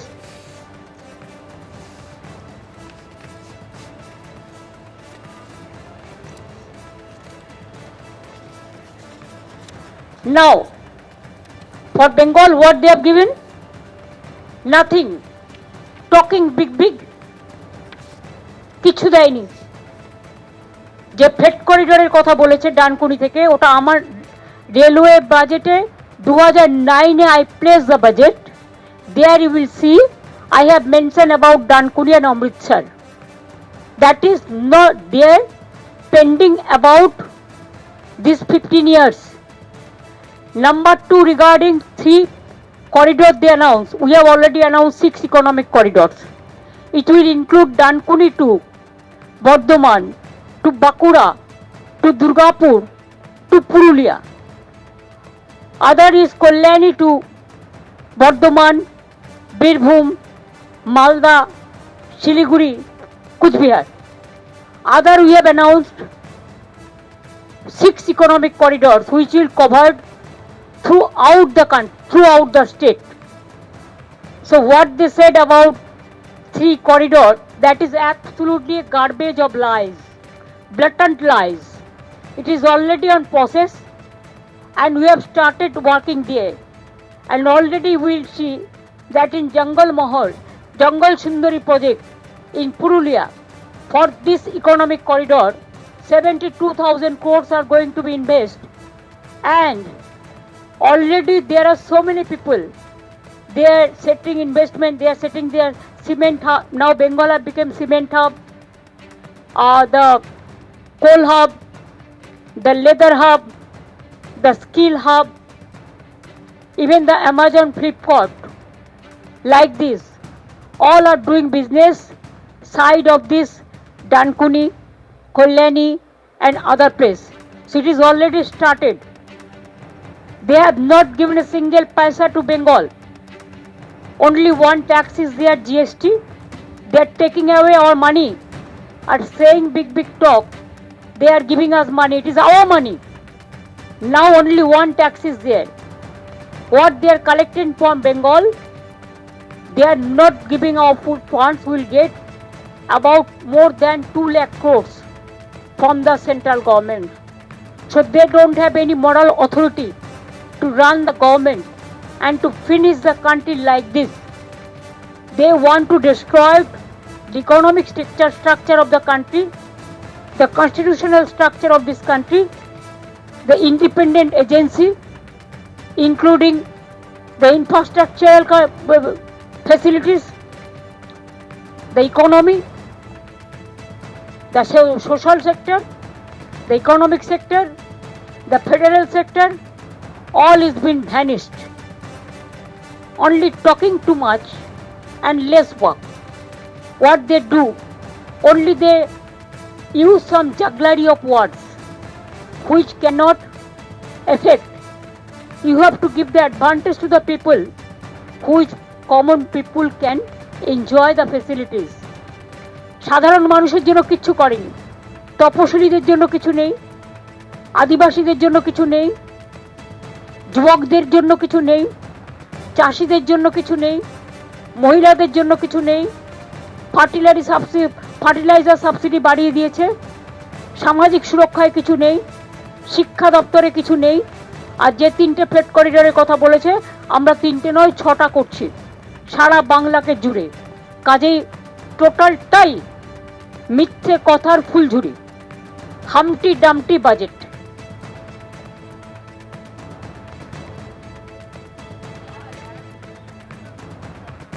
They know they will lose Bengal. They will lose in Bengal. That's why they are using SIR. If they have the guts, I will appeal them to contest us politically, democratically, instead of using the election commission and the agencies against the election. Haryana is lost because of this. Maharashtra is also lost because of this. Even other parts of the country also, they are using the same method. I will tell them, if you have the guts, fight the battle politically. We are ready to fight in inch to inch. But Bengal will win, Tamil Nadu will win, Kerala will win, and Assam they will lose. Thank you so much. Yes, tomorrow 4 o'clock they have given us the time. We asked the official time. I cannot tell you later before that. When we'll meet, then after that we can meet the press.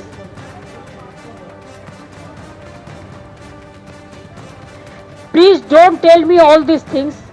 I have some own program. Let me finish that. I am going to Delhi after so many months, I think maybe years. So my MPs are also there. So I am the chairman of the parliamentary committee. It is my duty to meet them also once. I'll meet the press media also. I'll brief them also what is going on in the name of SIR, how they want to finish the federal structure. All I'll mention.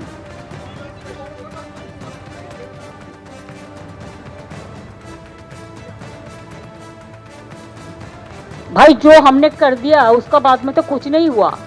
Anti collision device भी मैंने कर दिया. Freight corridor भी in my time I have cleared all the project. अभी कुछ नहीं है. वाराणसी में जो है, जो डिज्नीलैंड बना रहा है, मैंने सुना है, मैंने देखा है कि काशी विश्वनाथ मंदिर हमारा इतना गर्व का जायगा है. उधर में आसपास में जो घाट वगैरह वगैरह जो है, जो बहुत सारी चीज है, लोकल लोगों को नहीं लेके बाहर से कोई कॉन्ट्रैक्टर को लेके आके उधर में आमदनी कर रहा है. काशी विश्वनाथ मंदिर का पास डिज्नीलैंड बना रहा है. तो it will be clear whether they love religions or not. Thank you. সরাসরি আপনারা দেখছিলেন মুখ্যমন্ত্রী দিল্লি রওনা হওয়ার আগে এই বাজেটকে একেবারে দিশাহীন বাজেট, একেবারে অ্যাকশনহীন বাজেট, অ্যান্টি উইমেন বাজেট, মহিলা বিরোধী বাজেট, ওবিসি বিরোধী বাজেট, এসসি বিরোধী বাজেট, এসটি বিরোধী বাজেট, একেবারে কার্যত এই বাজেটের মধ্যে কোনো দিশা নেই এটা বোঝাচ্ছেন। আমি কেয়া ঘোষের কাছে আসবো। মুখ্যমন্ত্রী মমতা বন্দ্যোপাধ্যায় বলছেন যে যেটা বলছেন তার মানেটা দাঁড়ায় যে ভোট নেই তাই ভেট নেই। যেহেতু বাংলায় পশ্চিমবঙ্গে ভোট পাবে না বিজেপি এটা নিশ্চিত, সে কারণে পশ্চিমবঙ্গের জন্য কিছুই ঘোষণা করেনি। যেটা ঘোষণা করেছেন ফ্রেট করিডর, 2009 সালে তিনি ঘোষণা করেছিলেন রেলমন্ত্রী থাকাকালীন। বাংলার প্রাপ্তি শূন্য। দেখুন, নির্মলা সীতারামনের অপারগতা যে তিনি ট্রেডমিলে দাঁড়িয়ে দাঁড়িয়ে বাজেটটা করতে পারেন না, এটা সত্যিই তার অপারগতা, মেনে নিতে হবে। দেখুন, শুধুমাত্র আপনি বাংলার কথা বলছেন, শুধুমাত্র 2007 সালের কথা বলছেন, 2009 সালের কথা বলছেন সুপ্রদীপ, এটা ঠিক নয়। মমতা বন্দ্যোপাধ্যায়ের জন্য আজকে বিশ্ব তৈরি হয়েছে। এই যে পৃথিবীটাকে দেখতে পাচ্ছি এটা তার জন্য তৈরি হয়েছে। সূর্যোদয় সূর্যাস্ত তার জন্য হয়। আপনি শুধুমাত্র একটা ট্রেন, একটা লাইন, এগুলো দিয়ে আপনাকে ক্রেডিট দিয়ে তাকে খাটো করতে পারেন না। কিন্তু তার সঙ্গে আরও কিছু ইনফরমেশন দিয়ে দিই। উনি বলছেন বাংলা কিছু পাইনি, আমি জানি না এটা আইপ্যাকের শিখিয়ে দেওয়া কিনা বা সেই সবুজ ফাইলে এটা ছিল কিনা। আমি তাহলে যে এই মাত্র এই যে তথ্যটা এলো, পশ্চিমবঙ্গের কলকাতা শহরের জন্য কলকাতার মেট্রোর যেটা অ্যালোকেশন হয়েছে, কারণ কলকাতা মেট্রো আপনারা জানেন যে ভারতীয় রেলওয়েই চালায়, অন্যান্য রাজ্যের মতন নয়। অরেঞ্জ লাইনের জন্য 705.5 কোটি, পার্পল লাইনের জন্য 9.6 কোটি, গ্রিন লাইনের জন্য 529 কোটি টাকার বাজেট হয়েছে। এছাড়াও মেট্রোপলিটন ট্রান্সপোর্টেশন প্রজেক্টের জন্য এটার কিন্তু ইয়েলো লাইনের জন্য হবে, যেটা এয়ারপোর্ট দিয়ে যাবে, সেটার জন্য 2886 কোটি টাকা বাড়তি বরাদ্দ করা হয়েছে। যত সময় করাবে স্বাভাবিকভাবে আমরা আরো বেশি করে জানবো যে তথ্যগুলো। তাই যারা ইচ্ছে করে, আমি শুধু আগে এই কথা বললাম, এই তুলনাটার পাশে আপনি বিহারে 60,000 কোটি টাকা রাখুন। আমি আবার বলছি যে 60,000 কোটি টাকার প্রকল্প ঘোষণা করেছিলেন, সেটা শুধুমাত্র এক্সক্লুসিভলি ফর বিহার। এরপরে দেশের যা যা কিছু হয়েছে যার জন্য বিহার উপকৃত হবে সেটা আলাদা। আমি বলছি এই রাজ্যের বাসিন্দা হিসেবে কেয়াদি সন্তুষ্ট তো যা বাংলার জন্য ঢেলে দিয়েছেন? আমি চাই অবশ্যই পশ্চিমবঙ্গবাসী হিসেবে আমি এই মুহূর্তে যেটা পশ্চিমবঙ্গ পেয়েছে, অর্থাৎ এক জায়গা থেকে পূর্ব ভারত থেকে পশ্চিম ভারতের কানেক্টিভিটি, আমার রাজ্যের প্রতিটা জেলায় মেয়েদের জন্য হস্টেল, মমতা ব্যানার্জি যেগুলো এখন বলছেন উনি দাবি করছেন ওনার ব্রেন চাইল্ড, ওনার চিন্তা ভাবনা। আমি বলছি এটা যদি বঙ্গের ললাট লিখনে এটা যদি প্রচুর প্রাপ্তি হয়, তাহলে এইবারে তো প্রশ্ন উঠবে যে আপনাদের কেন্দ্রীয় নেতৃত্ব বাংলার ব্যাপারে পশ্চিমবঙ্গের বিষয়ে কতটা ভাবনা চিন্তা করে, কতটা সিরিয়াস, এই প্রশ্ন তো বিরোধীরা বলার সুযোগ পেয়ে যাচ্ছে। রাহুল চক্রবর্তী এর আগেও বারবার বলেছি একটা কথা, কে এতগুলো কথা বললো, যারা বারবার সব জায়গায় এসে বলছে, প্রধানমন্ত্রী আসছেন, অমিত শাহ আসছেন, যে বাংলাকে সোনা বাংলা বাড়ি, এখানে তৃণমূল কংগ্রেস সরকার পরাস্ত করবো। তো বাংলার জন্য দিশাটা কি? দিশাহীন বাজেট। বাংলার জন্য কি করেছেন? যে বিহারকে বলেছিল জিততে চাই, বিহারকে বলেছিল জিততে চাই, এবং বিহারে দাঁড়িয়ে আমি বলছি এটাও বলুন যে হ্যাঁ 1000 কোটি টাকার প্রকল্প ঘোষণা করেছেন। সিঙ্গুরে গিয়ে সিঙ্গুরে শিল্পের জন্য কি বলেছেন প্রধানমন্ত্রী? আমাদের রাহুলদা শেষ করে দিন। সিঙ্গুরে বলার ক্ষমতা পশ্চিমবঙ্গের নেই, জন্য শিল্পর কথা কারণ বলেছেন। সিঙ্গুরে দাঁড়িয়ে শুধুমাত্র যখন সিঙ্গুর মমতা specific নয়। বন্দ্যোপাধ্যায় সিঙ্গুর উনি- আন্দোলন উনি করছিলেন, এরকম আরে বলতেন তো বলো, ভাবা মুশকিল হবে। আমি কেয়াদিকে থামালাম, রাহুল চক্রবর্তী শেষ করুন। আমি কেয়া ঘোষকে থামালাম, রাহুল চক্রবর্তী প্লিজ। রাহুল দা কন্টিনিউ, রাহুল দা কন্টিনিউ। পুরো মিথ্যাবাদীর দল। প্রধানমন্ত্রী দাঁড়িয়ে বলার ক্ষমতা বা সহজ ছিল না, কারণ মমতা বন্দ্যোপাধ্যায় যখন সিঙ্গুর নিয়ে আন্দোলন করছেন তখন রাজনাথ সিং মমতা বন্দ্যোপাধ্যায় করিডোরকে সাপোর্ট জানিয়েছিলেন। এসব বলে লাভ নেই। বিহার নিয়ে যারা বলেছিল, বিহার প্রধানমন্ত্রী বলার ক্ষমতা ছিল না, মুখ্যমন্ত্রী মমতা বন্দ্যোপাধ্যায় সিঙ্গুরে গিয়ে সেখানে শিল্পের কোন আশ্বাস বাড়িটা দিয়েছেন। কিন্তু আমি অভিরূপ সরকারের কাছে আসবো। আমি আবার বলছি অভিরূপ দা, পশ্চিমবঙ্গের জন্য পশ্চিমবঙ্গের প্রাপ্তিযোগ কতটুকু হলো প্লিজ। আমি দুজনকে থামালাম, অভিরূপ সরকার, কেয়া ঘোষ, রাহুল চক্রবর্তী দুজনকে থামালাম প্লিজ। কেয়াদি বাকিরা বলতে পারবেন না, এটা বুঝুন। অভিরূপ সরকার প্লিজ, কেয়াদি থামুন। অভিরূপ সরকার, আমি বুঝতে পারছি যে কেয়াদিকে এইটা করতে হবে যেটা কেয়াদি এখন করছেন, তার কারণ তিনিও বোঝেন বাংলার জন্য যে প্রত্যাশা ছিল সেই প্রত্যাশা পূরণটা হয়নি। অভিরূপ সরকার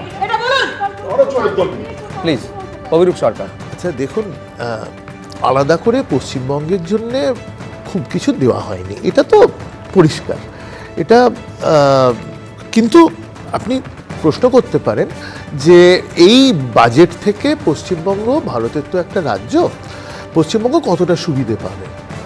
এই বাজেটে নির্মলা সীতারামন যেটা করেছেন, সরকার খুব বেশি মাথা গলাচ্ছে না বাজার অর্থনীতির মধ্যে। বাজার অর্থনীতি একটা শ্রেণীর মধ্যে খুব ভালো চলছে, কোনো সন্দেহ নেই। এক ধরনের গ্রোথ তো হচ্ছেই, এটা তো মানতেই হবে। কিন্তু পশ্চিমবঙ্গ সেই গ্রোথ প্রসেসটার মধ্যে কতটা পার্টিসিপেট করতে পারবে, সেটাই প্রশ্ন। যদি কিছু ধরুন টেক্সটাইলে কিছু ছাড় দেওয়া হয়েছে, টেক্সটাইলের ছাড়টা তামিলনাড়ুতে একটা বড় হাব আছে, টেক্সটাইল হাব আছে, তিরুপ্পুর, তারা এক্সপোর্ট করে। আমি একটা জাস্ট এক্সাম্পল দিলাম। সেই রকম কিছু হাব যদি তৈরি করা যেত তাহলে হয়তো কিছু সুবিধা আমরা পেতে পারতাম। সেরকম হাব এখন আপনি বলতে পারেন যে সেটা রাজ্য সরকারের দোষ, কেন্দ্রীয় সরকারের দোষ। বিজেপির কেন্দ্রীয় নেতৃত্ব পশ্চিমবঙ্গে প্রচারে এসে পশ্চিমবঙ্গের উন্নয়নের জন্য যে ভাবনা চিন্তার কথা বলেন, কেন্দ্রের করা আজকের এই পেশ করা আজকের এই বাজেটে তার প্রতিফলন কতটা দেখা গেল আজকে প্রায় 85 মিনিটের বাজেট বক্তৃতা পেশের পর এইটা বড় হয়ে সামনে আসছে। এখন সাধারণ মানুষ এই বাজেটকে কিভাবে দেখছে, আমার সহকর্মী অমৃতাকে বলবো তুলে ধরার জন্য। একেবারে যে বিষয়গুলো বেশি করে সামনে আসছিল, আয়কর কাঠামো হোক, মূল্যবৃদ্ধি হোক, প্রত্যেক দিনের জিনিসপত্রের দাম হোক, শিক্ষা স্বাস্থ্য ক্ষেত্রে নতুন কোনো ঘোষণা থাকবে কিনা, এবং বিশেষ করে বাংলার মানুষ কি পেল, তাদের প্রত্যাশা কতটা পূরণ হলো, কি বলছেন তারা। সরাসরি এই মুহূর্তে আমাদের সঙ্গে রয়েছেন প্রতিনিধি অরিত্রিক ভট্টাচার্য। অরিত্রিক, দেখো, আমি যারা এখানে রয়েছেন আমার সঙ্গে, খুব স্বাভাবিক আজকে কেন্দ্রীয় বাজেটের দিন, তার ফলে পাড়ার আলোচনাটাও বাজেট কেন্দ্রিক হচ্ছে। যারা রয়েছেন তারা দুয়ের সঙ্গে কথা বলবো। কি মনে হলো মোটামুটি বাজেটটা দেখে, কি প্রাপ্তি বা অপ্রাপ্তির জায়গাটা ঠিক কি? বাজেটটা তো মোটামুটি আমরা যারা স্যালারি তাদের পক্ষে তো একটু ভালোই আছে। যেটা হলো একটা বক্তব্য যে আমাদের তো দুরকম রেজিম আছে ট্যাক্সের। যারা পুরনো রেজিম, সেই স্ট্যান্ডার্ড ডিডাকশান বলুন আর সেই হোম লোন ডিডাকশান এবং যে 80cc যে ডিডাকশান, সেটা যদি একটু বাড়ানো যেত তাহলে অনেকটা বেটার হতো। এইটা একটা সাইড। দুটো একটা সাইড, যারা আমরা সকলের ক্ষেত্রে আমরা ডাইরেক্ট ট্যাক্স এবং ইনডাইরেক্ট ট্যাক্স দুটোই আমরা দিই। যদি ইনডাইরেক্ট ট্যাক্সের বোঝাটা যদি একটু কমানো যায়।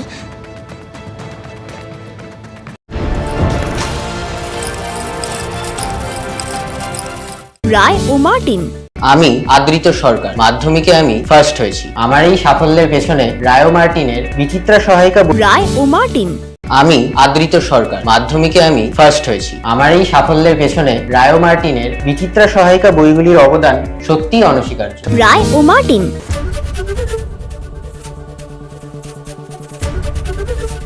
সাতরা ট্যালেন্ট বুস্টার ক্লাস 6, 7, 8 এর সহায়িকা বই, সঙ্গে কিউ পেপার ব্যাংক ফ্রি। সাতরা পাবলিকেশন।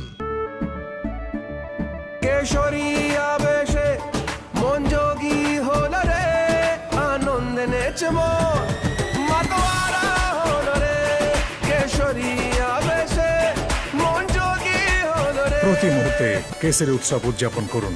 বিমল, বলো ভাষা Kesari. Santra talent booster class 9 ও 10 এর সহায়িকা বই, সঙ্গে Q paper bank free. Santra publication.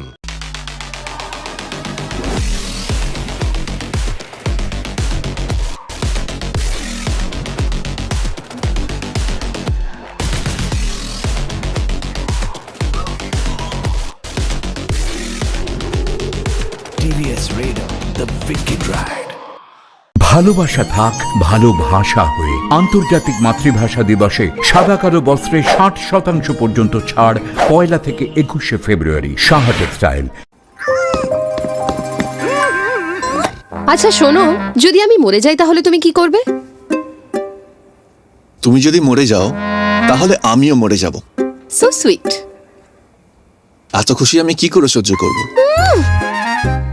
Best फार्म गुगली एड टेस्टी আছে वेस्ट। हाँ जाने दे, थोड़ा राइट जाने दे अभी काटू क्या? अभी काटू? हाँ नहीं रुक जाए, रास्तों का अटके रहूंगा रे।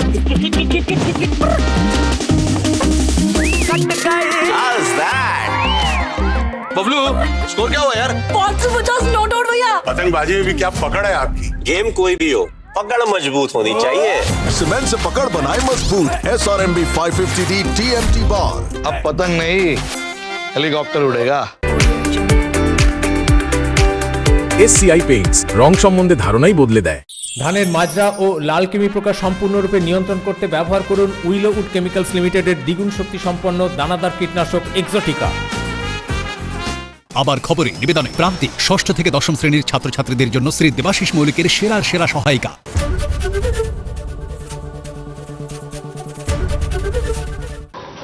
To promote India as a hub for medical tourism services, I propose to launch a scheme to support states in establishing 5 regional medical hubs in partnership with the private sector. These hubs will serve as integrated healthcare complexes that combine medical, educational and research facilities. They will have Ayush centers, medical value tourism facilitation centers and infrastructure for diagnostics, post-care and rehabilitation. These hubs will provide diverse opportunities, job opportunities for health professionals, including doctors and AHPs. Aligns with our vision of Sabka Saath Sabka Vikas towards Vikasit Bharat. This requires targeted efforts for 1. Increasing farmer incomes through productivity enhancement and entrepreneurship, with special attention to small and marginal farmers. B. Empowering Divyangjan through access to livelihood opportunities, training and high quality assistive devices. C. Empowering the vulnerable to access mental health and trauma care. D. Focus on the Purvodaya states and the Northeast region to accelerate development and employment opportunities. To promote environmentally sustainable movement of cargo, I propose to 1. Establish new dedicated freight corridors connecting Dankuni in the east to Surat in the west. Operationalize 20 new national waterways over the next 5 years. Starting with National Waterways 5 in Orissa to connect mineral-rich areas of Talcher and Angul and industrial centers like Kalinga Nagar to the ports of Paradip and Dhamra. Already respected in several parts of the world, was given a mass global recognition when Honorable Prime Minister took it to the UN. Post-COVID, Ayurveda gained a similar global acceptance and recognition. Exporting quality Ayurveda products helps farmers who grow the herbs and youth who process the products.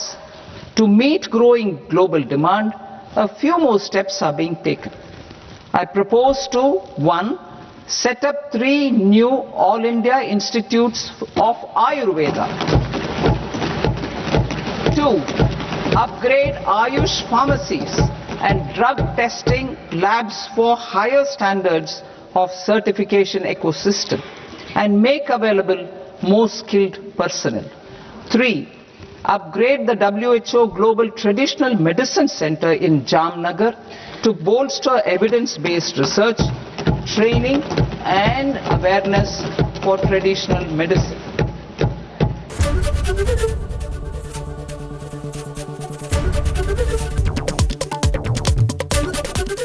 ABP Ananda, এগিয়ে থাকে, এগিয়ে রাখে with Ajanta Shoes, 70 years of legacy and craftsmanship.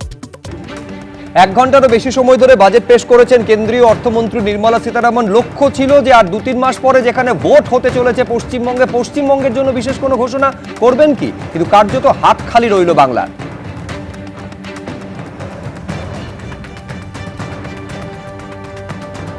महिला वित्त मंत्री के रूप में निर्मला जी ने लगातार 9वीं बार देश का बजट प्रस्तुत करके नया रिकॉर्ड बनाया है।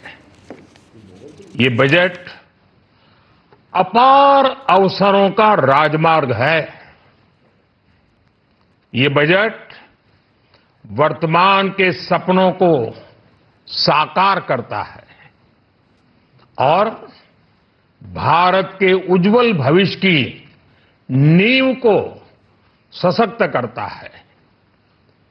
ये बजट 2047 के विकसित भारत की हमारी ऊंची उड़ान का मजबूत आधार है। साथियों, आज भारत जिस रिफॉर्म एक्सप्रेस पर सवार है, इस बजट से उसे नई ऊर्जा, नई गति मिलेगी। जो पाथ ब्रेकिंग रिफॉर्म्स किए गए हैं, नई ऊर्जा, नई गति मिलेगी। जो पाथ ब्रेकिंग रिफॉर्म्स किए गए हैं, वो एस्पिरेशन से भरे हुए भारत के साहसिक, टैलेंटेड युवाओं को उड़ने के लिए खुला आसमान देते हैं। ये बजट ट्रस्ट बेस्ड गवर्नेंस और ह्यूमन सेंट्रिक अर्थरचना के विजन को साकार करता है। एक ऐसा यूनिक बजट है जिसमें फिस्कल डेफिसिट कम करने, इन्फ्लेशन कंट्रोल करने पर फोकस है और इसके साथ ही बजट में हाई कैपेक्स और हाई ग्रोथ का भी समन्वय है। साथियों, ये बजट भारत की वैश्विक भूमिका को नए सिरे से सशक्त करता है। भारत के 140 करोड़ नागरिक फास्टेस्ट ग्रोइंग इकोनॉमी बनकर ही संतुष्ट नहीं है। हम जल्द से जल्द दुनिया की तीसरी सबसे बड़ी अर्थव्यवस्था बनना चाहते हैं। ये करोड़ों देशवासियों का संकल्प है। दुनिया के एक ट्रस्टेड डेमोक्रेटिक पार्टनर और ट्रस्टेड क्वालिटी सप्लायर के रूप में भारत की भूमिका लगातार बढ़ रही है। हाल में जो बड़ी बड़ी ट्रेड डील्स भारत ने की है, मदर ऑफ ऑल डील्स, उसका मैक्सिमम बेनिफिट भारत के युवाओं को मिले, भारत के लघु और मध्यम उद्योग वालों को मिले। इस दिशा में बजट में बड़े बड़े कदम उठाए गए हैं। साथियों, इस बजट में मेक इन इंडिया और आत्मनिर्भर भारत अभियान को नई रफ्तार के लिए महत्वाकांक्षी रोड मैप प्रस्तुत किया गया है। इस बजट में नई उभरती इंडस्ट्रीज यानी सनराइज सेक्टर्स को जिस मजबूती के साथ समर्थन दिया गया है वह अभूतपूर्व है। बायोफार्मा शक्ति mission, semiconductor mission 2.0, electronic component manufacturing scheme, rare earth corridor का निर्माण, क्रिटिकल मिनरल्स पर बल, टेक्सटाइल सेक्टर में नई स्कीम, हाईटेक टूल मैन्युफैक्चरिंग को बढ़ावा, चैंपियन एमएसएमईज तैयार करना, ये फ्यूचरिस्टिक है, देश की वर्तमान और भविष्य की आवश्यकताओं का ध्यान रखती है। एमएसएमईज को, हमारे लघु और कुटीर उद्योगों को जो समर्थन इस बजट में मिला है वह उन्हें लोकल से ग्लोबल बनने की नई ताकत देगा। साथियों, बजट में इंफ्रास्ट्रक्चर को मजबूत करने के लिए कई बड़े कदम उठाए गए हैं।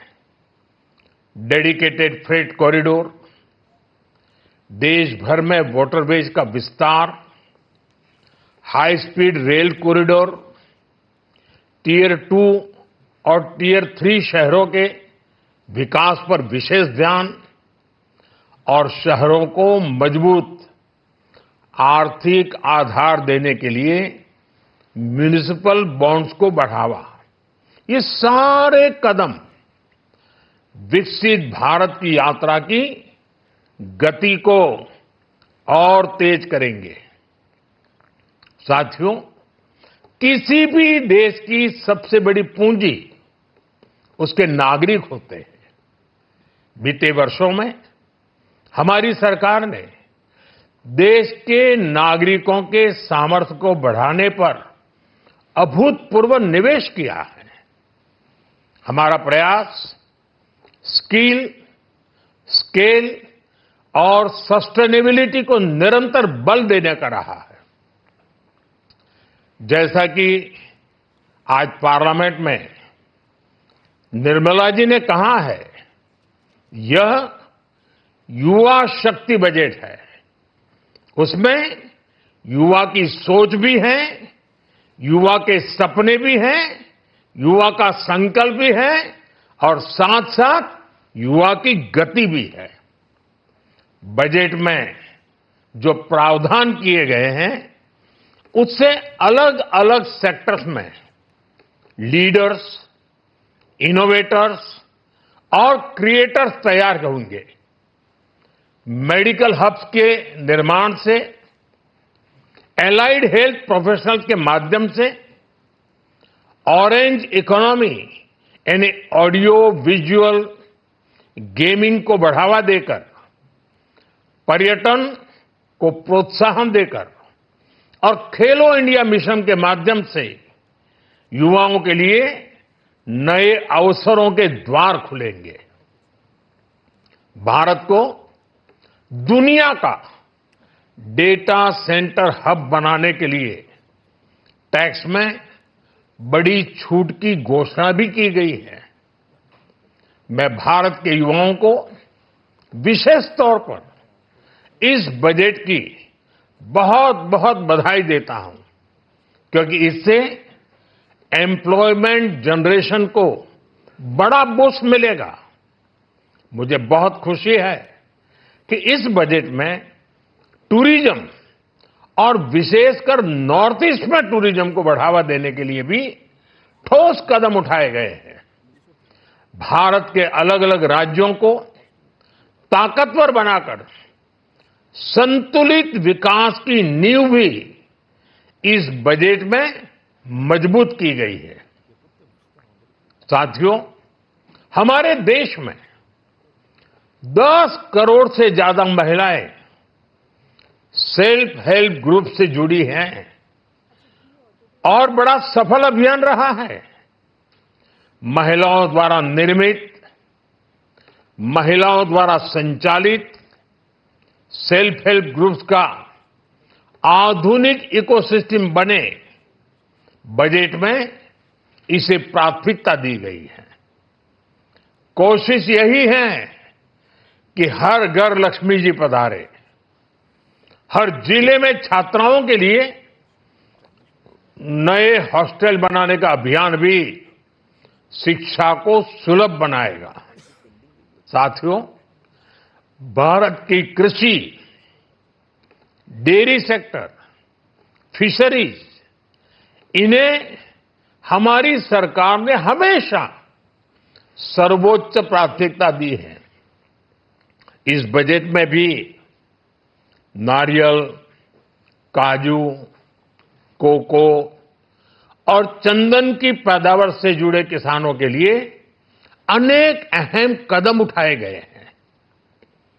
भारत विस्तार एआई, इस टूल से किसानों को उनकी भाषा में जानकारी मिलने से उन्हें बहुत मदद मिलेगी। फिशरीज और पशुपालन में उद्यमिता, उसको बढ़ावा देने से गांव में ही रोजगार और स्वरोजगार के और ज्यादा अवसर बनेंगे। साथियों, ये बजट एम्बिशियस भी है और ये बजट देश की एस्पिरेशन को भी एड्रेस करता है। मैं एक बार फिर निर्मला जी और उनकी पूरी टीम को इस फ्यूचरिस्टिक बजट के लिए, संवेदनशील बजट के लिए, गांव, गरीब, किसान का कल्याण करने वाले बजट के लिए बहुत बहुत बधाई देता हूं। बहुत बहुत धन्यवाद।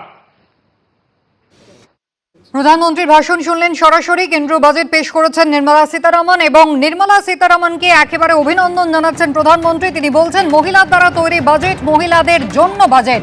বিকশিত ভারতের যে কথা তিনি আগেই যে স্বপ্ন প্রধানমন্ত্রী দেখেছেন 2047-এ, সেই বিকশিত ভারতের দিকেই কিন্তু আরও এগিয়ে দেবে দেশকে যে বাজেটের পরিকল্পনা করেছেন কেন্দ্রীয় অর্থমন্ত্রী Nirmala Sitharaman. Make in India এবং আত্মনির্ভর ভারতের রোড ম্যাপ তৈরি হচ্ছে আজকের এই বাজেট থেকে।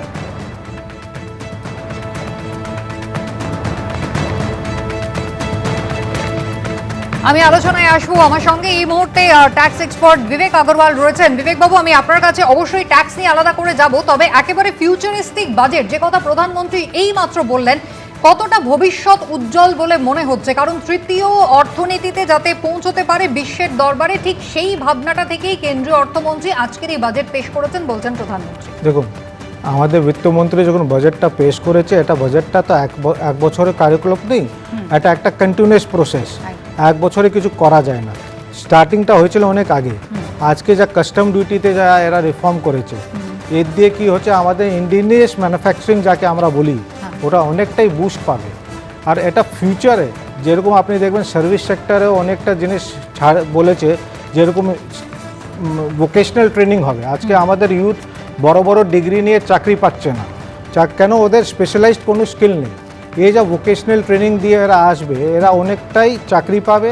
তো সার্ভিস সেক্টর এমপ্লয়মেন্টটা বাড়বে। আমাদের ইকোনমি হচ্ছে এখন youth based economy. We have the highest population of youth based in the world. এরা যদি চাকরি না পায় তাহলে আমাদের জিডিপি গ্রোথ করতে পারে না। আমাদের জিডিপি গ্রোথের জন্য দুটো মেন হচ্ছে এমএসএমই অ্যান্ড ইউথ। এই ভোকেশনাল ট্রেনিং দিয়ে যত আইসিএকে বলেছে, সিএস ইনস্টিটিউটকে বলেছে, আর তারপর অল্টারনেট হেলথকে বলছে, এরা অত যখন চাকরি পাবে, আর আমাদের যা পপুলেশনটা বাড়ছে, এদের সার্ভিসটা অনেকটাই দরকার। আজকে আমরা যদি জিএসটি কমপ্লায়েন্স দেখি, অ্যাকাউন্টিং সার্ভিসেস দেখি, আমরা দেখছি অ্যাজ আ প্র্যাকটিশনার আমি বলতে পারি কলকাতার মধ্যে we don't have a skill labour force. আমাদের কাছে সেভাবে মানুষ নেই সে কাজটা সঠিক মতন করতে পারে। কেন? ওদের কাছে সেভাবে হ্যান্ডস অন প্র্যাকটিক্যাল ট্রেনিং নেই। তো এই যখন ট্রেনিং নিয়ে আসবে, তাহলে আজকে একটা বিজনেসম্যানে অনেক সুযোগ হবে, ওর পেনাল্টি আর ট্যাক্সটা অনেক কমবে। কেন? ভুলভাল করবে না, তাহলে পেনাল্টি আর ফিসটা অনেক কমে যাবে। তাই জন্য বাজেটটা ভালোই আছে যদি গভর্নমেন্টটা সব জিনিসটা যা বলেছে ইমপ্লিমেন্ট করতে পারে।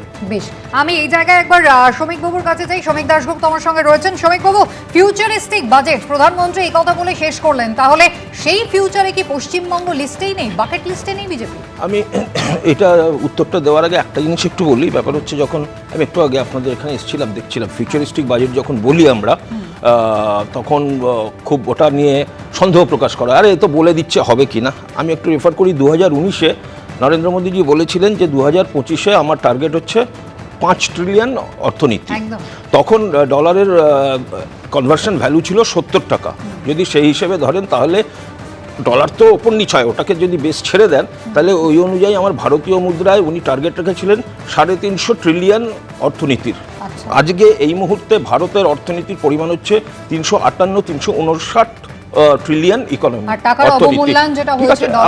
আসছে। আমি জানতাম আপনার এটা একটু চাপ হবে যখন টার্গেট অ্যাচিভ হচ্ছে, শুনলে আপনি ইয়ে করবেন। আবার এইটা যদি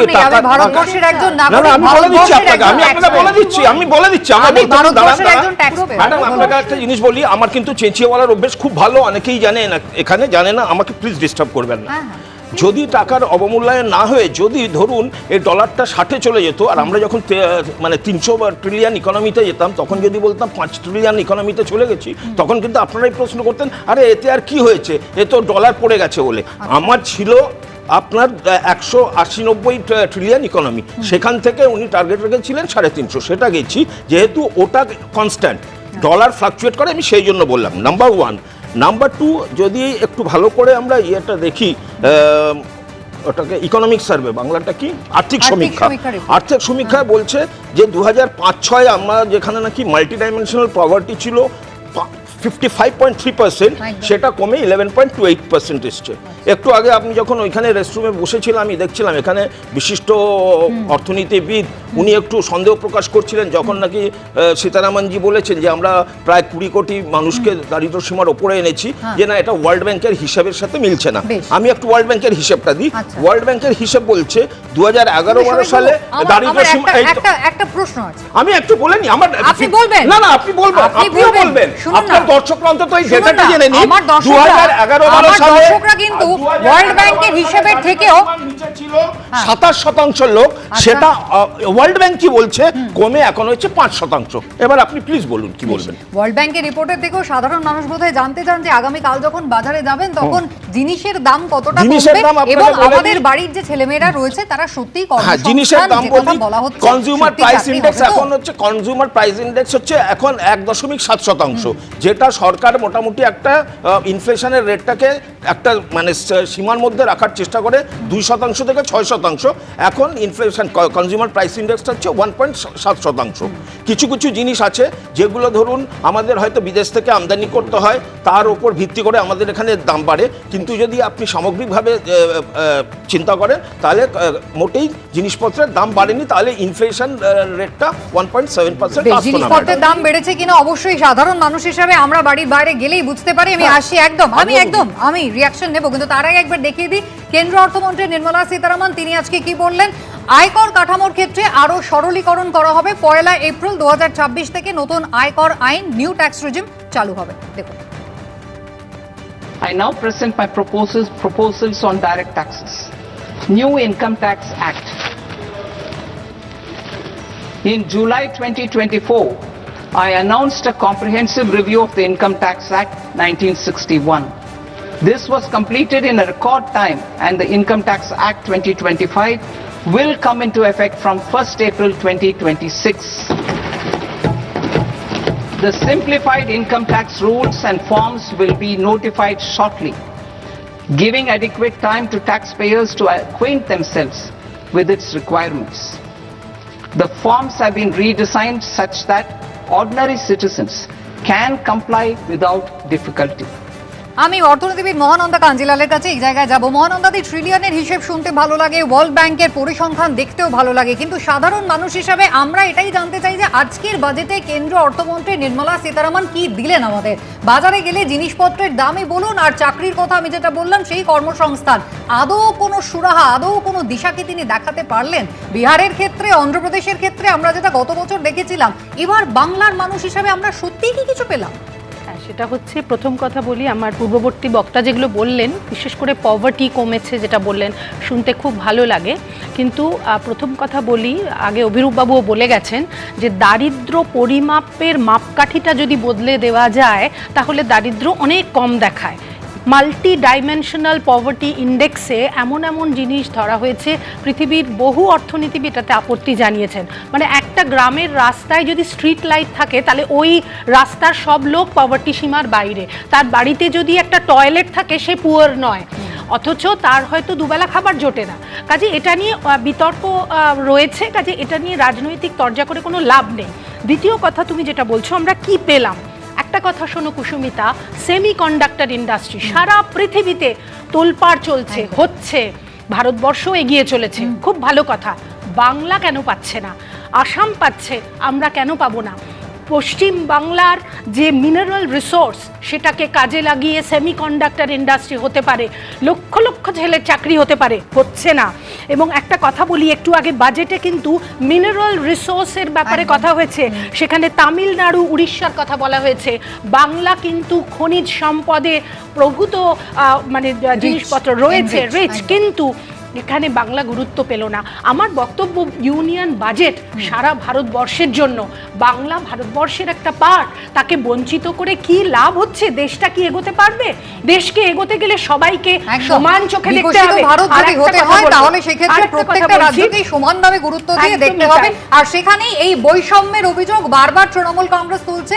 আজকেও মমতা বন্দ্যোপাধ্যায় একই কথা বললেন। রাহুল দা, ঠিক মমতা বন্দ্যোপাধ্যায় বলছেন যে মহিলা বিমুখ, একটা মহিলা বিরোধী, একেবারে যারা সংখ্যালঘু মানুষ রয়েছেন তাদের বিরোধী একটা বাজেট। ঠিক উল্টো কথাটা বলছেন প্রধানমন্ত্রী। তিনি বলছেন একটা ফিউচারিস্টিক বাজেট হয়েছে, দেশের একটা সামগ্রিক উন্নয়ন, বিকশিত ভারত, টার্গেট হচ্ছে 2047। আজ তুমি বলো, আজকে যে কথাগুলো মহানন্দী বললেন একটু আগে, আমি এখানে বিবেকজি আছে, মহানন্দী আছে, ভবিষ্যৎ মানে যে বিকশিত ভারতের যুবর স্বপ্ন আমরা দেখি, সেখানে যাকে আমরা ইন্ডিয়াকে ডিজিটাল নিয়ে বলি, ডিজিটাইজেশন নিয়ে কোনো কথা নেই। আজকে আমরা বারবার বলেছি যে দীর্ঘমেয়াদী যে স্থায়িত্ব, যেটা খুব দরকার, যেটা খুব প্রয়োজন, তার কোনো দিশা নেই। আজকে মুখ্যমন্ত্রী মমতা বন্দ্যোপাধ্যায় বারবার যেটা বলছেন যে সব দিক দিয়ে, ওবিসি বলুন, এসটি বলুন, এসসি বলুন, মহিলা বলুন, কোথাও কোনো দিশা দেখাতে পারেনি এই বাজেট। সমস্যাটা অন্য জায়গায়। সমস্যাটা হচ্ছে আমরা যেটা বলছি না বারবার, যে এই যে বললো একটু আগে শ্রমিক, যে ওয়ার্ল্ড ব্যাংক দেখাচ্ছে প্রফিট লাইন কমিয়ে দিয়েছে। বাংলার সাধারণ মানুষ কি চায়? বাংলার সাধারণ মানুষের যে লোকগুলো, বয়স্ক মানুষগুলো সুদের জন্য বসছিল, তারা কি পেলো? আজকে দাঁড়িয়ে যে ম্যানুফ্যাকচারিং ইন্ডাস্ট্রি দিনের পর দিন বন্ধ হচ্ছে, তাদের কি দিশা দেখালো? আজকে বাংলায় দাঁড়িয়ে বাংলার মানুষ জানতে যায়, যখন বিহারে এই স্পেশাল মনিটরিয়াম দিয়ে 60,000 কোটি টাকা বাজেট বরাদ্দ হয়েছিল, বাংলার ক্ষেত্রে সেটা নয় কেন? যদি বলতো বিজেপি যে আমরা এখানে জিততে চাই, তাতে কোনো আপত্তি নেই আমাদের, সেই কম্পিটিশনটা তো ভালো, তাতে বাংলার মানুষ অন্তর্ভুক্ত হতো।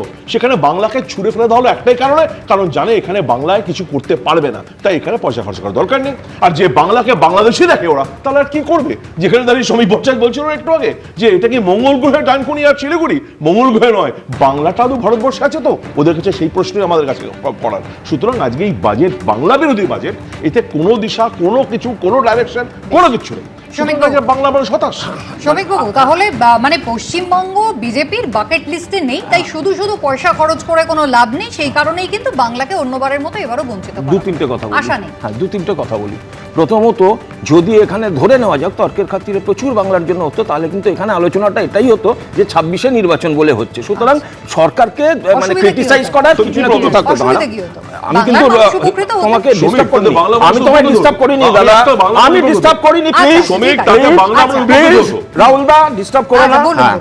নেক্সট, আজকে বাংলা নিয়ে বলছি, আমি এবার বলি বিজেপি শাসিত রাজ্য, আমি গুজরাটে কিছু দেখিনি, মধ্যপ্রদেশে কিছু দেখিনি, তার মানে কি বঞ্চিত করছে? তা না। আপনি ঠিক বলেছেন কুসুমিতা, যে যখন ভারতের বাজেট হচ্ছে না, ভারতের জন্য ওভারঅল চিন্তা করতে হবে। আর যে এক মিনিট বলেনি কতবার আমি বলিনি, একজনকে গতবার বিহারকে দিয়েছে। আচ্ছা, এবারে শতাব্দী দেবী এবং অভিষেক বন্দ্যোপাধ্যায়, আমি জানি না ওরা অঙ্কে কাঁচা না ভূগোলে কাঁচা, কারণ শিলিগুড়ির নাম দুবার আমি শুনেছি, ডানকুনির নাম শুনেছি, এগুলো সবই পশ্চিমবঙ্গে। হয় ওনারা অঙ্ক জানেন না, ওই জন্য বলেছেন, একবারও শুনিনি, অথবা বলছেন বাংলায় নেই। শ্রমিকবাবু আমি কি বলে দেবো কি কি মহানন্দা ম্যাডাম এক্ষুনি একটা বললেন না মিনারেলের কথা, হতে পারে, আমি জানি না, শিওর নই, হয়তো আমাদের কেন্দ্রীয় সরকার ভয় পেয়েছে আবার মাইন্স নিয়ে বলবো, ওখানকার কয়লা মাইন্স থেকে যেভাবে কয়লা চুরি হয় অন্যান্য খনিজ চুরি হয়ে যাবে। যেভাবে চোর সরকার এখানে, যেভাবে চোর সরকার এখানে, আমরা যখন ক্ষমতায় আসবো তখন হয়তো শ্রমিকবাবু এত যখন ভয় তাহলে আগে দিয়ে দেখুন না, যদি সেক্ষেত্রে সত্যি আবার যদি টাকা নয় ছয় হয় তাহলে ব্যবস্থা তো আপনারা করতে পারবেন। সিবিআই আছে, ইডি আছে, এনআইএ আছে, ইনকাম ট্যাক্স আছে, ধরার সমস্ত রাস্তা তো আপনাদের হাতে আছে। টাকাটা তো আদায় হচ্ছে না। সিএজি 2021 এর রিপোর্টে বলেছে 2 লক্ষ কোটি টাকার হিসাব দেওয়া হয়নি, যে টাকাটা অ্যাকচুয়ালি কেন্দ্রীয় সরকার আটকেছে। আর অভিষেক বন্দ্যোপাধ্যায় বারবার বলছে আমাদের 2 লক্ষ কোটি টাকা দেয়নি। কোন 2 লক্ষ কোটি? যেটা সিএজি বলেছে এই 2 লক্ষ কোটি টাকার হিসাব রাজ্য সরকার দেয়নি, দিতে পারেনি। সেটা বলছে 2024। আরে টাকা তো সব চলে গেছে। শ্রমিকবাবু এক সেকেন্ড, শ্রমিকবাবু এক সেকেন্ড, শ্রমিকবাবু এক সেকেন্ড,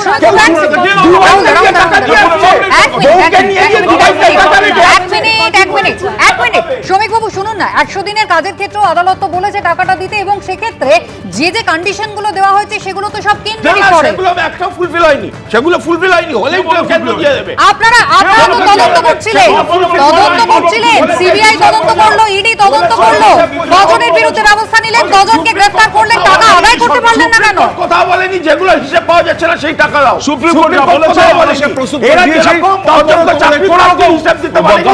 কারণ তোমরা বাংলা বিরোধী, তোমরা বাংলার লোককে দেবে না, তোমরা বঞ্চিত বাংলাকে চলতে পারো না। বাংলা বঞ্চিত, বাংলার মানুষ কোথায় যাবেন? অথচ গোটা দেশের কথা যখন বলা হচ্ছে, বিকশিত ভারতের কথা যখন বলা হচ্ছে, সেখানে বাংলা যদি সত্যি প্রাপ্তির ভাড়ার তার শূন্য থাকে তাহলে এই অগ্রগতি কতটা সম্ভব? আমি এই জায়গায় বিবেকবাবুর কাছে যাব। বিবেকবাবু দিনের শেষে এটাই প্রশ্ন থাকে যে গোটা 1 বছর অপেক্ষার পরে সত্যি বিধানসভা নির্বাচন যেখানে সামনে রয়েছে, পশ্চিমবঙ্গের মানুষের হাতে কি রইল?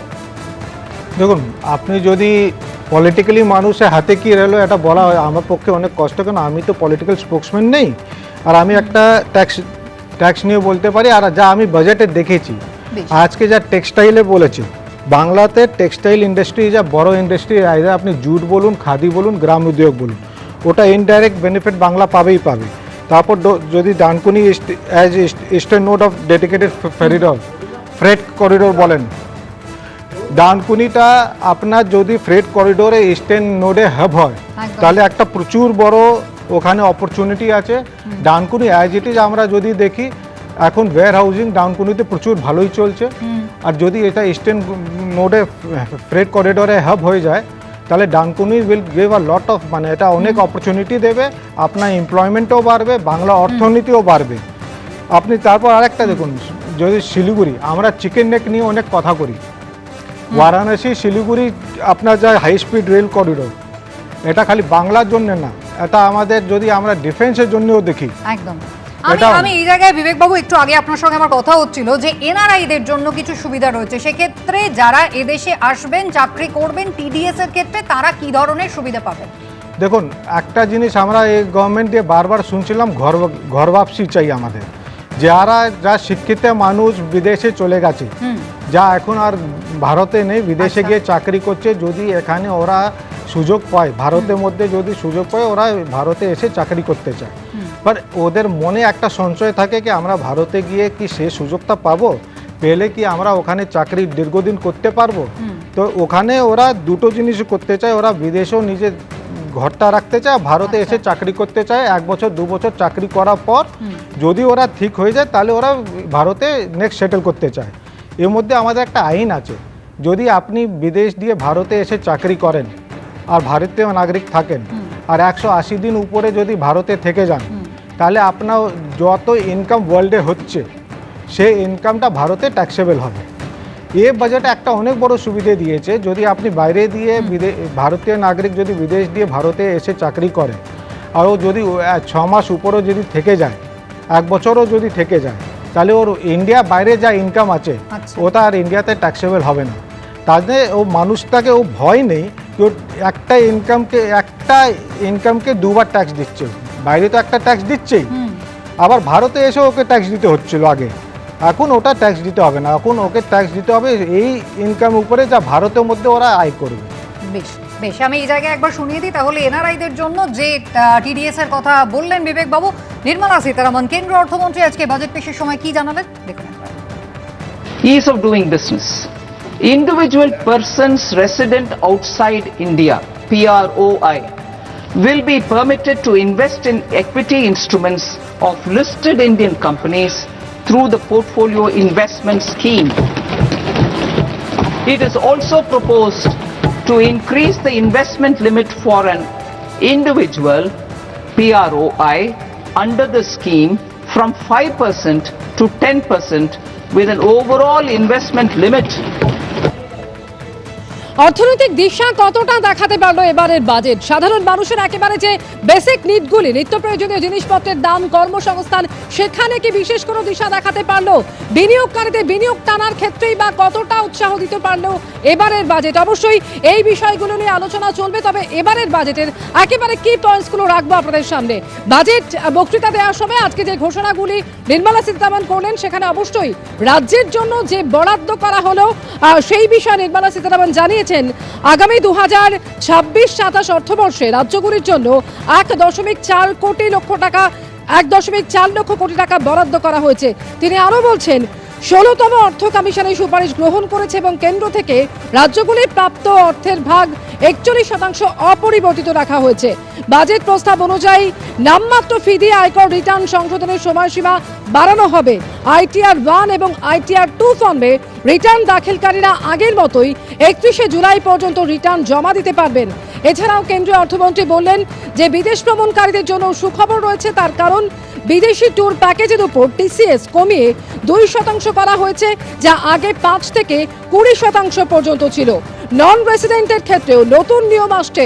বিদেশি নাগরিকদের দ্বারা ভারতে অস্থাবর সম্পত্তি বিক্রির সময় TDS কাটা বাধ্যতামূলক করা হয়েছে। এছাড়াও কেন্দ্রীয় অর্থমন্ত্রী নির্মলা সীতারামন বললেন যে এই বরাদ্দ তিনি ঘোষণা করলেন, সেই বরাদ্দর মাধ্যমে রাজ্যগুলির আর্থিক ক্ষমতা আরো মজবুত হবে এবং উন্নয়নমূলক প্রকল্প বাস্তবায়নে গতি আসবে।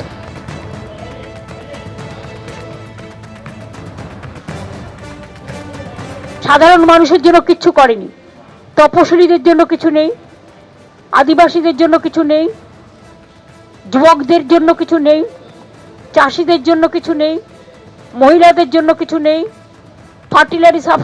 ফার্টিলাইজার সাবসিডি বাড়িয়ে দিয়েছে, সামাজিক সুরক্ষায় কিছু নেই, শিক্ষা দপ্তরে কিছু নেই। আর যে 3টে ফ্রেট করিডোরের কথা বলেছে, আমরা 3টে নয় 6টা করছি সারা বাংলাকে জুড়ে। কাজেই টোটালটাই মিথ্যে কথার ফুলঝুরি, হামটি ডামটি বাজেট। এই শব্দবন্ধই প্রমাণ করে দিচ্ছে, শব্দ চয়নই প্রমাণ করে দিচ্ছে তৃণমূলের রাজনৈতিক সংস্কৃতি কি, রাজনৈতিক রুচি কি, এবং তৃণমূল কংগ্রেস বাজেট সম্পর্কে ধ্যান ধারণা কি। এই বাজেট উন্নয়নের বাজেট, এই বাজেট জীবনে গতি আনার বাজেট, এই বাজেট পশ্চিমবঙ্গকে ভবিষ্যতে বিকশিত করবে, কিন্তু ওই সরকারটা থাকলে পারবে না। মমতা বন্দ্যোপাধ্যায় যেভাবে বলেছেন একেবারে দিশাহীন বাজেট, কার্যত সেই কথাই প্রতিফলিত হচ্ছে অভিষেক বন্দ্যোপাধ্যায়ের কণ্ঠে। তিনিও বলছেন বাংলাকে বঞ্চিত করা হয়েছে, ভোট পাবে না জেনে এই ধরনের বাজেট করেছে কেন্দ্র। কি বললেন অভিষেক বন্দ্যোপাধ্যায়, পাল্টা কি বলছেন শুভেন্দু অধিকারী? বাংলার জন্য বেসিক্যালি কিছু নেই 85 মিনিটের বাজেট স্পিচে। আপনি দেখবেন একটা নিমান্স ইনস্টিটিউট করার কথা বলা হয়েছে, সেটা একটা এক্সট্রা, যেমন ব্যাঙ্গালোরে নিমান্স রয়েছে, আরও এক্সট্রা 2টো নিমান্সের কথা বলা হয়েছে। একটা করা হচ্ছে আসামে, একটা করা হচ্ছে ঝাড়খণ্ড। বাংলার একদিকে ঝাড়খণ্ড, একদিকে আসাম। ইস্টে আপনার হচ্ছে আসাম আর ওয়েস্টে হচ্ছে ঝাড়খণ্ড। মানে বাংলার মানুষের অসুবিধা হলে হয় ঝাড়খণ্ড যাও, নইলে আসাম যাও, বাংলায় করবো না। বাংলার মানুষকে অত্যাচারিত করে রাখে। বাংলার 10 কোটি মানুষকে যদি কেউ বাংলাদেশি বলে বা বাংলাদেশি মনে করে, সেটা এই দেশের প্রধানমন্ত্রী, এই দেশের স্বরাষ্ট্রমন্ত্রী, এই দেশের অর্থমন্ত্রী মনে করে। তারা বাংলার জন্য কোনো রকম কোনো বরাদ্দ বা কোনো রকম কোনো প্রতিকার বা আর্থিক প্যাকেজ বা সমাধান কিছুই আনেনি এ বাজেটে। বাংলার কৃষক হোক, শ্রমিক হোক, তপশিলি হোক, জনজাতি প্রতিনিধি যারা রয়েছে, মানে কারোর জন্য, মৎস্যজীবী হোক, কারোর জন্য কিচ্ছু নেই এ বাজেটে। যুব সমাজের জন্য আলাদা কোনো পৃথক কর্মসংস্থানের দিশা বা রোডম্যাপ কিছুই করা হয়। 85 মিনিট খালি হাঁটবুকে কাটিয়ে দেওয়া হয়েছে। এবং পুরনো যে কথাগুলো বলেছিল, ডানকুনি সুরাট করিডোর আগের বারও বলা হয়েছে, সেটাই নতুনভাবে বলা হয়েছে, নতুন বোতলে পুরনো মদ। শিল্পায়নে জোর দেওয়া হয়েছে। ডানকুনি থেকে সুরাট পর্যন্ত ফ্রেট করিডোর এবং দুর্গাপুরে শিল্প করিডোরের জন্য বিশেষ ঘোষণা। পশ্চিমবঙ্গে গত 15 বছরে যে 6,888টা শিল্প চলে গেছে এবং শিল্পে শ্মশান হয়েছে, শিল্প ছাড়া কর্মসংস্থান এবং রাজস্ব বৃদ্ধি হতে পারে না, সেই জায়গায় একটি নতুন দিশা আজকের এখানে দেওয়া। একেবারে ভবিষ্যতের কথা ভেবেই কিন্তু তৈরি করা হয়েছে এই বাজেট, একেবারে ফিউচারিস্টিক বাজেট বলছেন প্রধানমন্ত্রী। শুভেন্দু অধিকারী বলছেন শিল্পায়ন হয়েছে। একেবারে দেখুন, কর ফাঁকির ক্ষেত্রে জেলের বদলে জরিমানা সংস্থান করা হয়েছে এবং সরাসরি যারা একেবারে আয়কর দাতাদের জন্য কিন্তু কোনো রকম সুখবর এবারের বাজেটে নেই, যদিও কেন্দ্র কিন্তু বলছে পুরোটাই 2047-এর বিকশিত ভারতমুখী একটা বাজেট করা হয়েছে। ভাস্কর সিনহার কাছে আমি এই জায়গায় যাব। অভিষেক বন্দ্যোপাধ্যায় বলছেন যে পশ্চিমবঙ্গের মানুষের জন্য কিন্তু কোনো সুরাহা নেই, পশ্চিমবঙ্গের মানুষকে চাকরির জন্য হয় আসামে যেতে হবে নাহলে ঝাড়খণ্ডে যেতে হবে। অথচ দেখুন বিজেপির নেতারা, কেন্দ্রীয় নেতা প্রধানমন্ত্রী থেকে শুরু করে বিজেপির নেতারা সকলেই বলছেন একেবারে শিল্পমুখী, ভবিষ্যৎমুখী বাজেট। কিসের শিল্পমুখী, কিসের ভবিষ্যৎমুখী? দেখুন, এই যারা ক্লাউড নিয়ে ব্যবসা করবেন 2047 অবধি তাদেরকে ছাড় দিয়েছে যদি বিদেশি ফরেন কোম্পানি ইন্ডিয়াতে ইনভেস্ট করে। তো বাইরে কোম্পানি কোথায় ইন্ডিয়াতে ইনভেস্ট করছে? এফআইআই চলে যাচ্ছে। আরেকটা জিনিস আপনাকে বলি, 2025 নভেম্বরে, যেটা জানেন সকলে, আইএমএফ ইন্ডিয়ান জিডিপি ক্যালকুলেশন থেকে আরম্ভ করে অ্যাকাউন্টিং স্ট্যান্ডার্ডের উপরে সি গ্রেড দিয়েছে, সি গ্রেড। সুতরাং এই যে ডেটাগুলো যেটা দেখানো হচ্ছে সেগুলো কিন্তু not based on the reality. এক, দুই হচ্ছে যে বাংলার জন্য কি হয়েছে, একটা মাইক্রো সেক্টরে আপনি বাংলার কোন মানুষ কিভাবে উপকৃত হয়েছে, এই বাজেটে কোনো উপকৃত হয়নি। আজ এখানে এক্সপোর্ট কমে গেছে, এক্সপোর্ট বেড়েছে, ইম্পোর্ট তার থেকে বেশি বেড়েছে। আজ ডলারের দাম 92 টাকা, শেয়ার মার্কেট ক্র্যাশ করেছে, মধ্যবিত্তদের হাতে পয়সা নেই। তাহলে এরকম একটা পরিস্থিতিতে আপনি এই বাজেটের জন্য এমন কি দিশা দেখালেন? আপনার ফরেন অ্যাসেট ডিসক্লোজ করতে বলেছে 6 মাসের মধ্যে। কতজন মানুষের 1 থেকে 5 কোটি টাকা ফরেন অ্যাসেট ডিসক্লোজ করেননি এরকম মানুষ আছেন? তাহলে সাধারণ মানুষকে কোথায় স্পর্শ করেছে এই বাজেটের কোন বক্তব্য, সেটা আমরা দেখতে পেলাম না। বাংলার জন্য বলছেন, আচ্ছা আপনারা বুলেট ট্রেন শুনেছিলেন, বুলেট ট্রেন বাস্তবায়িত হয়েছে, ফ্রেট করিডোরের কথা বলেছেন, এটা তো এগুলো ক্যাপিটাল এক্সপেন্ডিচার। এই ক্যাপিটাল এক্সপেন্ডিচারটা একটা দীর্ঘমেয়াদী বিষয়। তাহলে এখন এবারের বাজেটে এই বছরে বাংলার মানুষের জন্য কোনো ভাড়ার শূন্য। আজ শুধুমাত্র এখানে না, শ্রমিক বাবু এটাই বলছেন যে যদি আপনাদের শ্রমিক বাবু কিছুক্ষণ আগেই বলছেন যে পশ্চিমবঙ্গকে যদি আজকে সত্যি ভাড়ার ভরে দেওয়া হতো তাহলে তো আপনারা বলতেন যে সামনে বিধানসভা নির্বাচন রয়েছে, সেই কারণে দেওয়া হচ্ছে, একেবারে রাজনৈতিক উদ্দেশ্যে, সেই কারণেই দেওয়া হয়নি, লং টার্মের কথা ভাবা হয়েছে। একদম এখন অব্দি জিএসটি বাবদ পশ্চিমবঙ্গ সরকারের যে প্রাপ্য টাকা সেটা কেন্দ্রীয় সরকার দেয়নি। মনরেগার নাম চেঞ্জ করেছে কিন্তু মনরেগার জন্য বরাদ্দ বন্ধ করেছিল।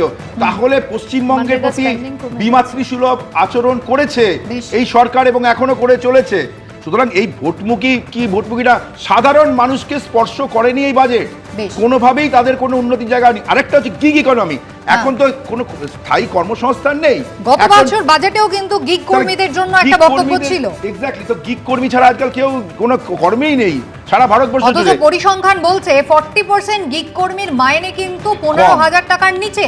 এবং যে জিডিপির কথা বলছে আমাদের বেশিরভাগ যে সার্ভিস সেক্টর, শ্রমিক বাবু বলতে পারবেন, সংস্থানই হয়। শ্রমিক বাবু এই যে আইএমএফ এর যে পরিসংখ্যান দিলেন ভাস্কর সিনহা রায়, যে জিডিপির ক্ষেত্রে যে কাউন্টিং সেখানে গ্রেড সি দেওয়া হয়েছে। হ্যাঁ, বাকি সত্যটা আমি বলে দিই, উনি অর্ধসত্য বললেন। আইএমএফ তারপর বলেছে তা সত্ত্বেও ইন্ডিয়ার গ্রোথ হবে 8.2%, পৃথিবীর মধ্যে fastest growing GDP, fastest growing GDP, ঠিক আছে? আর আমার একটা ছোট্ট ক্লারিফিকেশন দরকার, শ্রমিক বাবু। আমি যতদূর জানি আর্থিক সমীক্ষা রিপোর্ট বলছে 6.8 থেকে 7.2% জিডিপি হতে যাচ্ছে। না না, আইএমএফ এর প্রেডিকশন বলছি আমি বলছি না কিছু। উনি যে আইএমএফ এর রিপোর্ট বলছেন আমি সেই আইএমএফ এরই বলছি যে আইএমএফ এর প্রেডিকশন হচ্ছে 8.2%। আমার কিছু না বা সীতারামন কিছু না বা মোদিজির কিছু না। সুতরাং অর্থসত্য উনি ইনফরমেশন দিলেন। আচ্ছা, নাম্বার 2 আসছে। এবার এই যে ব্যাপার হচ্ছে কি, এখানকার সরকার খালি রাজনীতি করেছে, পশ্চিমবঙ্গের জন্য কিচ্ছু করেনি, খালি ওদের নেতামন্ত্রীরা চুরি করেছে। একটু আগে বিবেকবাবু যেটা বলছিলেন যে করিডরটা হচ্ছে আপনার সুরাটকে আমরা জানি টেক্সটাইল হাব, আপনি জানেন টেক্সটাইল সেক্টরের জন্য এবার একটা পুশ দেওয়া হয়েছে। আমি বলবো ওইসব বাজে রাজনীতি না করে এই ট্রেড করিডরের বেনিফিট নিয়ে আমার পশ্চিমবঙ্গের যারা কাঁচি আছে জুট ম্যানুফ্যাকচারার আছে, সেখান থেকে জুটের প্রোডাক্ট তৈরি করে অর্থনীতি ঘোরানোর চেষ্টা করুন। চুরি চামারি করবেন না, এবং যেটা বেনিফিট পাওয়া যাচ্ছে সেটা করুন। গয়না শিল্প মানে কয়লা বলবেন না, কয়লা বলবেনই না, কয়লা বললেই লোকে ভয় পাবে। আমার চুরি মুখে আছে, কয়লা বললেই বলবে আমার ইউরোপিয়ান চুরি। ইউনিয়নের সঙ্গে কি হলো? হ্যাঁ, ইউরোপিয়ান ইউনিয়নের সঙ্গে এটা কবে এফেক্টিভ কবে হবে জানেন? কবে হবে জানেন? কবে হবে? আমেরিকা বললো, ইউরোপ বললো। আচ্ছা বেশ, কয়লা বললে নাকি ভয় পাবে বলছেন, কয়লা বললে ভয় পাবেন বলছেন, কিন্তু শ্রমিক বাবু ইডি সিবিআই সবটাই আপনাদের হাতে। কয়লা চুরি, কয়লা দুর্নীতির তদন্ত কেন কেন কোনো দিশা পায় না, কেন পুরোটাই শীত ঘুমে চলে যায়? একদম। আমি একটু থামাই, পরপর কতগুলো বক্তব্য শোনাই। প্রধানমন্ত্রী কি বললেন তৃণমূল সাংসদ সুদীপ বন্দ্যোপাধ্যায়, কি বলছেন প্রাক্তন কংগ্রেস সাংসদ অধীর রঞ্জন চৌধুরী। ये बजट भारत की वैश्विक भूमिका को नए सिरे से सशक्त करता है। भारत के 140 करोड़ नागरिक फास्टेस्ट ग्रोइंग इकोनॉमी बनकर ही संतुष्ट नहीं है।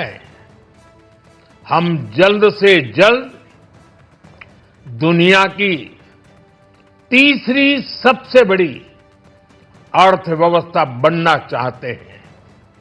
ये करोड़ों देशवासियों का संकल्प है। दुनिया के एक ट्रस्टेड डेमोक्रेटिक पार्टनर और ट्रस्टेड क्वालिटी सप्लायर के रूप में भारत की भूमिका लगातार बढ़ रही है। हाल में जो बड़ी बड़ी ट्रेड डील्स भारत ने की है, मदर ऑफ ऑल डील्स, उसका मैक्सिमम बेनिफिट भारत के युवाओं को मिले, भारत के लघु और मध्यम उद्योग वालों को मिले। इस दिशा में बजट में बड़े बड़े कदम उठाए गए हैं। বাংলা নামটা উচ্চারণ হলো না, ওটা এটা ভালো।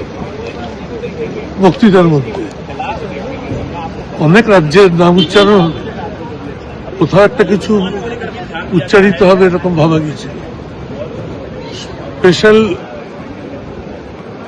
এর ভোট আসছে, তোদের ভোটের জন্যই বিজেপি নিজের ভোটের জন্য কিছু বাড়তি আর্থিক সহযোগিতা করতে পারত, যেটা বিহারের ক্ষেত্রে, অন্ধ্রপ্রদেশের ক্ষেত্রে করেছে, সেটাও বাংলার জন্য করতে পারল না।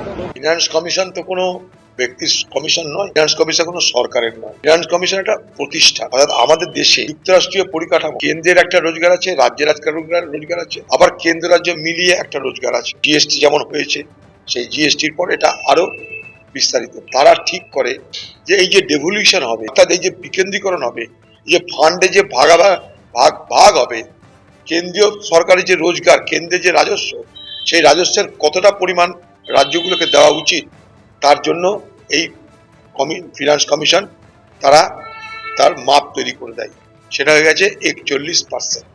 এটা কারোর দয়া নয়, রাজ্যগুলো এটা পাওনার বিষয়, এটা কোনো দয়া দাক্ষিণ্য নয়। এতদিন এটা পুরনো অনুমোদন ছিল ফিনান্স কমিশনের, অনেক দেরিতে এটা করছে কেন্দ্র। পুরনো অনুমোদনের কথা বলছেন অধীর রঞ্জন চৌধুরী। মমতা বন্দ্যোপাধ্যায় কিন্তু একই কথা বলছেন যে সবটাই কিন্তু তার অনুমোদন করিয়ে আনা, তাহলে নতুন কি হলো? অভিষেক বন্দ্যোপাধ্যায় বলছেন যে সেই পুরনো বোতলে নতুন বোতলে পুরনো মদ, তাহলে আর নতুন করে মানুষ পেলেন কি? সাধারণ মানুষ তারা কি বলছেন এই বাজেট সামনে আসার পর? একটা পজিটিভ যেটা আমার মনে হলো যে বিদেশ থেকে যে সমস্ত ড্রাগসগুলো ইম্পোর্ট করা হয় আমাদের দেশে জীবনদায়ী ওষুধ ব্যবহার মানে বানানোর জন্য, যেমন ক্যান্সার কিওর করার ওষুধ, তো এটা শোনা যাচ্ছে যে ইম্পোর্ট ট্যাক্সটা অনেকটা কমে যাবে।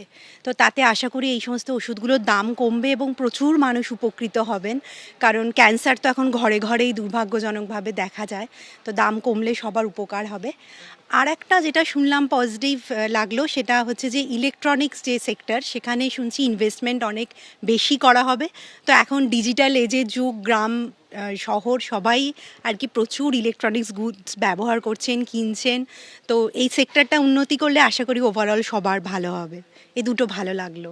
এখন যে পলিসিটা 3% বেড়ে গেছে, সেই যে আমাদের যে একটুখানি কমিয়ে দিয়েছে পয়সার এটা, সেটা একদিক এডুকেশনের ক্ষেত্রে হ্যাঁ এডুকেশনের ক্ষেত্রে সেটা একদিক দিয়ে ভালো, কিন্তু আমরা পড়াশোনা করে তারপরে কি করব তার কোনো দিশা করতে পারছি না, কারণ এমপ্লয়মেন্ট জেনারেশন খুবই কম।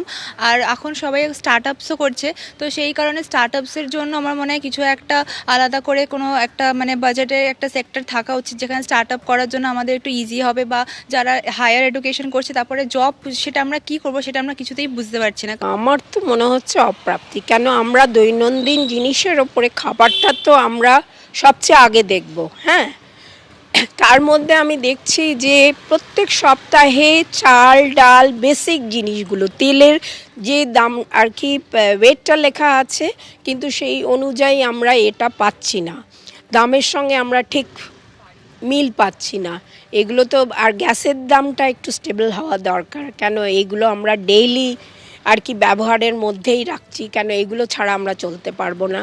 আর দ্বিতীয়ত হলো ওষুধটা একটু বেসিক, প্রেশার, সুগারের এই ওষুধগুলো আমরা প্রত্যেকের ঘরেই আমাদের ব্যবহার করতে হয়, অতএব এইগুলো যদি একটু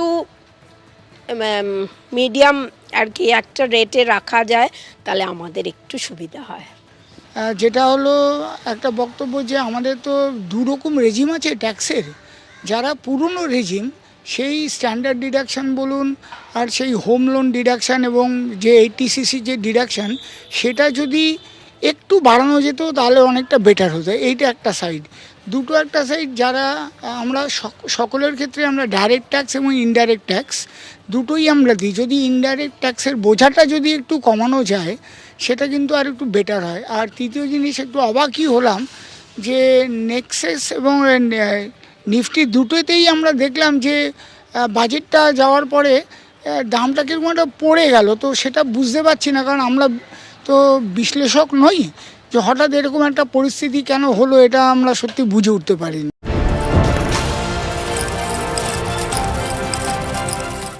রায় ও মার্টিন। আমি আদৃত সরকার, মাধ্যমিকে আমি ফার্স্ট হয়েছি। আমার এই সাফল্যের পেছনে রায় ও মার্টিনের বিচিত্রা সহায়িকা বইগুলির অবদান সত্যিই অনস্বীকার্য। রায় ও Martin.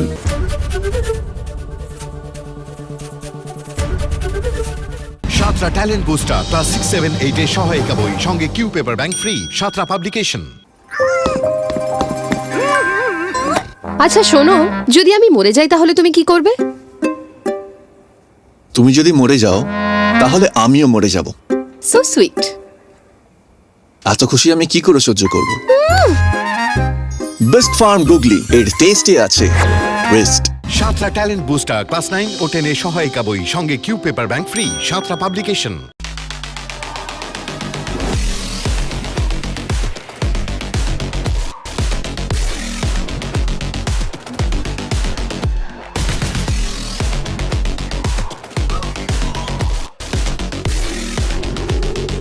TVS Raider, the wicked ride. কেশরী আবেশে মন যোগী হলো রে, আনন্দে নেচে মন মাতোয়ারা হলো রে। কেশরী আবেশে মন যোগী হলো রে। প্রতি মুহূর্তে কেসরি উৎসব উদযাপন করুন। বিমল, বলো ভাষা কেসরি। ভালোবাসা থাক ভালোভাষা হয়ে। আন্তর্জাতিক মাতৃভাষা দিবসে সাদা কালো বস্ত্রে 60% পর্যন্ত ছাড় 1 থেকে 21 ফেব্রুয়ারি। সাহা টেক্সটাইল। আবার খবরে নিবেদনে প্রান্তিক 6ষ্ঠ থেকে 10ম শ্রেণীর ছাত্রছাত্রীদের জন্য শ্রী দেবাশিস মৌলিকের সেরা সহায়িকা।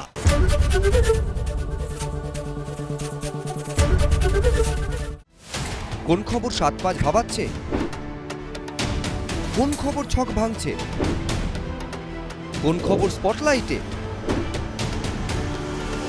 সারাদিনের সব খবর, খবরের সব দিক, 5টা থেকে 8টা, না হলে আমার সঙ্গে রাত 8টা থেকে বাছাই করা খবরের বিশ্লেষণে, আলোচনায়, পর্যালোচনায় অংশ নেবেন কি করে? এক মঞ্চ, সব পক্ষ, বিকেল 5টা থেকে লাগাতার, শুধুমাত্র এবিপি আনন্দে। এবিপি আনন্দ, এগিয়ে থাকে, এগিয়ে রাখে। Aligns with our vision of Sabka Saath Sabka Vikas towards Vikasit Bharat. This requires targeted efforts for 1. Increasing farmer incomes through productivity enhancement and entrepreneurship, with special attention to small and marginal farmers. B. Empowering Divyangjan through access to livelihood opportunities, training, and high-quality assistive devices. C. Empowering the vulnerable to access mental health and trauma care.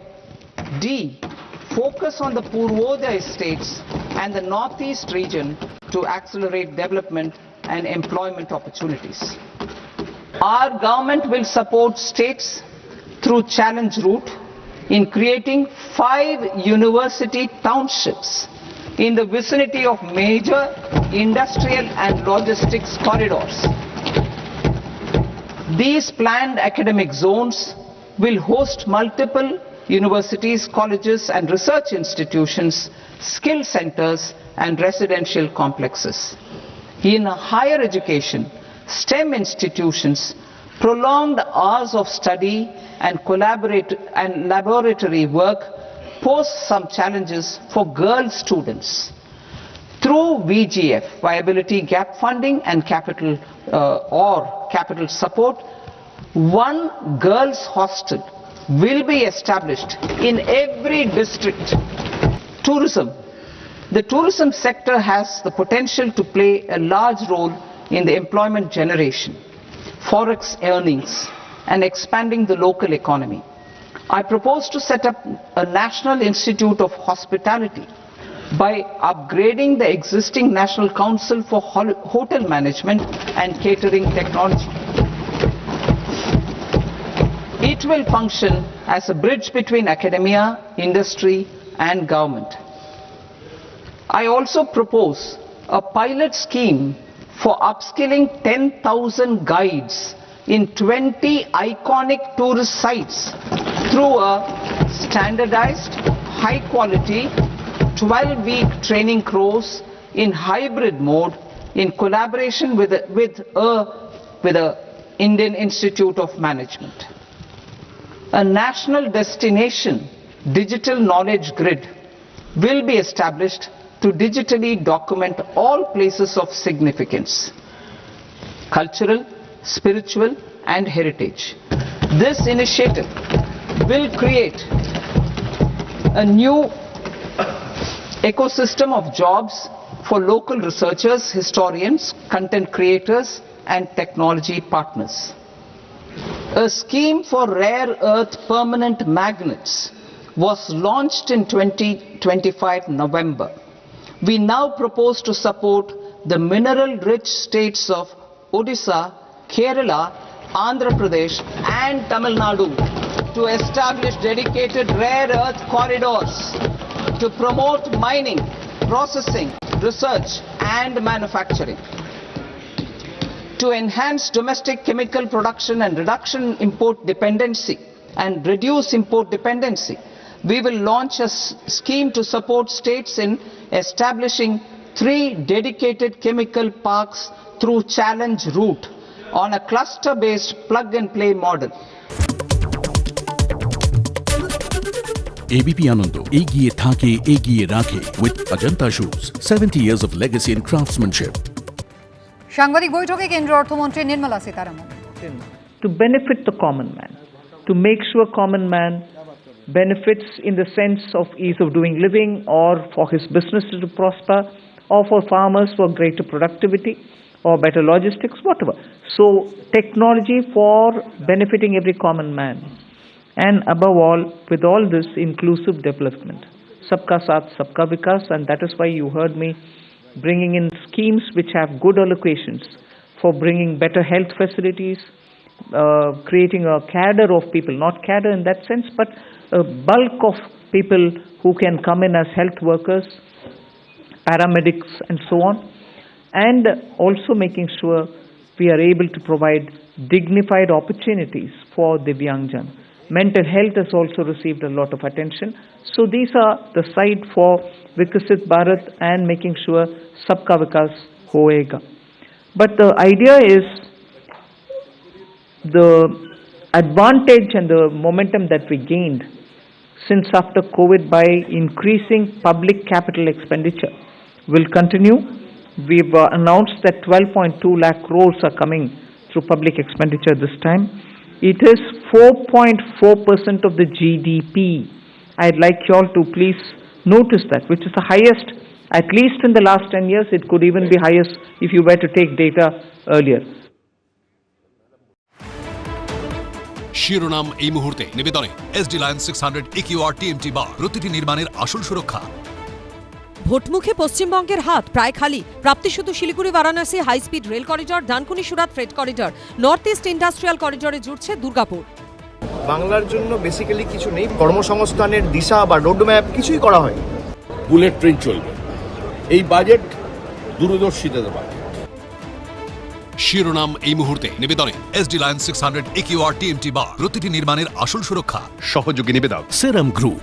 Achieve an international award in London. Be with Serum. Venus Tools, quality যার উপর দেশ করে ভরসা। Venus Tools, Krishnachandra Dutta Cookme private লিমিটেডের ডাটা গুঁড়ো মশলা।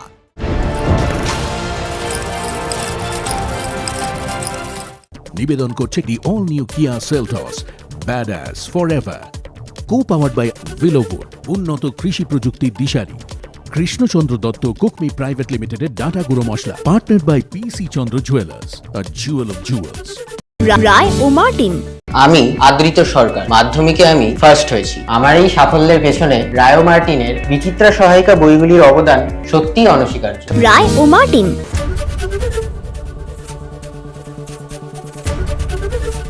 সাতরা talent booster class 6, 7, 8 এর সহায়িকা বই সঙ্গে কিউ পেপার ব্যাংক ফ্রি। সাতরা পাবলিকেশন। কেশরী আবেশে মন যোগী হলো রে, আনন্দে নেচে মন মাতোয়ারা হলো রে।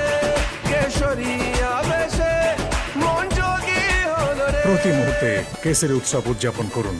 রেমাল বলো ভাষা কেসরি। সাতরা ট্যালেন্ট বুস্টার ক্লাস 9 ও 10 এর সহায়িকা বই সঙ্গে কিউ পেপার ব্যাংক ফ্রি। সাতরা পাবলিকেশন।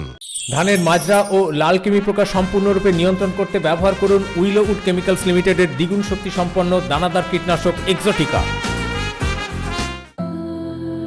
আমার বন্ধু, আমার প্রাণ, ওর সাথে আমি সবকিছুই শেয়ার করি যাতে ওর কনফিডেন্স বাড়ে। যেমন বোরোলিন, যা রুক্ষ ত্বককে করে হাসি খুশি ত্বক রাতারাতি।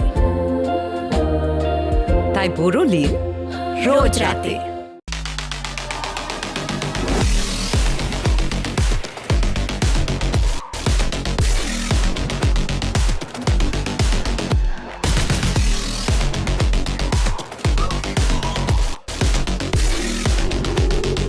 TVS Raider, the wicked ride. মাতৃভাষা দিবসকে সম্মান জানাতে শুধুমাত্র সাদা কালো যে কোনো পণ্যে 60% পর্যন্ত ছাড়। সাহা টেক্সটাইল। আবার খবরে নিবেদনে প্রান্তিক ষষ্ঠ থেকে দশম শ্রেণীর ছাত্রছাত্রীদের জন্য শ্রী দেবাশিস মৌলিকের সেরা সহায়িকা।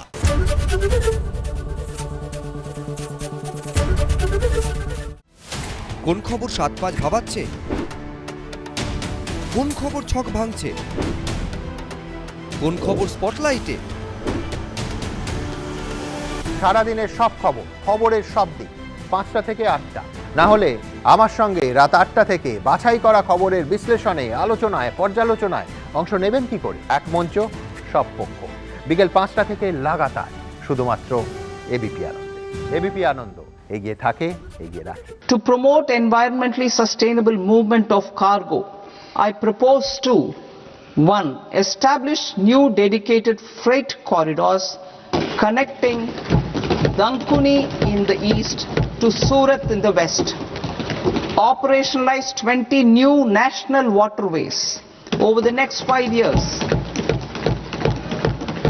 Starting with National Waterways 5 in Orissa to connect mineral-rich areas of Talcher and Angul and industrial centers like Kalinga Nagar to the ports of Paradip and Damra.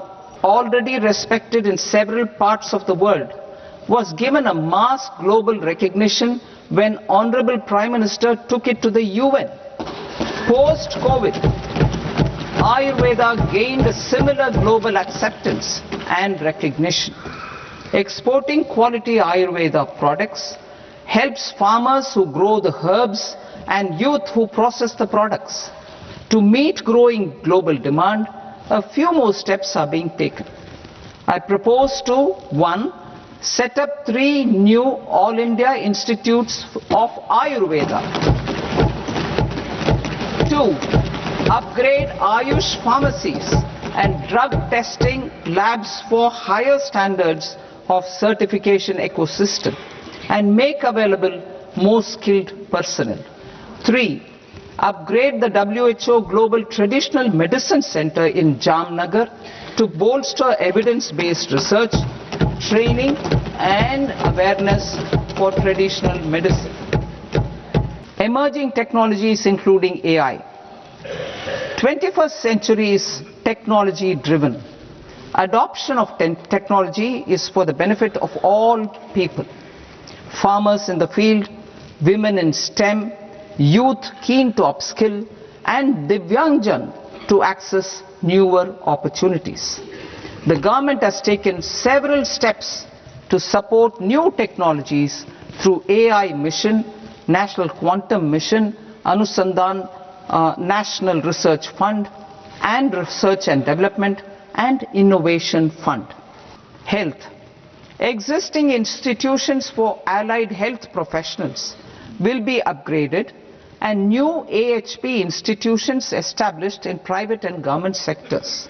This will cover 10 selected disciplines, including optometry, radiology, anesthesia, OT technology, applied psychology and behavioral health, and add 1 lakh AHPs over the next 5 years. A strong care system covering geriatric and allied care services will be built. A variety of NSQF aligned programs will be developed to train multi-skilled caregivers, combining core care and allied skills such as wellness, yoga, and operation of medical assistive devices. In the coming year, 1.5 lakh caregivers will be trained.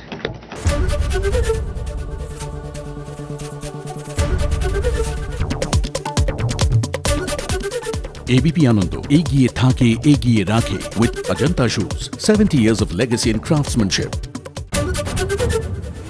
শিরোনাম নিবেদন করছে Nightingale Hospital, an NABH certified multi-speciality hospital offering comprehensive orthopedic surgery. Your health we care. ভোটের আগে বিহার অন্ধ্রকে ঢালাও বরাদ্দ, পশ্চিমবঙ্গের প্রাপ্তি প্রায় শূন্য, পাওয়ার তালিকায় শুধু Siliguri Varanasi high speed rail corridor এবং ডানকুনি সুরাত ফ্রেট করিডর। ভোটের আগে বিহার পেয়েছিল, বঞ্চিত পশ্চিমবঙ্গ। বাজেট নিয়ে আক্রমণে মুখ্যমন্ত্রী। Totally it's a directionless, visionless, humpty dumpty budget. বাংলার জন্য বেসিক্যালি কিছু নেই, কর্মসংস্থানের দিশা বা রোড ম্যাপ কিছুই করা হয়। বুলেট ট্রেন চলবে। এই বাজেট দূরদর্শিতা দেয়। ভোটমুখে পশ্চিমবঙ্গের হাত প্রায় খালি, প্রাপ্তি শুধু Siliguri Varanasi high speed rail corridor, Dankuni Surat freight corridor, north east industrial করিডরে জুড়ছে দুর্গাপুর। বাজেটে মন ভরল না মধ্যবিত্তের। অপরিবর্তিত আয়কর কাঠামো, আইটি রিটার্ন জমার সময়সীমা 31শে জুলাই। নামমাত্র ফি দিয়ে বাড়ানো যাবে আইটি রিটার্ন সংশোধনের সময়সীমা। শিরোনাম নিবেদন করছে Nightingale Hospital, an NABH certified multi-speciality hospital offering comprehensive orthopedic surgery. Your health we care. সহযোগী নিবেদক গো এভরিওয়্যার, বিদেশ ভ্রমণের শ্রেষ্ঠ প্রতিষ্ঠান। সামারের বুকিং শুরু হয়েছে।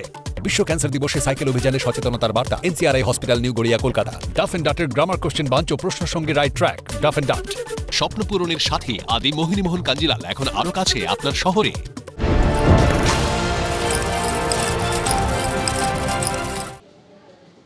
বাজেট পেশের পর এই মুহূর্তে সাংবাদিক বৈঠক করছেন কেন্দ্রীয় অর্থমন্ত্রী, দেখব কি বলছেন। Which are going to be basic custom duty exempt, which are important for cancer patients. Similarly, 7 more rare diseases are added to the import exemption list of the import duties. Baggage clearance and personal items which you bring in when you travel are all being given enhanced duty-free allowance.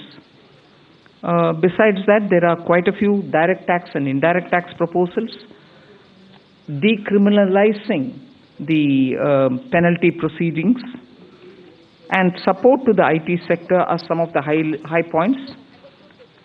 As an opening remark, I'll conclude here. I'm sure you'll be able to ask questions and seek clarification. Thank you for coming. Thank you, ma'am. I'll start this question, taking the questions. First question is 17.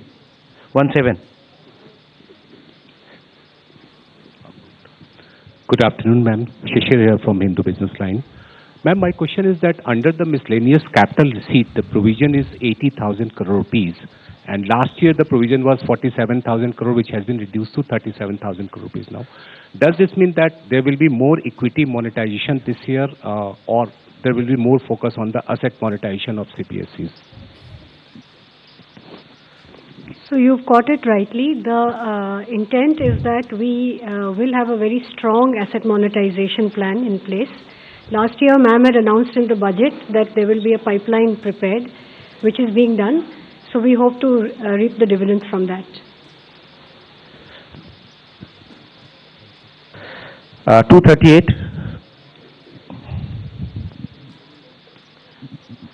Ma'am, Simsri Jaipuria, this side from CNBC TV 18.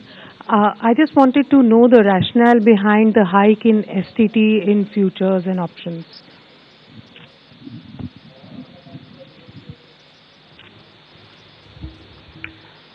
So, first of all, I believe some confusion. In fact, the question that you have asked rightly reflects the announcement itself, that the only change made in STT is in the future and options. All the other STT rates remain the same.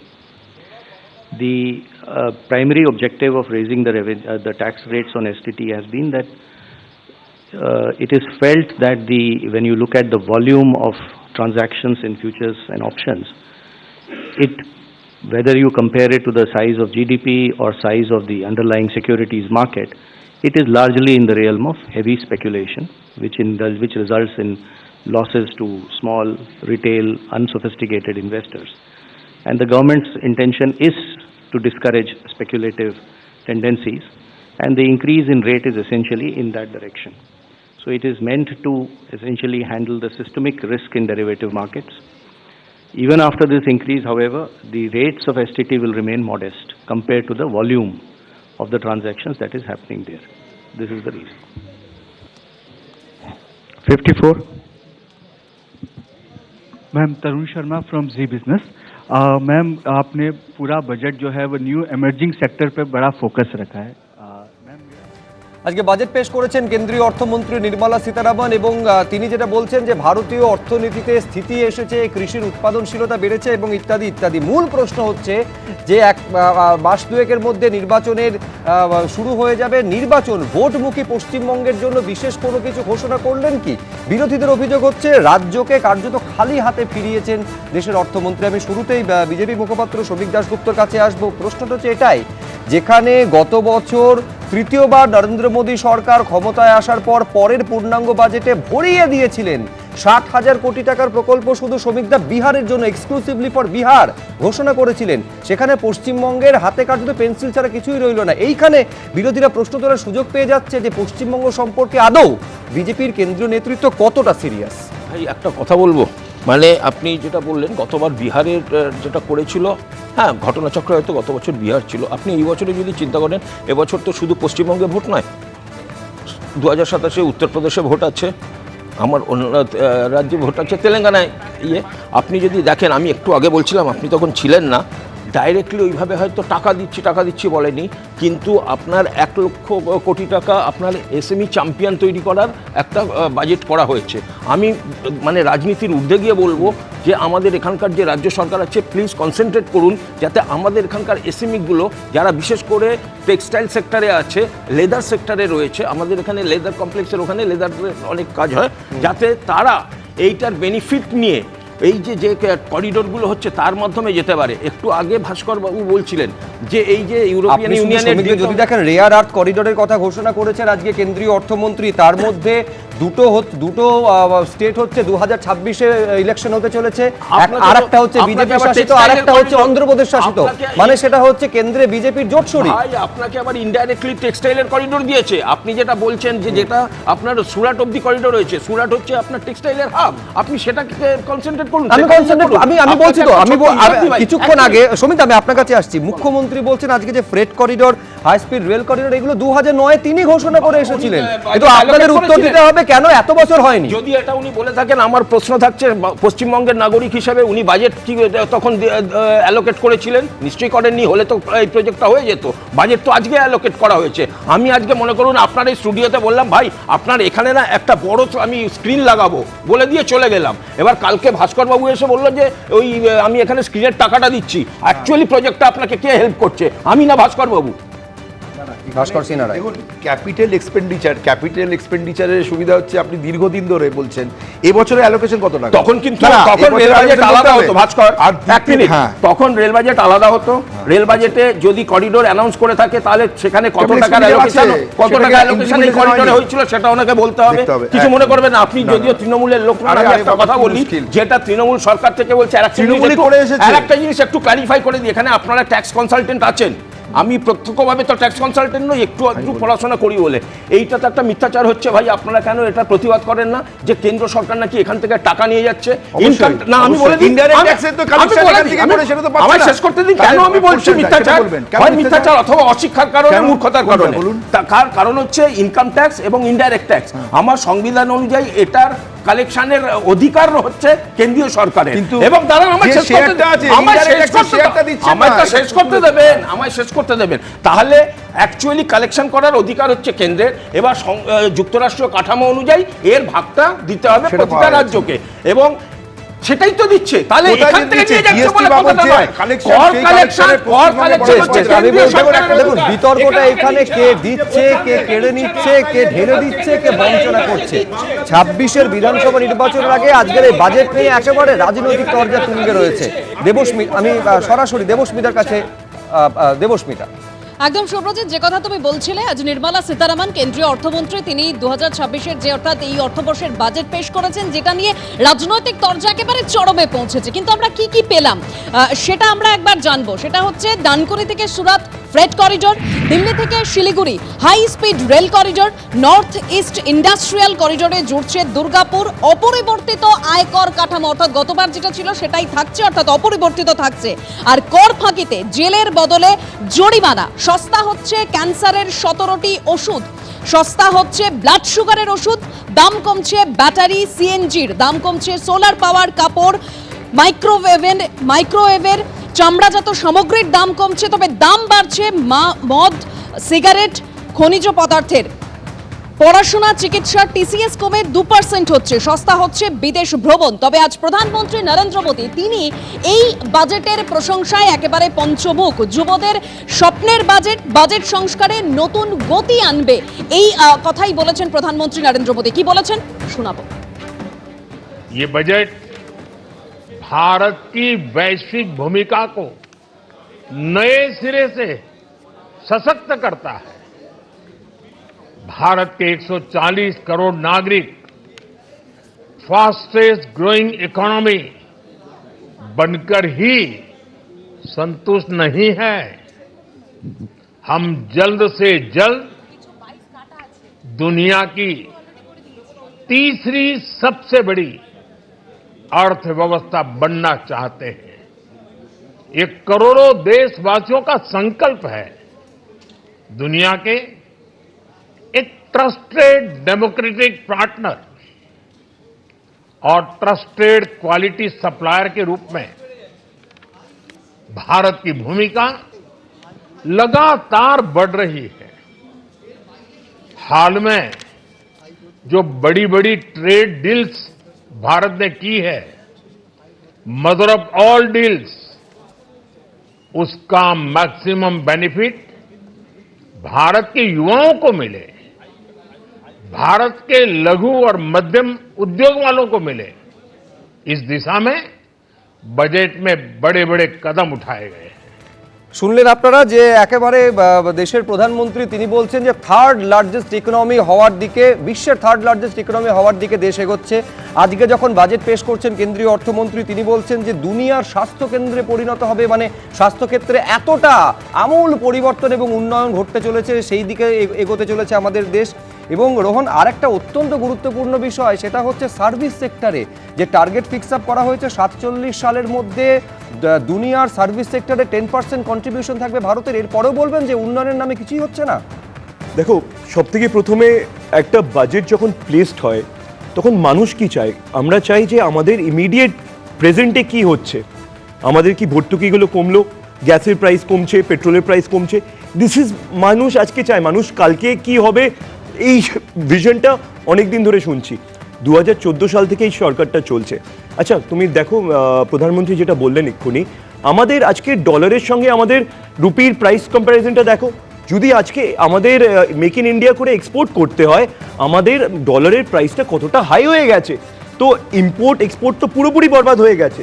আসছি আমি দেখো কয়েকটা points আমাকে বলতেই হবে, আচ্ছা political point, long term vision আর আমাদের যে কৃষক আর ইন্ডাস্ট্রি, এই দুটোর সঙ্গে কোনো রকম আজকে আমাদের কোনো ফায়দা হয়নি। তুমি দেখো আজকে প্রাইস ডিক্রিজ, কোনো জায়গায় প্রাইস ডিক্রিজ হয়নি। উনি বলছেন যে আমাদের ওষুধের দাম কমেছে, কোথায় কমেছে? আজকে আমাদের যে মেন ওষুধগুলো যেটা ডে টু ডে আমাদের লাগে সেগুলোর কিছু কমলো? একদম কমলো না। আমাদের যে ট্রাম্পের যে আমরা দেখেছি 2020 সালে আমাদের ইসকি বার আপকি বার ট্রাম্প সরকার বলে আমাদের দেশে নিয়ে আসলো ডোনাল্ড ট্রাম্পকে। তারপরে আমরা দেখছি ডোনাল্ড ট্রাম্প আমাদের দেশকে কিভাবে বরবাদ করছে। ডোনাল্ড ট্রাম্পকে নিয়ে এসেছিল নরেন্দ্র মোদী, আর ডোনাল্ড ট্রাম্প আজকে আমাদের দেশকে যা ক্ষতি করেছে এটার কোনো দেশ করেনি। তিনি আমাদের পলিসি ঠিক করবে? এই গভর্নমেন্ট আমাদের ডোনাল্ড ট্রাম্পের কথায় কেন চলছে? আজকে তুমি দেখো বুলেট ট্রেন, 2014 সাল থেকে আমরা শুনেছি যে আহমেদাবাদ থেকে মুম্বাই বুলেট ট্রেন হবে। আজকে আমি বলছি না বুলেট ট্রেন, কেন এটা নির্মলা সীতারামন বলেনি, কিন্তু বিজেপির মুখপাত্ররা বলছে bullet train bullet train bullet train. তো এই বুলেট ট্রেনটা কি আমরা আমাদের জন্মের মধ্যে দেখতে পারবো? 2047-এর মধ্যে কি দেখতে পারবো? আমার তো মনে হয় না দেখতে পারবো। এই যে 1.8 লাখ ক্রোড় যেটা আমাদের জিএসটির জন্য যে সব স্টেটগুলোতে দেওয়া হচ্ছে, আমরা দেখছি বাংলায় টাকা দেওয়া হচ্ছে না। এই মনরেগা নিয়ে কংগ্রেসের সরকারে 100% মনরেগার টাকা দেওয়া হতো, আর এই যে ভিবি রামজি আমরা শুনলাম 60%, আর এটা 40% আমাদের স্টেটকে দিতে হবে। এবার আমি একটা পয়েন্ট জিজ্ঞেস করছি, আমরা জানি যে আমাদের রাজ্যের কাছে যেটা 100 দিন ছিল সেটা বেড়ে বোধহয় 125 দিনের করা হচ্ছে। ওটাই তো বলছি। তাহলে আমি একবার সরাসরি সুকান্ত মজুমদার কি বলছেন দেখব। যে ডেভেলপমেন্ট ইনিশিয়েটিভ হবে, যেখানে মেজর যে নোড, সেই নোড হিসেবে দুর্গাপুরকে চিহ্নিত করা হয়েছে। সে স্বাভাবিকভাবে দুর্গাপুরকে যখন চিহ্নিত করা হয়েছে, তো দুর্গাপুরকে কেন্দ্র করে তো সমস্ত কিছু ডেভেলপড হবে। তার সাথে যে ইন্টিগ্রাল ইস্ট কোস্ট যে ইন্ডাস্ট্রিয়াল করিডোর, তার হাব হবে হচ্ছে দুর্গাপুর। তো স্বাভাবিকভাবে বাংলা এর লাভগুলো পাবে। শুধু তাই নয়, এমএসএমইতে যে ধরনের সরকারের তরফ থেকে যে ধরনের ইনিশিয়েটিভ নেওয়া হয়েছে, খেলনা শিল্পের ক্ষেত্রে যে ধরনের ইনিশিয়েটিভ নেওয়া হয়েছে, এই সব ক্ষেত্রেই বাংলার যে রেসপেক্টিভ পার্ট আছে অর্থনীতির, কারণ এমএসএমইতে বাংলার সংখ্যা প্রচুর, এমএসএমই ইউনিটের সংখ্যা, তার লাভ তো বাংলার মানুষ পাবে, বাংলার মানুষ সেখান থেকে লাভবান হবে। অতএব যারা এটা বলছেন, হ্যাঁ, এবার প্রজেক্ট স্পেসিফিক যখন হয়, প্রজেক্ট স্পেসিফিক কাজ তখনই সম্ভব হয়েছে। আমরা দেখেছি যে ক্ষেত্রে রাজ্য সরকার আমাদের থেকে আমরা করতে পারি, এখানে আপনার প্রতি জেলায় একটি করে গার্লস হোস্টেল হবে। আপনি এটাই করে দেখেন না পশ্চিমবঙ্গে এই সরকার থাকলে। এই সরকার থাকবে না বলে আগামী দিনে হবে, কিন্তু প্রতি জেলাতে একটি করে গার্লস হোস্টেল হওয়ার জন্য যে জমি, সেই জমি তো রাজ্য সরকার দেবে। যান নিয়ে দেখান দেখি, 3 মাসের মধ্যে দেখান ক্ষমতা থাকলে যে কীভাবে আপনি জমি পাবেন। দেবেই না আপনাকে জমি। একের পর এক আমরা দেখে এরকম শিখেছি, এখানে কিছুই করার নেই পশ্চিমবঙ্গে। মুখ্যমন্ত্রী বলছেন যে ফ্রেট করিডোর যেটা ঘোষণা করা হয়েছে, সেই ফ্রেট করিডোর তিনি 2009 সালে রেলমন্ত্রী থাকার, 9 পরে যখন রেলমন্ত্রী ছিলেন সেই সময় তিনি এটা ঘোষণা করে দিয়েছেন, আজকে আবার সেটা ঘোষণা। দেখুন, এটা নতুন, ওনার এটা তো নতুন কিছু নয়, উনি সব কিছুই ঘোষণা করে গেছেন। উনি এরপরে বলবেন যে বাবর আসবে, আমি সেটাও বলে গেছিলাম। হ্যাঁ, আমি সেই সময় ঘোষণা করে গেছিলাম বাবর আসবে, এখানে আক্রমণ হবে, মোগল সাম্রাজ্য প্রতিষ্ঠা হবে, এরকম অনেক কিছু বলতে পারেন উনি বলতে পারেন এআই বলে একটা জিনিস আমি অমুক সালে আমার পিএইচডিতে লিখেছিলাম, যে পিএইচডিটা খুঁজে পাওয়া যায় না। তো ওনার এরকম অনেক কিছুই থাকে। তাহলে প্রশ্ন হচ্ছে হয়নি কেন? উনি রেলমন্ত্রী থেকে সরে যাওয়ার পর ওনার দলের 2জন তাবড় নেতা রেলমন্ত্রী ছিলেন, তো ছিলেন কি ছিলেন না আপনারা বলুন? মুকুল রায় রেলমন্ত্রী ছিলেন তৃণমূল কংগ্রেসের, আমাদের ছিলেন ত্রিবেদীজি ছিলেন, দীনেশজি তিনি ছিলেন হচ্ছে আমাদের রাজ্য থেকে রেলমন্ত্রী। তাহলে আমাদের খুব সামান্য প্রশ্ন, মমতা বন্দ্যোপাধ্যায় ঘোষণা করে গেলেন, তারপর তার অনুগামী তার কথায় উঠে এবং বসেন এরকম দুজন ব্যক্তি তারই দলের, তারা রেলমন্ত্রী থাকলেন অথচ করতে পারলেন না, তার মানে কিছু গড়বড় আছে। উনি ঘোষণাটাই করে গেছেন, আর কিছু করেননি।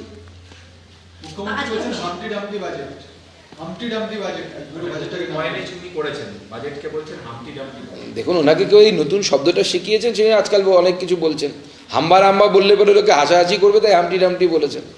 উনি বাজেটটা কি ওনাকে বুঝতে গেলে অপেক্ষা করতে হবে ভারতবর্ষের অর্থনীতির মূল যে স্রোত, সেই স্রোতের সাথে এক হতে হবে। ভারতবর্ষের মূল অর্থনৈতিক স্রোতের সাথে বাংলা এই মুহূর্তে নেই। বাংলা সাইডে একটা জায়গায় কোনো জায়গায় বসে নিজের মধ্যে ঘুরপাক খাচ্ছে। ভারতবর্ষের যে অর্থনৈতিক ডেভেলপমেন্ট, আমি যেমন ধরুন হচ্ছে জাহাজ শিল্প, জাহাজ শিল্প যাতে উন্নতি করে সেই জন্য আবার জাহাজ শিল্পের যে ছোট ছোট ইনস্ট্রুমেন্টগুলো আছে তারতে সরকার ছাড় দিয়েছে, এই ছাড়টা কন্টিনিউ করবে। আপনার জাহাজ শিল্প আপনার ওখানে নেই, আপনি কি উপকার নেবেন তা?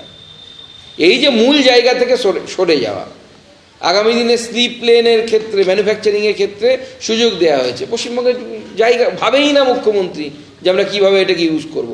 পশ্চিমবঙ্গের যে মন্দির শহর থেকে শুরু করে যেখানে 5 লক্ষের বেশি যে জনসংখ্যা আছে, সেই জায়গাগুলোকে কেন্দ্র করে আগামী দিনে বড় করিডোরের কথা ভাবা হচ্ছে। মাননীয় মুখ্যমন্ত্রী প্ল্যান কোথায় এগুলোকে নিয়ে? প্ল্যানই তো নেই তার কাছে কিছু।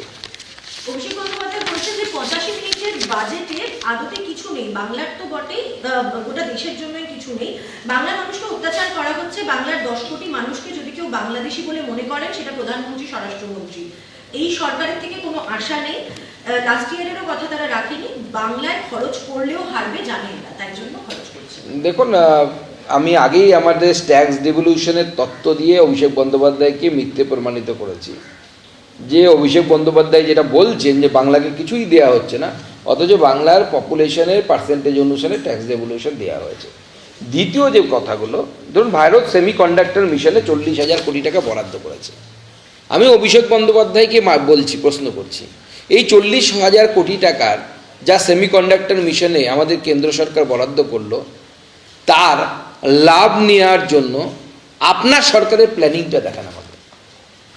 কোনো না কোনো রাজ্য তো নেবে এই 40,000 কোটি টাকার লাভ, একাধিক রাজ্য নেবে, মহারাষ্ট্র নেবে, দক্ষিণের রাজ্যগুলো নেবে, তামিলনাড়ু নেবে, অনেক রাজ্য নেবে, শুধু আমাদের শাসিত রাজ্য নেবে এরকম নয়, উত্তরপ্রদেশ নেবে, প্রত্যেকটি রাজ্য, যেমনকি আসামের মতো রাজ্য, তারাও এই ধরনের কাজ করছে, যার মধ্য দিয়ে এআইকে কেন্দ্র করে, সেমিকন্ডাক্টর হাবকে কেন্দ্র করে। আসামে সেমিকন্ডাক্টর হাব টাটা গিয়ে তৈরি করছে।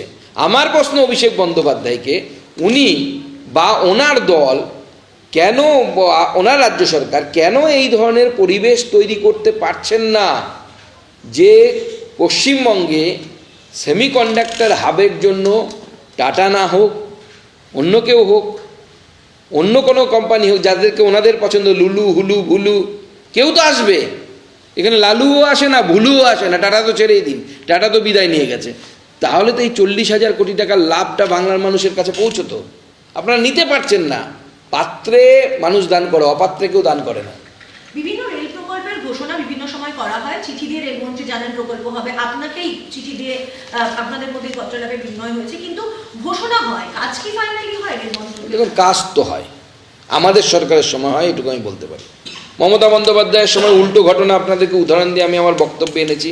2011 সালে, এখনও আপনারা ক্যামেরা নিয়ে গিয়ে আমার এলাকায় খোঁজ করতে পারেন যে সুকান্ত মজুমদার সত্যি বলছে না মিথ্যে কথা বলছে। 2011 সালে মমতা বন্দ্যোপাধ্যায় রেলমন্ত্রী ছিলেন, ভোটে লড়ছিলেন। বালুরঘাট হিলি রেল প্রকল্পের যে এলাকা, সেই এলাকায় পাথর ফেলা হয়েছিল, ফিশফেল্ড ফেলা হয়েছিল, এবং লোকের মুখে মুখে প্রচার হয়েছিল যে বালুরঘাট হিলি রেল প্রকল্প হবে। মানুষ ভোটও দিয়েছিল, মমতা বন্দ্যোপাধ্যায় জিতেছিলেন, ওখান থেকে বিধায়ক হিসেবে শঙ্কর চক্রবর্তী জিতেছিলেন। যেই ভোট পার হয়ে গেল, আবার সমস্ত কিছু তুলে ট্রাকে করে নিয়ে যাওয়া হয়েছিল। সেই রেল প্রকল্প এখন নরেন্দ্র মোদী সরকার করছে, সুকান্ত মজুমদার করছে। শিরোনাম এই মুহূর্তে নিবেদনে SD Lion 600 EQR TMT বার, প্রতিটি নির্মাণের আসল সুরক্ষা। বাজেটে ক্যান্সারের ওষুধের দাম কমানোর প্রস্তাব। সস্তা হচ্ছে ক্যান্সার, ডায়াবেটিস সহ 17টি জীবনদায়ী ওষুধ। বায়োফার্মা প্রকল্পে জোর 10,000 কোটি টাকা বরাদ্দ। প্রবাসী ভারতীয়দের স্থাবর সম্পত্তি বিক্রির ক্ষেত্রে নিয়ম বদল, বাধ্যতামূলক TDS। ছোট করদাতাদের জন্য বিদেশে থাকা সম্পদ ঘোষণার নতুন স্কিম। শিরোনাম এই মুহূর্তে নিবেদনে SD Lion 600 EQR TMT বার প্রতিটি নির্মাণের আসল সুরক্ষা সহযোগী নিবেদক Serum Group. Achieve an international award in London. Be with Serum. Venus Tools quality যার উপর দেশ করে ভরসা Venus Tools Krishnachandra Dutta Cookme private লিমিটেডের ডাটা গুঁড়ো মশলা রায় ও মার্টিন। আমি আদৃত সরকার, মাধ্যমিকে আমি ফার্স্ট হয়েছি। আমার এই সাফল্যের পেছনে রায় ও মার্টিনের বিচিত্রা সহায়িকা বইগুলির অবদান সত্যিই অনস্বীকার্য। রায় ও মার্টিন।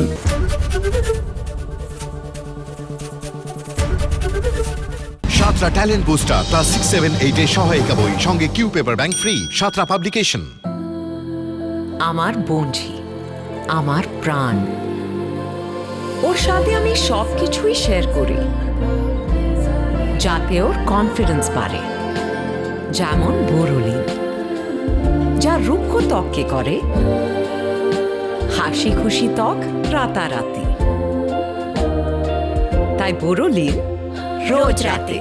সাতরা ট্যালেন্ট বুস্টার ক্লাস 9 ও 10 এর সহায়িকা বই সঙ্গে কিউ পেপার ব্যাংক ফ্রি সাতরা পাবলিকেশন।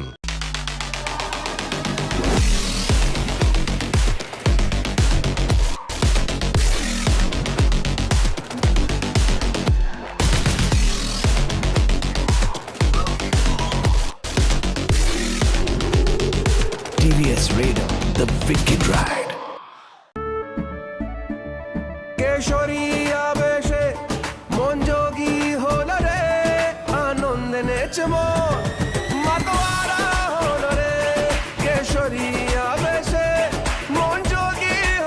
প্রতি মুহূর্তে কেসরি উৎসব উদযাপন করুন। বিমল, বলো ভাষা কেসরি। আচ্ছা শোনো, যদি আমি মরে যাই তাহলে তুমি কি করবে?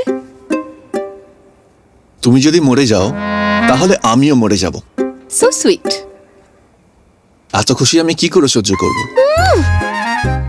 বেস্ট ফার্ম গুগলি, এর টেস্টে আছে রেস্ট। মাতৃভাষা দিবসকে সম্মান জানাতে শুধুমাত্র সাদা কালো যে কোনো পণ্যে 60% পর্যন্ত ছাড়। সাহা টেক্সটাইল। SCI পেইন্টস রং সম্বন্ধে ধারণাই বদলে দেয়। আবার খবরে নিবেদনে প্রান্তিক 6ষ্ঠ থেকে 10ম শ্রেণীর ছাত্রছাত্রীদের জন্য শ্রী দেবাশিস মৌলিকের সেরা সহায়িকা।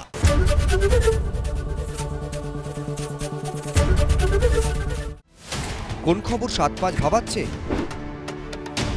কোন খবর ছক ভাঙছে? কোন খবর স্পটলাইটে?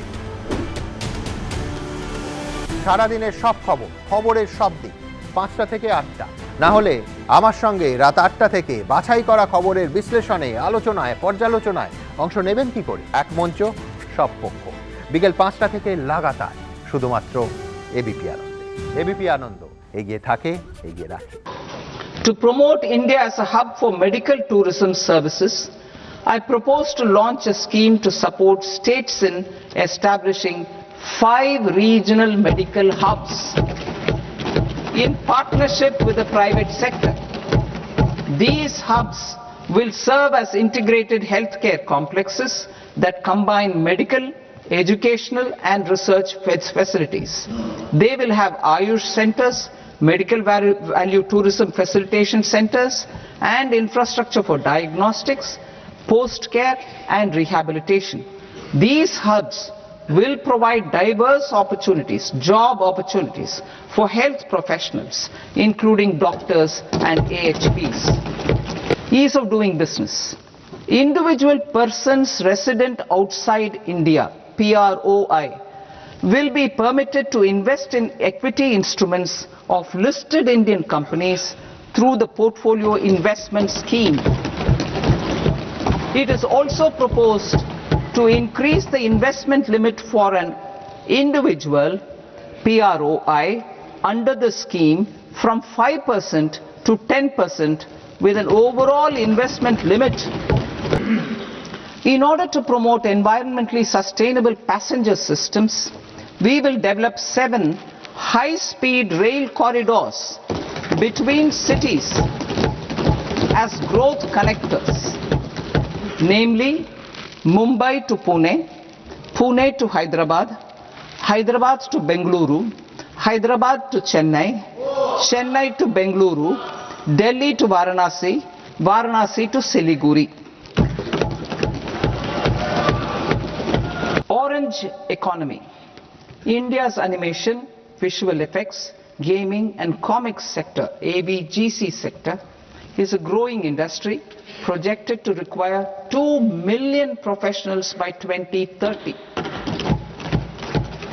I propose to support the Indian Institute of Creative Technologies, Mumbai, in setting up ABGC content creator labs in 15,000 secondary schools all over the country and 500 colleges. The Indian design industry is expanding rapidly, and yet there is a shortage of Indian designers. I propose to establish, through challenge route, a new National Institute of Design to boost design education and development in the eastern region of India. A scheme for rare earth permanent magnets was launched in 2025 November. We now propose to support the mineral-rich states of Odisha, Kerala, Andhra Pradesh and Tamil Nadu to establish dedicated rare earth corridors to promote mining, processing, research and manufacturing.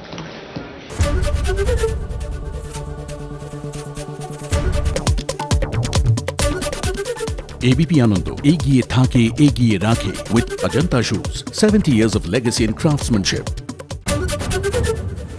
শিরোনাম নিবেদন করছে Nightingale Hospital, an NABH certified multi-speciality hospital offering comprehensive orthopedic surgery. Your health we care. ভোটের আগে বিহার অন্ধ্রকে ঢালাও বরাদ্দ, পশ্চিমবঙ্গের প্রাপ্তি প্রায় শূন্য, পাওয়ার তালিকায় শুধু Siliguri Varanasi high speed rail corridor এবং ডানকুনি সুরাত ফ্রেট করিডর। ভোটের আগে বিহার পেয়েছিল, বঞ্চিত পশ্চিমবঙ্গ। বাজেট নিয়ে আক্রমণে মুখ্যমন্ত্রী। Totally it's a directionless, visionless, humpty dumpty budget. বাংলার জন্য বেসিক্যালি কিছু নেই, কর্মসংস্থানের দিশা বা রোডম্যাপ কিছুই করা হয়। বুলেট ট্রেন চলবে, এই বাজেট দূরদর্শিতা দেবে। বাজেট ঘোষণার সঙ্গে সঙ্গে সেন্সেক্সে ধস, শেয়ার বাজার ও মিউচুয়াল ফান্ডে সিকিউরিটি ট্রানজাকশন ট্যাক্স বাড়ল, সোনা ও রূপোর দামে নজিরবিহীন পতন। পশ্চিমবঙ্গের নামমাত্র প্রাপ্তি, হামচি দামচি বাজেট কটাক্ষ মমতা, দূরদর্শিতা বাজেট পাল্টা দাবি শ্রমিকের।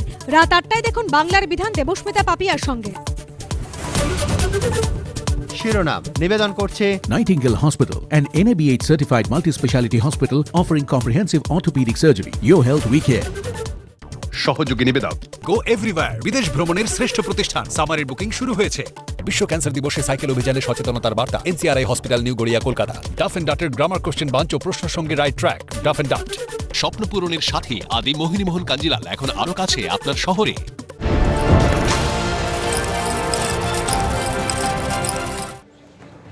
আজকে নির্মলা সীতারামন কেন্দ্রীয় অর্থমন্ত্রী, তিনি তার নবম বাজেট পেশ করেছেন। লক্ষ্য ছিল যে আয়করের ক্ষেত্রে বাড়তি কোনো ছাড়ের দিকে কি যাবেন কেন্দ্রীয় অর্থমন্ত্রী, কিন্তু আয়করের কাঠামোয় কোনো বদল করেননি। তবে শুধুমাত্র যেখানে যেখানে জেলের সংস্থান ছিল সেইখানে কিছুটা স্বস্তি তিনি দিয়েছেন যে জরিমানা দিয়ে ছাড় পাওয়া যাবে। কোন ক্ষেত্রে এই কথা আজকে কেন্দ্রীয় অর্থমন্ত্রী বললেন দেখুন। Rationalizing penalty and prosecution.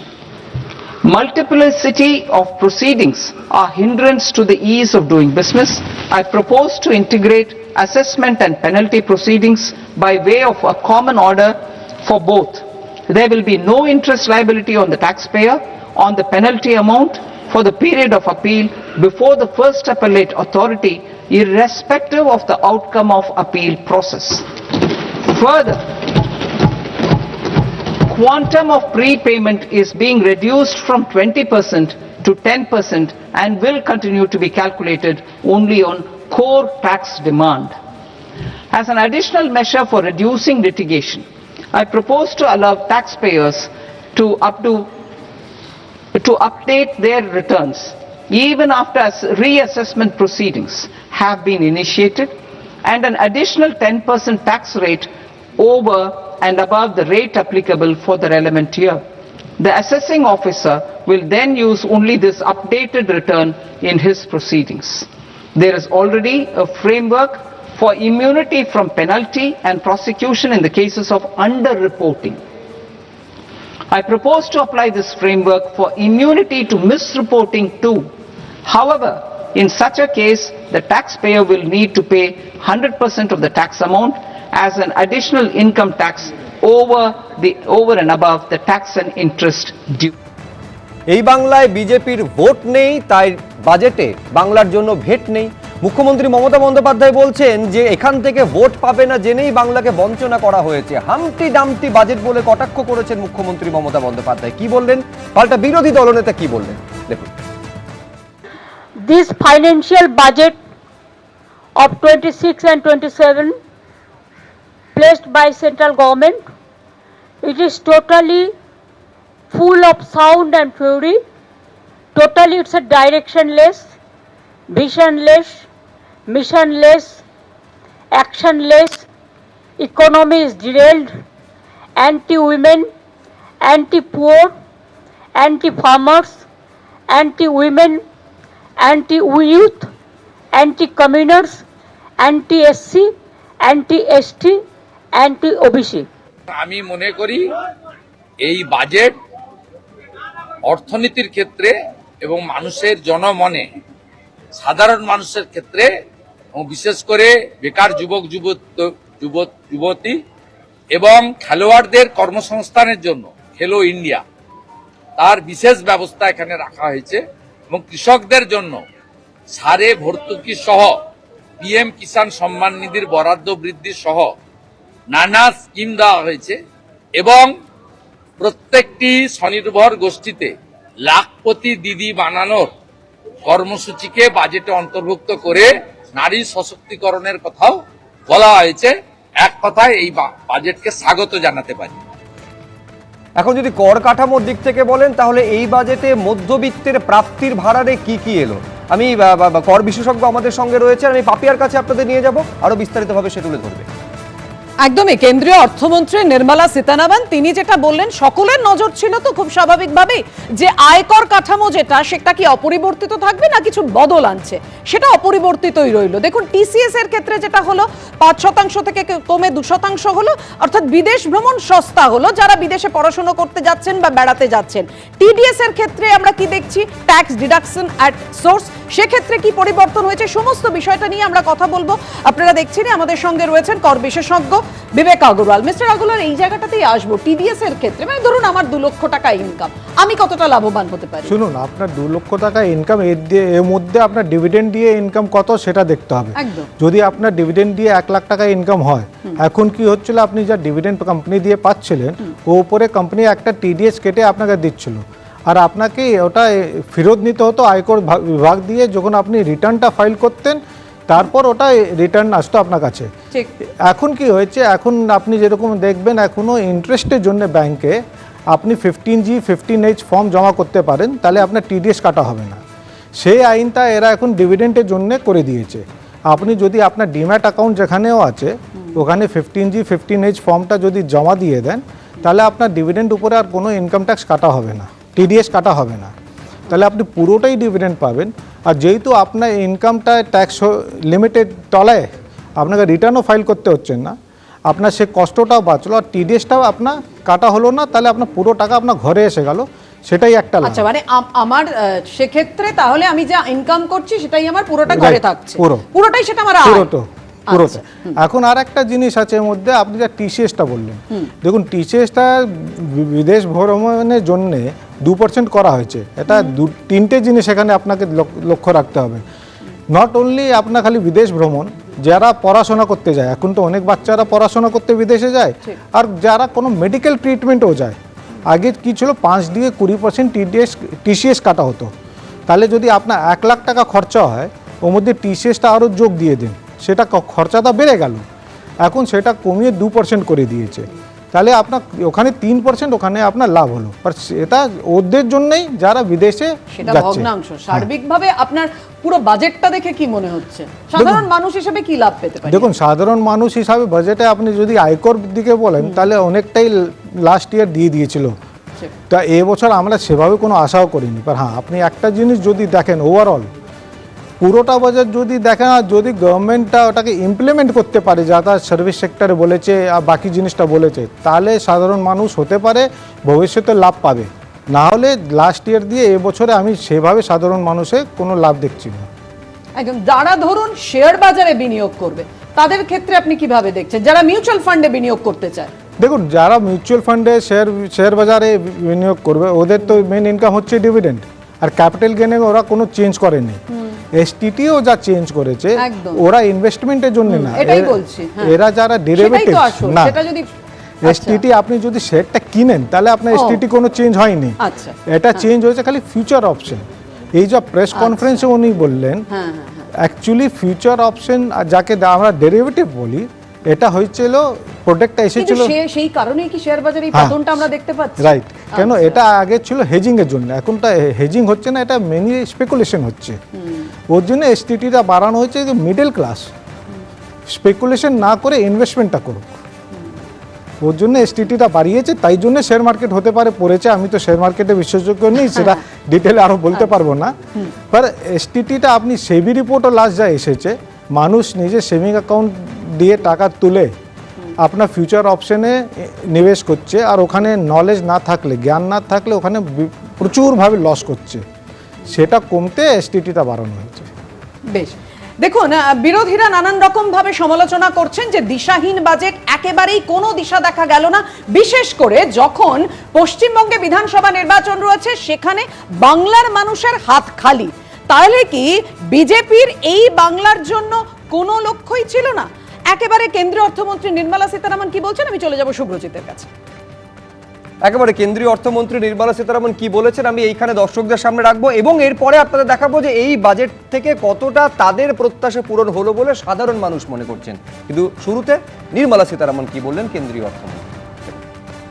To address practical issues of small taxpayers like students, young professionals, tech employees, relocated NRIs and such others, I propose to introduce a one-time 6-month foreign asset disclosure scheme for these taxpayers to disclose income or assets below a certain size.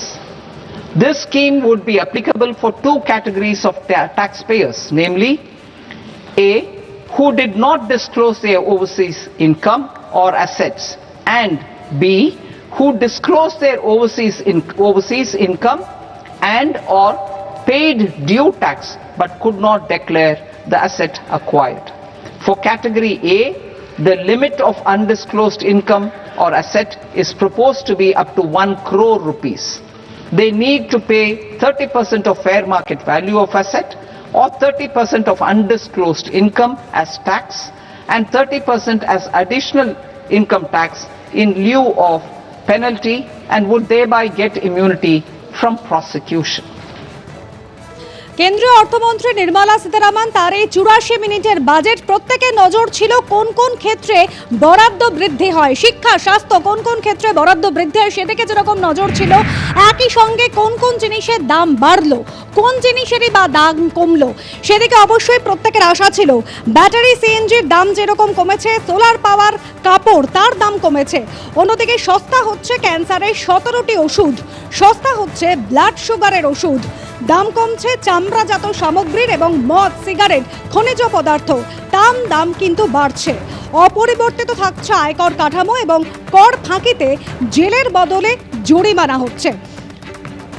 সাধারণ মানুষ তারা কিভাবে দেখছেন এই যে budget আজ পেশ করলেন কেন্দ্রীয় অর্থমন্ত্রী, কিভাবে দেখছেন তারা, শোনাবো তাদের বক্তব্য। একটা পজিটিভ যেটা আমার মনে হলো যে বিদেশ থেকে যে সমস্ত ড্রাগসগুলো ইম্পোর্ট করা হয় আমাদের দেশে জীবনদায়ী ওষুধ ব্যবহার মানে বানানোর জন্য, যেমন ক্যান্সার কিওর করার ওষুধ, তো এটা শোনা যাচ্ছে যে ইম্পোর্ট ট্যাক্সটা অনেকটা কমে যাবে। তো তাতে আশা করি এই সমস্ত ওষুধগুলোর দাম কমবে এবং প্রচুর মানুষ উপকৃত হবেন, কারণ ক্যান্সার তো এখন ঘরে ঘরেই দুর্ভাগ্যজনকভাবে দেখা যায়, তো দাম কমলে সবার উপকার হবে। আর একটা যেটা শুনলাম পজিটিভ লাগলো সেটা হচ্ছে যে ইলেকট্রনিক্স যে সেক্টর, সেখানে শুনছি ইনভেস্টমেন্ট অনেক বেশি করা হবে। তো এখন ডিজিটাল এজের যুগ, গ্রাম শহর সবাই আর কি প্রচুর ইলেকট্রনিক্স গুডস ব্যবহার করছেন, কিনছেন, তো এই সেক্টরটা উন্নতি করলে আশা করি ওভারঅল সবার ভালো হবে। এই দুটো ভালো লাগলো। এখন যে পলিসিটা 3% বেড়ে গেছে, সেই যে আমাদের যে একটুখানি কমিয়ে দিয়েছে পয়সার এটা, সেটা একদিক এডুকেশনের ক্ষেত্রে হ্যাঁ এডুকেশনের ক্ষেত্রে সেটা একদিক দিয়ে ভালো, কিন্তু আমরা পড়াশোনা করে তারপরে কি করব তার কোনো দিশা করতে পারছি না, কারণ এমপ্লয়মেন্ট জেনারেশন খুবই কম। আর এখন সবাই স্টার্ট আপসও করছে, তো সেই কারণে স্টার্ট আপসের জন্য আমার মনে হয় কিছু একটা আলাদা করে কোনো একটা মানে বাজেটে একটা সেক্টর থাকা উচিত, যেখানে স্টার্ট আপ করার জন্য আমাদের একটু ইজি হবে, বা যারা হায়ার এডুকেশন করছে তারপরে জব, সেটা আমরা কি করব সেটা আমরা কিছুতেই বুঝতে পারছি না। আমার তো মনে হচ্ছে অপ্রাপ্তি, কেন আমরা দৈনন্দিন জিনিসের ওপরে খাবারটা তো আমরা সবচেয়ে আগে দেখব। হ্যাঁ, তার মধ্যে আমি দেখছি যে প্রত্যেক সপ্তাহে চাল ডাল বেসিক জিনিসগুলো, তেলের যে দাম আর কি ওয়েটটা লেখা আছে, কিন্তু সেই অনুযায়ী আমরা এটা পাচ্ছি না, দামের সঙ্গে আমরা ঠিক মিল পাচ্ছি না।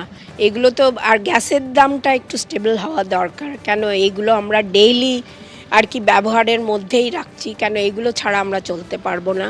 আর দ্বিতীয়ত হলো ওষুধটা একটু বেসিক, প্রেশার, সুগারের এই ওষুধগুলো আমরা প্রত্যেকের ঘরেই আমাদের ব্যবহার করতে হয়, অতএব এইগুলো যদি একটু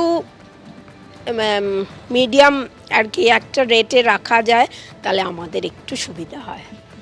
যেটা হলো একটা বক্তব্য যে আমাদের তো দুরকম রেজিম আছে ট্যাক্সের, যারা পুরনো রেজিম সেই স্ট্যান্ডার্ড ডিডাকশান বলুন আর সেই হোম লোন ডিডাকশান এবং যে 80cc যে ডিডাকশান, সেটা যদি একটু বাড়ানো যেত তাহলে অনেকটা বেটার হতো, এইটা একটা সাইড। চোখ রাখুন নিবেদনে, জেবিজি হেক্সা টিএমটি পাক্কা হ্যায়। ভোটের আগে বিহার অন্ধ্রকে ঢালাও বরাদ্দ, পশ্চিমবঙ্গে প্রাপ্তি শূন্য, ভোট নেই তাই ভেটও নেই, কটাক্ষ তৃণমূলে, যুবদের স্বপ্নের বাজেট, মন্তব্য প্রধানমন্ত্রীর। দেখুন ছকভাঙা 6টা শুভ্রজিতের সঙ্গে।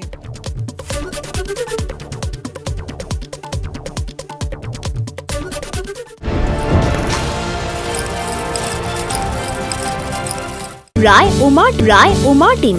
আমি আদৃত সরকার, মাধ্যমিকে আমি ফার্স্ট হয়েছি। আমার এই সাফল্যের পেছনে রায় ও মার্টিনের বিচিত্রা সহায়িকা বইগুলির অবদান সত্যিই অনস্বীকার্য। রায় ও মার্টিন।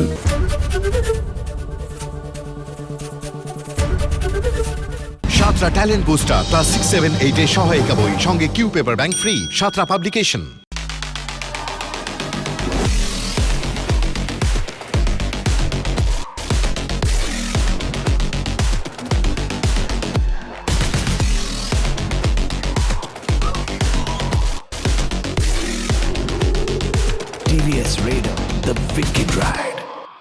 সাতরা ট্যালেন্ট বুস্টার ক্লাস 9 ও 10 এর সহায়িকা বই, সঙ্গে কিউ পেপার ব্যাংক ফ্রি। সাতরা পাবলিকেশন। আচ্ছা শোনো, যদি আমি মরে যাই তাহলে তুমি কি করবে? তুমি যদি মরে যাও তাহলে আমিও মরে যাব। So sweet. এত খুশি আমি কি করে সহ্য করব? বেস্ট ফার্ম গুগলি, এর টেস্টে আছে বেস্ট। ভালোবাসা থাক ভালোভাষা হয়ে। আন্তর্জাতিক মাতৃভাষা দিবসে সাদা কালো বস্ত্রে 60% পর্যন্ত ছাড় 1 থেকে 21 ফেব্রুয়ারি। সাহা টেক্সটাইল। SCI পেইন্টস রং সম্বন্ধে ধারণাই বদলে দেয়।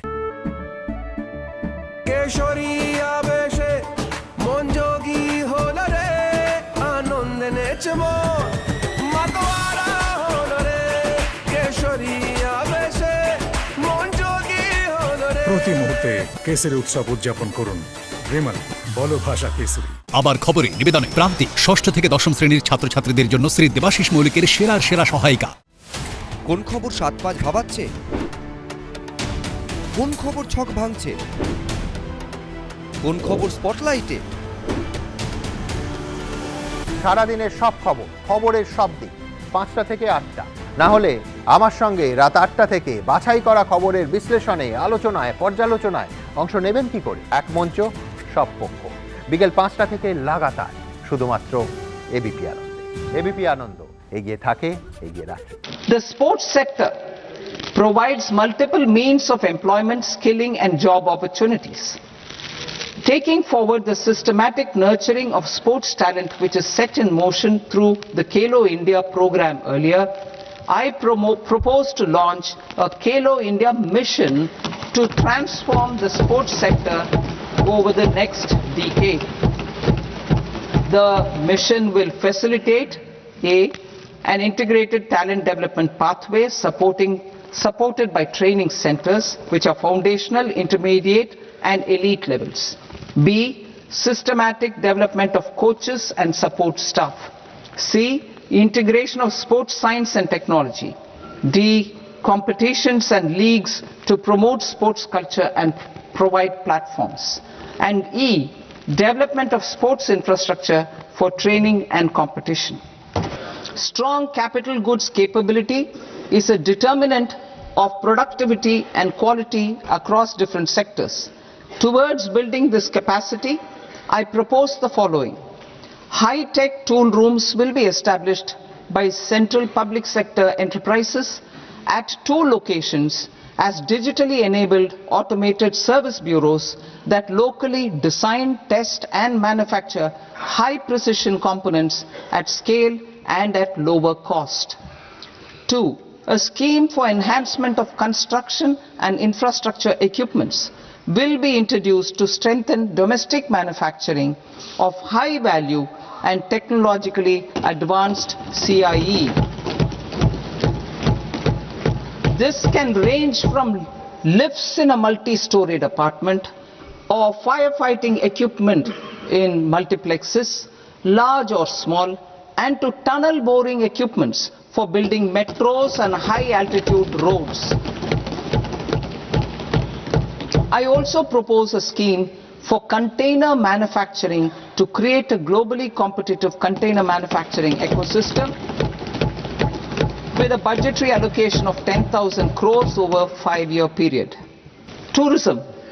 The tourism sector has the potential to play a large role in the employment generation, forex earnings, and expanding the local economy. I propose to set up a National Institute of Hospitality by upgrading the existing National Council for Hotel Management and Catering Technology. It will function as a bridge between academia, industry, and government.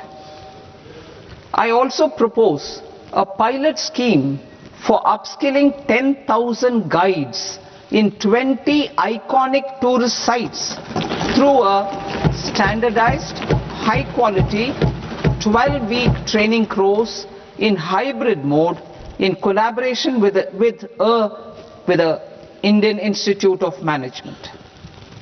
A national destination digital knowledge grid will be established to digitally document all places of significance, cultural, spiritual, and heritage. This initiative will create a new ecosystem of jobs for local researchers, historians, content creators, and technology partners.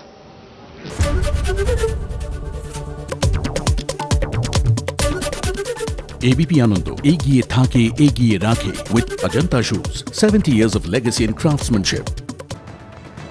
নভেম্বরের জন্য budget পেশ করেছেন কেন্দ্রীয় অর্থমন্ত্রী নির্মলা সীতারামন, কিন্তু দেখুন অনেকগুলো দিক আছে, বিরোধীরা সমালোচনা করছেন, সবারই যেমন নজর ছিল আয়কর কাঠামোর দিকে সেটা অপরিবর্তিতই রেখেছেন। কর বিশেষজ্ঞ আমাদের কাছে রয়েছেন। মিস্টার আগরওয়াল, আপনার কাছে এই জায়গাটাতে আসতে চাইবো। কিছুক্ষণ আগেই আপনি বলছিলেন যে মিউচুয়াল ফান্ডে বিনিয়োগ করার ক্ষেত্রে অনেক রকম সতর্কতা একটু মেনে চলতে হয়, সেদিকটা আপনি যদি একটু আলোকপাত করেন। দেখুন না, এখন কি হয়েছে, যেহেতু শেয়ার মার্কেট বাড়ছিল, সাধারণ মানুষ যা হয়, চাকরিবৃত্ত মানুষ যাকে আমরা বলি মেনলি, ওরা কি করে, ওরা কারো কথা শুনে এমনি শুনে কেউ এসে ওরা দুম করে টাকা লাগিয়ে দেয় মিউচুয়াল ফান্ডে শেষে, আর তারপর ওরা লস খায়। এর দিয়ে বাজে কি হয়, এদেরকে কোনো নিজে পার্সোনাল কমিশনের জন্যে, নিজে পার্সোনাল আয়ের জন্যে সাধারণ মানুষকে টুপি পরিয়ে এরা টাকা লাগিয়ে দেয় ফিউচার অ্যান্ড অপশনের জন্য, আর ফিউচার অপশন লাগিয়ে তারপর এরা আবার লস খায়। সাধারণ মানুষকে যখন ইনভেস্টমেন্ট করতে হবে, তাহলে একটা পড়াশোনা করে বড় কোম্পানিতে, ভালো কোম্পানিতে টাকা লাগালে, আর যদি লং টার্ম রাখা যায়, যদি 1 বছর 2 বছর রাখা যায়, তাহলে আপনি আয় করতে পারবেন। আপনি ভাববেন আমি শেয়ার মার্কেটে আজকে টাকা লাগাবো, কালকে টাকা তুলে নেব, আর আপনি আয় করবেন, সেটা নির্মলা সীতারামন ব্যাখ্যাও দিয়েছে, যাতে জুয়া চুরি না হয়, সাট্টাবাজি যাতে না হয়। এটা এসটিটিটা তাই জন্য বাড়ানো হয়েছে যে জুয়া চুরি আর স্পেকুলেশনটা কমে যায়। এখন যাই আছে সবাই গিয়ে স্পেকুলেশন করছে, আর স্পেকুলেশনে দেখা গেছে 95% middle class investor huge loss করেছে অ্যাজ পার সেবি রিপোর্ট।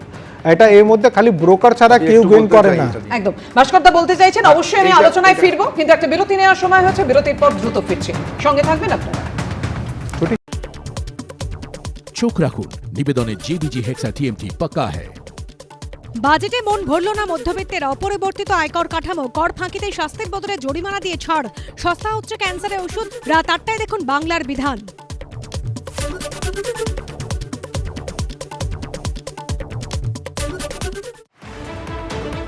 শিরোনাম এই মুহূর্তে, নিবেদনে SD line 600 EQR TMT bar, প্রতিটি নির্মাণের আসল সুরক্ষা। প্রবাসী ভারতীয়দের স্থাবর সম্পত্তি বিক্রির ক্ষেত্রে নিয়ম বদল, বাধ্যতামূলক টিডিএস, ছোট করদাতাদের জন্য বিদেশে থাকা সম্পদ ঘোষণার নতুন স্কিম। বাজেট ঘোষণার সঙ্গে সঙ্গে সেন্সেক্সে ধস, শেয়ার বাজার ও মিউচুয়াল ফান্ডে সিকিউরিটি ট্রানজাকশন ট্যাক্স বাড়ল, সোনা ও রূপোর দামে নজিরবিহীন পতন। শিরোনাম এই মুহূর্তে, নিবেদনে SD line 600 EQR TMT bar, প্রতিটি নির্মাণের আসল সুরক্ষা। সহযোগী নিবেদক Serum Group. Achieve an international award in London. Be with Serum. Venus tools, quality যার উপর দেশ করে ভরসা। Venus tools, Krishnachandra Dutta Cookme private লিমিটেডের ডাটা গুঁড়ো মশলা।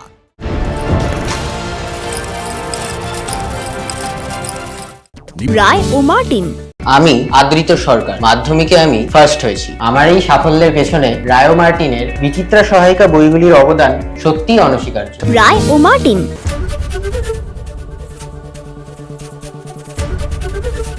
সাতরা ট্যালেন্ট বুস্টার ক্লাস 6, 7, 8 সহায়িকা বই, সঙ্গে কিউ পেপার ব্যাংক ফ্রি। সাতরা পাবলিকেশন। ধানের মাজরা ও লাল কৃমি পোকা সম্পূর্ণরূপে নিয়ন্ত্রণ করতে ব্যবহার করুন উইলো উড কেমিক্যালস লিমিটেডের দ্বিগুণ শক্তি সম্পন্ন দানাদার কীটনাশক Exotica. Santra talent booster class 9 ও 10 সহায়িকা বই, সঙ্গে কিউ পেপার ব্যাংক ফ্রি। সাতরা পাবলিকেশন।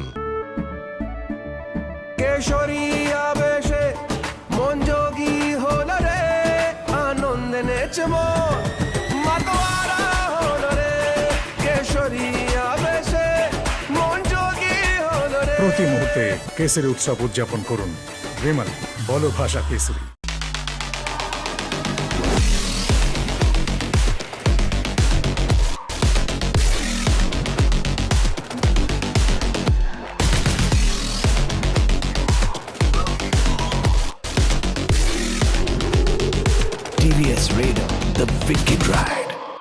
মাতৃভাষা দিবসকে সম্মান জানাতে শুধুমাত্র সাদা কালো যে কোনো পণ্যে 60% পর্যন্ত ছাড়। সাহা টেক্সটাইল। আবার খবরে, নিবেদনে প্রান্তিক 6ষ্ঠ থেকে 10ম শ্রেণীর ছাত্রছাত্রীদের জন্য শ্রী দেবাশিস মৌলিকের সেরা সহায়িকা।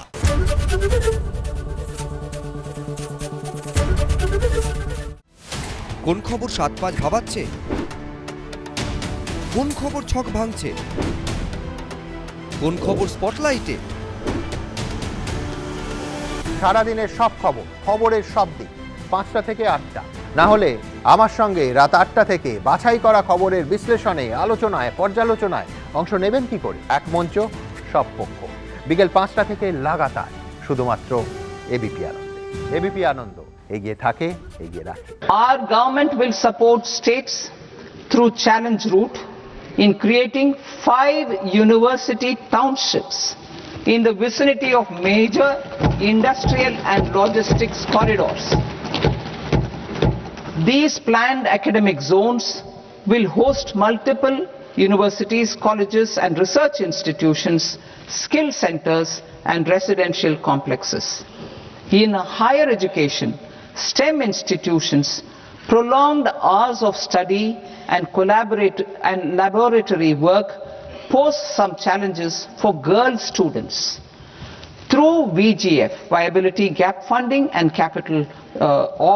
capital support, one girls hostel will be established in every district, aligns with our vision of Sabka Saath Sabka Vikas towards Vikasit Bharat.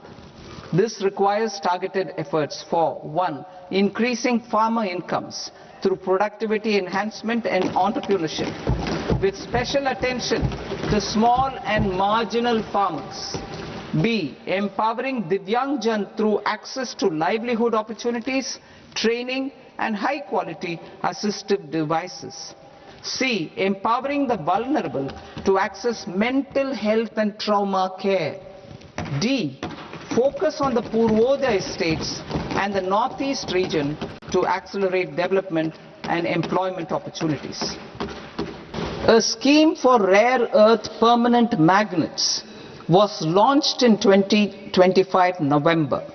We now propose to support the mineral-rich states of Odisha, Kerala, Andhra Pradesh and Tamil Nadu to establish dedicated rare earth corridors to promote mining, processing, research and manufacturing. A scheme for rare earth permanent magnets was launched in 2025 November.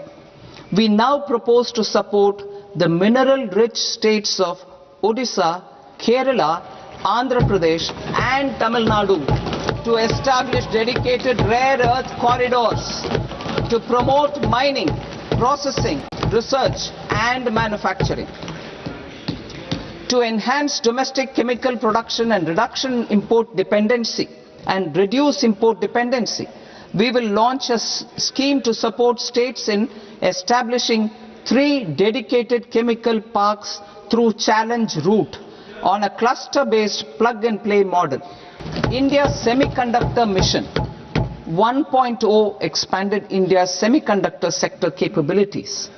Building on this, we will launch ISM 2.0 to produce equipment and materials, design full-stack Indian IP, and fortify supply chains. We will also focus on industry-led research and training centers to develop technology and skilled workforce. The electronics components manufacturing scheme launched in April 2025 with an outlay of 22,919 crores already has investment commitments at double the targets. We propose to increase the outlay to 40,000 crores to capitalize on this momentum.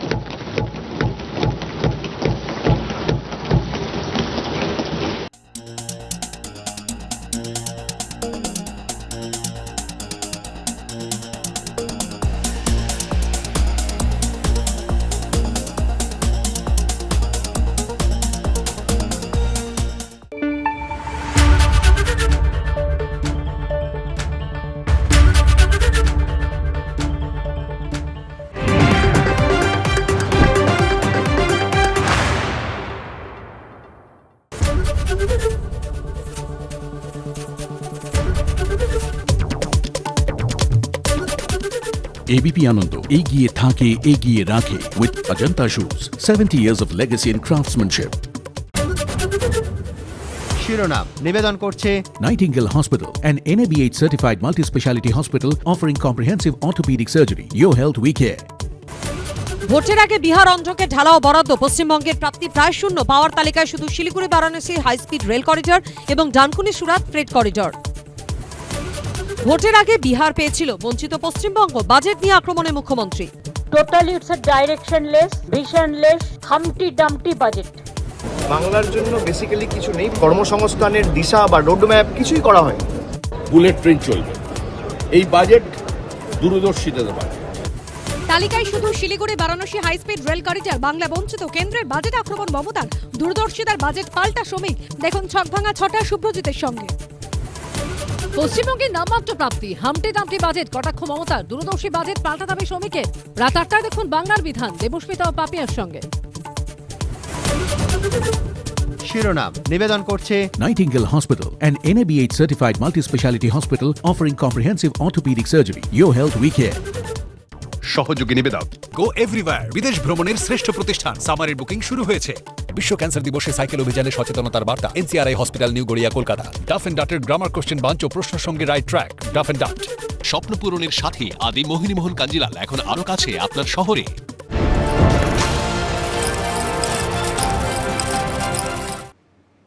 তৃতীয় মোদী সরকারের তৃতীয় পূর্ণাঙ্গ budget পেশ করলেন কেন্দ্রীয় অর্থমন্ত্রী নির্মলা সীতারামন। এই মুহূর্তে সরাসরি রাজ্য বিজেপির সাংবাদিক বৈঠক।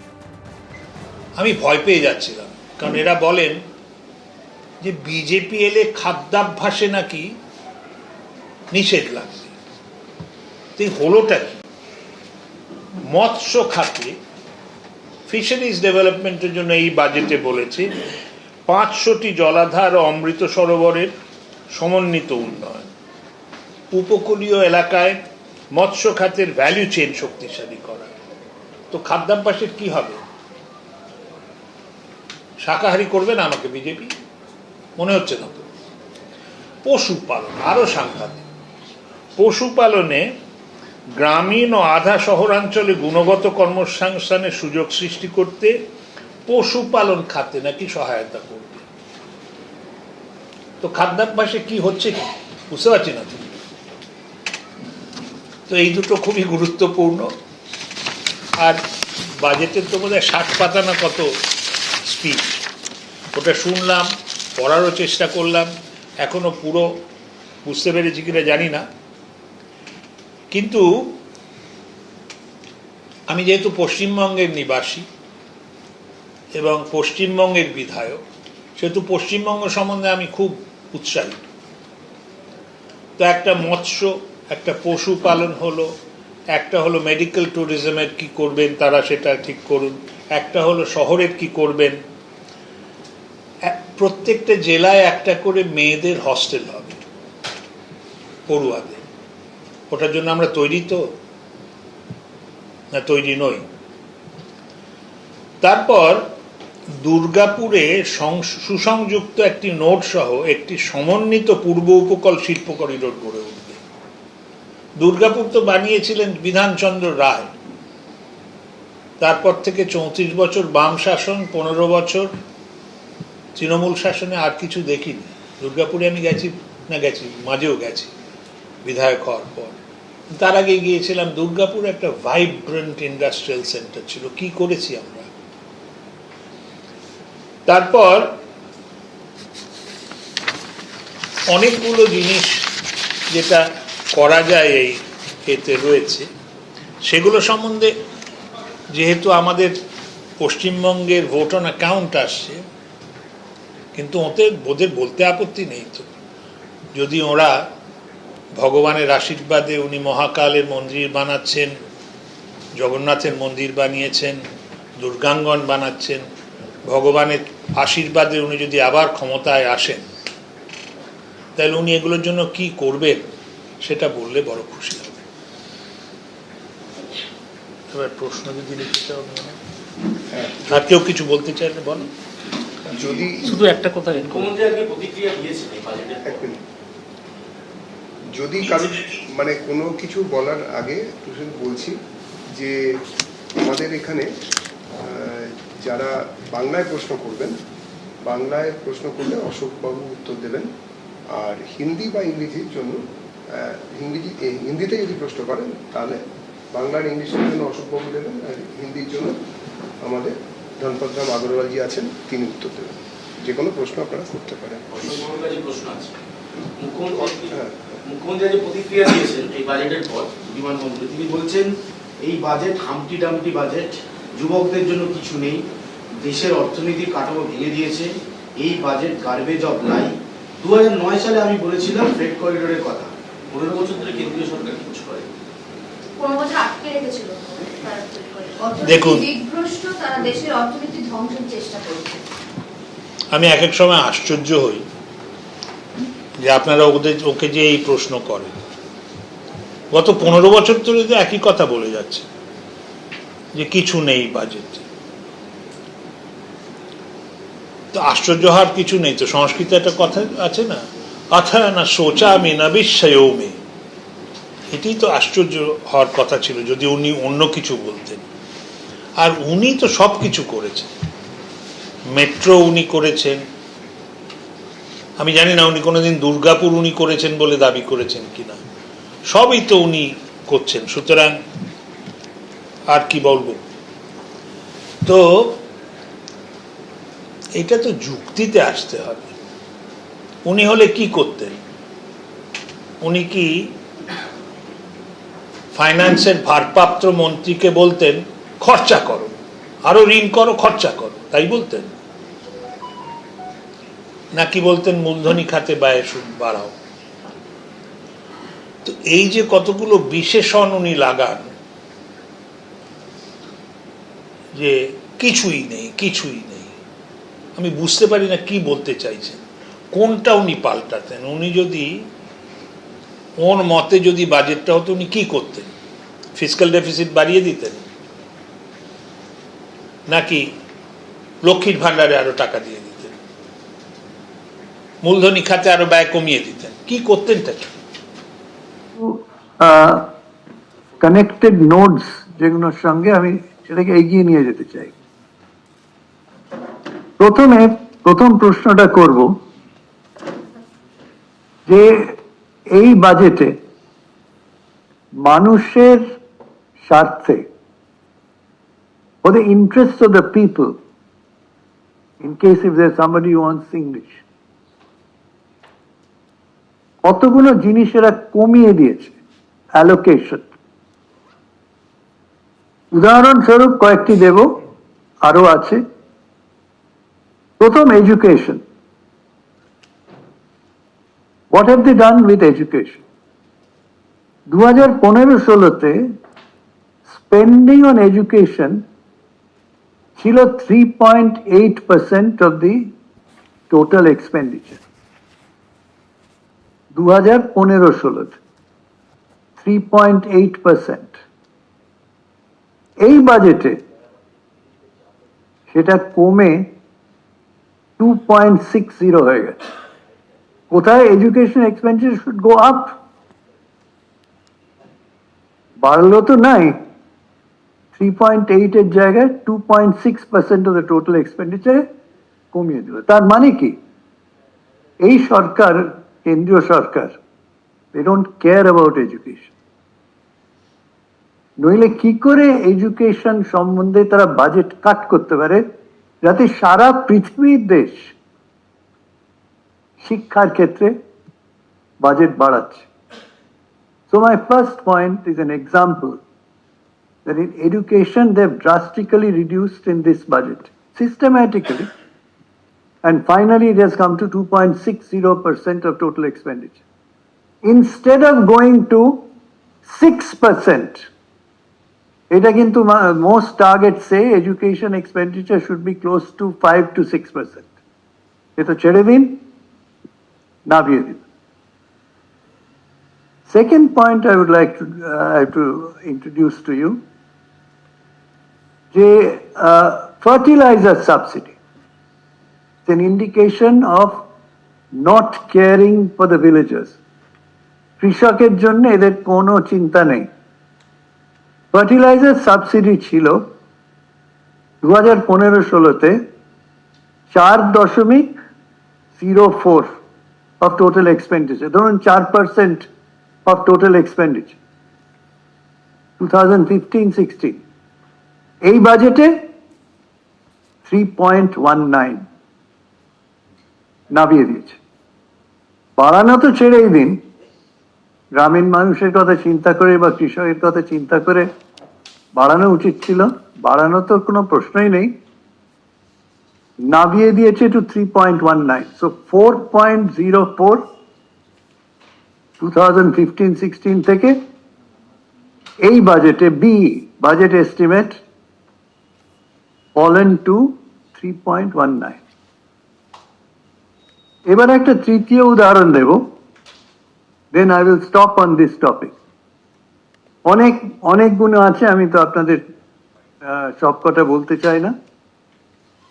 Welfare of scheduled caste, scheduled tribe, OBCs and minorities, 4টি উইকার সেকশন সব সারা ভারতবর্ষের সমাজে আছে, SC, ST, OBC and minorities। এক্ষেত্রে এরা কি করলেন? ছিল 2015-16-তে 0.21% of the budget, এবারে সেটাকে কেটে 0.19 হয়ে গেছে, মানে কমিয়ে দিয়েছে। আর আপনি যদি 2025-26-এ আরইতে যান, রিভাইজড এস্টিমেট, সে আরো কম। আমি টেকনিক্যালিটিতে যাচ্ছি না। SC, ST, OBC, minorities এর ক্ষেত্রে allocation has been cut। তার মানে কি? They don't care for the weaker sections। তো আপনাকে এডুকেশনের উত্তর একটা এক্সাম্পল দিলাম। আপনাকে ফার্টিলাইজার কৃষকের সঙ্গে সম্পর্কের এক্সাম্পল দিলাম, এবং তৃতীয়ত উইকার সেকশন। আমার কাছে কারণ অনেক লিস্ট আছে, এই তিনটেই আপনাকে দিতে চাই, কেন যুবক যুবতীদের জন্য এডুকেশন ইজ ক্রিটিক্যাল। কাট করে ওখানে still plant, Coke oven plant, Durgapur projects করেছে। তো দুর্গাপুরকে নোড হিসেবে করাটা আমার মনে হয় ডক্টর বিধান রায়ের স্মৃতিতে বাঙালি প্রথম কিছু করবে, যে একটা হ্যাঁ এবার দুর্গাপুরকে আমরা দাঁড় করাবো। তো নোড যেটা মানে যে কোনো শিল্পের জন্য, শিল্প উন্নয়নের জন্য একটা নোড থাকে। নোড মানে হচ্ছে ওতে node and spike, hub and spike, spoke. তো দুর্গাপুর তো অত্যন্ত গুরুত্বপূর্ণ জায়গা, আর দুর্গাপুরের স্ট্র্যাটেজিক পজিশনিং এমন ওয়েস্ট বেঙ্গলে যে ওখানে যদি আমরা মন দিয়ে শিল্পায়ন করি। ফিগার যেটা ওরা দিচ্ছে, উই ডোন্ট বিলিভ ইট। 2024-25 প্রধানমন্ত্রী আবাস যোজনা আরবান বাজেটে বলেছিল 30,170 কোটি, 30,000 crores অ্যাপ্রক্সিমেটলি। রিভাইজড এস্টিমেটে কোথায় গেল? 13,670। 30,000 থেকে 13,670। অ্যাকচুয়াল যখন এলো কততে গিয়ে দাঁড়ালো? 5,815। অর্থাৎ এক কথায় দেখুন, মমতা বন্দ্যোপাধ্যায় বললেন, অভিষেক বন্দ্যোপাধ্যায় বললেন, আপনারা শুনতে পাচ্ছেন, যেটা হচ্ছে যে দিশাহীন বাজেট। বিরোধীরা এভাবেই সমালোচনা করছেন যে এই বাজেট যেটা পেশ করেছেন কেন্দ্রীয় অর্থমন্ত্রী, দিশাহীন বাজেট। শ্রমিকদের কাছে আসবো। শ্রমিকদা, একেবারে অন্তঃশ্বাস শূন্য বাজেট বলে বিরোধীরা ঘোষণা করলেন, এবং দেখুন রাজ্য বিজেপি নিজেরাই তো বলছেন যে এখনো তারা গোটাটা বুঝে উঠতে পারেননি যে আদৌ বাংলার জন্য কিছু আছে কিনা। না, উনি সেটা বলেননি। ডক্টর লাহিড়ী যেটা বলেছেন যে পুরো বাজেটটা বুঝে উঠতে পারছি না, এবং সেটাই আমারও বক্তব্য।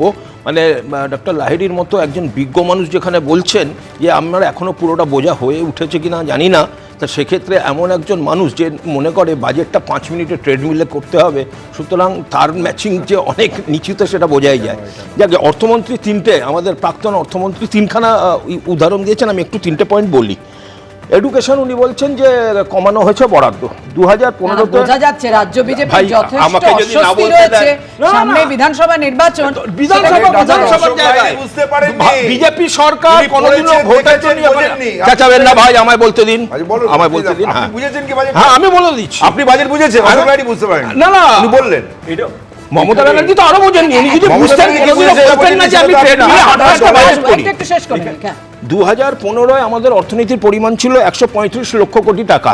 তার উপর 3.8% যদি মানে এডুকেশনে বরাদ্দ হয়, তাহলে তার পরিমাণ আসে 5 লক্ষ কোটি টাকা। আর এইবারে যেটা হয়েছে সেটা হচ্ছে আমার অর্থনীতির পরিমাণ হচ্ছে 358 লক্ষ কোটি টাকা। তার যদি আমি 2.6% করি, 2.6% করি, অ্যামাউন্টটা আসে 9,22,000 কোটি টাকা। তার মানে অলমোস্ট ডবল হয়েছে। দেখবেন আপনি বলছেন কিনা? আপনি তৃণমূল, আগে বলুন আমি তৃণমূল। কি মুশকিল? আপনি বলুন তৃণমূল, আপনি বলুন তৃণমূল, আপনি বলুন তৃণমূল। আপনার পরিচয় আমি জানি, আমি বলতে চাই না।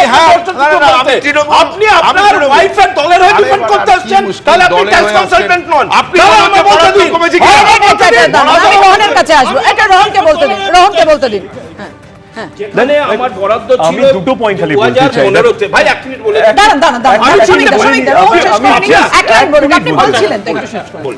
দেখুন, আমি একটা কথা বলতে চাই যে বাংলার মানুষ আজকে যেটা দেখছে, তো এটা বিজেপি যেভাবে আজকে বাংলাকে অসম্মান করছে, আজ পর্যন্ত বাংলাকে একটা ক্যাবিনেট মিনিস্টার দিল না, 10 বছর অতিক্রম হয়ে গেছে।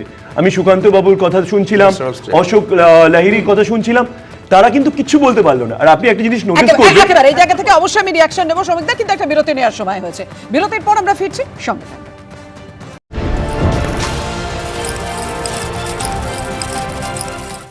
রায় ও মার্টিন।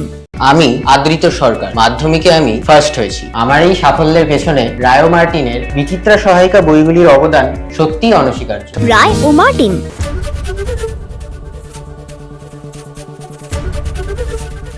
সাতরা ট্যালেন্ট বুস্টার ক্লাস 6, 7, 8 এর সহায়িকা বই সঙ্গে কিউ পেপার ব্যাংক ফ্রি। সাতরা পাবলিকেশন।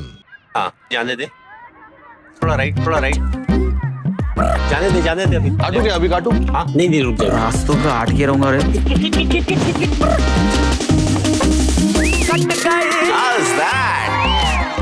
बबलू स्कोर क्या हुआ यार? 550 नोट आउट भैया। पतंगबाजी में भी क्या पकड़ है आपकी? गेम कोई भी हो, पकड़ मजबूत होनी चाहिए। सीमेंट से पकड़ बनाए मजबूत। SRMB 550D TMT बार। अब पतंग नहीं, हेलीकॉप्टर उड़ेगा। সাতরা ট্যালেন্ট বুস্টার ক্লাস 9 ও 10 এর সহায়িকা বই সঙ্গে Q paper bank free. Satara publication.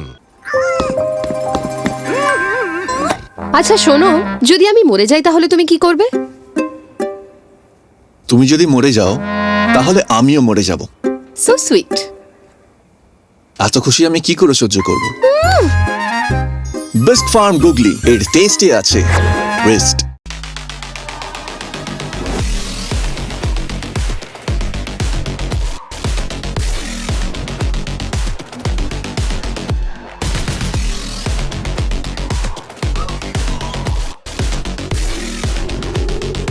TVS Raider, the wicked ride. কেশরী আবেশে মন যোগী হল রে, আনন্দে নেচে মন মাতোয়ারা হল রে। কেশরী আবেশে মন যোগী হল রে। প্রতি মুহূর্তে কেসরি উৎসব উদযাপন করুন। বিমল, বলো ভাষা কেসরি। মাতৃভাষা দিবসকে সম্মান জানাতে শুধুমাত্র সাদা কালো যে কোনো পণ্যে 60% পর্যন্ত ছাড়। সাহা টেক্সটাইল। আবার খবরে নিবেদনে প্রান্তিক